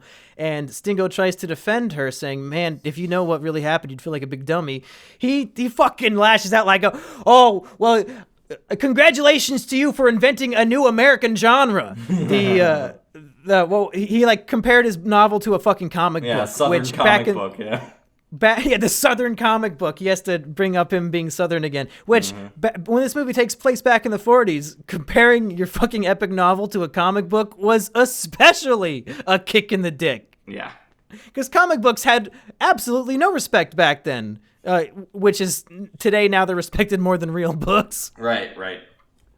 So it's moments like that where you see just the two absolute extremes of kindness and fucking demented evil that really gets me attached to Nathan's character and how it's all going to play out. Back in the 80s, you adapted Sophie's Choice, the book, into Sophie's Choice, the movie. These days, you are adapting Infinity War into Infinity War, the movie. Which we can't judge too much because if I had to choose, if they said, okay, if I'm going to wipe Sophie's Choice is between those two movies. They say, here's your Sophie's Choice. We're going to wipe your mind, and you have to choose now. You can only experience one of these movies again for the first time. I would have to choose Infinity War over Sophie's Choice. So I guess I've been I'm part of the man soy boy culture, the man child culture now. But still, I can appreciate a great fucking movie like Sophie's Choice. Did you have anything you wanted to say about Nathan? Yeah, just that Kevin Kline, that's his name, right? I keep thinking of Chris Klein for some reason. But yeah, Kevin Kline just does such a fucking great job in this movie. He is very, very likable throughout most of it, but he's also a huge asshole at times. And hugest asshole. Most abusers can be like that, where you can honestly think that they're very charismatic, and you can understand why the woman or whoever's with them stays with them, because for those moments in which they are cool, you want to be around them. They're personable. They're cool. Like you want to be their friend. But then they can turn at the snap of a finger, and all of a sudden they're vicious, terrible monsters. So yeah. Which unfortunately, Erich, Yeah. I feel like I can almost relate to a little bit too much. I might need to get a psychiatric evaluation, because at times I felt like I could relate to Nathan's. I guess you could call it like manic depressive, you know. He's like he's so bipolar in his personality. And I feel like when I'm having a bad time, I do lash out more than perhaps I should, and when I'm having a good time, perhaps I'm too nice. I don't maybe I think this movie is teaching me things about myself, and that I need to perhaps check myself before I wreck myself, as Nathan ends up doing in the film. Right. But the thing is, I can also relate a lot to Stingo, who is falling in love with this woman and is watching in horror as she continues to stay with this abusive piece of shit. Right. And he can't understand why. Well, I mean, I think his understanding comes, or it should at least come, when he realizes what she's gone through. And I mean, like, I guess the ultimate, her telling about her choice that she made is really the reason why. But if you definitely went through a terrible thing like going through the Holocaust, coming back, anything that's even better than the Holocaust, you could probably talk yourself into as, okay, well, at least I have this. At least I'm not in a fucking prison camp starving while I watch everyone around me being put to death and shit. So, like, even from that point of view, you could understand why somebody's doing that. And you feel like you owe that person who saved you, and all of these things kind of play into why you're sticking with them. Yeah, but it's still so frustrating, because I mean every woman has baggage, and I mean some baggage is both your kids died in the Holocaust. Some baggage is your dad wouldn't let you go to parties when you were in 4th grade. You know, fucking every woman has baggage. It's no excuse to stay with an abusive guy when you have just right downstairs such a charming, perhaps soft spoken writer. Who may or may not have lived in the South at one point in his life. Did I mention he's written a novel before? So you know that he's really interesting and smart. Monkey, I think you relate a little bit too much to actually both these. I relate to every character in this movie. I relate to all of them. I've made a Sophie's choice before, Erich. I didn't want to talk about it. Oh no. It's I can't talk about it. I don't trust you enough yet. We'll have to wait until hour 2 of the movie. Right. To get into my 40-minute backstory. Now let's talk about Meryl Streep's performance as Sophie. There's a reason why I think AFI listed this as the number 3 film performance of all time. And I think I haven't seen a lot of old Meryl Streep, but after this, I can imagine. I mean, I don't need to imagine why she is now such a meme where the Academy nominates her for every single role. I think it's just because she was so fucking amazing in the past that they just, when they think of Meryl Streep, they think of an amazing actor, and it's rubbing off on every choice that the Academy ever makes now.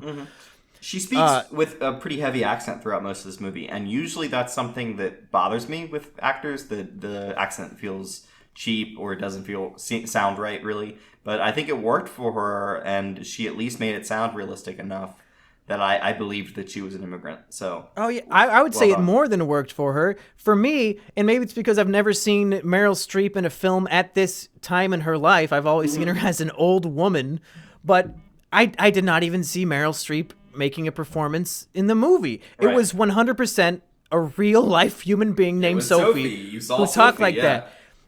It was so fucking genuine to me that even I was starting to fall for Sophie and thinking, where the fuck is my cutie pie Sophie GF? What the fuck? And maybe it's because I'm really attracted to accents too. Because she is, she's Polish, I believe. Yeah, she's Polish. But her dad taught her like every language in the world, and she's doing an accent. Meryl Streep is doing an accent where the character has knowledge and can speak so many different languages, and it's like this is the accent that person would have, where they can speak every language, and they're like new to English, but they're very intelligent, and they're getting used to it. It was so authentic to me that when we get to the heartbreaking stuff, especially. You think that Sophie's choice is the saddest thing? Au contraire. My heart was broken much more at the very end of the movie. Right. It fucking crushed me. Did not cry. I cried during Click. Did not cry during Sophie's choice. You cried during Click. But damn it, I was pretty close. I held back the tears though. All right.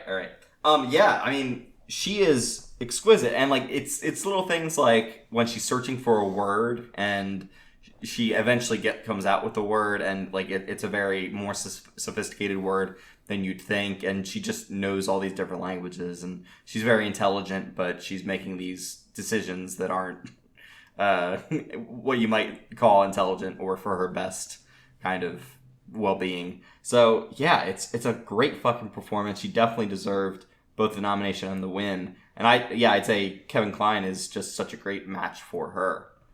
And they play off each other so well. So yeah. Should we go into the ending of the movie now that we've spoiled everything else?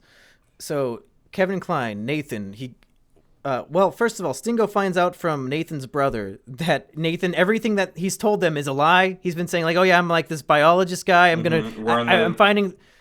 about to find the cure for cancer and all this crazy shit.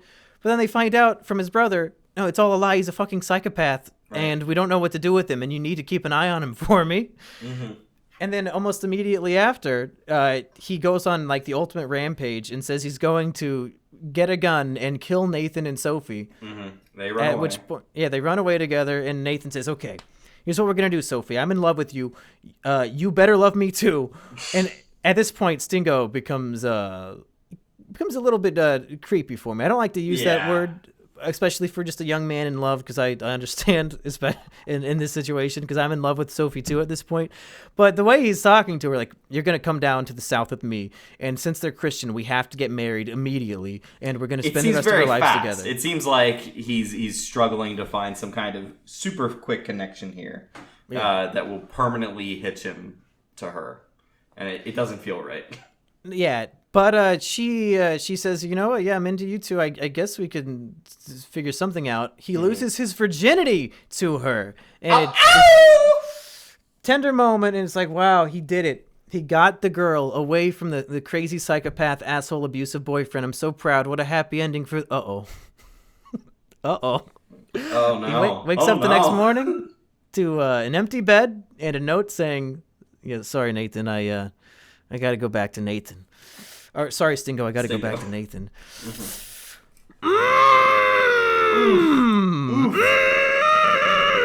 My internal fucking scream of just pure fucking rage and agony. Sophie, you dumb fucking bitch.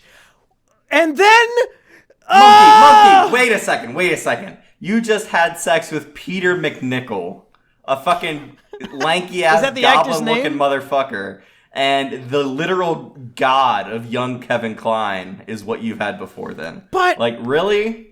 Stingo, I did not think was that ugly. I thought he looked fine for a Southern 21-year-old. Okay? Sure, but every sure, time he might be a ginger. Every time past this movie, he is basically just the ugly goblin stick of a character. That's too bad. Yeah. But just and at this point, it's both the tragedy of Sophie and the tragedy now of Stingo, because he fell in love with this woman over the course of, I think it was like a year, maybe? I don't know how long the movie lasts. Yeah, I wasn't sure how long it was supposed to be. He finally gets her away from the bad abusive guy, wins her heart, has sex. They're playing their whole future together. And then she says, I have to go back to the abusive guy. But he doesn't give up, and he says, no, I can't let her go. She said in the note, you'll probably never see me again. I can't accept that. I'm going to go. And he shows up to the house in the fucking surrounded by police. And we find out that Sophie and Nathan took poison and committed suicide together, spooning in bed.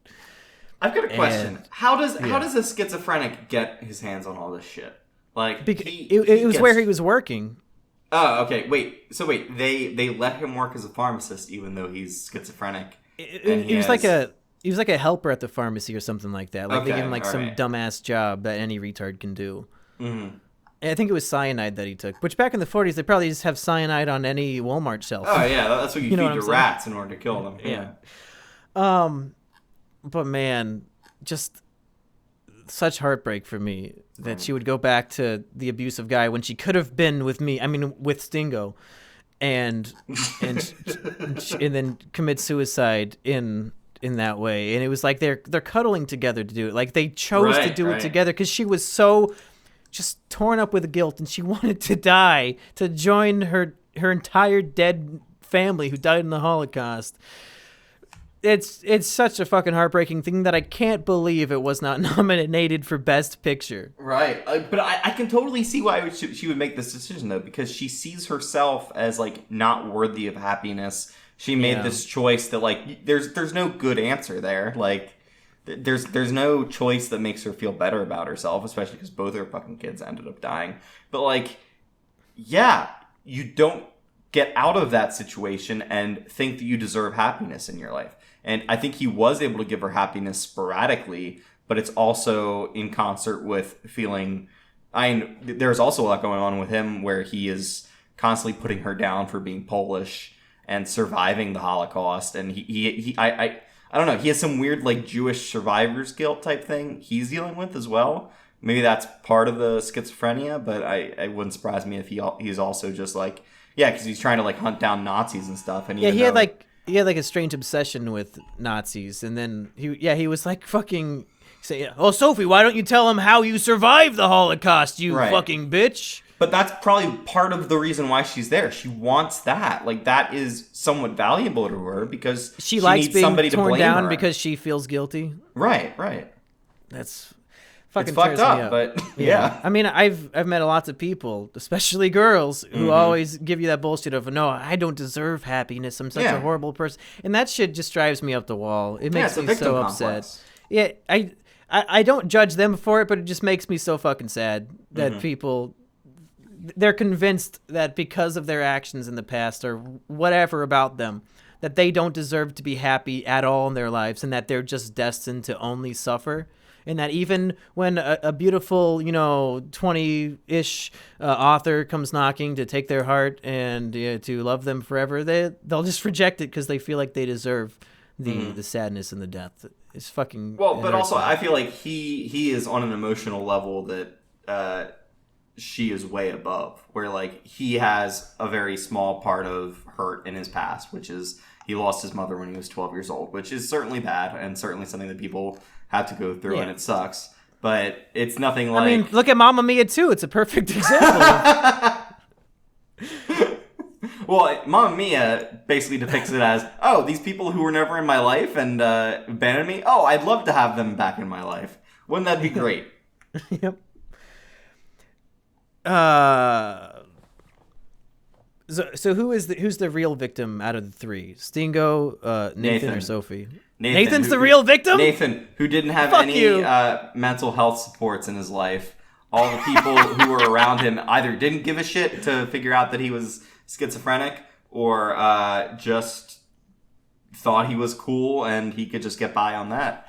And he was able to cajole a poor woman who kind of wanted to be abused in some ways to have her commit suicide. I'll fucking fight you, Erich. How dare you? The man who took my Sophie away from me is not the victim of this fucking movie. You son of a bitch. I'll kill you.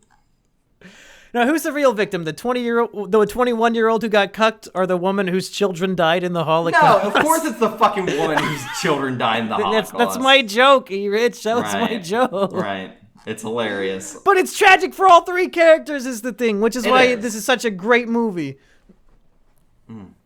It's a great piece of depression porn for you, with the best performances, some of the best performances ever, I would say. Now, Monkey, I have to say, if this came out nowadays, I'd probably call it Oscar bait. I'd probably call it like...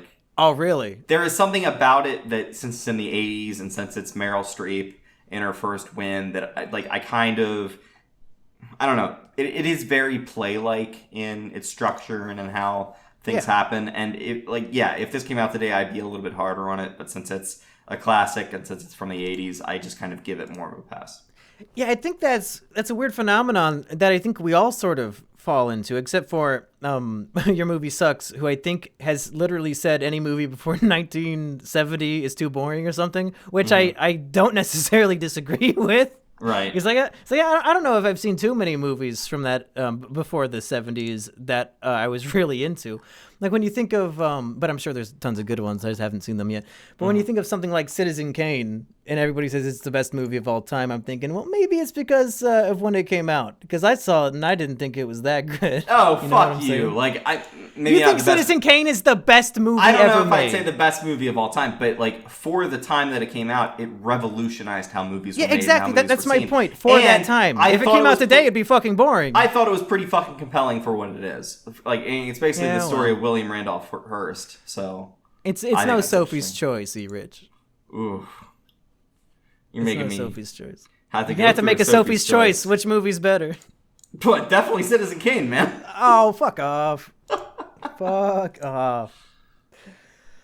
Oh boy, what a film! I would say it's emotional roller coaster. It sounds like. I'm not gonna throw it into my top 10 favorites alongside Inception and Back to the Future, but boy, is it a film! It's definitely one of the best films I've seen this year. I'd say. Oh yeah, that's fair. I mean. Would you put it up there with like Show Dogs? I mean slightly below Show Dogs, but yeah. I think I've thought more about, and I'll probably think more about Show Dogs than I will Sophie's Choice. But that's probably because I've had a lot of time. Show Dogs led to a genuine argument that had people, evolving their thought processes and coming up with whole new ways to argue. Whereas this movie, we just talked about the plot.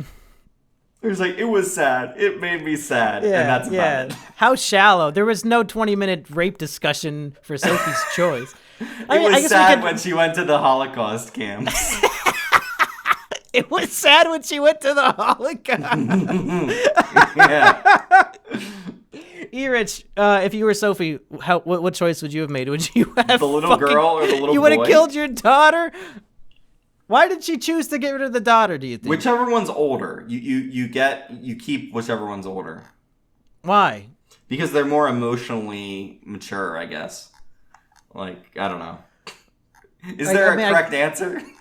Well, I don't know. Is there? I mean, you have a younger daughter and an older son, but they're like 6 and 8, maybe? Save the 8-year-old. And you got to stop fucking scrolling because I'm trying to think very critically about which child I would kill. Right. Which one? I don't know, because if it's one of them is going to die, so then the other one that you choose to keep alive has to somehow survive the Holocaust. So who is more likely to survive the Holocaust, the 6-year-old girl or the 8-year-old boy? Because they might be harder on the boy because of his gender, but the girl might just be too weak to survive. Maybe the girl needs more food because she's more readily growing than the 8-year-old boy. I think that the 8-year-old boy around the same. I think that the boy would eat more food than the girl, but it doesn't really matter because neither one's going to be eating anyway. Maybe that since the girl's shorter, she can in the showers she can hide behind taller people. Wait, in the showers where they put in gas? You can't hide from gas, monkey. Last time I checked. You don't know. You weren't there. You weren't there. As Ken Ham would say to Bill Nye, you weren't there. Erich, do you have anything else to say about Sophie's Choice? Thank you for making me watch this movie. I'm not sure I ever would have gotten around to it, but it's definitely a thing you should watch if you think that you like movies and filmmaking. And it definitely explains why Meryl Streep has gotten so many nominations in the past fucking 15 years. God damn it. And I just really enjoyed this. Kevin Kline, I am going to watch out for him because I like him as an actor. I haven't really seen him in anything that's as good as this, but this really showed me, oh shit, this guy is super good from the beginning. So, what are some other Kevin Kline movies that we would all know? Wild Wild West. Try again. I don't know. What else? What else is he in? Is he the guy who did the movie about Draft Day, is that him? Draft Day? I The don't movie know, when they're so. choosing players to be on a football That's team? Kevin Costner. Oh, who the fuck's Kevin Kline? I don't know who he is. Yeah, I'm Googling him. Yeah. For some reason, I keep thinking of Kenneth Branagh as well, so this is really a big problem. Oh, the guy from Harry Potter 2? Yeah, that's Kenneth Branagh. Yeah, he just did that the murder mystery train. Yeah, Murder on the Orient Express. Yeah. Hercule Racist title. Poirot. Should have been Murder on the Asian Express. Okay, what has Kevin Kline been in? I gave you permission to type. A Fish Called Wanda. Have not seen that one, but I've heard good things about that one too. Yeah. All right. His other films include The Big Chill. Nope. Silverado. Nope. Cry Freedom. Nope. The one I already said. Dave. Nope. It doesn't The Road to El Dorado. He was one of the voices in that. Oh, cool! Because he does have a really great voice. He does. I wish there Such a was good more voice. stuff that I knew. Fuck. Well, maybe we'll have guess to... what? Road to El Dorado was fucking Kevin Kline and Kenneth Branagh. Oh, what the fuck? That fucking blows my mind. That's one of those movies when I was a kid, I had it on VHS and I watched it probably over 100 times and I haven't watched it since. So I just know like it's going to be such a nostalgia explosion in my brain when I watch it again. And I'm remembering lines that like I can't consciously remember right now. And now that I know that those are the two guys, I can't wait to fucking watch it again. We just watch it again so I can jack off to Shell while I'm watching it. Well, I was going to say Rusty Cage's girlfriend is like a cam girl and one of her recent costumes was that chick from the movie. Aye. So go jerk off to Rusty Cage's girlfriend, I guess. Fuck. I'm sure you would appreciate. If you give him $1 on Patreon, you can do whatever you want. Wow. Jerk off to his girlfriend all day. He doesn't care. You can look, Good but you for can't him. touch. That's what I say. Hello, everybody, and welcome back to Is It KINO, your favorite movie review podcast. I'm your host, Monkey Jones. Hi, I'm Asterios Kokonos. I'm Erich. And I'm Assburger. And today we have an ensemble cast to discuss our favorite ensemble cast comedy film. One, it's a mad rat race. Ain't that right? Yes. Yeah. That title was a slap in the face. I'm the only one who knows that was the title of the original. That's not at all true. Yeah, you're the only I know one. way more about the movie than you. Oh? Yes. Shall we get started? Sure, who wrote it? Wait, the original or Rat Race? Rat Race, the movie we're here to talk about today. Burger, sit down. Robert Zemeckis. Robert Fuck Zemeckis you. did not write Rat Race. Robert Zemeckis. No, it was written by Andy Breckman, who's one of SNL's best writers. He also Norm Macdonald. No, he's Burger, nothing to you do can with go this. sit down in the downstairs. Let's just move all the chairs down. Like, and yeah. then... Yeah, let's all move down one. I thought he was banned from his Kino. He's proving that he should be. Yeah. I almost wanted to start over. Robert Zemeckis. He's not even like... You This could have isn't picked CGI. any screenwriter at all. You could have said Robert Towne. You could have said, what's his name? That idiot that wrote Han Solo and got those directors fired? Ron Howard? Kasdan. Yeah, Lawrence Kasdan. And James Or his Jake precious son, Jake Kasdan. Yeah. Oh, these Lego What have I boys done? ruined my script. What have I done? My precious script. They're going off script. They can't have that. We better get Opie in here to make sure they respect my script. I'm Lawrence Kasdan. What have I done? Anyway. So all of us have... So all of us had seen Rat Race before, except for Erich. Yes. Can I fucking finish a sentence before you try to trip me up, you soy boy cuck fuck? Yes, you can. Okay. And so Erich, really, we want to first of all know, what is your first impression of Rat Race? I liked it. I think it was fine. We did Fine. it, boys! Woo! That was actually more than I thought I'd give it, just because I thought like a madcap comedy from the early 2000s. 2001, it was like a month Right. before 9/11. Right. It was the last time America laughed! Yeah, everyone looks so pure and at ease. Yeah. So innocent. There's lots of jokes about like mayhem at the airport and causing accidents and all these things. Being able to somehow tie a cable around a fucking like radar dish. Yeah, there was thing just a and then- fence, no sniper squad, no TSA. Like Seth Green wouldn't get gunned down on the street. Because like these overly broad comedies are not normally something that I say I like. I like more specific comedy that hews closer to my particular sensibilities. But I actually liked this. I thought this was decent enough. And well, the good thing about this is that it's essentially you follow 6 different groups of people while they're on this rat race, and they all fall into different types of comedy hijinks. Right. You've got Ed and Eddie, who are Seth Green and his retarded brother. Yeah. You've got Whoopi Goldberg and her daughter, delightful Whoopi. You've got Whoa. Careful with the race. Was it her daughter? Her delightful Whoopi is the racist. Oh, so what? Every female black woman is a Whoopi. Her name is. You want to make Whoopi with Whoopi? Come on, man. Just fucking admit it. Admit it. So you've got the best Hitler joke I think I've ever seen on film. Yeah. So there are so many different types of comedy in the film that even if like one of the 6 subplots doesn't work for you, you'll find one that does. Exactly. It's like a box of chocolates. One of them is going to work for you. Yeah, sure. There's like a coconut one in there, but you can throw that away and ignore it. And they actually bet in the movie over which flavor of chocolate. Right. Yeah. See. So what is the best way, Asterios, to discuss a movie that is just all over the place and has I think 15 main characters? I mean, you know, I would just start with the plot. John Cleese is a super rich, eccentric billionaire. I think he literally calls himself like an eccentric millionaire. He says, "I'm eccentric," and he has fake teeth, like which is very obvious throughout the movie. And he gets a bunch of people together, seemingly at random, in a casino, and he tells them that there is a bus locker in Arizona with $2 million in it. First one to get there wins. Silver City, New Mexico. Yeah, and so you just see people from different walks of life, from different backgrounds, try their best to beat each other to get to the money. And everyone in the movie is likable. Even Seth Green. Like, Seth Green kind of plays the closest thing to a villain. He's Eddie from Ed, Ed, and Eddie. Yes. He's just a con artist. He's trying to get a jawbreaker. But in this case, the jawbreaker is $2 million. Yeah, he's self-centered. He's manipulating his very, very dumb brother. His Ed brother. Yeah, exactly. So I guess we should go through each of the different racers and their groups and which ones we liked the most and which ones we liked. Maybe we should do a ranking of the best power subplots ranking. to the least. Shit, that's hard. Because you've got Mr. Bean. Up top. Rowan very top. Atkinson. Very top. You think that's the best one? I like them the best. He spends the first half of the movie asleep because he's an narcoleptic, so he falls asleep standing up. Right. You've got Whoopi Goldberg and her daughter, who she hasn't seen in 25 years.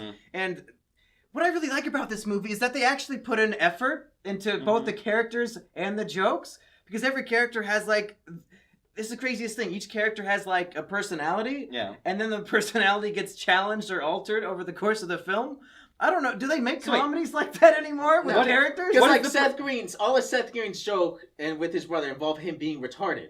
Like he spills the beans. I mean, he's never retarded. No, but he spills the he makes a mistake. That's the difference from being retarded. He doesn't think the radar thing through. He doesn't think, he's just like, all right, we got to be quiet about this while he's telling it to the keysmith. The whole thing is that he's self-centered and he'll do anything to help himself at the cost of others. Mr. Bean is just random, and then who was the other one I was about to say? The Jewish family. Amy Smart is just like this straight girl who plays by the rules. Just like the other guy that she's paired up with, but like nothing goes her way. Yeah, Breckenmeyer's. Wait, how is she a straight girl who plays by the rules? Like, yeah, she's the one who. Second she thinks that she's got a boyfriend. She thinks that she's a helicopter pilot. She thinks that she's gonna get the. She is all those things. Like the second scene she's in, it all goes wrong. It all goes wrong for her, and she adapts. The second scene she's in, she's like literally descending from the air. She's in a established. Helicopter. She's an established woman, and the whole point of the movie is that her entire establishment crumbles. I will. I mean, I agree with him. Like they try to parallel her and Breckenmeyer pretty well, because they're both reading the same book. He offers her a drink. She says no. She's not allowed to because she's got to fly soon. You know, it seems like they're both like straight-laced professional types. But then the machinations of this rat race cause them both to kind of go nuts. Yeah, that's immediately shattered. Like it's essentially normal person, and then all of a sudden she is like the overbearing girlfriend who is what do you mean overbearing? She caught her boyfriend. She's in a fucking helicopter for most of the time. He deserves it. Attacking I would have loved it. This movie would be like top 10 if the freaking helicopter blades tore that guy's head off. Okay. Like she went further and further towards him with the Boys, helicopter bridge. There's one racer who we have not mentioned yet, perhaps with the funniest subplot, and that is Cuba Gooding Jr. as he's a disgraced ref who everybody hates because he made an obviously bad call. And through a series of wild shenanigans, he ends up as the bus driver of a bunch of women going to an I Love Lucy convention, and they're all cosplaying and behaving as Lucille Ball, and they fall into I Love Lucy shenanigans on this bus, and that's probably my favorite subplot. But the problem is, there's so many good stories. When I thought about this movie, because I watched it when I was a kid, right? And when you watch it when you're really young, like as you did, right? You can't really appreciate how well put together it is. And like when you watch something like The Avengers, when it's just a mess. Very similar movies. It's a mess of characters. No, but they actually pull it off. The amount of things that could have gone wrong in Rat Race, the amount of pacing that could have just utterly just fallen flat. Well, there are very obvious problems that I'll get into, but just on a comedy and as story, a whole, the post-credit scene of Rat Race, where they reveal that it's entirely been this build-up of the Rat Race cinematic universe, and you want to see these characters meet up again for a second Rat Race. That is huge. That was totally worth the interruption. I saw this movie for the first time as a kid, and I did not like it. As a kid, it was 2001 Asterios. You would have been like 45. Oh my God, I was in college. Look how great you are. Oh my God. 2001, dude. When I saw it when I was younger, like I saw it on cable because I wanted to see Rowan Atkinson and something. I was like, oh, that's cool. And I didn't like it at all. But just like you said, you appreciate how hard every subplot works. Every set piece is great. At one point, Whoopi Goldberg and her estranged workaholic daughter steal the world's fastest car. Like they steal a rocket car in the middle of the third act. It's great. And that's not even the craziest thing that happens to them because they run into what's the name of that actress?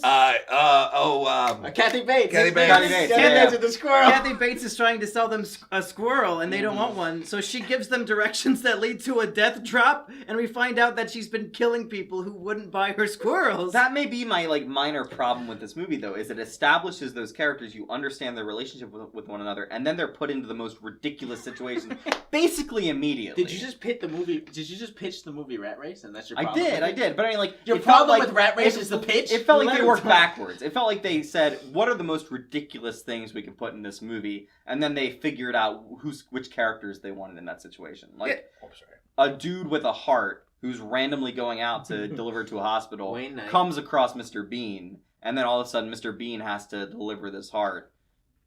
I will say this.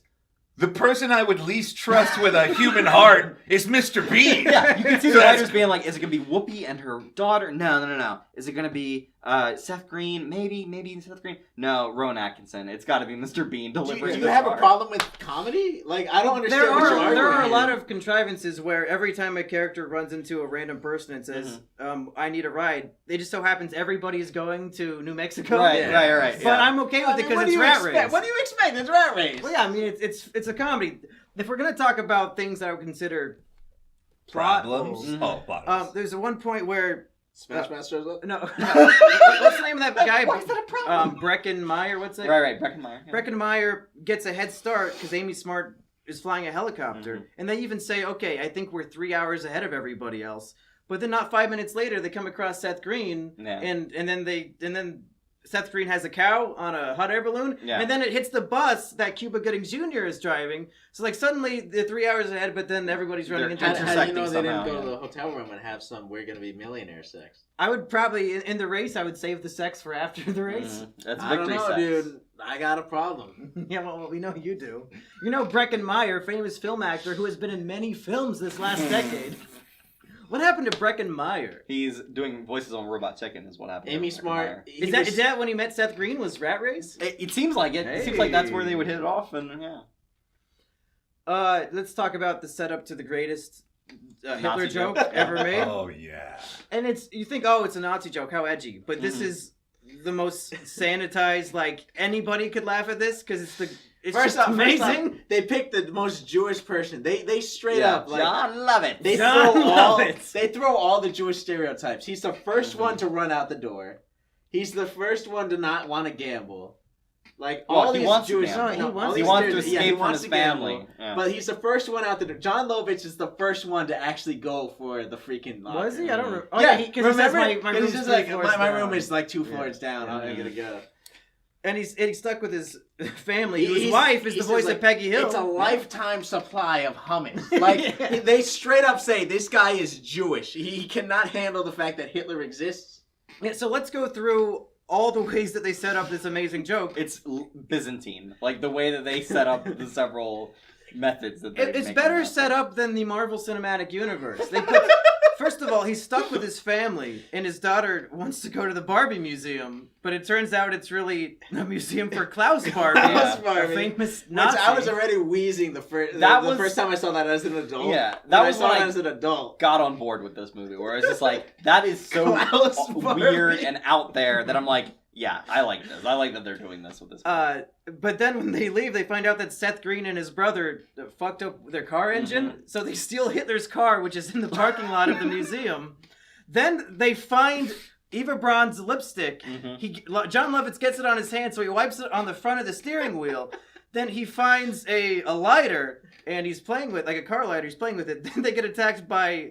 He hurts his finger somehow, and accidentally... Yeah, he hurts his finger, and then he flips off a dyke biker gang. Okay, lesbian. There's really, you could just say lesbian. That's what he says in the movie. That's the nomenclature these days. In the movie, he does accidentally call them a dyke, which was funny, but I don't know. It was a different time, 2001. He's trying to say bike, and instead he says dyke. Yeah. What do you want from me? To not say that word. To not say that's dyke, what I want. gang. So they're getting attacked by this biker gang. I think that's what they're called, a biker gang? Not anything else, really. Anyway, so they're getting attacked, and it leads him to crashing into a World War II veterans thing where they're all in the audience, and then he hits his face on the steering wheel so that the lipstick smudges into a Hitler mustache, and then he can't talk because he burned his mouth on the lighter, and he stands up in front of the World War II veterans going, I think my favorite part of the movie is when a World War II veteran stands up, brings out a gun, and starts shooting at him. I will go along with the movie's ridiculousness after a certain point, and that was totally when I was on board. Well, there are different levels of ridiculous, I think, because at one point it becomes Looney Tunes when Whoopi and her daughter are in the rocket car, like their faces are like they made prosthetics just for that 2-second shot. I can't believe it. And like when the cow is floating from the hot air balloon, like that doesn't work for me. Like that is very much like sight gag visual comedy that I'm just not on board with. The only one I really have a problem with is when Mr. Bean jumps onto the bullet train. No, that's funny though. I don't know why but like it's so badly done. I thought he was dead. I thought like in that moment he was fucking. The worst CGI in the movie is when the cow hits the bus windshield. It looks fucking horrible. I think Mr. Bean jumping on the train is worse. That was really funny. What is it with early 2000s CGI cows? Like Kung Pao Enter the Fist, which is one of my favorite movies from that era. Yeah, had the CGI cow joke. So is there a bit you wanted to talk about that we haven't mentioned yet, Asterios? I'm trying to think of anything that... No, I think that... I just think the movie's very well balanced. Like, Breckenmeyer and Amy Smart are in a romantic comedy. Right. You know, that, like, it could have just been a movie with their characters in it. Like it didn't have to be a crazy ensemble comedy. I really enjoy all of the scenes where we cut back to John Cleese and SCTV's Dave Thomas. Those are my favorite scenes. Because they... so John Cleese has set up this rat race as a way to give super duper gamblers something to bet on. Right. Like, which of these people is going to win the rat race. But they're all bored. Like, they can't even sit for 5 hours while these people race, so they're constantly having like side bets. Yeah. And there's that really great scene where with Dave Thomas and the hooker. Like how would you describe that? I don't even know how to describe it. He said he gets the hooker, and she's like, and he's reluctant to let her in. She's like, do you want to let me in, or do you want to party in the hallway? And then he brings her in. He says, we take her clothes off, we put on sailor hats, we get into a hot tub filled with Pepto-Bismol, and I clip your toenails while you shave my buttocks. And he's like, how much would that cost? And then she says $7,500, right? Just as $3,000. $3,000. And then everyone jumps out. They've all been hiding in the fucking scene. It's like, a really all impressive right, $3,000. This, my friends, is the lesson of the movie. This is about the idle rich who have nothing else to do in their lives, but basically they have fuck you money. They have ways to fuck pure with. Movie political. I swear to God, it is though. It is literally I will about. leap across the room. It is literally about. If you make this political. Rat Race is about the 1% manipulating all of the little guys to do their dirty work essentially for them. What do you think that phrase "rat race" means? Yes, what? It is literally. I just want to enjoy it. It is class warfare. I just want to enjoy it. It is a KINO where we all like the movie. It is the basic reading of this movie. Yeah. I'm sorry that disturbs you, but think about it for a literal second. But since when are you pro 1%? I'm not. Leave I the just wanted super a rich political alone. free. They shouldn't have to It's pay only taxes. it's only damn political because you think it's political. It's about It's about an evil rich guy. Like most movies are about an evil rich guy. The best scenes are when they have the fucking housekeepers hanging on the fucking window panes to see who. That's abusing the working class. When they all go on the plane, the private jet, and they make the pilot fucking shake the plane to see who will vomit first. Yeah. It's just the funniest shit. Yeah. I'm gonna think if there's any really funny subplots I want to mention. Let's talk more about Cuba Gooding Jr. because Cuba Gooding Jr. had the most. We're talking about. I can't even think about it without laughing. It's 2001, right? It's 2001. This is after Jerry Maguire. As Erich would say, we live in a society now. We did not live in a society in 2001. He wants to make it political. Gamers. We have. I thought society died at 9/11. We have, according to Mr. Rogers. We have a bus full of Lucy's, right? Gamers, rise up. Now, even if you don't know what I Love Lucy is, this is still just a funny character that you can understand immediately. You just get that he's annoyed. Lucy is just ditzy. I mean, that's all you She need just to falls know. into crazy shenanigans all the time. At one point during the bus, one of Lucy's hairs gets set on fire, and they throw it into the bathroom, into the toilet, and the toilet overflows, and it's covered with soap, right? So the bathroom's broken, right? The bathroom's out of service. And then one of the Lucys comes up to Cuba Gooding Jr. and says, "Hey, are we gonna stop any time for a pit stop?" And he's like, "Dude, just use the bathroom." And then he's like, "I would really like if we could stop somewhere." And then Cuba Gooding Jr. is just like, "You don't have anything the Lucys haven't seen?" And he's just like, "Not exactly." And he screams in the most transphobic way that I could possibly think of. And Erich, I'm surprised that you didn't walk out of the theater when we were watching the theater. Because he screamed. Because it was the most transphobic thing. Well, I was too distracted by Asian Lucy wife. Oh, Asian. I was going to get to Asian Lucy. Yeah. Asian Lucy. Yeah. And then there's another Lucy who was Asian, and she goes, after Cuba Gooding Jr. reveals that he's not actually a bus driver. I just want to point out, there is no need to do an impression of Asian. No, I was hoping. I know that you're about to. I wish you would. I can hear it. I can hear you warming it up. I think you should get front and center in front of us and just do it to the camera. Go on, he's cheering. Wiggity. Let's rock and power. You want him to do it with you? No. Let's rock and power this shit. You're not sinking him below the water. It's very funny. It's really funny. Like, he fell over. It's funny. I think that something that people don't realize is that, like, this is a Zucker Brothers movie. Mm-hmm. And it's like, this is right up there with Airplane. It is, I think that this film... I mean, what are the other good Zucker Brothers movies? Naked Gun 1, Naked Gun 2.5 are both great. 358 over 6 quarters or whatever. 33 1/3 is not good. No. What are the other? I mean, Hot Shots Part 2. I liked those as a kid. I haven't seen them recently. But like Hollywood doesn't really make madcap comedies like this anymore, do they? Like with large casts of like very crazy things. Yeah, the ensemble has been killed. Unless it's Avengers. Now it's like those Valentine's Day movies and Mother's Day movies that are just horrible. Who makes those movies? Horrible. Fuck, I can't remember his name. Frank Marshall or something. I don't know. You're thinking of Gary Marshall. That's it. Yeah. The closest I can think of, like the last time I saw a movie that was just non-stop jokes, for good or for ill. The first couple of scenes in the Lady Ghostbusters movie is just. It's like a million jokes. It's like just, pages and pages of jokes. It's them riffing. Yeah, but it's not even that kind of like Apatow improv riffing. Mm-hmm. It's you get the sense that they were just loaded up with punchlines. You don't have to like the punchlines. I know. I think that the podcast just got way better. Look at the preview screen. Right. Look at the way it is. Oh no, we can just move the camera back a little bit. It's back. I'm back, baby. I think before we wrap this up, we need to talk about the greatest ending in cinematic history. Yeah. It's 2001. This movie came out, I think, in August, like right before 9/11. Right. So the only way to properly end this ensemble comedy is with a Smash Mouth concert. America Wants to Rock And America wants to laugh. And they want to feed the kids. And they want to feed the kids. And the only way to do that is through Smash Mouth. All of the racers decide to share the money, but then they end up through a crazy shenanigans at a Smash Mouth concert, and they're doing a benefit concert to feed the kids, and they all decide to overcome their greed. Even Seth Green has a very tender moment that we all laughed at, even though it was very sad. Is that impression okay, since the character is not actually retarded? It's a character who has a piercing in his tongue? Let's just get to the end of this, KINO. He had a botched tongue piercing. There was nothing retarded. You're the one who brought retardation into the mix. Also, when did that word come back?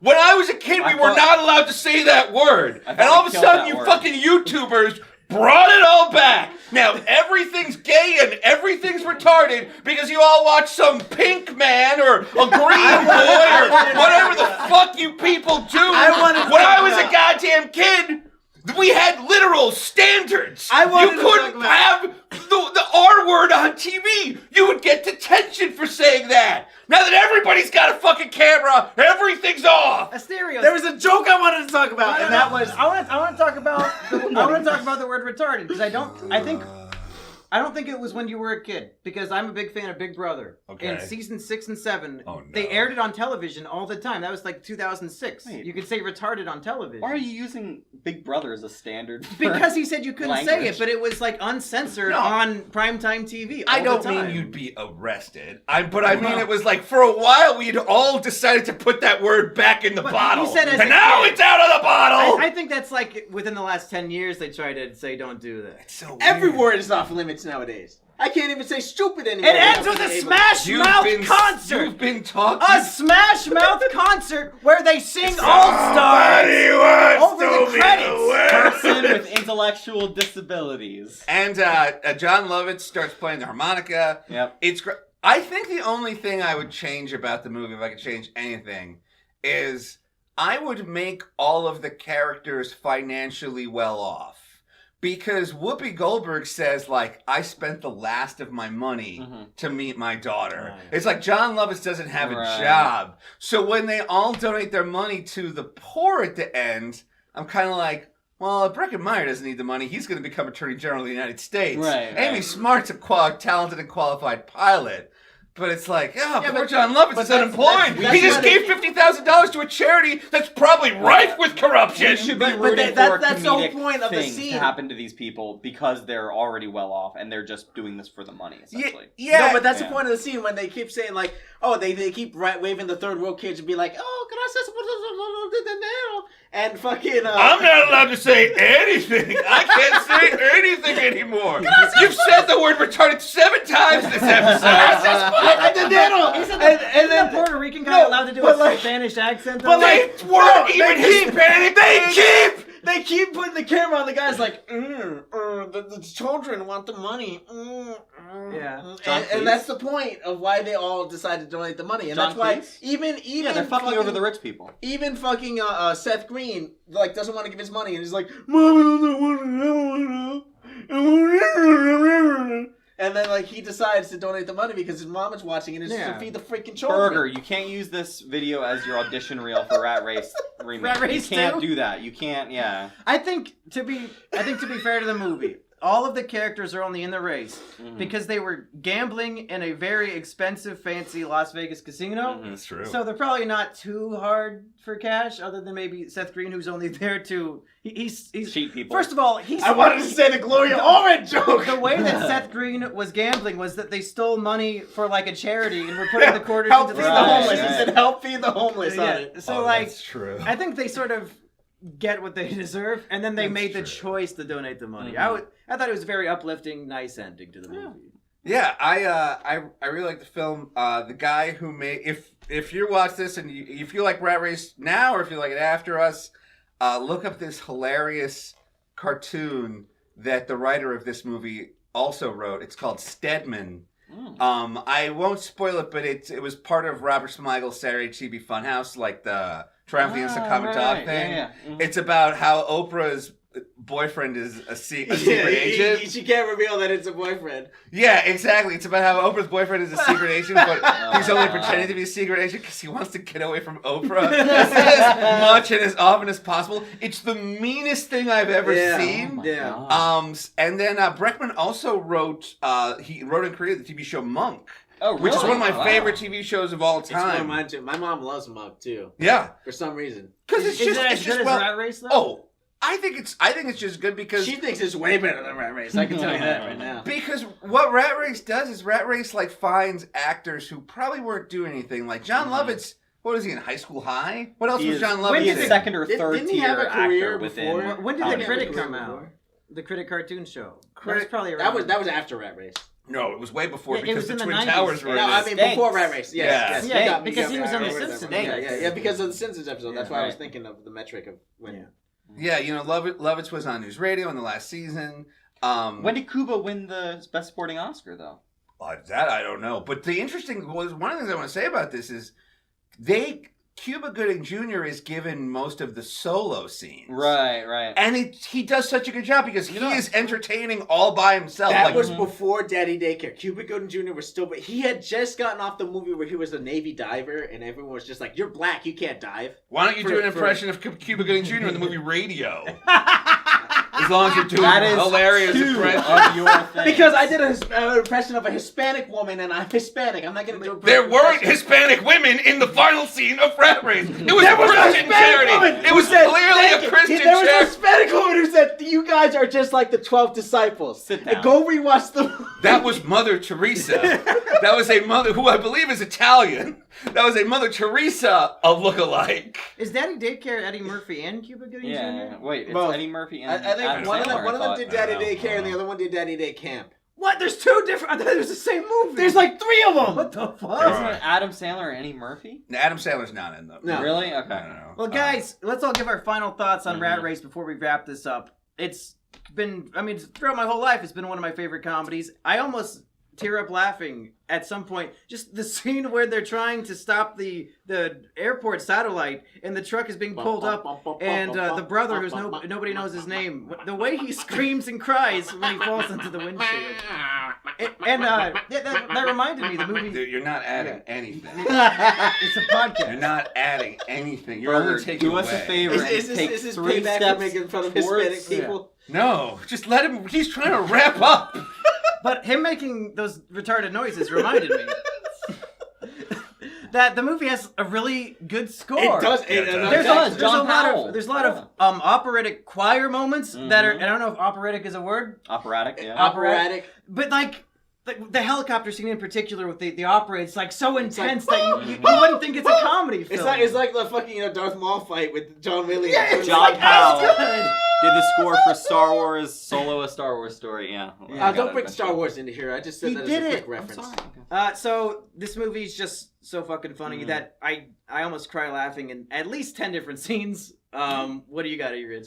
Yeah, so before the movie, I was told to write down who I thought would win the Rat Race. And I was introduced to all the characters, and I thought, out of all of those, that Mr. Bean would win. I wrote down Mr. Bean, and then Mr. Bean promptly fell asleep. Well, he technically won, I guess, because he got won. The he had the locker key first. in the locker. Yeah, he was the first one in the lock. So I feel like I at least won somewhat. But of course, when you have this huge ensemble comedy cast, you're not going to have any single one of them win the thing. There's going to be some way. Was that disappointing to you that nobody actually won? Not really, because I expect it. Like I honestly don't expect one of these characters to win. And it led to a Smash Mouth concert. It did. It's the best possible ending for all these characters. Absolutely. So at the end of the podcast, can we all sing the song? Of course. Shut the fuck up. As an early 2000s comedy, I think it does what it needs to do. It has those big laughs. Yeah, it has those big laughs. The Nazi jokes are great. Really in this good. Movie. Like there are parts in this movie I didn't expect to be as like, this is fucking good. Like this is well made. This is well performed.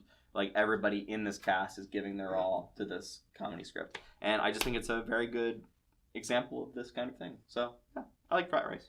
And finally, nobody else. Asterios, what do you want to say? Oh, I think that reviewing a comedy is like the hardest thing you can do because. They're I think this is something I learned from the Red Letter Media guys. They're like, well, you run out of ways to say it's funny. It's funny, yeah. You know what I mean? Yeah. Yeah, but I think it's like a weird, underrated, overlooked gem, and I think you should check it out. Yeah, it's okay. I think I'm not sure, but I think the Rotten Tomato score is like tragically low. Yeah, like it's like super rotten, and I don't get that at all because this is like one of the top tier comedies for me.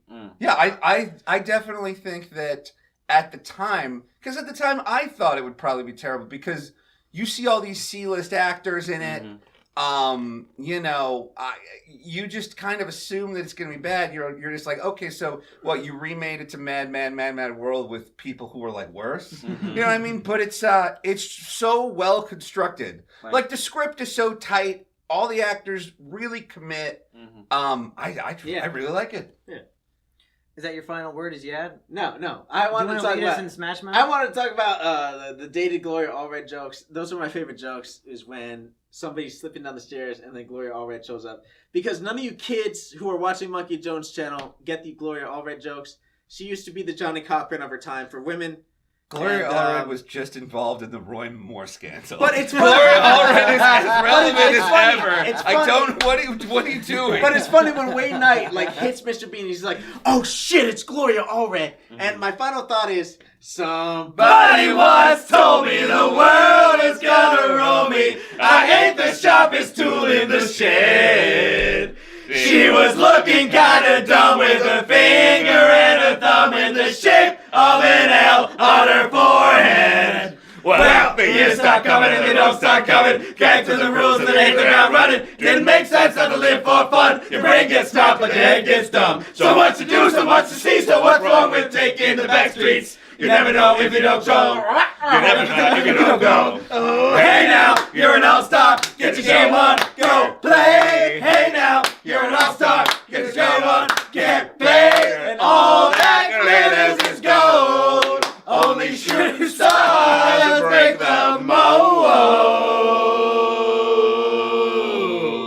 It's a cold place, and it's colder. They look up now, wait till you get older. The bigger that search is different. Talking about the hole in the satellite picture. The ice cream skate is getting pretty thin. The water's getting warm, so you might as well swim. The world's on fire, how about yours? That's the way I like it, and I'll never get bored. Hey now, you're an all-star. Get your game on, go play. Hey now, you're an all-star. Get the show on, get paid. And all that glitters is gold. Only shooting stars break the mold.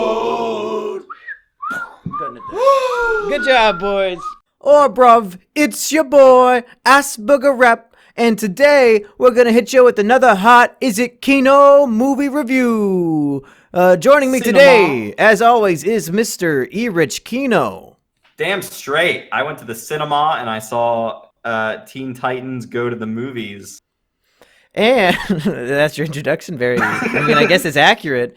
And right. Because he paid Erich $10 full, joining us for this episode of Is It KINO is Mr. No Name. Hey, I'm back. Thought I was dead? No. You were previously on an episode of Soy Wars, I believe. Mm-hmm. Exactly. I beat your fucking ass, Erich. As always. Oh, is it official now? You yes. Beat my ass? God damn it. Yes. I just want to say that I know this is nothing to review, but I honestly want to say, Erich, people purposely do not vote for you on Soy Wars because they just love cucking you. It doesn't even matter if how right you are. They just love cucking you. That's all, really. You think I don't know that? You think this is some kind of like fucking This is some big conspiracy that's twist? Coming true to Erich for the first time ever. He's never heard this before. I'm just saying, I don't think there's no point of the podcast anymore where Erich can literally never win. I've come so fucking close. Like, at least twice. Now, Mr. No Name, which South American country do you reside within? Venezuela. Is that a trick question? Are you thinking really hard about that one? Do they not teach you your own country's geography down there? Canada. Because the thing is, like, I know that you know, money might be tight down in South America, so I'm surprised that you have $10 to throw around willy-nilly to Erich of all people to appear on an awful podcast that gets no more than 3,000 views. Let alone affording a movie ticket to go see what is essentially a three-part TV show episode up on the big screen. Hey, I paid for child ticket, thank you. Did you really? What is a child over there in Yes. Venezuela, like 25 and under? Sure, let's go with that. Yeah. Mr. No Name, you were really excited about reviewing Teen Titans Go to the Polls, so please give us, I guess, your opening thoughts on the film. All right, of course, bringing this up with the astonishing Teen Titans, I think we should just go over a little brief history of ourselves with Teen Titans. Okay. Okay, so how much of you, of course, grew up with watching Teen Titans? Because growing up as a kid, I saw on Cartoon Network a little bit. I never really watched that much of it. I was much more into like the Batman animated series and old, like the more darker stuff. Justice League. I saw the Justice League, exactly true. I watched the Trouble in Tokyo finale movie though. That was I liked a lot as a kid, but looking back, the movie's kind of really garbage. Actually, there's a lot of fucking animation flaws actually in that too. It's just really jarring. And look, the original show, like people say, like, oh, like this was like the greatest like classical dark, like edgy teenager show, superhero show that came out. But again, like looking back, it really does not hold up well. Oh, There's no. like. No, like for me personally, it doesn't. Like a lot of the anime references can get really goddamn annoying. Like there's certain character arcs that they never cut back to, and yeah, all around. Are we talking about Teen Titans or Steven Universe? Nah. Both. Oh, okay. I remember watching the show and really liking the show. Friend who shares my name, but you also have a friend named E-Bitch? E-Bitch, yeah. Wow. It's truly Is he a your miracle. bitch? I am a bitch.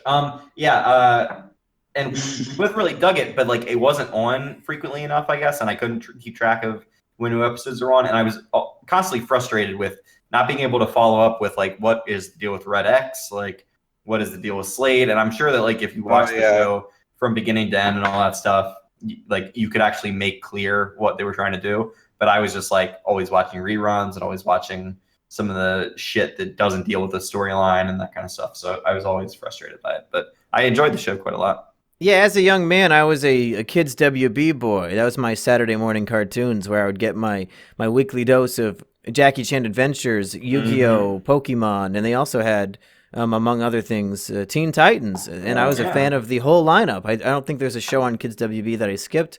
I liked every single one of them, except for maybe like Mucha Lucha, I thought was kind of retarded. Oh, yeah. I never watched it. Oh, God. But I watched all of Teen Titans, and going into this movie, I had not seen a single episode of Teen Titans Go. I'm just aware that it has a very dedicated hate base. Not a fan base, but a hate base. Yeah, let's talk. Yeah, I'll say this. Look, it's like second coming with Steven Universe. Like Teen Titans is literally the most like fan base forced Tumblr shit fandom ever. Like in any damn cartoon, because people always praise like, oh, the original Teen Titans, it showed us with real battles of like dark like teenage and kid problems they go to, and then like they praise it for being so dark, and then we get this ghost shit where it's like SpongeBob. And then they're like, fuck you, you ruined it. And then like literally at Comic-Con, what's the thing we get? Fuck Batman! Like, no, fuck, go back. This is not how dark we want this shit to be. So you're saying there's a happy medium between the Titans live action TV shows? Yes, and I will say like Teen Titans, while looking back at that show, it doesn't hold up that well. It was the perfect balance of what can be dark and can be funny and good comedy. Right.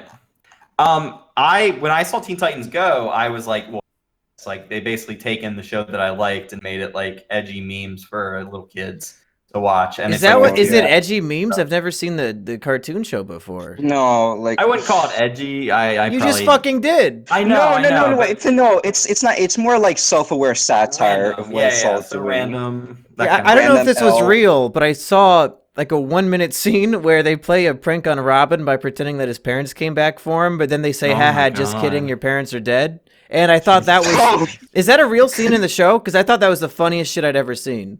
I think it was, actually, yeah. Like that, it was really fucking funny. Yeah. And yeah, like I said, like Teen Titans Go, sure, love it or hate it or whatever your thing is, it's not like horrible. Like there's some good satire writing into it, like the fucking writers know what they're talking about, and like they make fun of their fucking fans too. They shit on them all the time.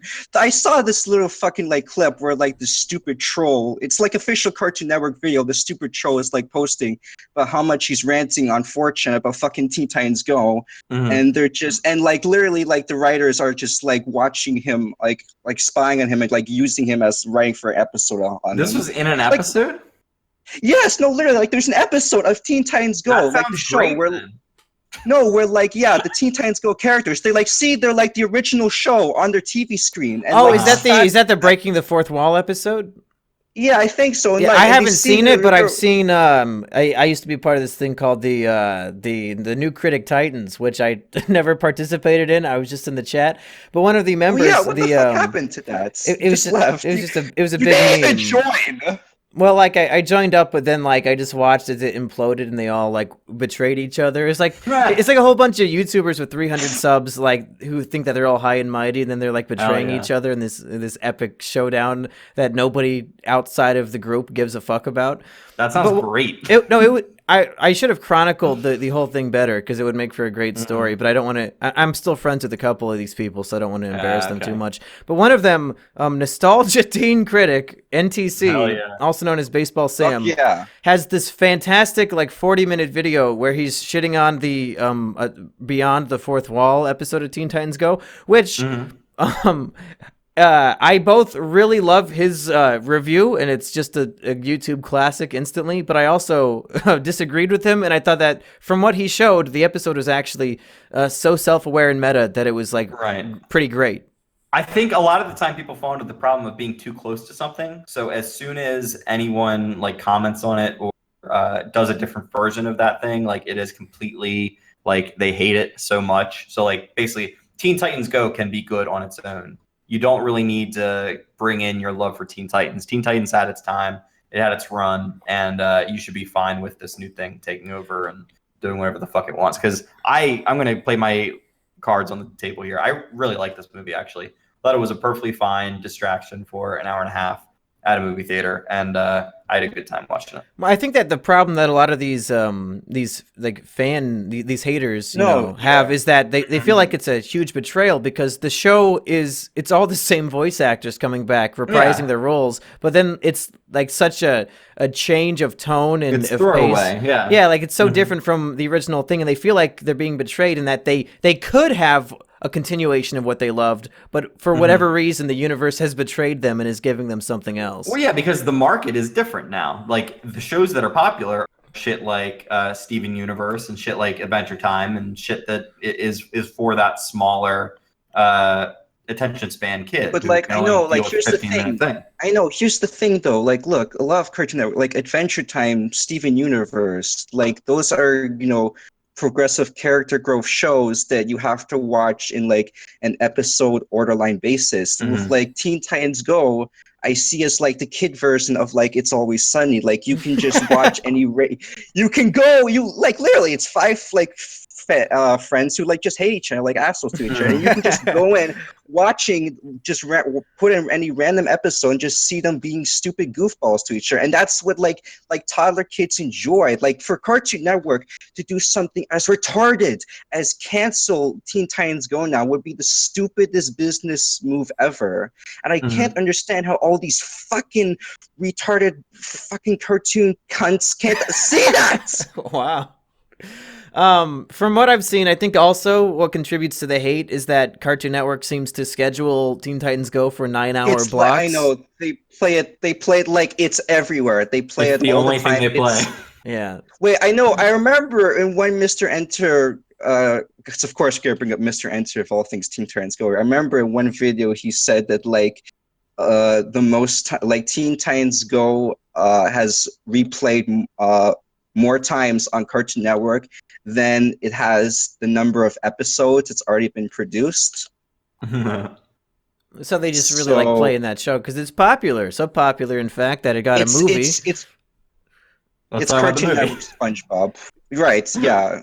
Well, yeah. It's the same thing. Erich, I'm gonna have to agree with you with your review of the film. I also really enjoyed it. I had a double feature of Mission Impossible and Teen Titans Go to the movies on the same day, and I left the theater that day super happy because I saw two movies that I thoroughly enjoyed. And which one did you see first? I saw Mission Impossible first. Okay, all and then I so snuck into Teen Titans Go. Nice, because I walked in. like the creep he is. Yeah, Mr. No Name, what did you think of this movie? Again, someone who definitely does not watch the show that much. I felt like the writing at some parts could have been better. And I'm not like one of those diehard fans, but again, I wasn't horribly disappointed. There were definitely a lot of decent parts I did enjoy. There were some good chuckles. I think it could have been a touch more darker with its comedy. Because there's really great dark comedy in this, like whatever that fucking like fucking LSD acid trip, like upbeat musical song that happens, and then there's that white tiger, and they just fucking run him over. Oh, and like the best joke out of the whole movie, of course, was like when they're going back in time to stop fucking all the superheroes from becoming superheroes. Right. Yeah, and then they get back to that time loop. When that happened, and we fucked up, we need superheroes, and then they go back in time, and then Martha and Thomas Wayne, they're in the crime alley, and then and then they're like they saved them, but like right now they're going back in time, and Starfire, so Starfire, she just puts the fucking white pearls on Martha, and just pushes them aside, just gets fucking shot right in fucking Bruce's eyes. Right, it's hilarious, and then one of my favorite. Get one of those plastic 6 cola can things. And then fucking Aquaman gets trapped in there, and the suggestion is he's going to fucking die from having this thing on him, and that is so fucking dark. I really enjoyed this movie at those kinds of points. I didn't realize they'd get that dark with it. Now, speaking of the trippy musical sequence, this movie, I was surprised to find out, is somewhat of a musical. There is a lot of musical sequences. Right. The one that stands out to me is when Robin sings about his dream movie. I think it's called My Movie. And that song was quite a banger. I've been thinking about that all week. I kind of want to listen to that again as soon as I can. Yeah, I believe the Teen Titans song they do at the beginning and the end. Yeah, I believe Little Yachi wrote a lot of the music for this too, actually. Was he the voice of Green Lantern in this movie, or is that some other black rapper? No, wait, wasn't it Jonah Hill? Because I know he. No, they had some rapper as the voice of Green Lantern. Oh, okay. Yeah, I think that was Lil Yachty because he did a lot of the music. And if you don't know who Lil Yachty is, well, let's just say he was a good friend to XXXTentacion. Oh wow! Yeah, speaking of inspired voice casting, I mean, you got Nicolas Cage as Superman, which if you such a meta casting if you understand the history of him with his character. Actually, I know. Here's something really funny I found out, actually, because here's the thing. So, yeah, there was that whole thing how Nick Cage was going to do this Tim Burton and Kevin Spacey written Superman movie. And if you ever seen that documentary film, The Death of Superman, What Happened? Have you seen it? It should be called the Death of the Director of this movie. Yeah, The Death of John Schnepp, by the way. Oh, no, I want to bring it up. So here's the thing. Yeah, John Skepp, who's a great writer. He worked for a lot of Video Smosh knows. He wrote a lot of Metalocalypse. He fucking got a damn heart stroke and fucking died literally a week before the damn movie came out. Yeah, he never got to see Nicolas Cage become Superman. That's tragic. Right. No, oh my god, that is tragic. I think he just got so fucking excited that he gave him a stroke. Wow, right before Comic-Con too. Right. So yeah, clearly we all enjoyed a lot of the comedy and the songs in this movie.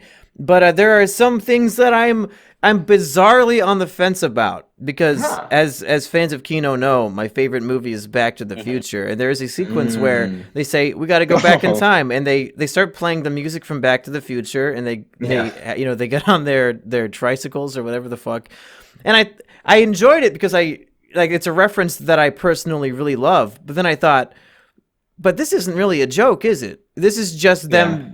This is just them playing the Back to the Future music while going back in time. So it really had me thinking to myself, is this funny or is it just the laziest writing it could be to reference something that I like? What do you think? It's lazy. Yeah. I think it's a mix of both. Like, I think like the writing could have been a touch more self-aware. Like, for example, like that scene, of course, where like Stan Lee pops up. He's just in the corner. Like, it's so fucking obvious. It's just Stan Lee in the corner when he's in the background. And he literally just grabs the camera, like, hey, I'm doing my cameo, fuck you. And then, like, oh no, this is DC movie. I think would have been better is like Stan Lee in the corner shouting to the Teen Titans, like, hey, do you want me to do my cameo? And then like Robin responds, no, fuck you, you old man. Like, that's Marvel. Fuck Go Batman. back to your lemon part. Yeah, go back to your lemon part. And he's like, all right, and just walks off set. Now, I think what made it for me is when after the movie, I went to Wikipedia and I found out that actually was Stan Lee playing himself, and I was so flabbergasted that he actually did it that it made it for me. I thought that was amazing. Stan Lee is a fucking whore. He'll just do whatever. He doesn't care. He's like 94. I really enjoyed, he's 94 and he's fucking dying, and his fucking family is trying to get. Wait, oh my god! I was thinking of that. Here's the thing. I just thought of that. What if like the 2020s like Marvel movies? They'll like have like somebody like I don't know like Tom Holland Spider-Man. He's going like sending flowers down to like his Uncle Ben's grave, and like right next to him is this tombstone of like Stan Lee, and he's still doing his cameos when he's still dead. Kevin, why are we filming all of my scenes first? Yeah.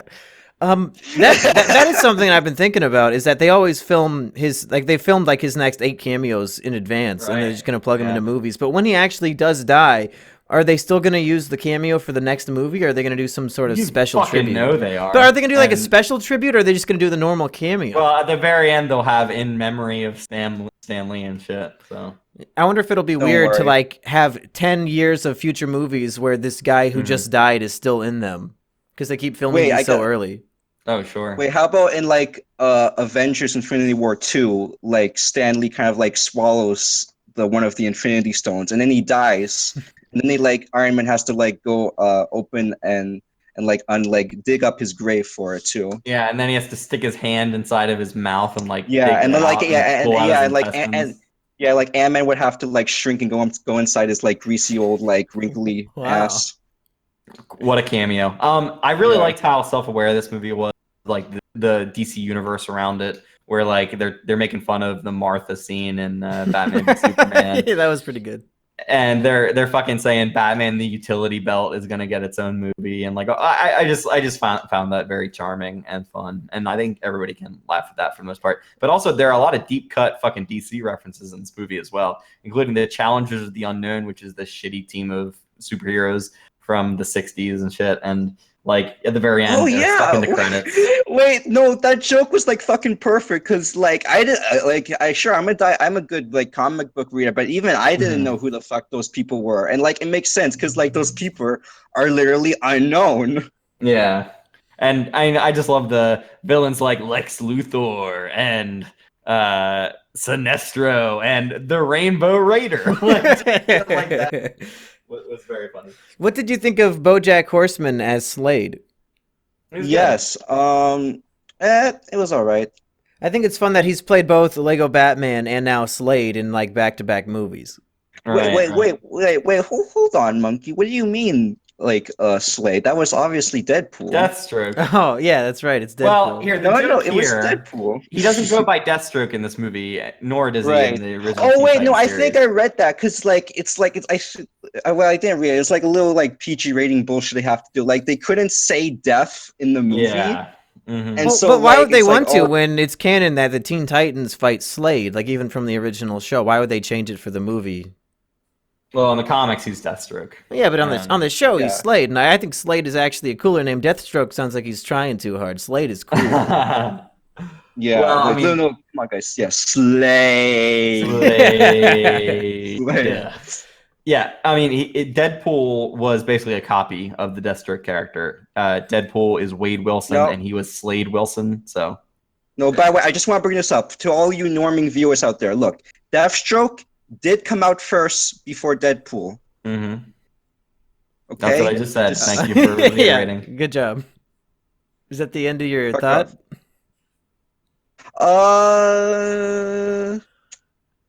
Yeah, it's about it. Oh wait, I fucking noticed. Like, I'm sorry, but God, this animation it's not good. It's just like, this is not theatrical animation here. Like, at least give credit to like the My Little Pony movie. Like, that upped up its animation to be theatrical. Did it? And yeah, well, man. oh, okay. Like, I've seen a couple episodes of the show, and yeah, but like the animation in the My Little Pony movie, it was much more glossier. It was much more CGI focused. So that's what made it more stand out. And I'm not sure if you fucking noticed it. I noticed in the fucking background of like the goddamn cities, there are literally like plastered on like Photoshop real like clouds, like human like realistic clouds in the background of the fucking cities. Did you notice that? Yeah, No, I'm like, I didn't. no, yeah, there's like actual like real human clouds in the background, and I'm like, holy fuck, this just looks like cheap as crap. And like, I think they knew that because it's like, I know for a fact, like, because this movie is not doing well at the box office, actually. No, I think it's doing fine. It's just I mean, not, it made like, back its budget on the first weekend, so that's no, not too it's like shabby. it's just a ham sandwich. No one fucking cares. Like, it just costs. No, it'll make back its budget anyway because it costs nothing. Yeah, it cost $10 million to make, and for that, I think that the movie was decent enough quality for me. I didn't notice anything that had me upset. Right. Yeah, me either. Do you want to talk about the after credit scene? Yeah, let's do it. It's are you hyped for the potential revival of the original Teen Titans? I don't know what the fuck that meant though, because like basically they're treating it like we found a way back. That means like within the context of the show, is that it just means we found a way to get the next season on TV. Yeah. How? Yeah, here's the thing. I don't believe that though. Well, it's just like a meme. Okay, I'll explain.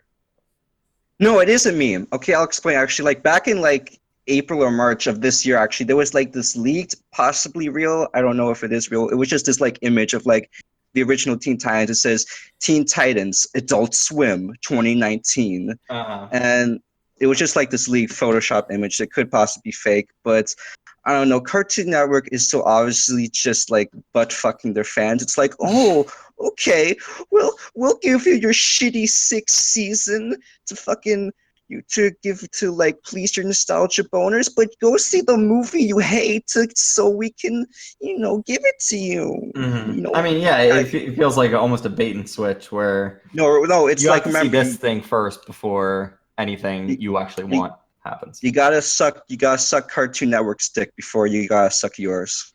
It is kind of a strange choice that they would, their mid-credit scene would be a reference that their target audience would not have any idea what it is. Right. Because the average Teen Titans Go fan is probably like a 9-year-old kid who doesn't know about the original Teen Titans at all, I would have to imagine. For them, Teen Titans Go is Teen Titans, so that shit probably wouldn't make any sense.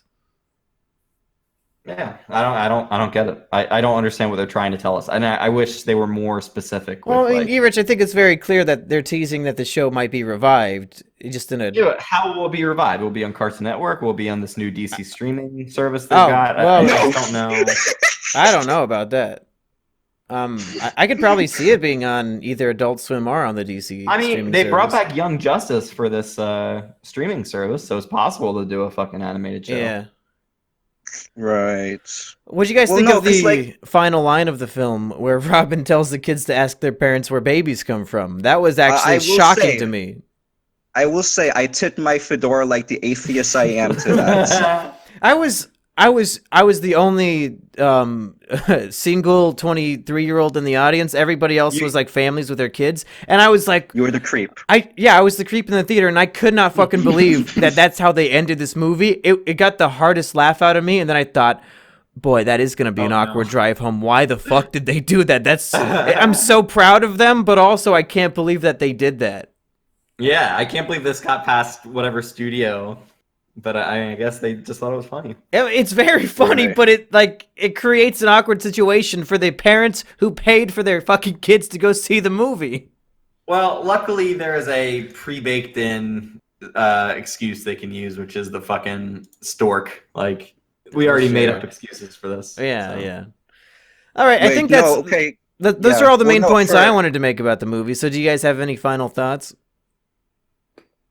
Yeah, and also for that like last minute moral that Robin gives, just show like your kids like that one Family Guy skit where like the stork comes in and like he just like says to the woman like, "Sweetie, you and I are gonna make the baby," and then they'll know, then they'll understand it there.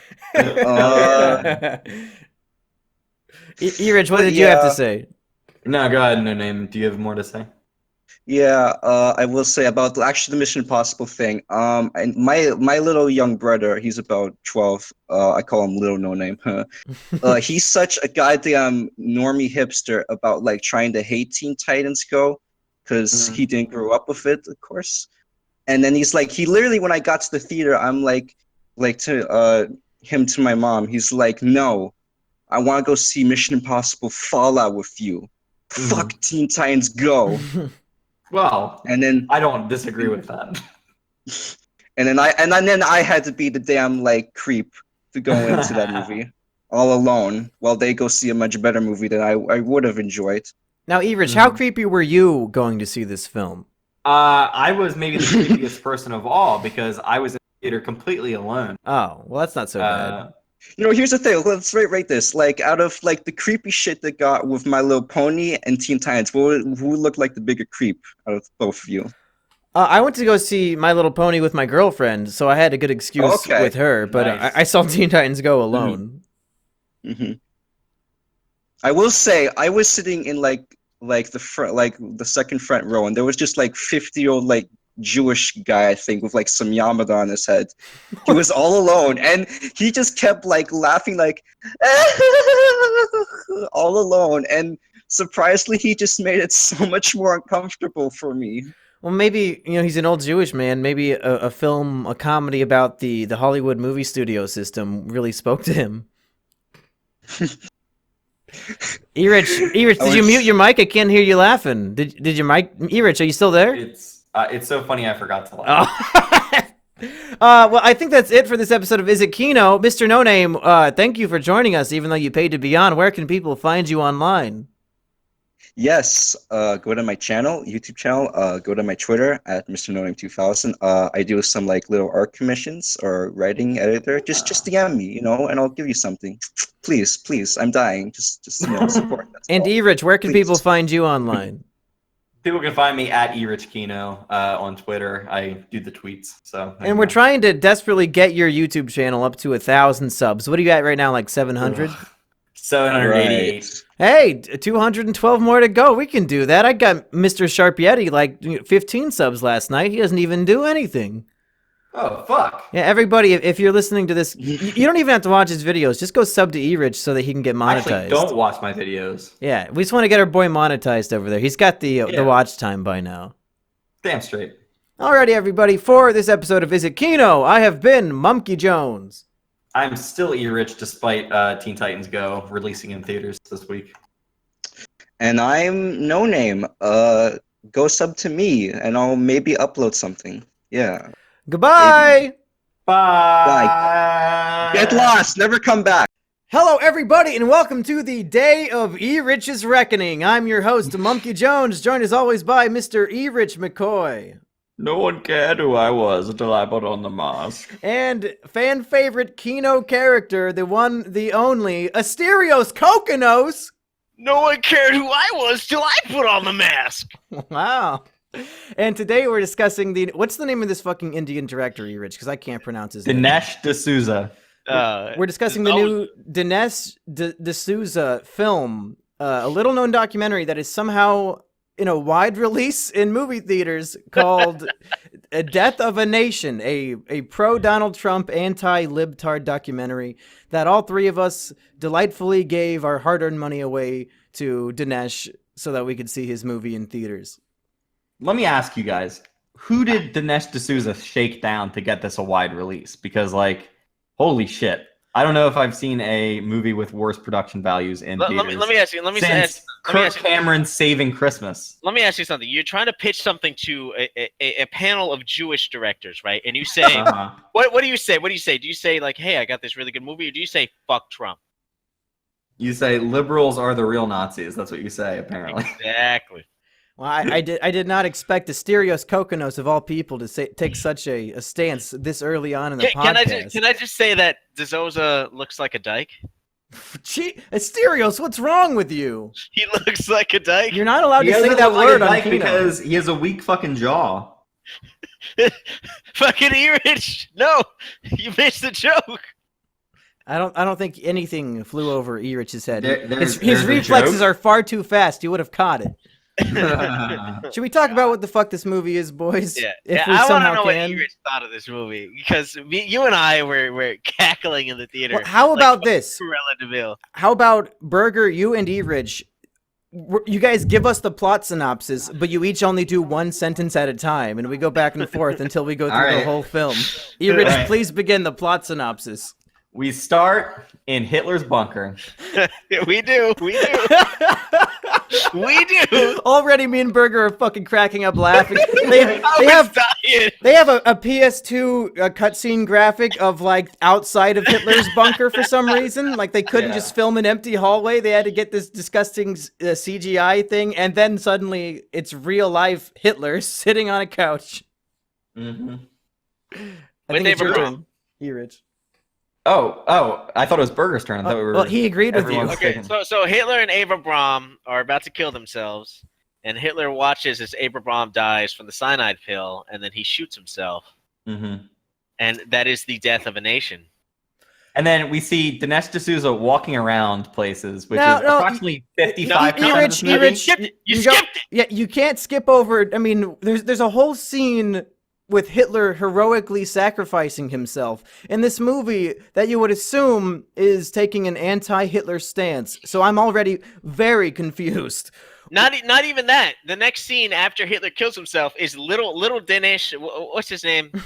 Dinesh D'Souza. Little Souza opening a book about nations and him being like, "How does a nation die?" I always wondered how when do I was nations a child, I understood geopolitical concepts and I wondered about them. What I don't fucking understand is he says that Nazi Germany killed several nations. How did they fucking kill any nations?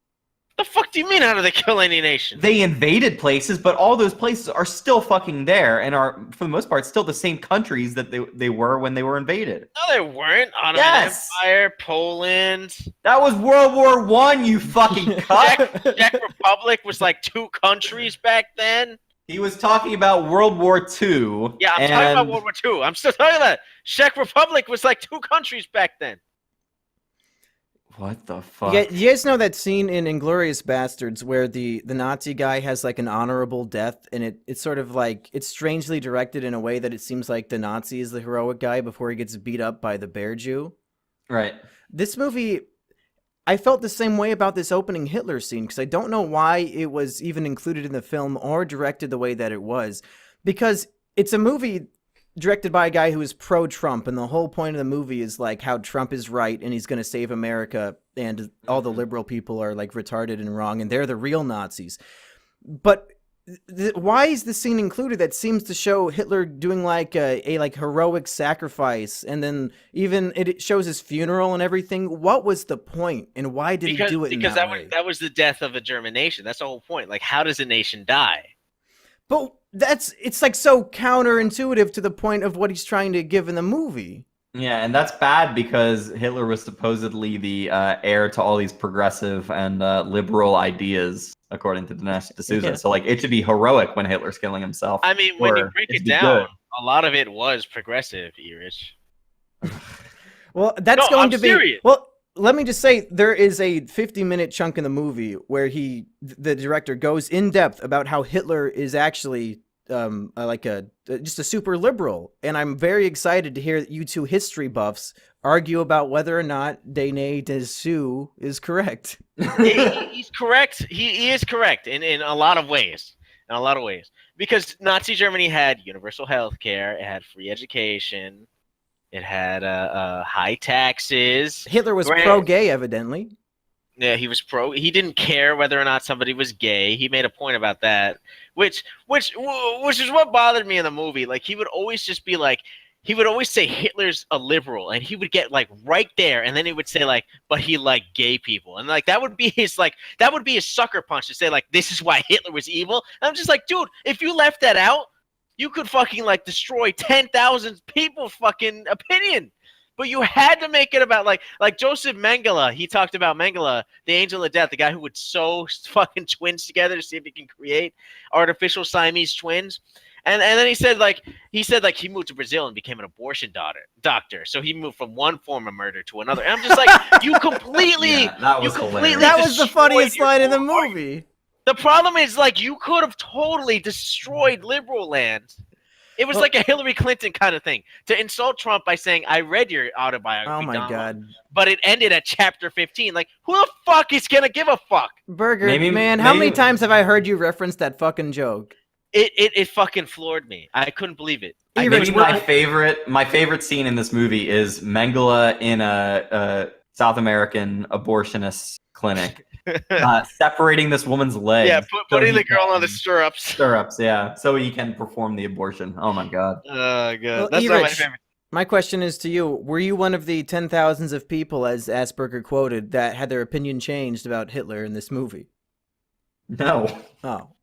Anything I thought about Hitler Right, before Erich, now Erich, was exactly what. Do you think that education should be free? Uh-oh. No, it should be part of the tax system. Oh, come on. That's not free.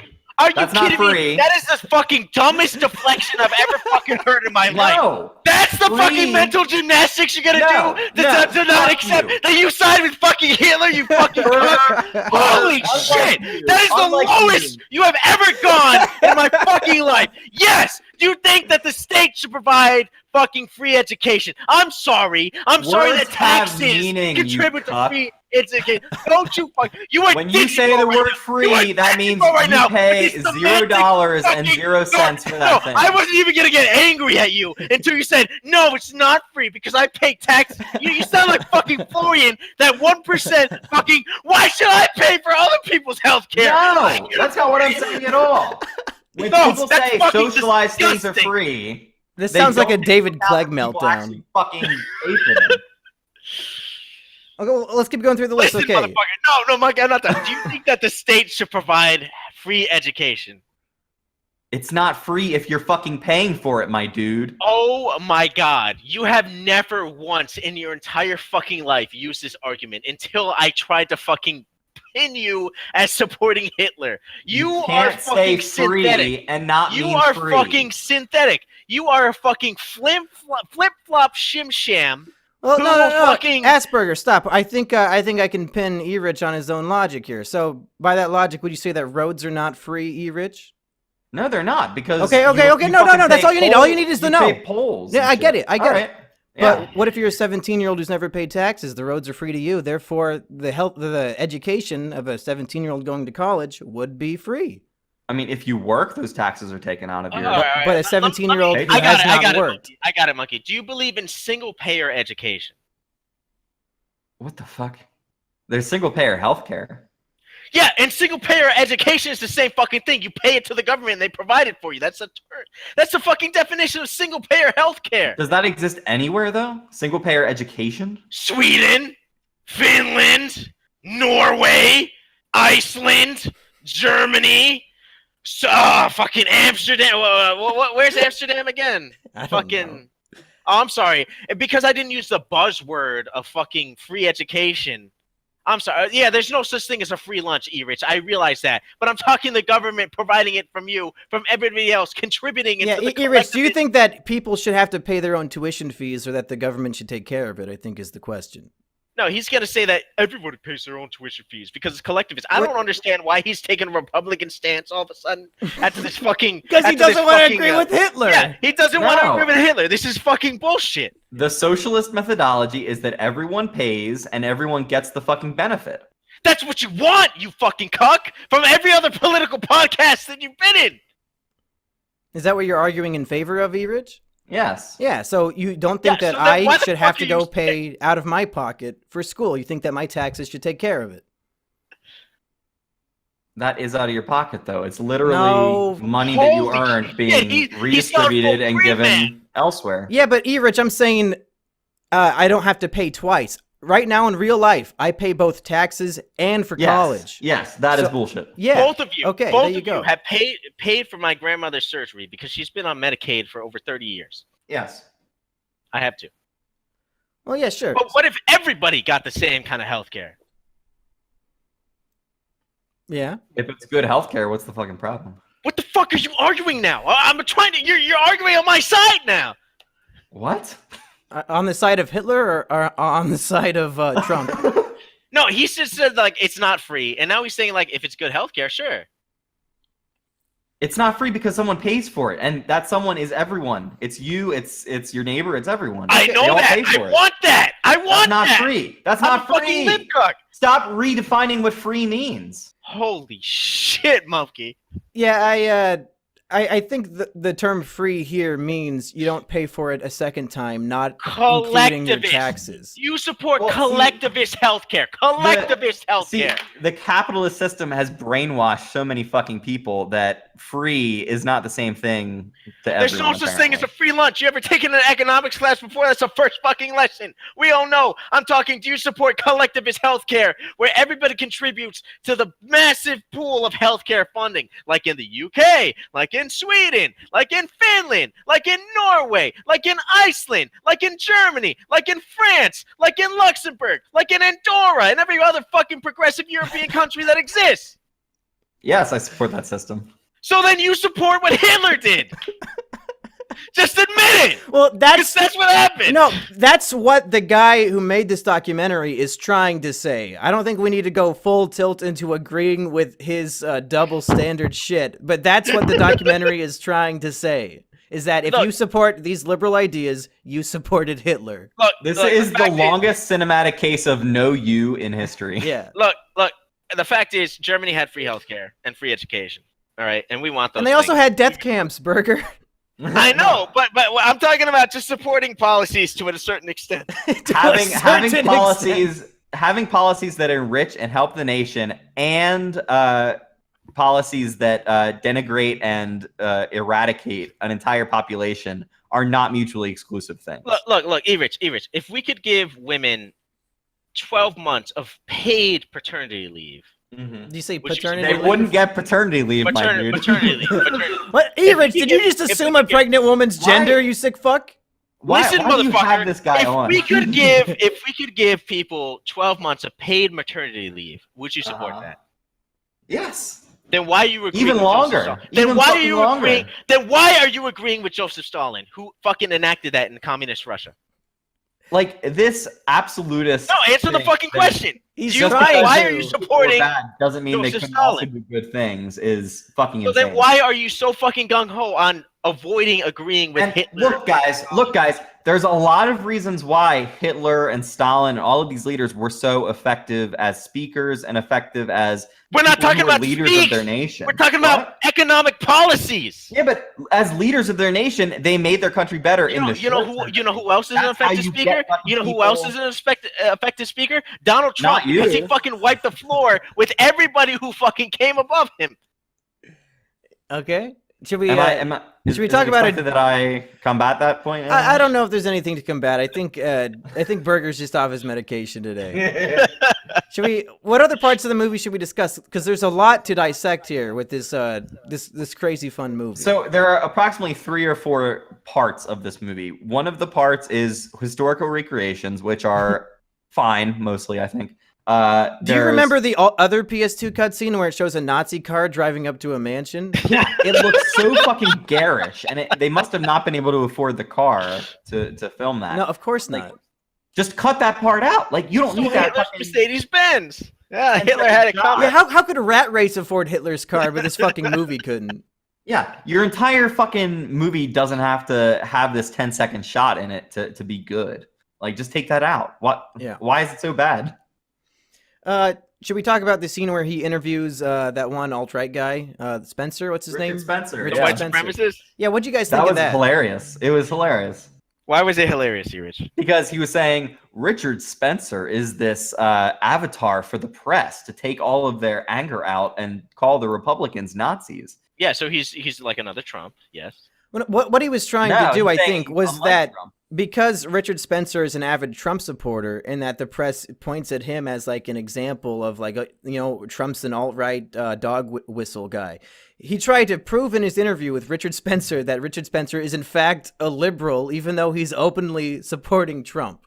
Well, he was right in a way. I agree with that because Trump is not alt-right because he doesn't want to keep America white. He wants to just stop illegal immigration, and that's something that people don't understand. I'm not making this a Trump thing. I'm making it you're trying to tell Richard Spencer to his face that he's a liberal who doesn't support Trump. That's wrong because he also wants to go back over legal immigrants and see whether, like, how effective they are and whether, like, I mean, Trump? it's not just, Trump. It's not just illegal immigrants. That's fair. Wait, why is it fair? If they've been living here for 10 to 20 years and, like, if they're not contributing anything, why would we keep them?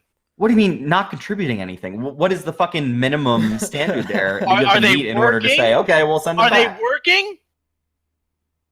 You want okay, do you really want to use that for fucking every single person in this country? Because you could say that about any immigrant who came over here in the 1800s, and if they couldn't find a job at that time, you could just say throw them out. But they are the lifeblood of America now. And then, too... Just because you don't want to pick strawberries doesn't mean that it makes it okay for other people to be unemployed. And, Erich, why are you making this like a race thing? You brought it up as a race point, but not all legal immigrants are not white. Like, if he was trying to deport any minority who's not working, then you'd be right. But if he's just talking about immigrants, that could be a person of any color. Erich, when did your family immigrate to America? I think the late 1900s, or I'm sorry, basically right around when Hitler was starting to take power in Germany. When my great grandparents were like, "Oh, fuck this, we gotta get out of here." Mine was like 1971. Okay, that was a bad year for our country. They got jobs, they provided, and they didn't take any welfare. Maybe if Trump had been around... What did your family do, Erich? They gave us you. Send them back. They gotta go back over that wall. My great grandfather had a hosiery. He made ladies' hose. Cool. I like your grandfather more than you. I will say that. Tell me the denier, baby. Tell me the Burger, denier. what is the point of this 20 questions of Erich's family? What are you trying to do here? That he's got privilege. That he's so integrated that he's got privilege. Okay. He's privileged. He's privileged as fuck. So you want to kick out those who are lacking privilege? Fuck. You want to kick out those without privilege, Burger? Is that what you're trying to say? He came in as a white person and got a job as a white person. You know why? Because it was fucking easy back then. So why are you taking the pro kick out useless immigrants stance then? Because if they're not providing anything to the economy, why should we keep them? What the fuck are you providing, Burger? Music. Bullshit. When's the last time you put up a song, you cuck? Hands across America. I put up together. I put up a song on the 10th. And give Asperger's money. You mean this is going up today on the 9th, so as far as it's not the 10th yet, fucker. Where's the song? You haven't even made the music video yet. You never even asked me for the footage. How are you gonna make a music video, cuck? I got it. Bullshit. Anyway, how about you self-deport, Burger?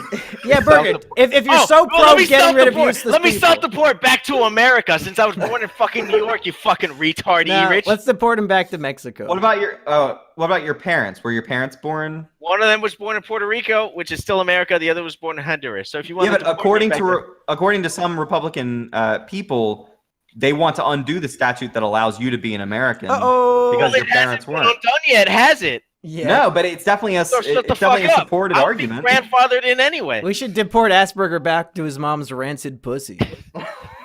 God. So the border guard won't let him get past. What other scenes from the movie can we turn into a 5-minute argument? I wanted to, Erich, how do we fight the tyranny of the left? That's the other funniest line in the movie. How do we fight the tyranny? Now, here's the thing. When me and Burger liberals fight in general, give up. Yeah, when me and Burger saw this movie, it was 2 old white people in one row, and I think 2 old white people in the front row, and we were sitting in the back. And like every 4 minutes, we would just crack up laughing really hard, and I felt like we were gonna get some shit thrown at us.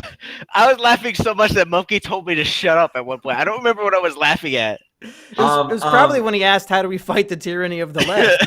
No, it was before that. My favorite part in this movie is the blatant YouTube plagiarism that goes on, because there are so many videos on YouTube that are bringing together all of the clips of people doubting that Trump would be president. And this movie basically just does that. That was one of the truest. That was probably the only part that was true and the most hilarious part. Oh yeah, because nobody thought that Trump was gonna win. Well, let me say, the first 15 minutes of this movie perhaps the Hitler scene notwithstanding, without the Hitler scene, they're pure fucking KINO. Because there's nothing I love more than those YouTube compilations of all those conceited fuckers saying, "Oh, there's no way Trump will win," and then when you play it in a big montage like that and you show him winning, I just love that shit so much, and that's what this movie opens with. My favorite is at least I will go down as a president, and then the crowd's like, and then he shows the fucking Hillary camp at the fucking when at the Hillary fucking election party, and they're just like, woo! And then like 10 seconds later, just like, oh. They're all crying and stone faced. I mean, like, what's that German word for when you take pleasure in other people's pain? Schadenfreude. Yeah, it's just nothing but Schadenfreude watching these people cry that Trump won for me. And I support Hillary losing. I don't support Trump, but I support Hillary losing more than I don't support Trump. And no, guys, I have to say, like, as a libcuck, very, very progressive. But you're not a libcuck. Let him finish, Burger. Shut up. There is something entertaining about that. I love seeing people being so sure of something and then being so wrong about it. So, like, I love those compilations. Yeah. Like, I just think that he could have done a different thing with it because I've seen that on YouTube before. Well, speaking of him stealing people's YouTube videos, there's this guy who is a Dick Show fan named Dame Pesos who made this very, very famous compilation of the Young Turks having a meltdown. Right. And in this movie, they edited it so shoddily that it shows a clip from the Young Turks, but then right before it goes to the next clip, you can hear one note of the music that Dame Pesos put in his compilation. So these lazy fuckers editing the movie did not even download the Young Turks shit and edit it themselves. Yeah. They took Dame Pesos' video and tried to edit around the music that he put in, but they missed it by 1 millisecond. So I want to let Dame Pesos know, because I think he follows me on Twitter. I'm going to let him know that his fucking video is in this movie. Mm-hmm. All right, so guys, I have to bring this up because it was in the news recently. The only reason Dinesh D'Souza is allowed to do anything in the public is because Trump explicitly pardoned him. Yeah, what's the story with that? Why did he get arrested? He was being held up for illegal campaign contributions. I don't know who to. I didn't look into that. But Trump has pardoned him. So the reason we're watching Death of a Nation in 2018 is because of Trump directly. Are you telling an Indian immigrant how he should feel about America? No. I think he's telling him that he's not allowed to illegally contribute to campaigns. Is he not? Yeah. Is he not allowed to take part in our elections? I mean, the fact that he was somehow broke a law and was indicted for that, like in the first place. He's a neutralized citizen. You ever downloaded a movie before? Because our campaign contribution system in this country is so fucking fucked up. Yeah, you ever downloaded a movie before? I wouldn't download a car. Yeah, well, would you download a GF? Trump hasn't pardoned you yet, so I wouldn't talk, Erich. Why, you think that one day Erich might be in some hot water and need Trump's support? Yeah, he downloaded Death Wish and then said it was a bad movie. Oh, shit. Wait, what do you mean I downloaded Death Wish?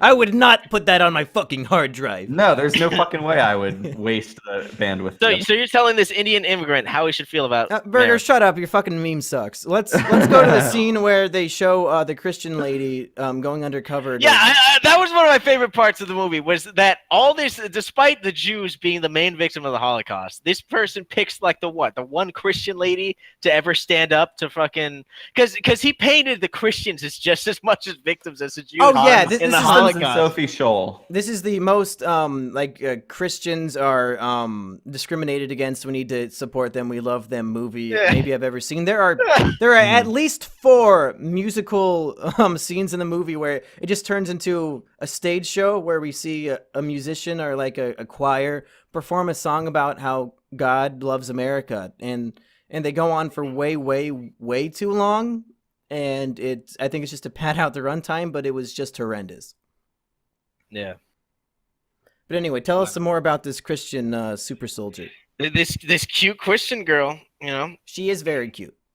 And she said that Hitler's kind of a liar. He's kind of a douchebag. I got free healthcare. I got something that Erich would disagree with. I got free healthcare. I got maternity leave. I got fucking free education, free treatment care. Yep. You know, life is good for me. But you know, I mean, this Hitler guy. You know, I mean, it's one thing to have Hitler be a buffoon, but like we got a buffoon right now. But I still got to pay for my healthcare. I still got to pay for my education. I still got to, you know, I don't. My speech isn't protected. What are I mean, you fucking talking about? He can still call me a beaner. I mean, we don't have free speech. Has Erich called you a beaner before? Yeah. Erich, is that true? We were talking in Asterios' apartment. He was just, like fucking telling me how I should feel about Luis Guzman being written in to Count Monte Cristo. I think I'm figuring out why we banned Assburger from this podcast. You learn every time, and yet you never. It's like, hey, Burger, can you describe this one scene from the movie? And then he goes off on a fucking rant just to make Erich look bad. Yeah, he brings up something completely not having to do with the movie. No, but like, Burger, you have the next 3 minutes to prove that we should invite you back. So go. The fun part was that like he picked the one Christian he could find that stood up to fucking Nazi Germany. And like completely disregarded the Jews at all. Like the Jews were an afterthought at this point in the movie. He never mentioned the Jews again, except at like the first quarter of the movie. Well, here's the thing: Dinesh D'Souza is riding a very fine line here. Because a lot of the time, he's trying to say that Democrats are evil Nazis, essentially, but the Democrats were fighting for the South in the Civil War. And as we know, like a lot of Republican conservative-leaning people still believe in the lost cause of the South and stuff. So like, whoa, he just proved that in the movie. He just proved that in the movie by proving that only 2 Republicans switched to the Democratic side during Richard Nixon's reign.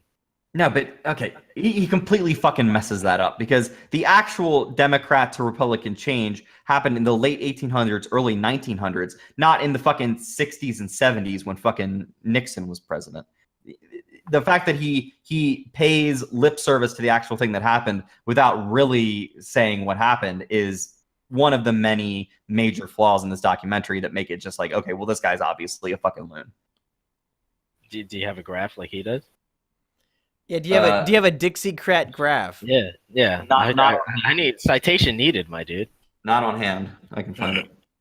So you don't buy him trying to say that the Democrats and the Republicans trading parties for no reason? You believe that actually did happen? Yes, because I mean the Democrat just because Party, it fits your narrative that Abraham Lincoln is a hero. I can't fit a narrative around actual history. So you want to claim Abraham Lincoln? Does that mean you want to claim Ronald Reagan as well?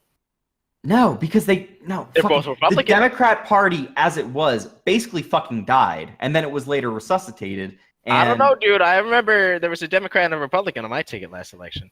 Can you just, Erich, can you just tell me specifically why after slavery and the Civil War, the Democrats and the Republicans literally just traded names? Can you tell me why that happened? Because that doesn't make any fucking sense. I mean, I'd have to look up the specifics of it, but basically... You just believe it without having any facts to back it up? No, because I've read about this and I've seen it before. It's just not immediately coming to mind. The Democratic Party essentially died out. They had lost so much popularity after the Civil War and stuff that party because they were the party of slaves. I mean, they were the party of the Confederacy. You just say the Democrats are the party of slavery. That's all you got to say. Yeah, they say it in Democratic the movie a lot. Party in the, so then why are you a Democrat? In the 17th century. Yeah, why are you pro-slavery? Or 19th century. You were just pro-Hitler and pro-slavery. Why are you a Democrat then? I never said I was a Democrat. Uh-oh! So who'd you vote for? In the election? Yeah. I mean, he voted for Jill Stein. The fact that I vote for anyone does not make me one or the other. You can vote for whoever the fuck you want. Yeah, Burger, you and me are independents. We both voted for Trump.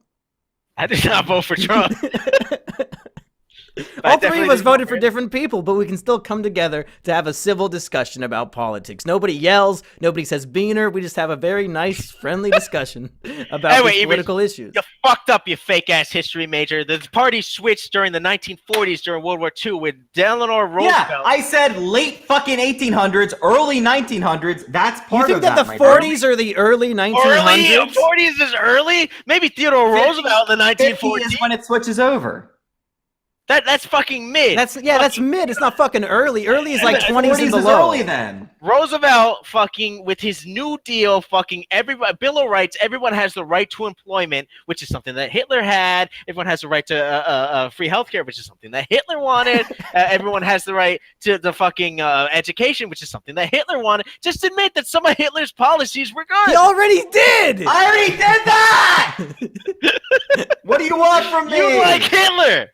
This is worse than Tommy C and Digibro yelling at each other like retards. Yeah, the party switched to the 1940s. Yeah, well, Burger, if Everich can't explain it to me, even though he's a history teacher, you explain it. Why did they switch names?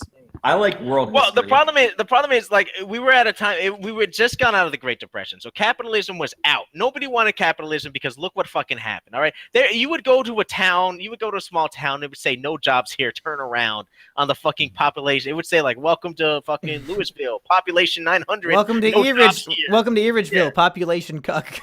Population cuck. Welcome no to jobs Cuckville, population Erich. Whatever one's So, funnier, leave that one in, Barry, when you edit. So like nobody wanted capitalism because credit and fucking the stock market destroyed itself with free market capitalism. And you go to war. Okay. Now in these times, they would ration, the government rationed how much bread you get, how much gas you get, how much X, Y, and Z you get. Which sounds a lot like Soviet Russia. So they're pretty much full on. We went full on communist. The economy got saved by the war because the government provided so many jobs building tanks and airplanes and lend lease fucking things and fucking munitions and goddamn meals for our troops. So all of that happened and it revitalized the economy because the best way to revitalize the economy is go to war because there's enough war for everybody to go around. Which is what probably will save our economy in the next coming years. Uh-oh. But Roosevelt kept going. Roosevelt fucking wanted to I don't remember what it was, but like we had 8 Supreme Court justices and the Supreme Court didn't support what he wanted to do, and that's now why we have like fucking 12 Supreme Court justices. Did he threaten to add like 8 more or something? He did. He just said like, all right, you guys don't support me. He packed the courts. He fucking Welcome to more Supreme Court justices. He just said, fine, I'll get a bunch of my people in there, and just fucking added a bunch of people, and they did whatever the fuck he wanted. He was as dictatorial. He was as dictatorial as any I think president. the word is Trumpian, Asperger. He was as Trumpian as any president. Because he straight up said, fuck you, Congress, fuck you, the Supreme Court, I'm doing what I want to do. Everybody is getting rationed everything. I control the fucking companies, I control the gas, I control the energy, and he fucking did it. And that's why the party switched, because the party that he was a part of, it was traditionally, he was, what was he, a Democrat or a Republican? Which one switched? I thought he was a Democrat. Yeah. Who? Fucking Roosevelt was a Democrat. Okay, I was right. Yeah. In here, it's talking about the 1860s, the 1870s being where the switchover really fucking started happening. Because here's the deal. Republicans were really in favor, like around the time of Lincoln, were very much in support of bigger government that was giving all of these companies and all these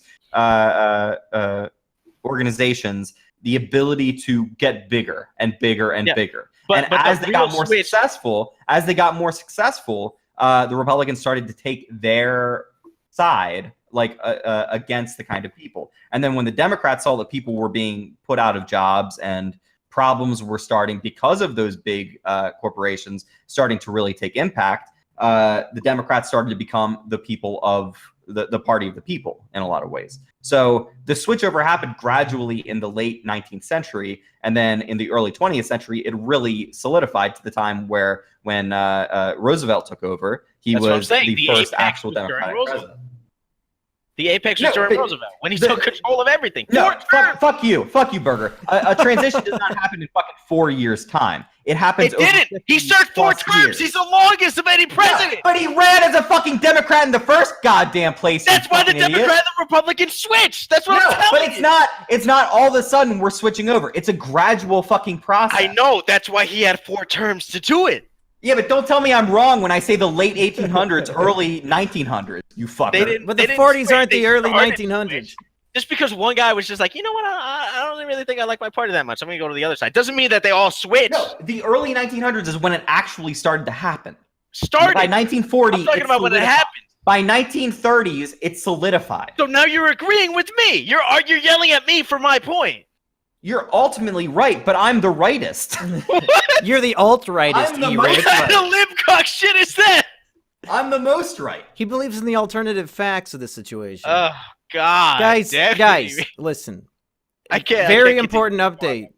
Sheepover just brought me a hamburger. So how much longer does this shit have to go? Because I really want to eat it. I don't know. I feel like there's more to this movie than you guys can. Yeah, you guys argue. I'm gonna eat my hamburger. Just eat it. Eat it. Just continue. Fucking listen, motherfucker. Nobody had a New Deal until Roosevelt. Yeah, but the Democrats didn't just all of a sudden switch to. I know. That's why I keep referencing the guy with 4 terms.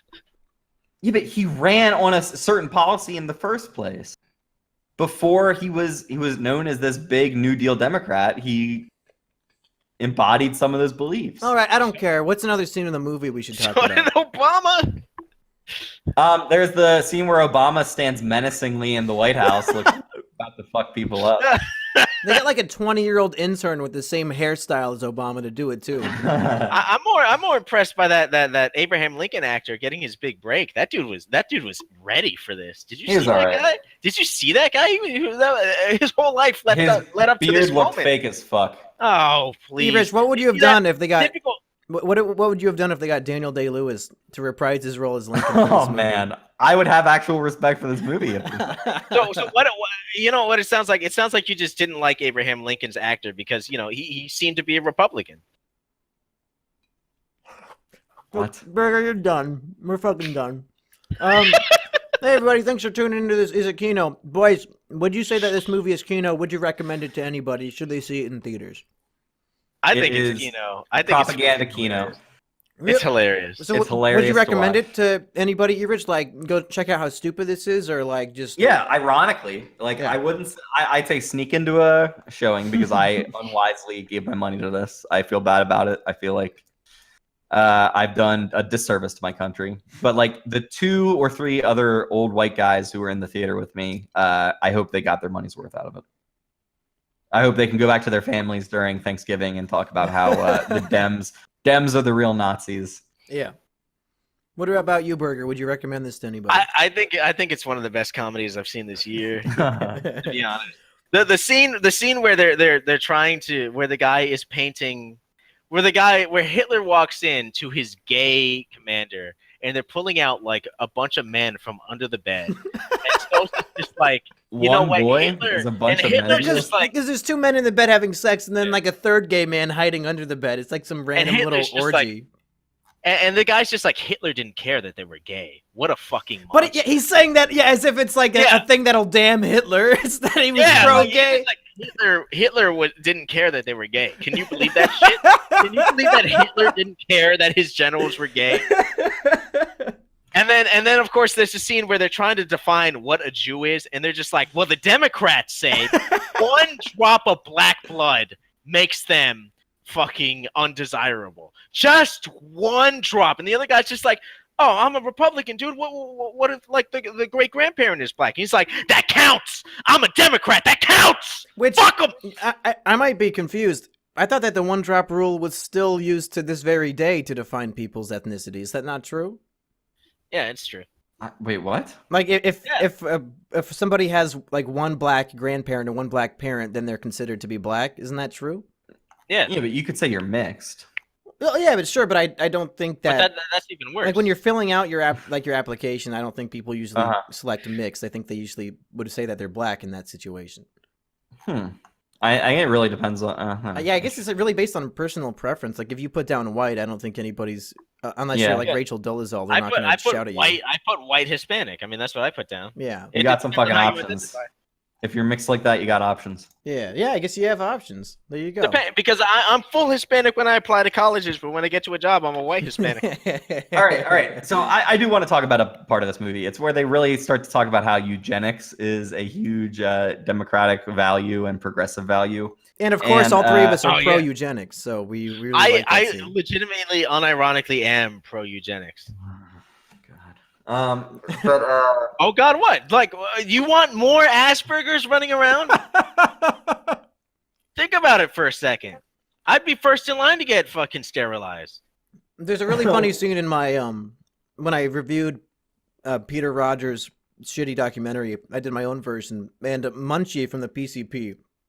I don't remember exactly what he said, but he's going on like this crazy rant, and then he says like abortion should be legal. Look at me, and I thought that was just the funniest fucking thing. It should. Look at me. That's the exact point I'm making. But what's your point about eugenics, Erich? Just that, yeah, that was once a progressive value. It was once something that a lot of the intellectual people who thought they were smart in America really championed, and it looked like it was going to be the new wave of progressive value in America. But guess what? That died off because they tried it in Germany, and people realized, oh, this is quite bad. They went too far. Pretty awful. I'm a eugenicist in terms of just like just sterilize them, you know. That's test. The worst part of eugenics, Burger. Have a test where like you have to pass this test in order to become a parent. I mean, why would we want? Think about how many retarded kids there are right now. Why would we want to create more and accommodate these people? Burger, the reason why I'm pro stupid people is that it automatically puts me in the top half of intelligence, so then I can feel like I'm smart. That's what your Patreon's filled with. But I'm talking about the greater good. What's the greater good, Mr. Star Trek? Define what the greater good is. A race of healthy humanity. Not just a specific race, but humanity. I am so pro stupid people, like it's not even funny. We need half the population to have a below 100 IQ, because otherwise the new below 100 IQ is 140, and fuck that. I need these stupid people. You think that a man with an IQ of 150 is gonna want to do all those shitty jobs that the dumb people do? The problem is like it's personal to me. Like if I have a kid, think about how many disadvantages that kid is gonna have. He's gonna be an alcoholic, short, fat, depressed, suicidal, bipolar piece of shit. Yeah, but you can do your own personal eugenics by just either killing yourself or castrating yourself or not having a child. I'm not having kids. I'm not having kids. There you go. Neither am I, because I don't want to pass my shit down either. Yeah, I'm doing my own personal, but it should be more widespread because I'm a fucking undesirable. What the fuck do I contribute to society? What do I do? Your self-hate has spread out into larger ideas of what society should do, and it's pretty fucking disturbing. That's a real Hitler right there. Your own self-hatred is you're trying to change the world. What do I contribute to society? Fucking nothing. Exactly. Which is why you shouldn't have kids, but the government shouldn't force you to be sterilized. It's fucking crazy. Sterilize me, daddy. Just sterilize yourself, retard. Sterilize me, daddy. Yeah. What about you, Erich? How do you feel about eugenics? It freaks me out and icks me, and any control over who gets to live and who gets to die seems pretty fucking. Are you also pro stupid people like I am?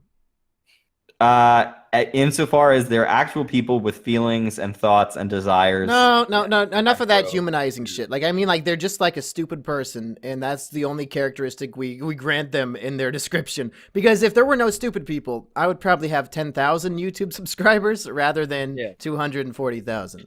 Monkey's a true capitalist. Monkey's a true capitalist because he's thinking of like the Ford factory. All right, it's full of stupid people putting together parts. Exactly. Like we need them to keep society going. You can't have a world where only the super intelligent live, because then nothing would get done, because they're gonna sit around jerking each other off with their philosophical discussions and writing fucking books for each other to read and shit. You need the dumb people to do the stuff that the smart people are too smart to do.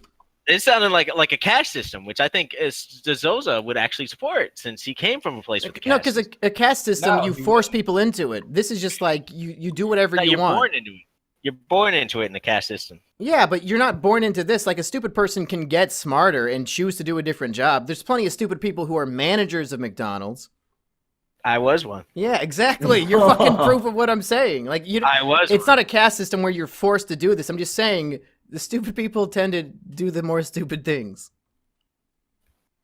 All right, Erich, go on. The scenes in this movie, which is approximately half of the movie, where it's just Dinesh D'Souza walking around places, were very bad, and you can only see so much of the same thing of him in different places. I think it was good because I went to a lot of those places, and there is a lot. Like, the whole time Burger was whispering in my ear, "Oh, I've been there. Oh, I've been there. Yeah, I walked there. I've been there." They do actually have I lived in Kaiserslautern, and every house that a Jewish person used to live in that was taken away from the Holocaust, they have golden plates at the bottom in front of the sidewalk that said this person was taken and this person was taken to remind everybody. Remind me, to remind them, remind me to never to see a movie with you because it sounds like it's fucking torture. Oh, please. Which is worse? Some guy commenting every time something cool happens or a guy texting the entire time? A guy through the live fucking tweeting movie? the fucking movie on his Yeah, phone. get the fuck out of here, Erich. You're on your phone the entirety of movies. I don't even know how much of this movie you watched. I mean, I watched all of it and I fucking hate it. That's how we missed the Dixie graph, the Dixie No, I Kratz saw it. graph because he was like- texting. It was like two fucking blue faces amongst a sea of red. All right, well here's the thing, I still have half a burger, so between Assburger and my hamburger, I'm gonna have to go ahead and choose the burger. So 4 is a KINO. I have been Monkey Jones. I'm Alex Jones. I've been banned off YouTube.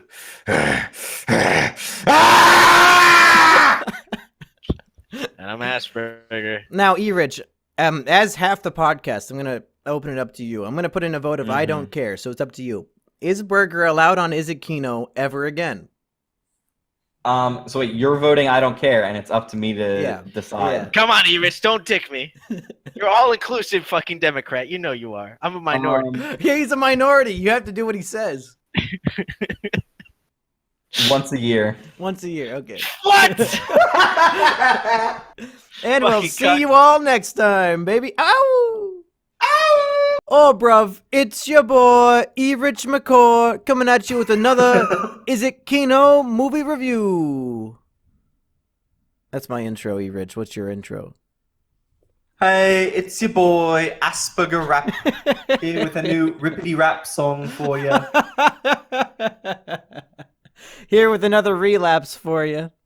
Yeah. Yeah, I got a message from Asperger's girlfriend about 3 a.m. yesterday morning saying that he relapsed again, snuck in booze into her house, drinking again. So My girlfriend broke up with me. Almost. I can't have a drink here there. So what I did was, me and him, as of last week, now share my Let's Play gaming channel. Right. And when I found out he relapsed, I changed the password on it. So now I can't make any money either. No, I'm still gonna. I mean, I'll give him his part of the money, but only sober people get passwords to my YouTube channels. So you're gonna force him? Oh yeah, I mean, I straight up told him like he now has a house that he's renting here in Raleigh with some random couple that he met on Craigslist.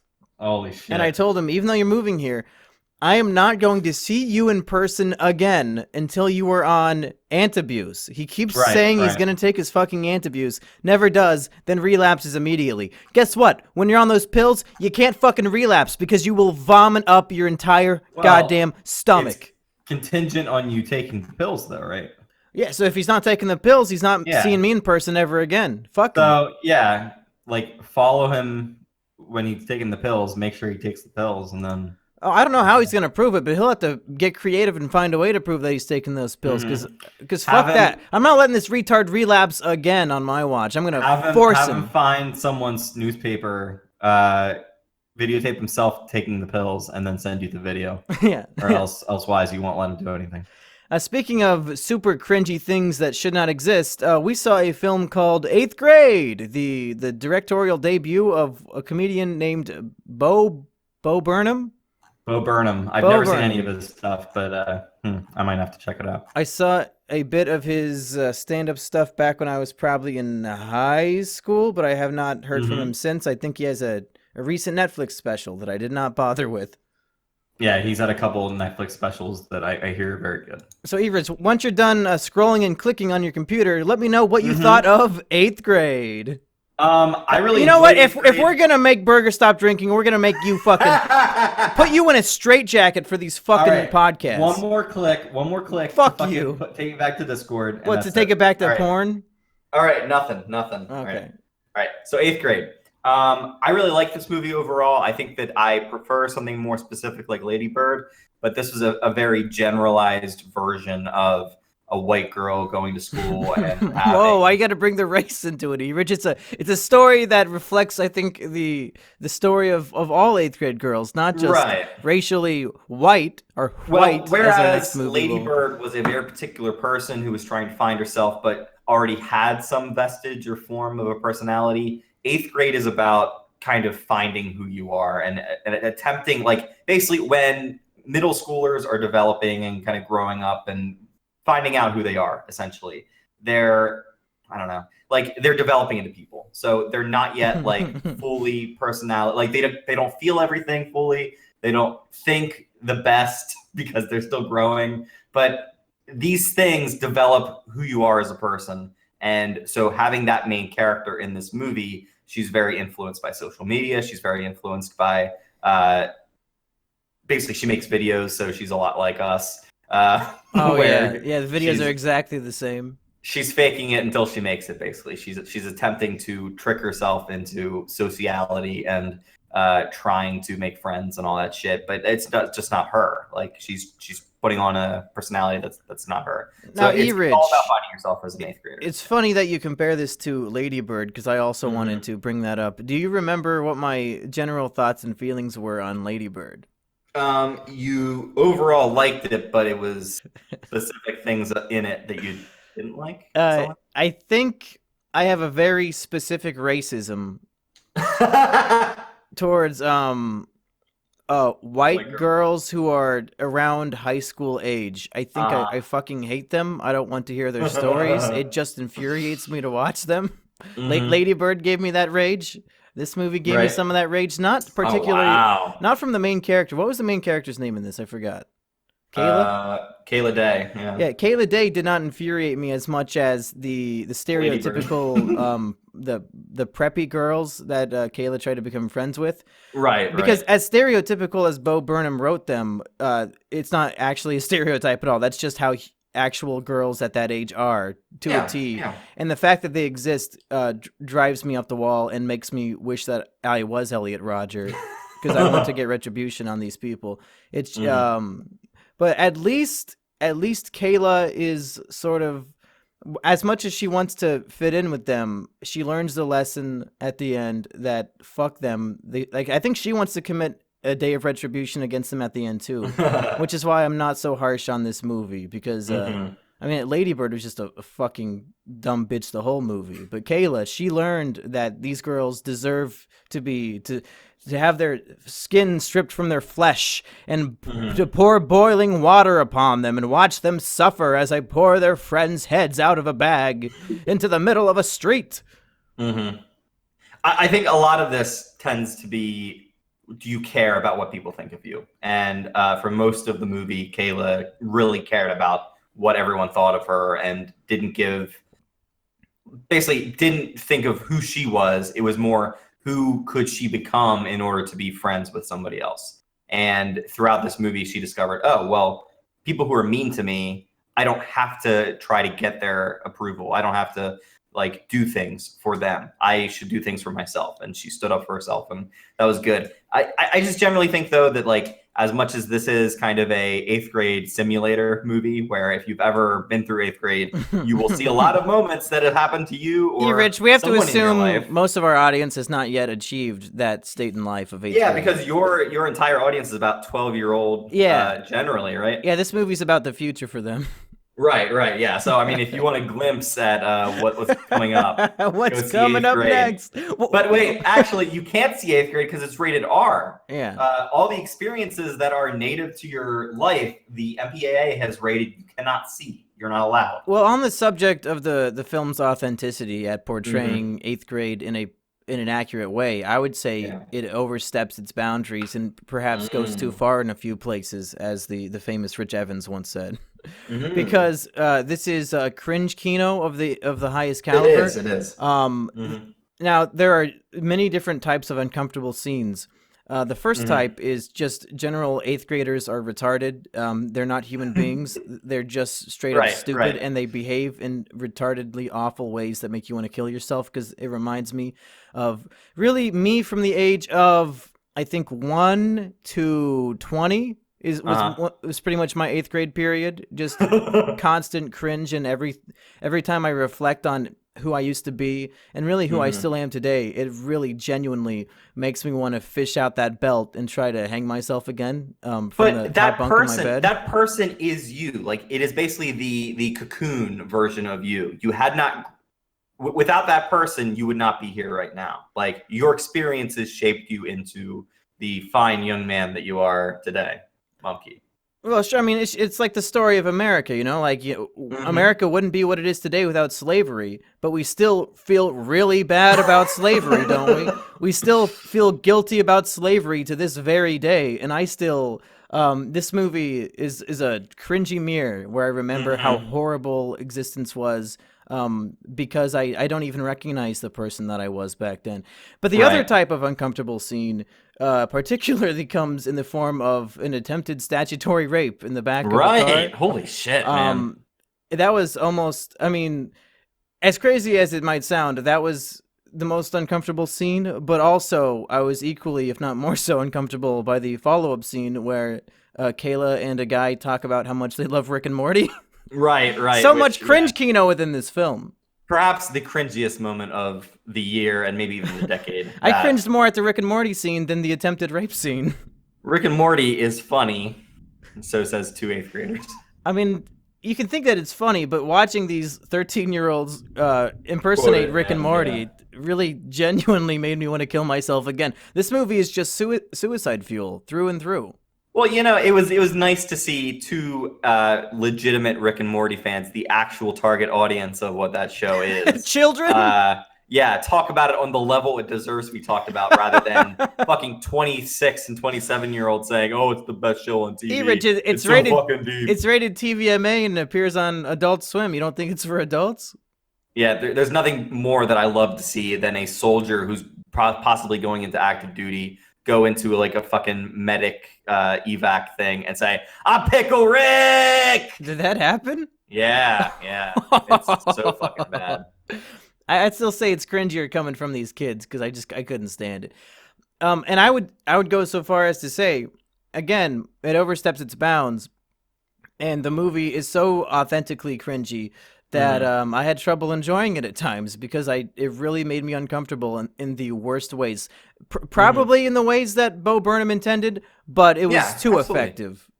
It's too much of the good thing that you want to see from the movie. I just hate 8th graders, I guess. I'm so glad I decided not to be a teacher because I would have been around them for the rest of my life. It's going to be nonstop that, yeah. There's a great scene in this movie where a band director is directing these awful musicians as they play, and everyone's bad and everyone's not doing the job, and it's slowly I can't remember what is that camera movement? It's zooming out, whatever the fuck that is. Panning, zooming, panning out. All right, yeah, whatever it is. But and you see that the band director has a rat tail, and it's just like that's all I could pay attention to during that scene. Is just somebody has a rat tail. Like in 2017, whenever this was filmed, like someone thinks that is cool. That feels like though that should have been late 90s, early 2000s kind of style. Does anybody have rat tails nowadays?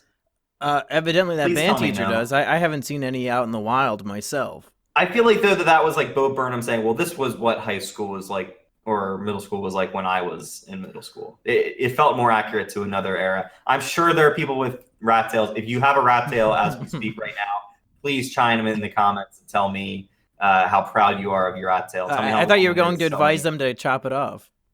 Also chop it off. Yeah, totally. Well, on the subject of that teacher having a rat tail, I think one of the things he was trying to show is that while these kids are cringy, he wants to show that the adults trying to relate to the kids are cringy too, because many of the teachers will like dab and like use vernacular that expired 2 years ago. It's lit, fam. But the thing is, maybe I'm getting, I'm proceeding forward into my elder years faster than I should be. Right. But I found that the children cringe far more egregious than the adults just acting like dumb idiots. Like the dad does a bunch of cringy stuff, but I was fine with it. Watching the principal of the school dab, I was like, well, okay, I mean that's kind of funny. He thinks he's relating to him. It's such a short thing. It's just him seeing something and reenacting it and failing miserably, but still. I mean, I don't. Is it just like a kid thing to when adults are being genuine to try to relate to you to find it cringy, or is that something I should still feel? Because I didn't feel that really at all. I was like, oh, well, I mean, he's trying. It's like a secret language, though. Like, as soon as the language has been breached, it's no longer cool. So as soon as your parents start saying lit, or as soon as your parents start using Facebook, it's no longer cool. You have to get off that because it's been tainted. Like, that's how this works. So, which I've never really agreed with. People say, you know, like a meme will be born on Facebook, but born on 4chan, but as soon as it appears on Facebook, it's dead. But I've never felt that way. I feel like a meme will live on forever. It just gets passed down from generation to generation. No. As soon as the normies get a hold of it, it's fucking dead. See, I find that to be a really pessimistic, a sour way to feel. Like for me, Pepe the Frog will always reign supreme no matter who's using it. My secret club. Yeah, my most secret club. That's right. That's right. That's more cringy than the fucking adults. That's way exactly more cringy than the adults trying to use a meme. Right. It's fucking horrible. So, Monkey, I have a proposition for you. Okay. You want to go back to 8th grade? Movie. No, God, no. Jesus Christ. I have PTSD flashbacks watching this fucking movie because so often I was just like, yep, I went through that. that happened to me. Real quick, something funny that happened. You saw the movie before me, and you sent me a message on Discord saying you're getting PTSD flashbacks from it. Yes. And then there's a scene in the movie where Kayla wants to learn how to give a good blowjob, and she Googles it, and then she's gonna practice sucking off a banana. And I whispered during those scenes over to Sheep over and said, "Yeah, Erich told me this movie gave him PTSD flashbacks." This part in particular. I mean, I have to assume that was the scene you were referring to. Yeah, but I mean, like, I think that part is fascinating just because we do have the ability to at any time search out things and find it, and someone online will teach you how to do things. Even if you're not ready, even if you're not mentally prepared to do something, there are listicles and there are people who are tutorialing you and figuring out, and it doesn't seem right. I don't know. I'm a fucking old now. Wow, but, what a Puritan, Erich.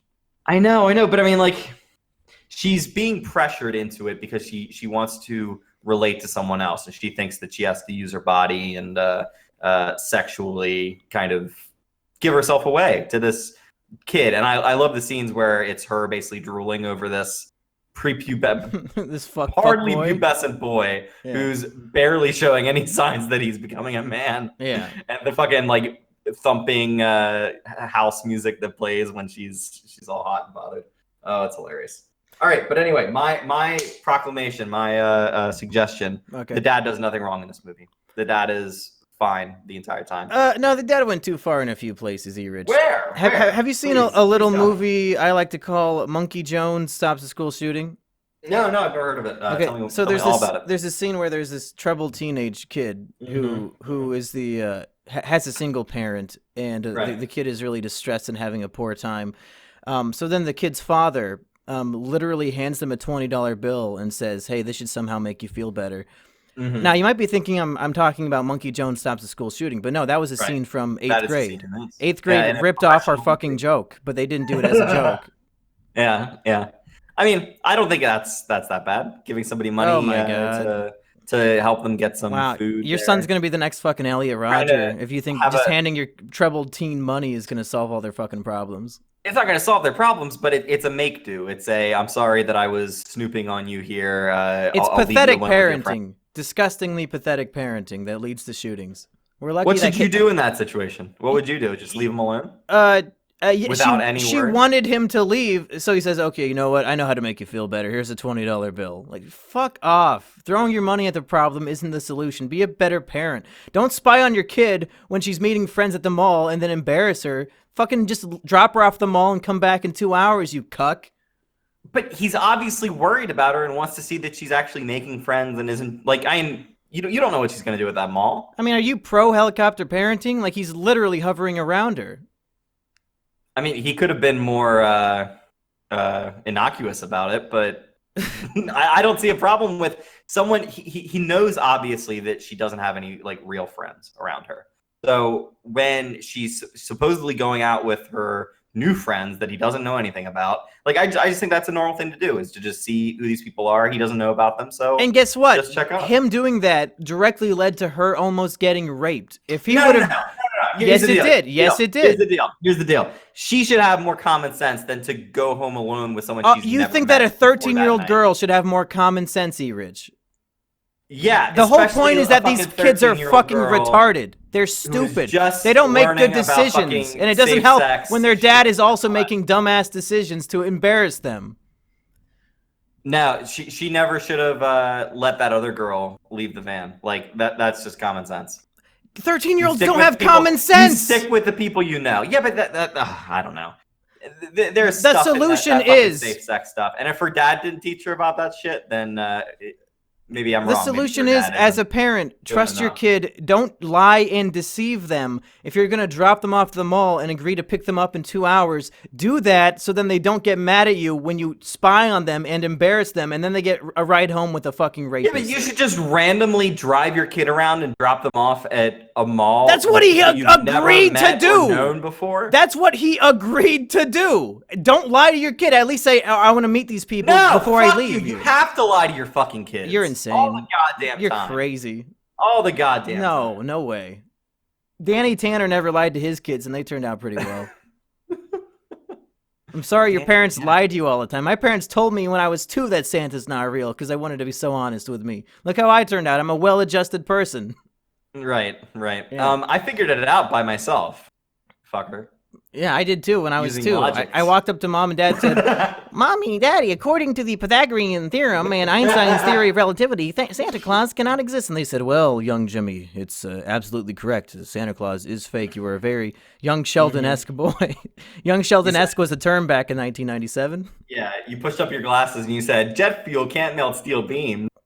Even I knew that. All right, let's do either a straw poll or just a comment discussion. And I'm going to go ahead and I'm going to summarize your point for you because you're going to try to cuck us out of it. Right. What's the better parenting method? To lie to your kids and be a helicopter parent who spies on them, or to be honest and open with your kids and do what you say? Which one is the better parenting method when you're dealing with an unruly 13-year-old retard kid who's going to have an explosive reaction when they find out you're spying on them and lying to them all the time? Hey, it's gotta happen sometime. What do you mean it's got to happen? What has to happen? They have Lying? to see that you care. Here's all of what happened in that movie is her realizing her dad cares about her. Like all of that stuff is just contributing to that. Helicopter parents care about their kids too. It doesn't make it a good parenting method. Here's how I do it. If I'm that dad, I say, okay, you're gonna go hang out with these high schoolers at the mall who I don't have any idea who they are. How about this? I want to meet them right when we get there, and then I'll leave and I'll come back. So I know who you're talking and hanging out with. Yeah, my and he parents didn't met do all that. of my He friends. didn't do that. Yeah, that's the correct way to do it, not dropped her spying. That's what he should have done instead of lying and spying. That's all I gotta say. Man. It's I don't know. a better parenting method. I mean, that would be better, sure. But Yeah, I mean, as a 23-year-old I who has think no kids, I think I know a thing she or two would've- about parenting. She would have kicked and screamed if he had tried to come along with her inside the mall to meet up with her friends. Well, it would have been better than her almost getting raped. Erich, pro-child rape McCoy over here. Lie to your kids so they get raped. Raves, Erich McCoy. I just love having my points misrepresented to me. I mean, that's almost what you're saying in my point of view. I don't know. Yeah, that scene was incredibly disconcerting and uncomfortable, and I'm glad that it didn't go worse than it probably my could have God. been and does quite often happen. Oh yeah, I thought Bo Burnham was gonna go full on fucking rape scene right there. Yeah, it was this is an very A24 uncomfortable. film. I think it's possible. Sheepover can attest. I cringed up and curled up in a ball in my seat and just said, "No, Mm. please, fuck it, just turn this off. I don't want to watch Right. this in a theater full of people. Come on, Right. This girl's not even cute. She's fucking fat. Just turn it off. Come on." I think the worst part is the like grooming type shit that the kid does, and he says like it's for you, like I'm trying to help you, and oh god, it's so fucking manipulative. Ugh. Yeah, well, I mean, the guy was only 17, right? And she's But he's still taking advantage of a fucking 13-year-old. well, like exactly. regardless. I agree, but it's like it's much worse when it's a full-on adult. With this, it's just like a fucking low-life asshole. I but- feel like it's almost worse, even though it is like legal. It's almost worse just because there is a lot of taking advantage going on there. Well, that's just dating in general, Erich. Ugh. Yeah, I mean, the dating scene is a disgusing display of everybody manipulating each other to get into each other's pants. 4 years between teenagers is no bueno for me. Yeah, That doesn't seem right. My girlfriend's 5 years older than me. I can't complain. Yeah, but you're both fucking Yeah. No, you're right. Of age. Do you have anything else to say about this movie? The Rick and Morty scene made me want to kill myself. Most definitely. The movie's too authentic. It is very authentic. I think it's kind of bland in the way that it is a very general description of going through 8th grade. Its kind of specialness isn't its blandness because everyone can relate to this. Everyone who's gone through that time in their life can understand what this girl's going through. And even though they didn't have all the technology, like I didn't have a fucking phone when I was in 8th grade. I had a fucking track phone. Well, you're so old they didn't even know what a computer was when you were in 8th grade. Yeah, no, it was just the bleep bloops. It was the size of a fucking entire room and just basic math. Yeah. No, yeah, I mean, I feel like it is a very relatable movie. The performances are all great. I think the 8th grader in this, Kayla Day, is just a very good performance from a child actor. And yeah, the boys were fucking assholes in this movie. Do you think that perhaps the one-dimensional characters were a bit too one-dimensional? It's like, oh, nobody's actually that shallow and daft. Or do you think because it's 8th graders, it's all right? Because it's 8th graders, there are people who are quite a lot like that. Generally, people are like primordial versions of themselves. Well, I haven't been in a middle school for a while, so you'll have to let me know. But like, is every single kid just a zombie staring at their phone at every single second of the day? Is it that bad? No. It's not that bad. Okay. I guess it depends on the policy. Yeah. Okay. So is 8th grade KINO, and would you recommend it, Mr. Erich? I love child rape McCoy. Oh, do not say that. You said it. I'm just clarifying it. It is generally KINO. It's a decent enough chronicle of this age. I think that 8th graders should be able to see it. I think there was a screening of the movie that the R rating didn't apply, and they gave kids access to watch it. And I think that's important because they have to grapple with these issues. And a character like Kayla Day really speaks to that generation who's trying to find themselves online, which is seemingly a dangerous thing to do. So, yeah, I like the movie overall. I prefer something like Lady Bird, something more specific to characters. This is just generally 8th grade. So, yeah, decent. I would say I don't care if 8th graders see it. I don't think they need to. It's authentic enough that it just reflects their life anyway. And the moral of the story is lay epic, just be yourself, which they can get that from literally every movie ever fucking made. So there's really nothing to take away here. And I would never watch the movie again, but I thought it was fine. Mm-hmm. But I mean, does every movie ever made have such a, I don't know, like narrowed in viewpoint of what 8th graders go through? Like, yeah, but cartoon 8th graders don't go through this shit. Well, yeah, but since it's so genuine, 8th graders don't need to watch it because it's just their fucking lives. Cartoon 8th graders don't try to flay a banana and then their dad walks. Like, some of those moments when her dad is walking in on her doing things is pretty fucking hilarious. Well, sure, yeah. And we all know what it feels like to just pray that your phone isn't broken. And it fucking is. No, I have a Samsung Galaxy phone, so my screen is never broken or cracked because I'm not a fucking Apple retard. Does it catch fire, though? No. No. It turns out only Apple makes phones that fucking break from the slightest drop. Who would have thought? I thought that was a main feature of the Samsung Galaxy line, is that it catches fire. I think that was just one tablet on a plane one time. No, it was a lot of phones. Oh, well. It was maybe a note, but yeah. Hey, now that we're done talking about some 8th grade KINO, let's talk about some KKK KINO, baby. Hey, KKK. For Is It KINO, I've been Monkey Jones. And I am Erich. Then we'll see you next time with, I think, this coming out on Monday. Then tomorrow we'll do Is It Better Call Saul. So then you'll hear our Black KK Klansman review on Wednesday, baby. Oh! Coming to you live from my Twitter feed, it's Is It KINO, starring... No one? Oh, because it's from my Twitter feed, so it's fucking empty and dead, and nobody's there. Right. How does it feel to be banned, Monkey, for the second time? You know, at least the first time I deserved it, because I think I was, like, threatening racial genocide and shit. But this time it's because I used the same phone number on my new account as the old one, and 10 months later it caught up to me. Fucking horseshit. So did you get like an IP ban? Because like you tried to do it again, and they must have figured your shit. It must have been. I mean, I have no idea. When you make a new account, they say you're gonna get instant banned unless you give us a phone number. So I tried to make a burner account using an app, and they say no, we don't accept that number. And I said, what the fuck? Well, fuck that. Fine. Then can I do an email instead? So I put it through an email, and then as soon as I log in, they ban me. Fuck. And even Sheep, who didn't do nothing, got a 12-hour suspension. Really? Holy shit. So it must just be my IP getting cucked. You have any enemies? Oh, so many. Too many to count. I have enemies so I don't even know exist. Right. It's very possible.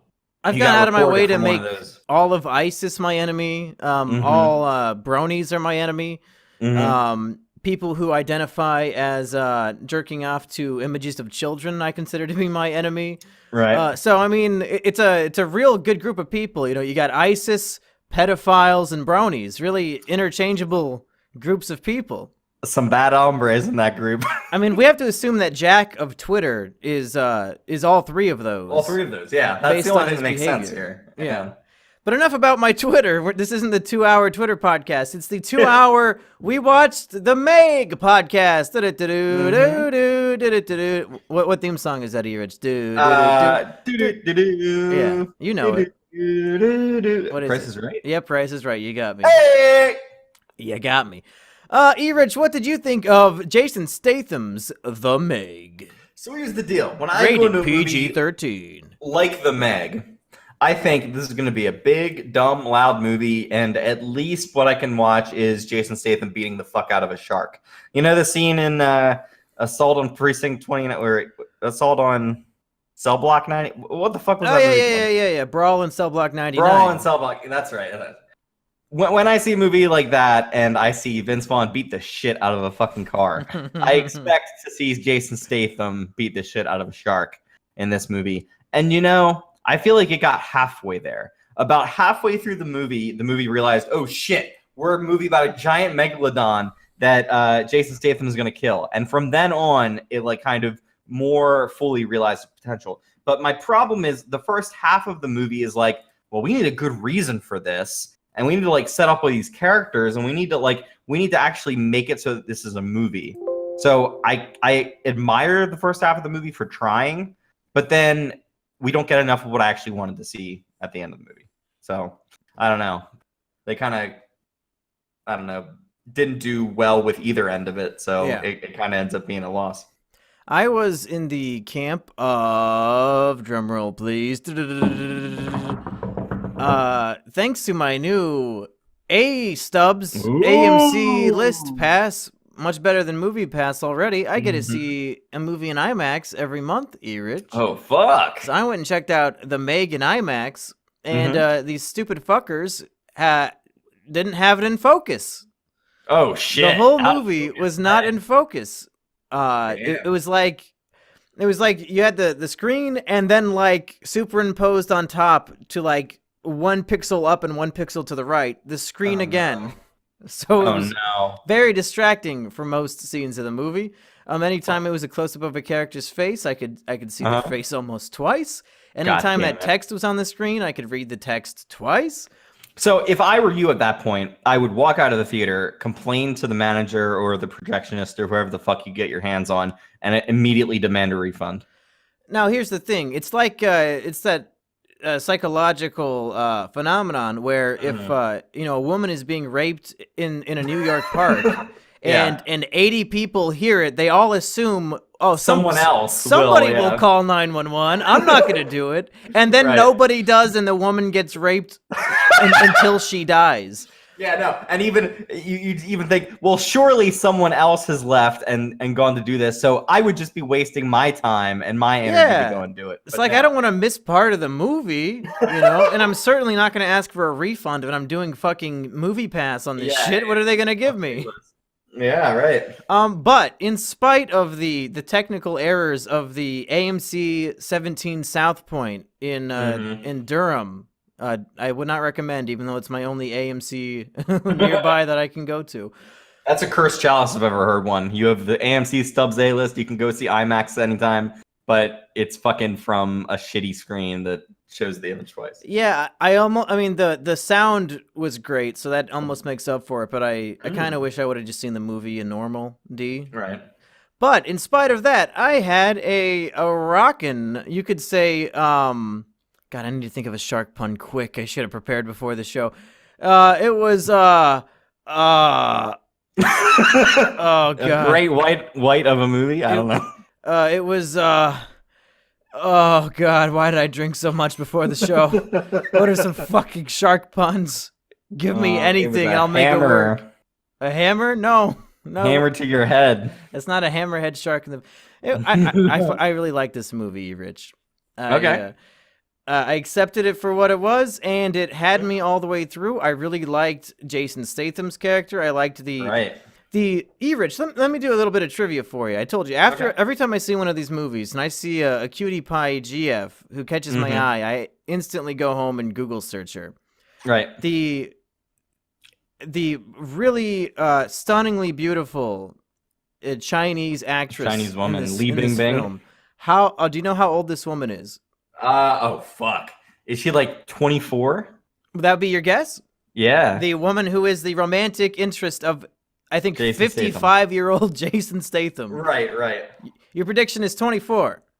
Right. Erich, I got to tell you, there must be something in the Chinese water, because that woman is 45. What? Yeah, no, there's no fucking way. No, I know. You're lying to me. I swear to God, my dick was so confused when I read that number. I was like, wow, I would bone the shit out of that 45-year-old Chinese woman. Fucking way. Look it up. She's fucking hot for a 45. But it's those Chinese. They don't fucking age. Jesus fucking Christ. Did you look it up? Holy fuck. Yeah. 45? Isn't that crazy? She's so fucking hot for 45. What the hell happened? She ages like fine wine. Yeah. Holy shit. She's hotter than some 25-year-olds that I know. I thought that there was at least a 20-year difference between her and Jason Statham, but like they are contemporaries. Yeah, it was not egregious. Holy shit. What kind of weird fucking monkey's brain is she eating to stay so young looking? Jesus Christ. These fucking Chinese actresses, dude, they got some secret that we don't know. It would have taken at least like 7 or 8 guesses to get to 45. Yeah. But yeah, I was hooked into the movie. That's a pun. I was hooked in. And yeah, that's my opening thoughts. What's that? A hook like you used to catch a fish with? Well, they use a hook to try to catch the shark at some point. Right. Yeah, I was really into it, and I really enjoyed it. And of the movies that we've watched recently, this is the one that I would most likely want to watch again. Oh, really? Wow. Okay. Yeah. So, Monkey, I've got a couple of questions for you. Okay. First of all, out of the large cast of C-list character actors, who was your favorite side character? Was it Hero from Heroes? Was it Cliff Curtis from various things, including Fear the Walking Dead? Was it Ruby Rose from John Wick Chapter 2? Also, Batwoman. She was just announced as Batwoman. Was it... is she the one who's not Jewish enough to be Batwoman? Yes. Oh, okay. She kind of had like a with her hairstyle. She reminded me of like a Resident Evil character. Yeah, you're right. I think the obvious answer is Dwight Schrute from The Office. Yeah, playing a like billionaire type devil may care character. That poor guy. He's always just like I thought that Jim Halpert would always be Jim, but he grew out of it. But fucking Dwight, he's always going to be fucking Dwight. He's just going to be Dwight, yeah, no matter what. He's in that Star Trek show, so I have seen him recently. He's in the Star Trek show? What the fuck? Yeah, he plays Harry Mudd in the Star Trek show. But I mean, it's so weird because I haven't seen him other than in that show. So like, whenever he pops up and something, oh hey, it's Dwight. He's still working. Yeah, good for him. He made it into this movie. But really, really, I really wish during this movie that like the characters had earned. Like they had done something to fuck up and make it so that the shark could like get to people. Like I was thinking that the billionaire guy would be like, well, there's a megalodon. I have to like show this to people and like make money off of this. So I thought like in a Jurassic World 2 type way, he would like transport the shark into a more populated area of the ocean, but that didn't happen. Yeah, there's really nothing intelligent about the writing of the film. It's Right. like in the what is it, Marinas Trench or some shit, the deepest part of the ocean. Station or something. Yeah, they're in the deepest part of the ocean and they realize, oh wait, no, it's even deeper. And then they go through like an ozone layer of sea, and then they open a portal through the ozone that allows megalodons to come out, and then they fight them, and that's the whole movie. There's nothing of substance or anything to think about. There's no real man versus nature metaphor here that you can really get your almonds activate. It might as well have been written by Spike Lee because of how simple the film is. That what his name is? Spike Jones? Spike Lee? Wait, what? I want to make fun of the director from the last movie, but I don't remember. Yeah, his Spike name. Lee. Spike Lee. Yeah. But for what it is as a stupid movie, that you're right, it does not go over the top enough. Right. But I was really into these characters. Like I said, I like the Asian woman because she's hot. I like Jason Statham in everything that he's in. And the 8-year-old Asian girl was the very cute little funny. Chinese girl. Yeah. Hey, I keep saying Asian, but we know that they're Chinese because this was an Asian Chinese co-production. It's a Chinese co-production. Which I want to ask you, how do you feel about that? I don't mind it. Like, I think it was very obvious in this. There are less obvious times in which Chinese co-productions have been like blatantly on screen. This is probably one of the worst ones insofar as you can so clearly tell that, the entire thing takes place in China or I guess Thailand, where the fuck Jason Statham was hiding out. But I don't mind it overall just because like it's something different, and I don't mind looking at a different cityscape or whatever when I'm watching a movie. Yeah, usually when something is very obviously like, I don't know, pandering, or like when I can see how and why the movie was made in the movie, it's usually distracting for me. But in this, I really didn't care. Yeah, right. And I mean, like, if the shark is eating a bunch of Chinese people, I just don't give a fuck. Yeah, in the trailers, when they show the shots of the beach party, right? Maybe I wasn't looking too keenly, but I did not realize it was all Asian people at the beach that were getting eaten. Deceptive trailer.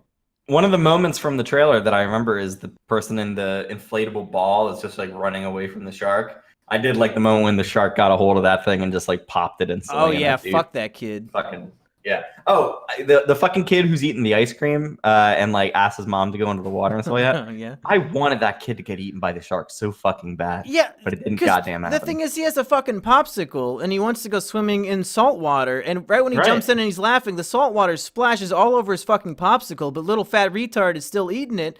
Like, it's disgusting now. It's covered in salt water. What are you fucking doing eating that like it's a delicious treat, you fat fuck? Stupid fat Chinese kid. God You'll damn. never learn. And then there's the little dog that is part of it. Like, I don't understand that part just because she's yelling at everyone who is jumping off the yacht.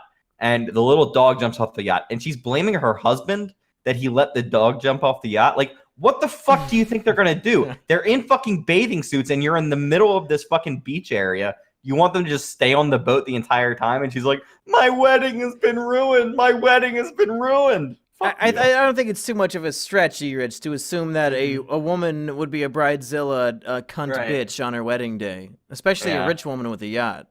Yeah, especially a Chinese woman with a yacht. Enough of these minute details of the film. What did you think of the man versus shark action? Well, yeah, Monkey, as we know, there are 8 types of conflict within fictional stories. Yeah. Man versus computer, man versus shark, self, and Jason Statham versus giant shark. This is one of the classic types of conflict, and I did enjoy it. I did enjoy that it all ends with him, like the megalodon jumps out of the water, and you get a shot of him just like plunging this fucking thing into the goddamn shark's eye. It's so fucking stupid. I wish the rest of the movie was more like that. Like, if it had lived up to that one fucking shot, I would love this movie. I think that there are more cool action setups than you give the movie credit for. I like that there are secretly 2 megalodons, and that they defeat. That was a good twist. Spoiler on the Meg, but they defeat the first one. They have it up on their boat as a trophy, and then the much bigger one jumps out of the water and fucking capsizes the boat. It's awesome. The other one. It's so at that point in the movie, I was checking my watch and I was like, I'm pretty sure I remember in the trailer seeing a bunch of Chinese people getting eaten by one of these fucking sharks. So how the fuck is... and then it jumped out of the water. I'm like, that's why. Yeah, I did admire the movie in that moment just for being like, okay, you got me. I really thought that had been deleted or something. I like the scene where the 45-year-old beautiful Chinese actress woman is in the shark cage underwater, and then it's getting pulled under, and they can't open it up. It's like swallowing the entire fucking thing, basically. It's goddamn insane. Yeah, it's cool. Like it's not really a horror movie. I never felt like scared or anything. It's just like fun to watch. I gotta say, Monkey, the marine biologist section of my brain was just like fucking going off the charts during this, because they have all these cool submarines, and like there's this like A-wing like single person sub thing that's like they're in a ball while all around them is like the sub thing, and like those. You cut out. What'd you say? Erich McCoy, are you still there? I'm talking. Okay, repeat your sentence. Okay, all right. The ball thing that they're in, that it's just like a glass ball, and then the rest of the craft is all around them. Like, and the ball repositions for whatever angle they're at. Those fucking things are so goddamn cool. I just loved watching this. Yeah, marine biology shit. Maybe doing a co-production with the Chinese was good because they brought in all the cool tech ideas that I don't see in American movies very often. At times, this felt like if James Cameron wanted to make a stupid movie, but like it's even dumb for him, like in the wrong ways. But like just the camaraderie of like the team of 6 people who there's like one of each race represented and all that kind of stuff. Like usually it's like, okay, this is kind of cheap and stupid, which it is. But I just had a good time with it in this movie. So Monkey, Jason Statham's main like drive in this movie is to like prove that there is this megalodon in there, because his fatal tragic backstory is that he couldn't save this team of people who were down there while he was rescuing a bunch of them. And very quickly, like, he's able to prove that that thing is down there, and that like it ultimately doesn't matter. Like, he's able to save most of the people throughout this movie. What is it? Just the one dude gets left behind, and then the one dude blames Jason Statham for that dude getting left behind. It seems kind of like weak as a like character.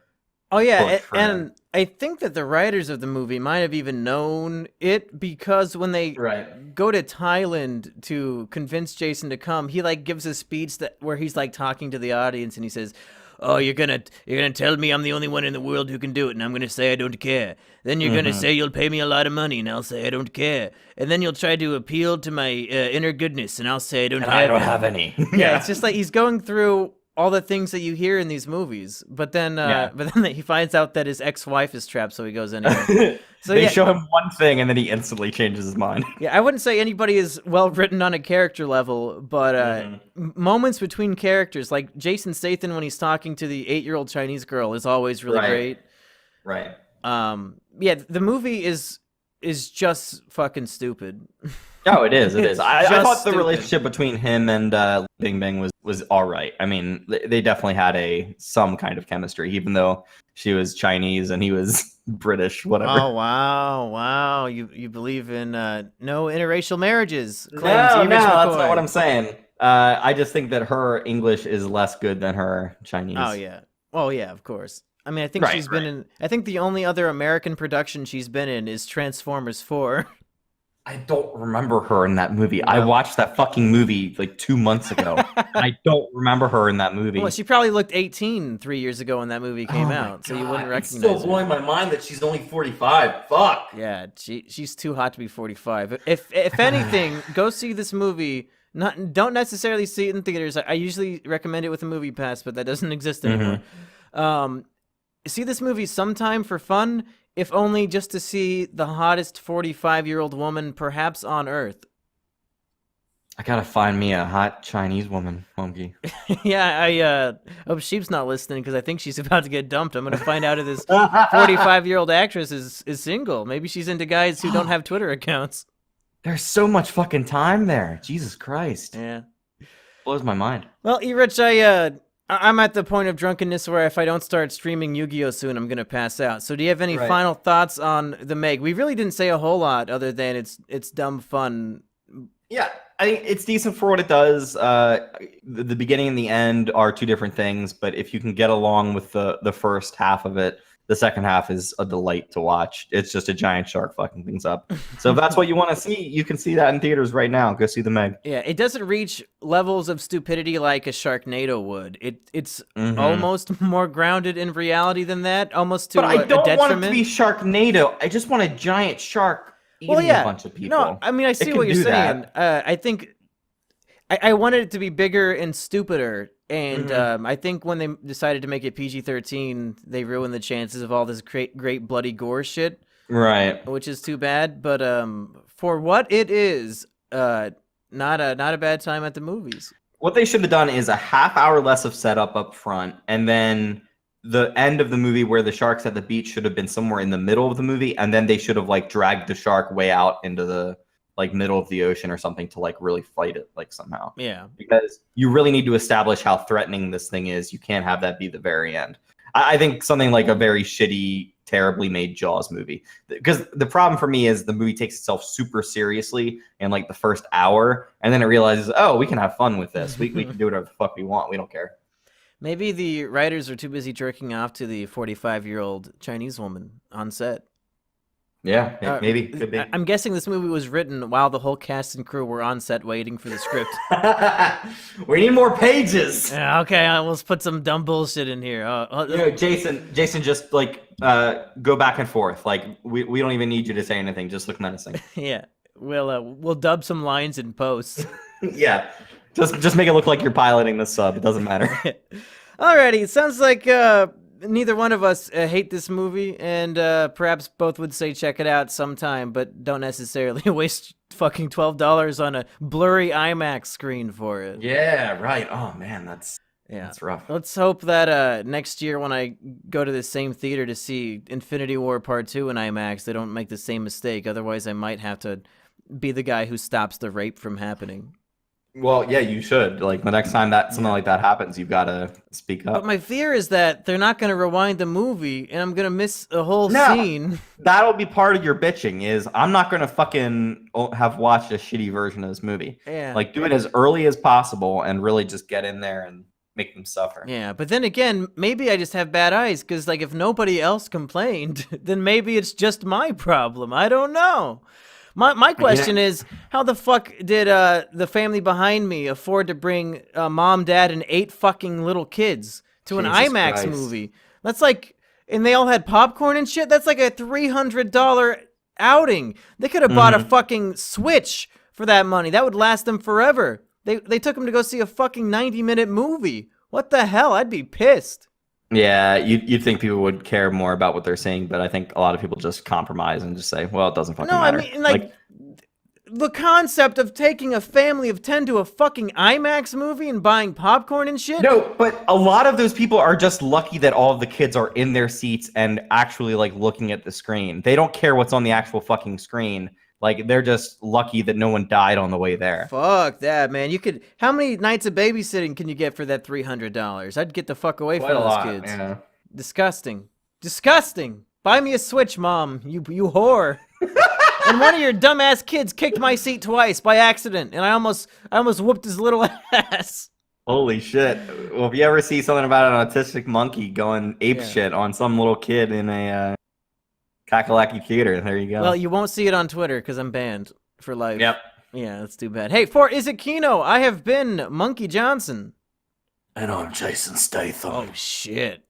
And we'll see you probably never, because I think we're both going to retire from the show to exclusively masturbate to this 45-year-old woman. What the fuck? By the time she actually looks like she's going to be aged, I'll probably be dead.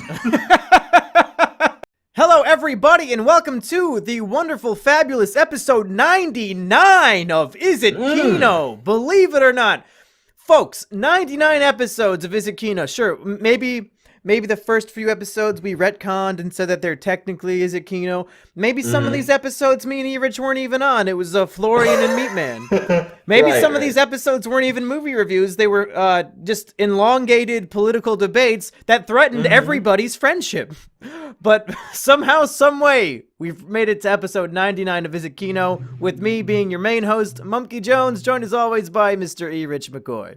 That's right. We're here discussing what movie, Monkey. What did we watch for our 99th episode? This historic thing. Now, here's the thing about this movie, Erich, is that nobody's ever heard of it, so nobody will click on the video, because people usually would click on a movie review of a film that they've at least heard of before. Right. But the specific reason why we're reviewing this is because of how poorly the audience, just the audience in general was for it. Yeah, I believe they had to rename it to more accurately reflect the actual financial future of the movie, which is $136 Boys Club. That's how much it made. So there's a lot to unpack just in the backstory of what this movie is and why it exists and why we're reviewing it. So I guess the movie I think is the second worst release of all time as far as box office goes. Like you said, I think last Friday it came out to a staggering $136, and I think over the weekend it made less than $600 total. Oh my god! And Erich, what is the reason why this movie did not get the wide release and instead was quietly shuffled into a handful of non-LA, non-New York theaters? Well, Monkey, that's because several months ago, Kevin Spacey was accused of essentially pedophilic activity with Anthony Rapp, who was 14 years old at the time. So he has been shunned from Hollywood and none of his pictures. We even reviewed the movie that they replaced him in, which was All the Money in the World. Yeah, why did they not, for this movie, just replace Kevin Spacey with Christopher Plummer? I think this movie was shot several years ago. So several years ago? Yeah, really? yeah. I think it was shot in like 2016 or something like that. Oh, so, wow. I mean, in order to get those actors back together, and I mean, it just wouldn't have been. Yeah. So is it safe to us say that unlike Mel Gibson, who came back with that Woodchuck movie, that Billionaire Boys Club might be Kevin Spacey's final film? It very well could be. I think he was in one more movie after this, or maybe he produced something. I can't remember. I remember watching this movie and looking up Kevin Spacey just to see whether this was his very last thing. But yeah, this is probably the last thing we'll see him in. But Kevin Spacey's not the only movie star in this. The main reason I wanted to see this is because the two lead billionaire boys, the titular billionaire boys, are played by Eggsy from the Kingsman movies and by Baby Driver from that Baby Driver movie. Right, Taron Egerton and Ansel Elgort. Those names just sound like, it's like Lord of the Rings characters or something. No, I was going to say, it's like I created a character in Skyrim and Taron Egerton is going to unite the clans. Now, nobody's ever heard of this, so I'm going to very briefly explain the plot. Erich, you tell me if this plot is accurate. All right. Okay. Kevin Spacey plays a gay man who does some inappropriate behavior involving boys. Right. And then he gets shot. As a result, he gets shot in the career. I mean, in the chest. Is that the plot of this movie? That is exactly what happens in this movie, like word for word. A gay Kevin Spacey, inappropriate behavior with a boy much younger than him, and then he gets shot. That's the film in a nutshell. I wonder if while shooting this movie, he ever wondered, I wonder if this could ever happen to me. And then several months later, it actually did. I wonder if while shooting this movie, he was shooting and he cum on a young boy's face. Probably Taron Egerton or whatever his name is. Well, what I'm interested in is, did Kevin Spacey bring Ansel Elgort onto this movie, or did Ansel Elgort bring Kevin Spacey on? Just because they were in Baby Driver together. Well, if this was filmed in 2016, I imagine they filmed it before Baby Driver, right? That's right. I mean, it would probably be around the same time, I bet, because Baby Driver came out last year and probably filmed the year before. So Erich, around the same time. What did you think of $136 Boys Club? This is the most fucking mediocre goddamn crime movie I've probably seen in quite a while. In some ways, the way it's shot, it reminds me of American Psycho, which I like American Psycho much more than this movie. But there is a movie that is exactly like this, but it's much more stylish, has better music, has better actors, has better everything, and it's called The Wolf of Wall Street. If you want to see this exact fucking same story done in a much better way by a much better director and starring much better people, I definitely see Wolf of Wall Street. This movie is much shorter than Wolf of Wall Street, which is about the only thing that it has over that movie. But yeah, I mean, the same kind of story we're seeing here, the same kind of like fall from grace type thing. It's just, we've seen it before, and that's this movie's main issue. And the only real thing that it is able to grasp out of that is that these two main actors, Ansel Elgort and Taron Egerton, are very good in these roles. It's just that they don't really have a whole lot to do in those roles. So I even go as far to say Kevin Spacey is very good here, but he's doing largely what he always does. So now, Erich, you described the film with the term mediocrity.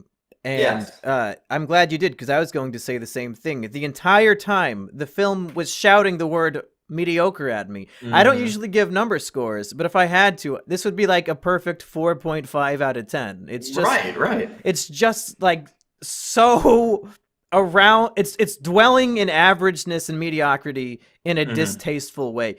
The first half of the movie is bogged down in nothing but business vernacular technical terms, and I really my pea-sized brain, who has not researched any of this, could not follow it. I could follow what was happening in The Wolf of Wall Street very easily. This movie, half the shit they're saying in terms of all like their stocks and their trading and all that, I didn't even know what the fuck was going on. Was that just me, or well, it's the same kind of Ponzi scheme shit where essentially you let your investors know they are going to make their money back, and you even give them money back, but you're not really actually getting any money like in return. Yeah. So you essentially puff them up, get more people to give you money. You just take all of that money and use whatever you want to do with it. Basically. Just the way it was presented, the first half of the movie, I was having trouble following really what was happening. The second half, though, I actually thought was much better, because it stopped doing just this generic, let's sit around and talk about, it's stocks and bonds and taking money from people. Oh, I feel bad because he gave me his kid's college fund. In the second half, it actually, interestingly enough, we have an actor from Fargo season 2 who I recognized, and I said, Erich, who is that African-American fellow? And you said, Joaquin Woodbine. Yeah, and you said whoever he is. And interestingly enough, around the halfway point of this movie, it does enter sort of Fargo-esque shenanigans of a heist or like a crime going wrong, and then these characters get in over their heads when there's killings and kidnappings and stuff. I thought that stuff was almost beyond the realm of mediocrity. I was actually enjoying the film for a little while, but unfortunately it was not enough. This movie has a weakness, and whenever I don't like an actor, it's always kind of a sore spot in a movie. I just don't like Emma Roberts. So when she is the girlfriend, the primary girlfriend in this movie, I'm just kind of like, well, fuck you, Emma Roberts. How many movies is she going to just walk around in a bra and not show me those fucking titties? You know that I Googled Emma Roberts' titties and that nothing popped up because she's a fucking prude. Did you Bing it? Is it on Bing? I don't know. Bing is the place you go for porn. I have to assume Celebrity Jihad would have Emma Roberts on the front page. But they ripped me off. Holy shit. Yeah, I was, the first half of the movie, again, it seems all the flaws really fall into that, because in the first half, the Emma Roberts plot is completely irrelevant to what's going on. It's like, they're just throwing, I guess, Baby Driver likes Emma Roberts, and then they start dating, and it, like, completely derails what's happening with everything, and it doesn't tie in at all. And then even in the second half, it really still doesn't tie in at all, because she has, other than like an awkward dinner scene where he just was part of a murder and then has to go meet her parents and act like it's all okay. I really enjoyed that concept, but if Emma Roberts' character and subplot were not in the movie, the only thing that would change is the how long the movie was. I prefer if that scene was like longer and more drawn out, and like he kind of had his shit together but slowly lost it throughout the entire thing. But like, I mean, it's clear from the beginning that he's just like really shaken from this thing. I think that there is such a fucking way to make this movie better, and that is the fucking end thing where it tells you what happened afterwards, it says that he represented himself in court and won. Why the fuck wasn't that in this movie? Like, there is a way to like make this movie different from The Wolf of Wall Street and like just blah blah blah past him having to defend himself. Instead, make that fucking like the last quarter of the movie and like have him throughout the movie learn to speak for himself and like argue and do all that shit, and then at the very end he does that and like have Kevin Spacey teach him to do some of that shit, and like then I could get behind this movie more. But or such really, an interesting thing just isn't there. That the court scene should be the narrative driving force of the entire movie, and that's where we begin. And he's like, "You want to hear my story, jury? Here's my story." And then through that, we can get all the flashbacks to like the story, and then we keep going back to the court. Maybe the two main guys, are like debating each other in court or whatever the fuck. Because I imagine he was some sort of witness. That would have been much better structure for the film, much more interesting. And then end it with him convincing the jury while representing himself as his own lawyer. And tie it in with him having to sell people on this whole idea of going through with the BBC like thing that he was doing. But like, this movie is so mediocre, they never think to do that. They never go with the very obvious, this could be a cool thing to do if you really chopped it up and wanted to play with a timeline, but they don't. So but let's talk about the performances of the two main guys, because Eggsy, if you've seen the Kingsman movies, he's the main guy, Eggsy. I was blown away by his American accent in this movie. Right. Because he has such a deep, thick, beautiful British accent in those Kingsman movies. And in this movie, if you didn't tell me it was him, like if I was blind and listening to this movie, I would have no idea that it was that same actor. He's so good at the American accent. Absolutely. Sometimes when British people do an American accent, it's so fucking clear. Like they get it's just a certain. It's like Doctor Strange. It was horrible in the first Doctor Strange movie.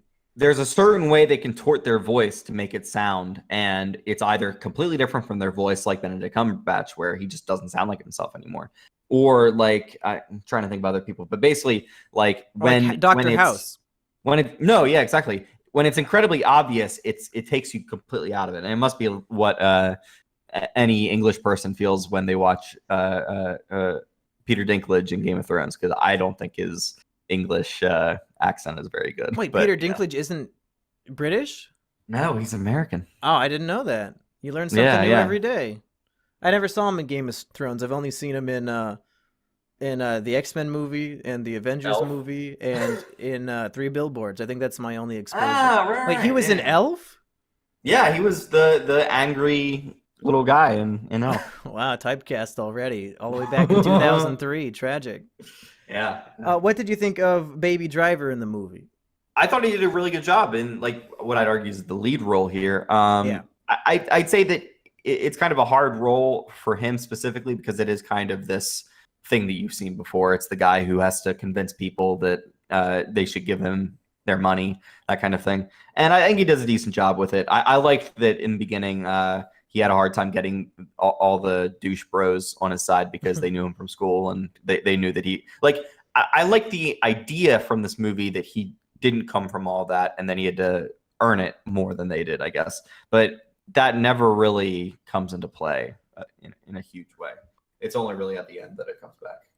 Yeah, I actually liked him more in this movie than in Baby Driver because, I mean, in Baby Driver, he has like 3 lines of dialogue and I never really got a feel of him other than like, oh, he's the Baby Driver. He's the driver. Yeah. So this movie actually exposed me more to that actor, and I look forward to seeing him in more things now, even though this movie wasn't that great.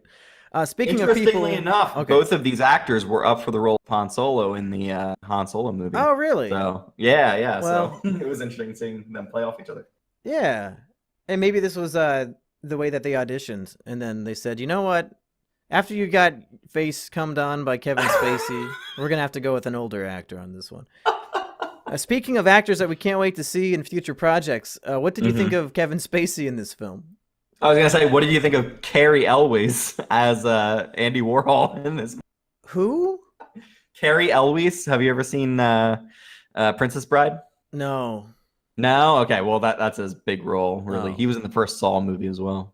But Don't know that you've seen that one. No. But yeah, I mean, he was fucking weird. I mean, he doesn't look anything like he used to. So I don't even remember the Andy Warhol scene in this movie. You don't remember it? Oh man. Was it like 1 second long? Because I was probably messaging you at the time. 3 or 4 minutes long, I bet. Oh. Like he gives the dude cocaine. I was probably looking up Emma Roberts' nudes and not finding anything and getting upset. Right.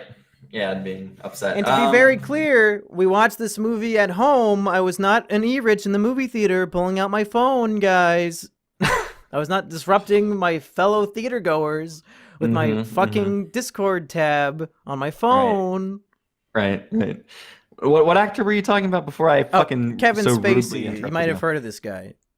Yeah, I think he did a decent job in this. I mean, he does play these like scoundrel scumbag roles before, and I've seen him do this kind of thing. It was a good performance. Like, I mean, I don't want to paint him with a bad brush just because he's a fucking weirdo pedophile gay man. But, well, why you have to put gay in there? Erich has is he's that related gay. at all to the pedophile part that you're like? Why are all these adjectives supposed to be of equal importance in that sentence? Yeah, but he's predatory. He's Wait, well, I don't. Okay. Me personally, Erich, I got no beef with Kevin Spacey. I think he's really great in everything that he's in, and really, I'm more disappointed that I won't see him in any more movies than that he molested a kid. It's like, come on, Hollywood! Like, we know that all of you are molesting everybody all the time. Even Asia, what her fucking hypocrite bitch was molesting a kid too. Asia Argento. Yeah, I thought it was pronounced Asia. Because she's not the continent of Asia. Like, just let him be in movies, man. Like, maybe throw him in prison for however long for raping a kid or whatever the fuck, but let him still be in movies. No, but here's the thing: like, celebrities get away with crimes, so the only real way to punish him is to not let him be in movies. That's the problem here. Fucking Matthew Broderick ran over someone with his car and served no time for that. So. Yeah, I mean, celebrities, politicians, all of these people are essentially immune to the law. Not Harvey Weinstein. He's in court right now, isn't he? Oh, but he did like serious, like tons of bad shit. Like, I don't know. He pulled out evidence that one bitch was lying about it, Erich. Maybe Harvey Weinstein, he's getting set up. Who knows? Monkey Jones takes the brave stance of defending Harvey Weinstein. I mean, you say that ironically, but is there a braver stance you can take than to be in support of Harvey Weinstein? That's like the counter narrative. That's the brave. If you say that, that's career suicide. That's the bravest fucking thing you could possibly say. I am a very brave man. I'm pro Kevin Spacey, pro Harvey Weinstein. Give me some more Weinstein Company Kevin Spacey movies, goddammit. Directed by Quentin Tarantino. Maybe that's his only answer. He can go make a movie for Weinstein in jail. We should get all of the actors and producers and directors who have been publicly shamed for their perhaps raping and molesting of children, something like that. Let's just have them all make movies together forever. Start like their own production company and let people vote with their wallets if they still want to see them in projects. I would love to see a James Gunn directed, Harvey Weinstein produced Kevin Spacey film where him and Asia Argento or whatever her name is, Sargento Cheese. Those two are the lead roles. Who else fucked up? They can make an off-brand Guardians of the Galaxy movie with James Gunn. Yeah, and Mel Gibson can be in it. And I mean, Marky Mark, people still give him shit for blinding that Vietnamese man. So let's throw him in there too. Vietnam fucking shits. Everybody who got Me Too'd should be in the new Guardians movie. It'll be called Guardians of Your Virginity, where how they guard your virginity by taking it. Right. Wow. And they only have it. They're the only ones with that. You want that boy's virginity? You're going to take it from me. It's mine. That's a quote from Kevin Spacey. I guess it wouldn't be Guardians of the Cherry because they took that. Well, yeah, they're holding on to it for him. They'll get it back. As you can tell, there's not much to say about this mediocre movie. Do you have anything else to say? Yeah, I just don't know, like, who paid for this? Like Harvey Weinstein. It's called Billionaire Boys Club. Kevin Spacey co-produced it with Harvey Weinstein because he wanted to be surrounded by handsome young men. Right. I've never heard of the production company. I don't know who the director is. I didn't look him up to see what else he's done. But it's just a very mediocre movie all around. And I actually don't know how they got Taron Egerton Ansel Elgort and Kevin Spacey in this movie. I just don't. Did you look up the budget on this movie? What is it? A couple $1 million? I don't know. I'm asking if you looked it up. No. Because my question is, if this movie ended up getting like a wide release, like there's no Kevin Spacey scandal, do you think this movie would have made back its money? Hell no. Like, Really? let's say it's made for $10 to $15 million. This movie had no marketing behind it. But hypothetically, it would have in this alternate timeline. Like, do you think Budget audiences was would have seen this 15 movie? million. Okay. Do you think I don't think audience audience would have seen it? No, Really? no. Even if you fucking sell it, Wolf of Wall Street type thing, I just don't think there's that much. There's not much there. So like reviews wouldn't have been good, and I don't think that audiences really want to see this kind of thing right now. So yeah. Yeah, I don't know if it's some sort of psychological effect because I watched it at home, but it felt like a direct-to-DVD movie. Right. Like it was sort of weird for me to imagine watching this type of film on the big screen because it really did seem like it just was not of that caliber. Yeah, this is dropped on video on demand, and to be honest, there should be more movies like this on demand and not in theaters, because who gives a fuck about Billionaire Boys Club? Maybe Kevin Spacey can start a new video on demand production company and just make all his movies on there. Yeah, right. I'd watch him. He could get Andy Signore from Screen Junkies on there, because Andy Signore is now suing the company that owed Screen Junkies for false termination. He says, much like Harvey Weinstein, he says he has texts and emails proving that all the sex was consensual. I'm loving this shit. I want to see what happens so bad, because I've been so attached to this Andy Signore Screen Junkie stuff for like a year now, and I want to see him go to court and prove that woman consensually agreed to have sex with that fat, disgusting, hairy guy who's not even a Hollywood producer like Harvey Weinstein. Andy Signore makes fucking honest trailers. Like, there's no advantage for her in this community, in this job career, to fuck that disgusting fat guy. I don't know, man. Never downplay someone's ability to say, oh, he's somewhat famous, when they're really just not. It's like, oh, I'm the guy who makes honest trailers. Would you like to have consensual sex? I'm sure lookalikes get plenty of strange, and they're not even the real person. Well, I mean, when you're drunk enough, you might think that the lookalike really is Johnny Depp. When I saw Tim and Eric's $1 billion movie, I thought they actually got Johnny Depp. Because that would be a great fucking thing, is to just get Johnny Depp in your Tim and Eric thing. Which I think that same guy was also in Nathan For You. Nathan For You, yeah, same guy. Oh my god. What a great man. So wrong. I don't want to go on for half an hour for this dog shit movie. Really, this was an excuse so that we could get to episode 100, because we're going to do a special thing for episode 100. So that's why you got this episode. Hell yes. Because there's nothing else in theaters to see right now. You want to see fucking Axel or like Alpha? No. Any of these dog movies? No, why is there 2 fucking dog movies coming out in the same month?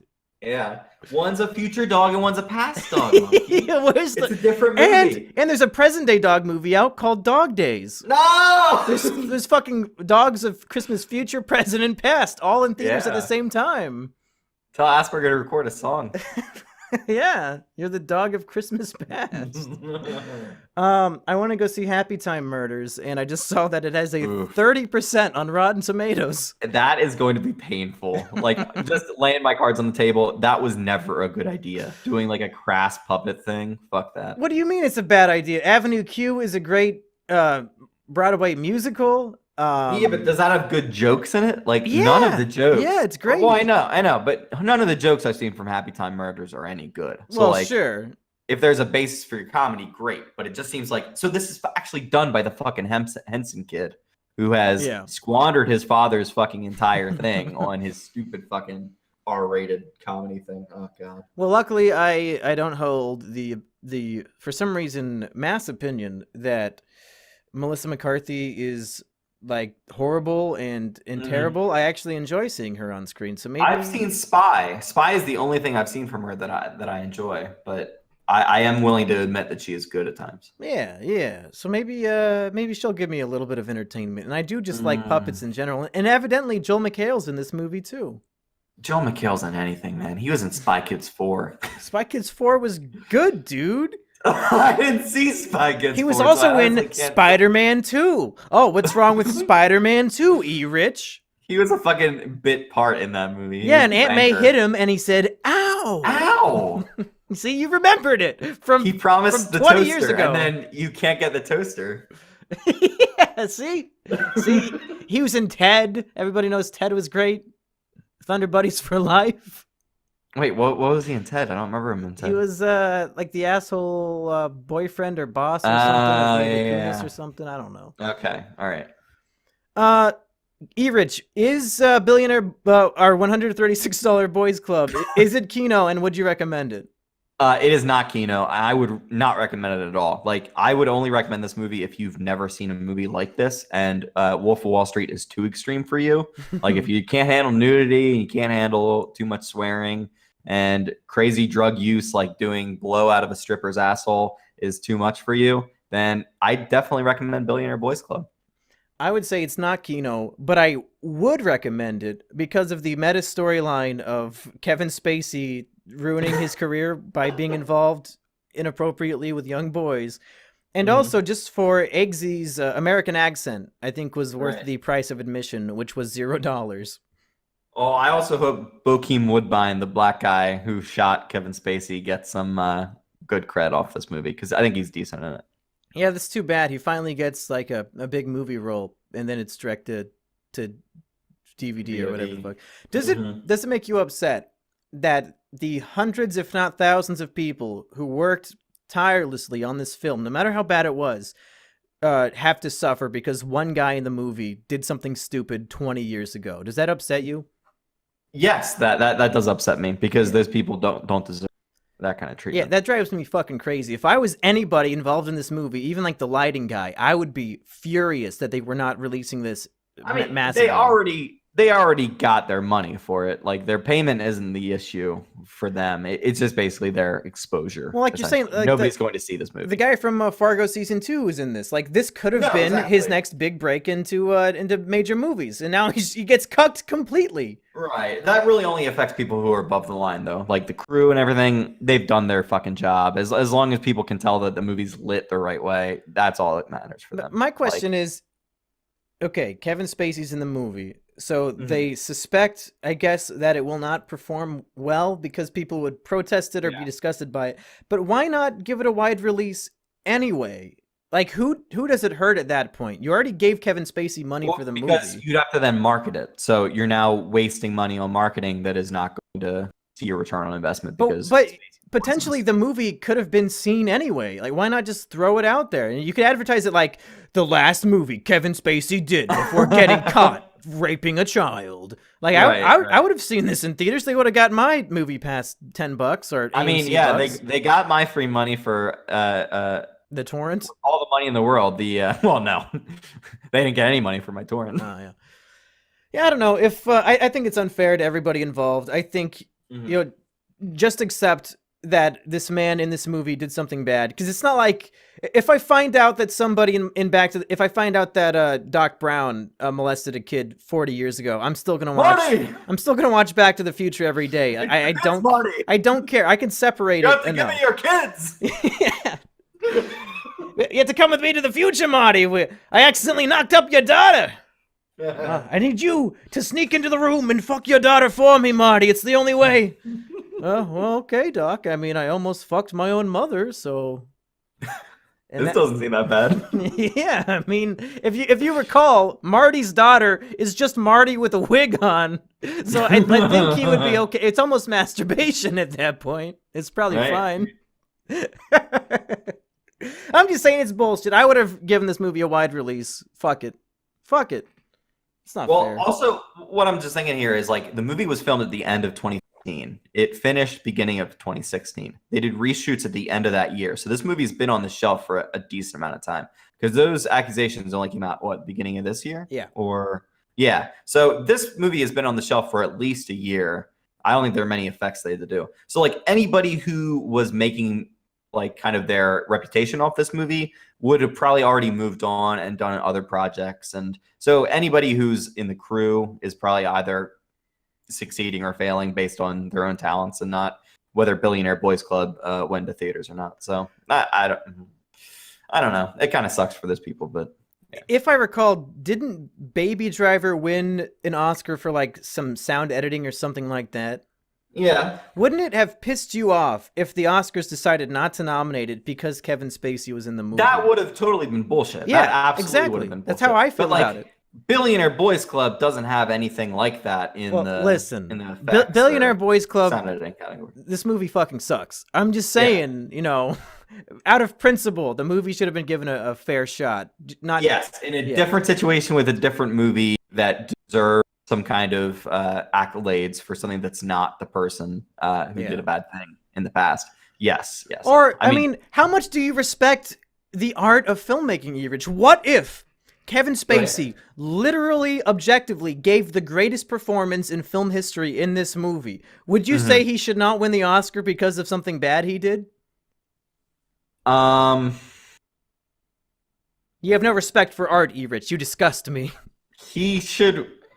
I don't know. He should win the Oscar but not get it. He should be in prison but still win the Oscar. You can charge him for his crimes, but still reward him for the greatest performance in film history. That's like the shit with the Patriots that they had their Super Bowls like rescinded or something for like some amount of time. Did they? That seemed like bullshit. Yeah. Was that Deflategate?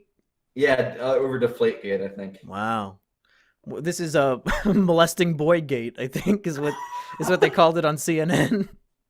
From what I understand about Kevin Spacey, though, he has been an ardent asshole on a lot of sets and has terrorized people, and it's just been I think with a lot of these issues, it is a breaking point rather than a thing that came out from years and years ago. Listen, Erich, you were no Peach on the set of Monkey Jones Stops the School Shooting. You were making demands. Yeah. You never left your trailer. I mean, Burger's been saying similar shit, and I want you fuckers to knock it off. My fucking your reputation's on the line. My reputation can't take this. How are you gonna get another role? Everybody thinks you're a nightmare on set. You'll never get hired in this town again. Yeah. Fuck this. Fuck is it, KINO? For is it, KINO? I've been Monkey Jones. And I hate everyone. Yeah, we'll see you for the spectacular episode 100. Woo! 100. Oh. What have I done with my life? Well, I don't know. I just spent 5 minutes discussing the movie, 20 minutes trying to get a rise out of you by defending Kevin Spacey and Harvey Weinstein, but I think you've caught on to my schemes because it didn't work. You just didn't care at all. Start saying stupid shit. Yeah. That's bullshit. Okay, bye everybody. Bye.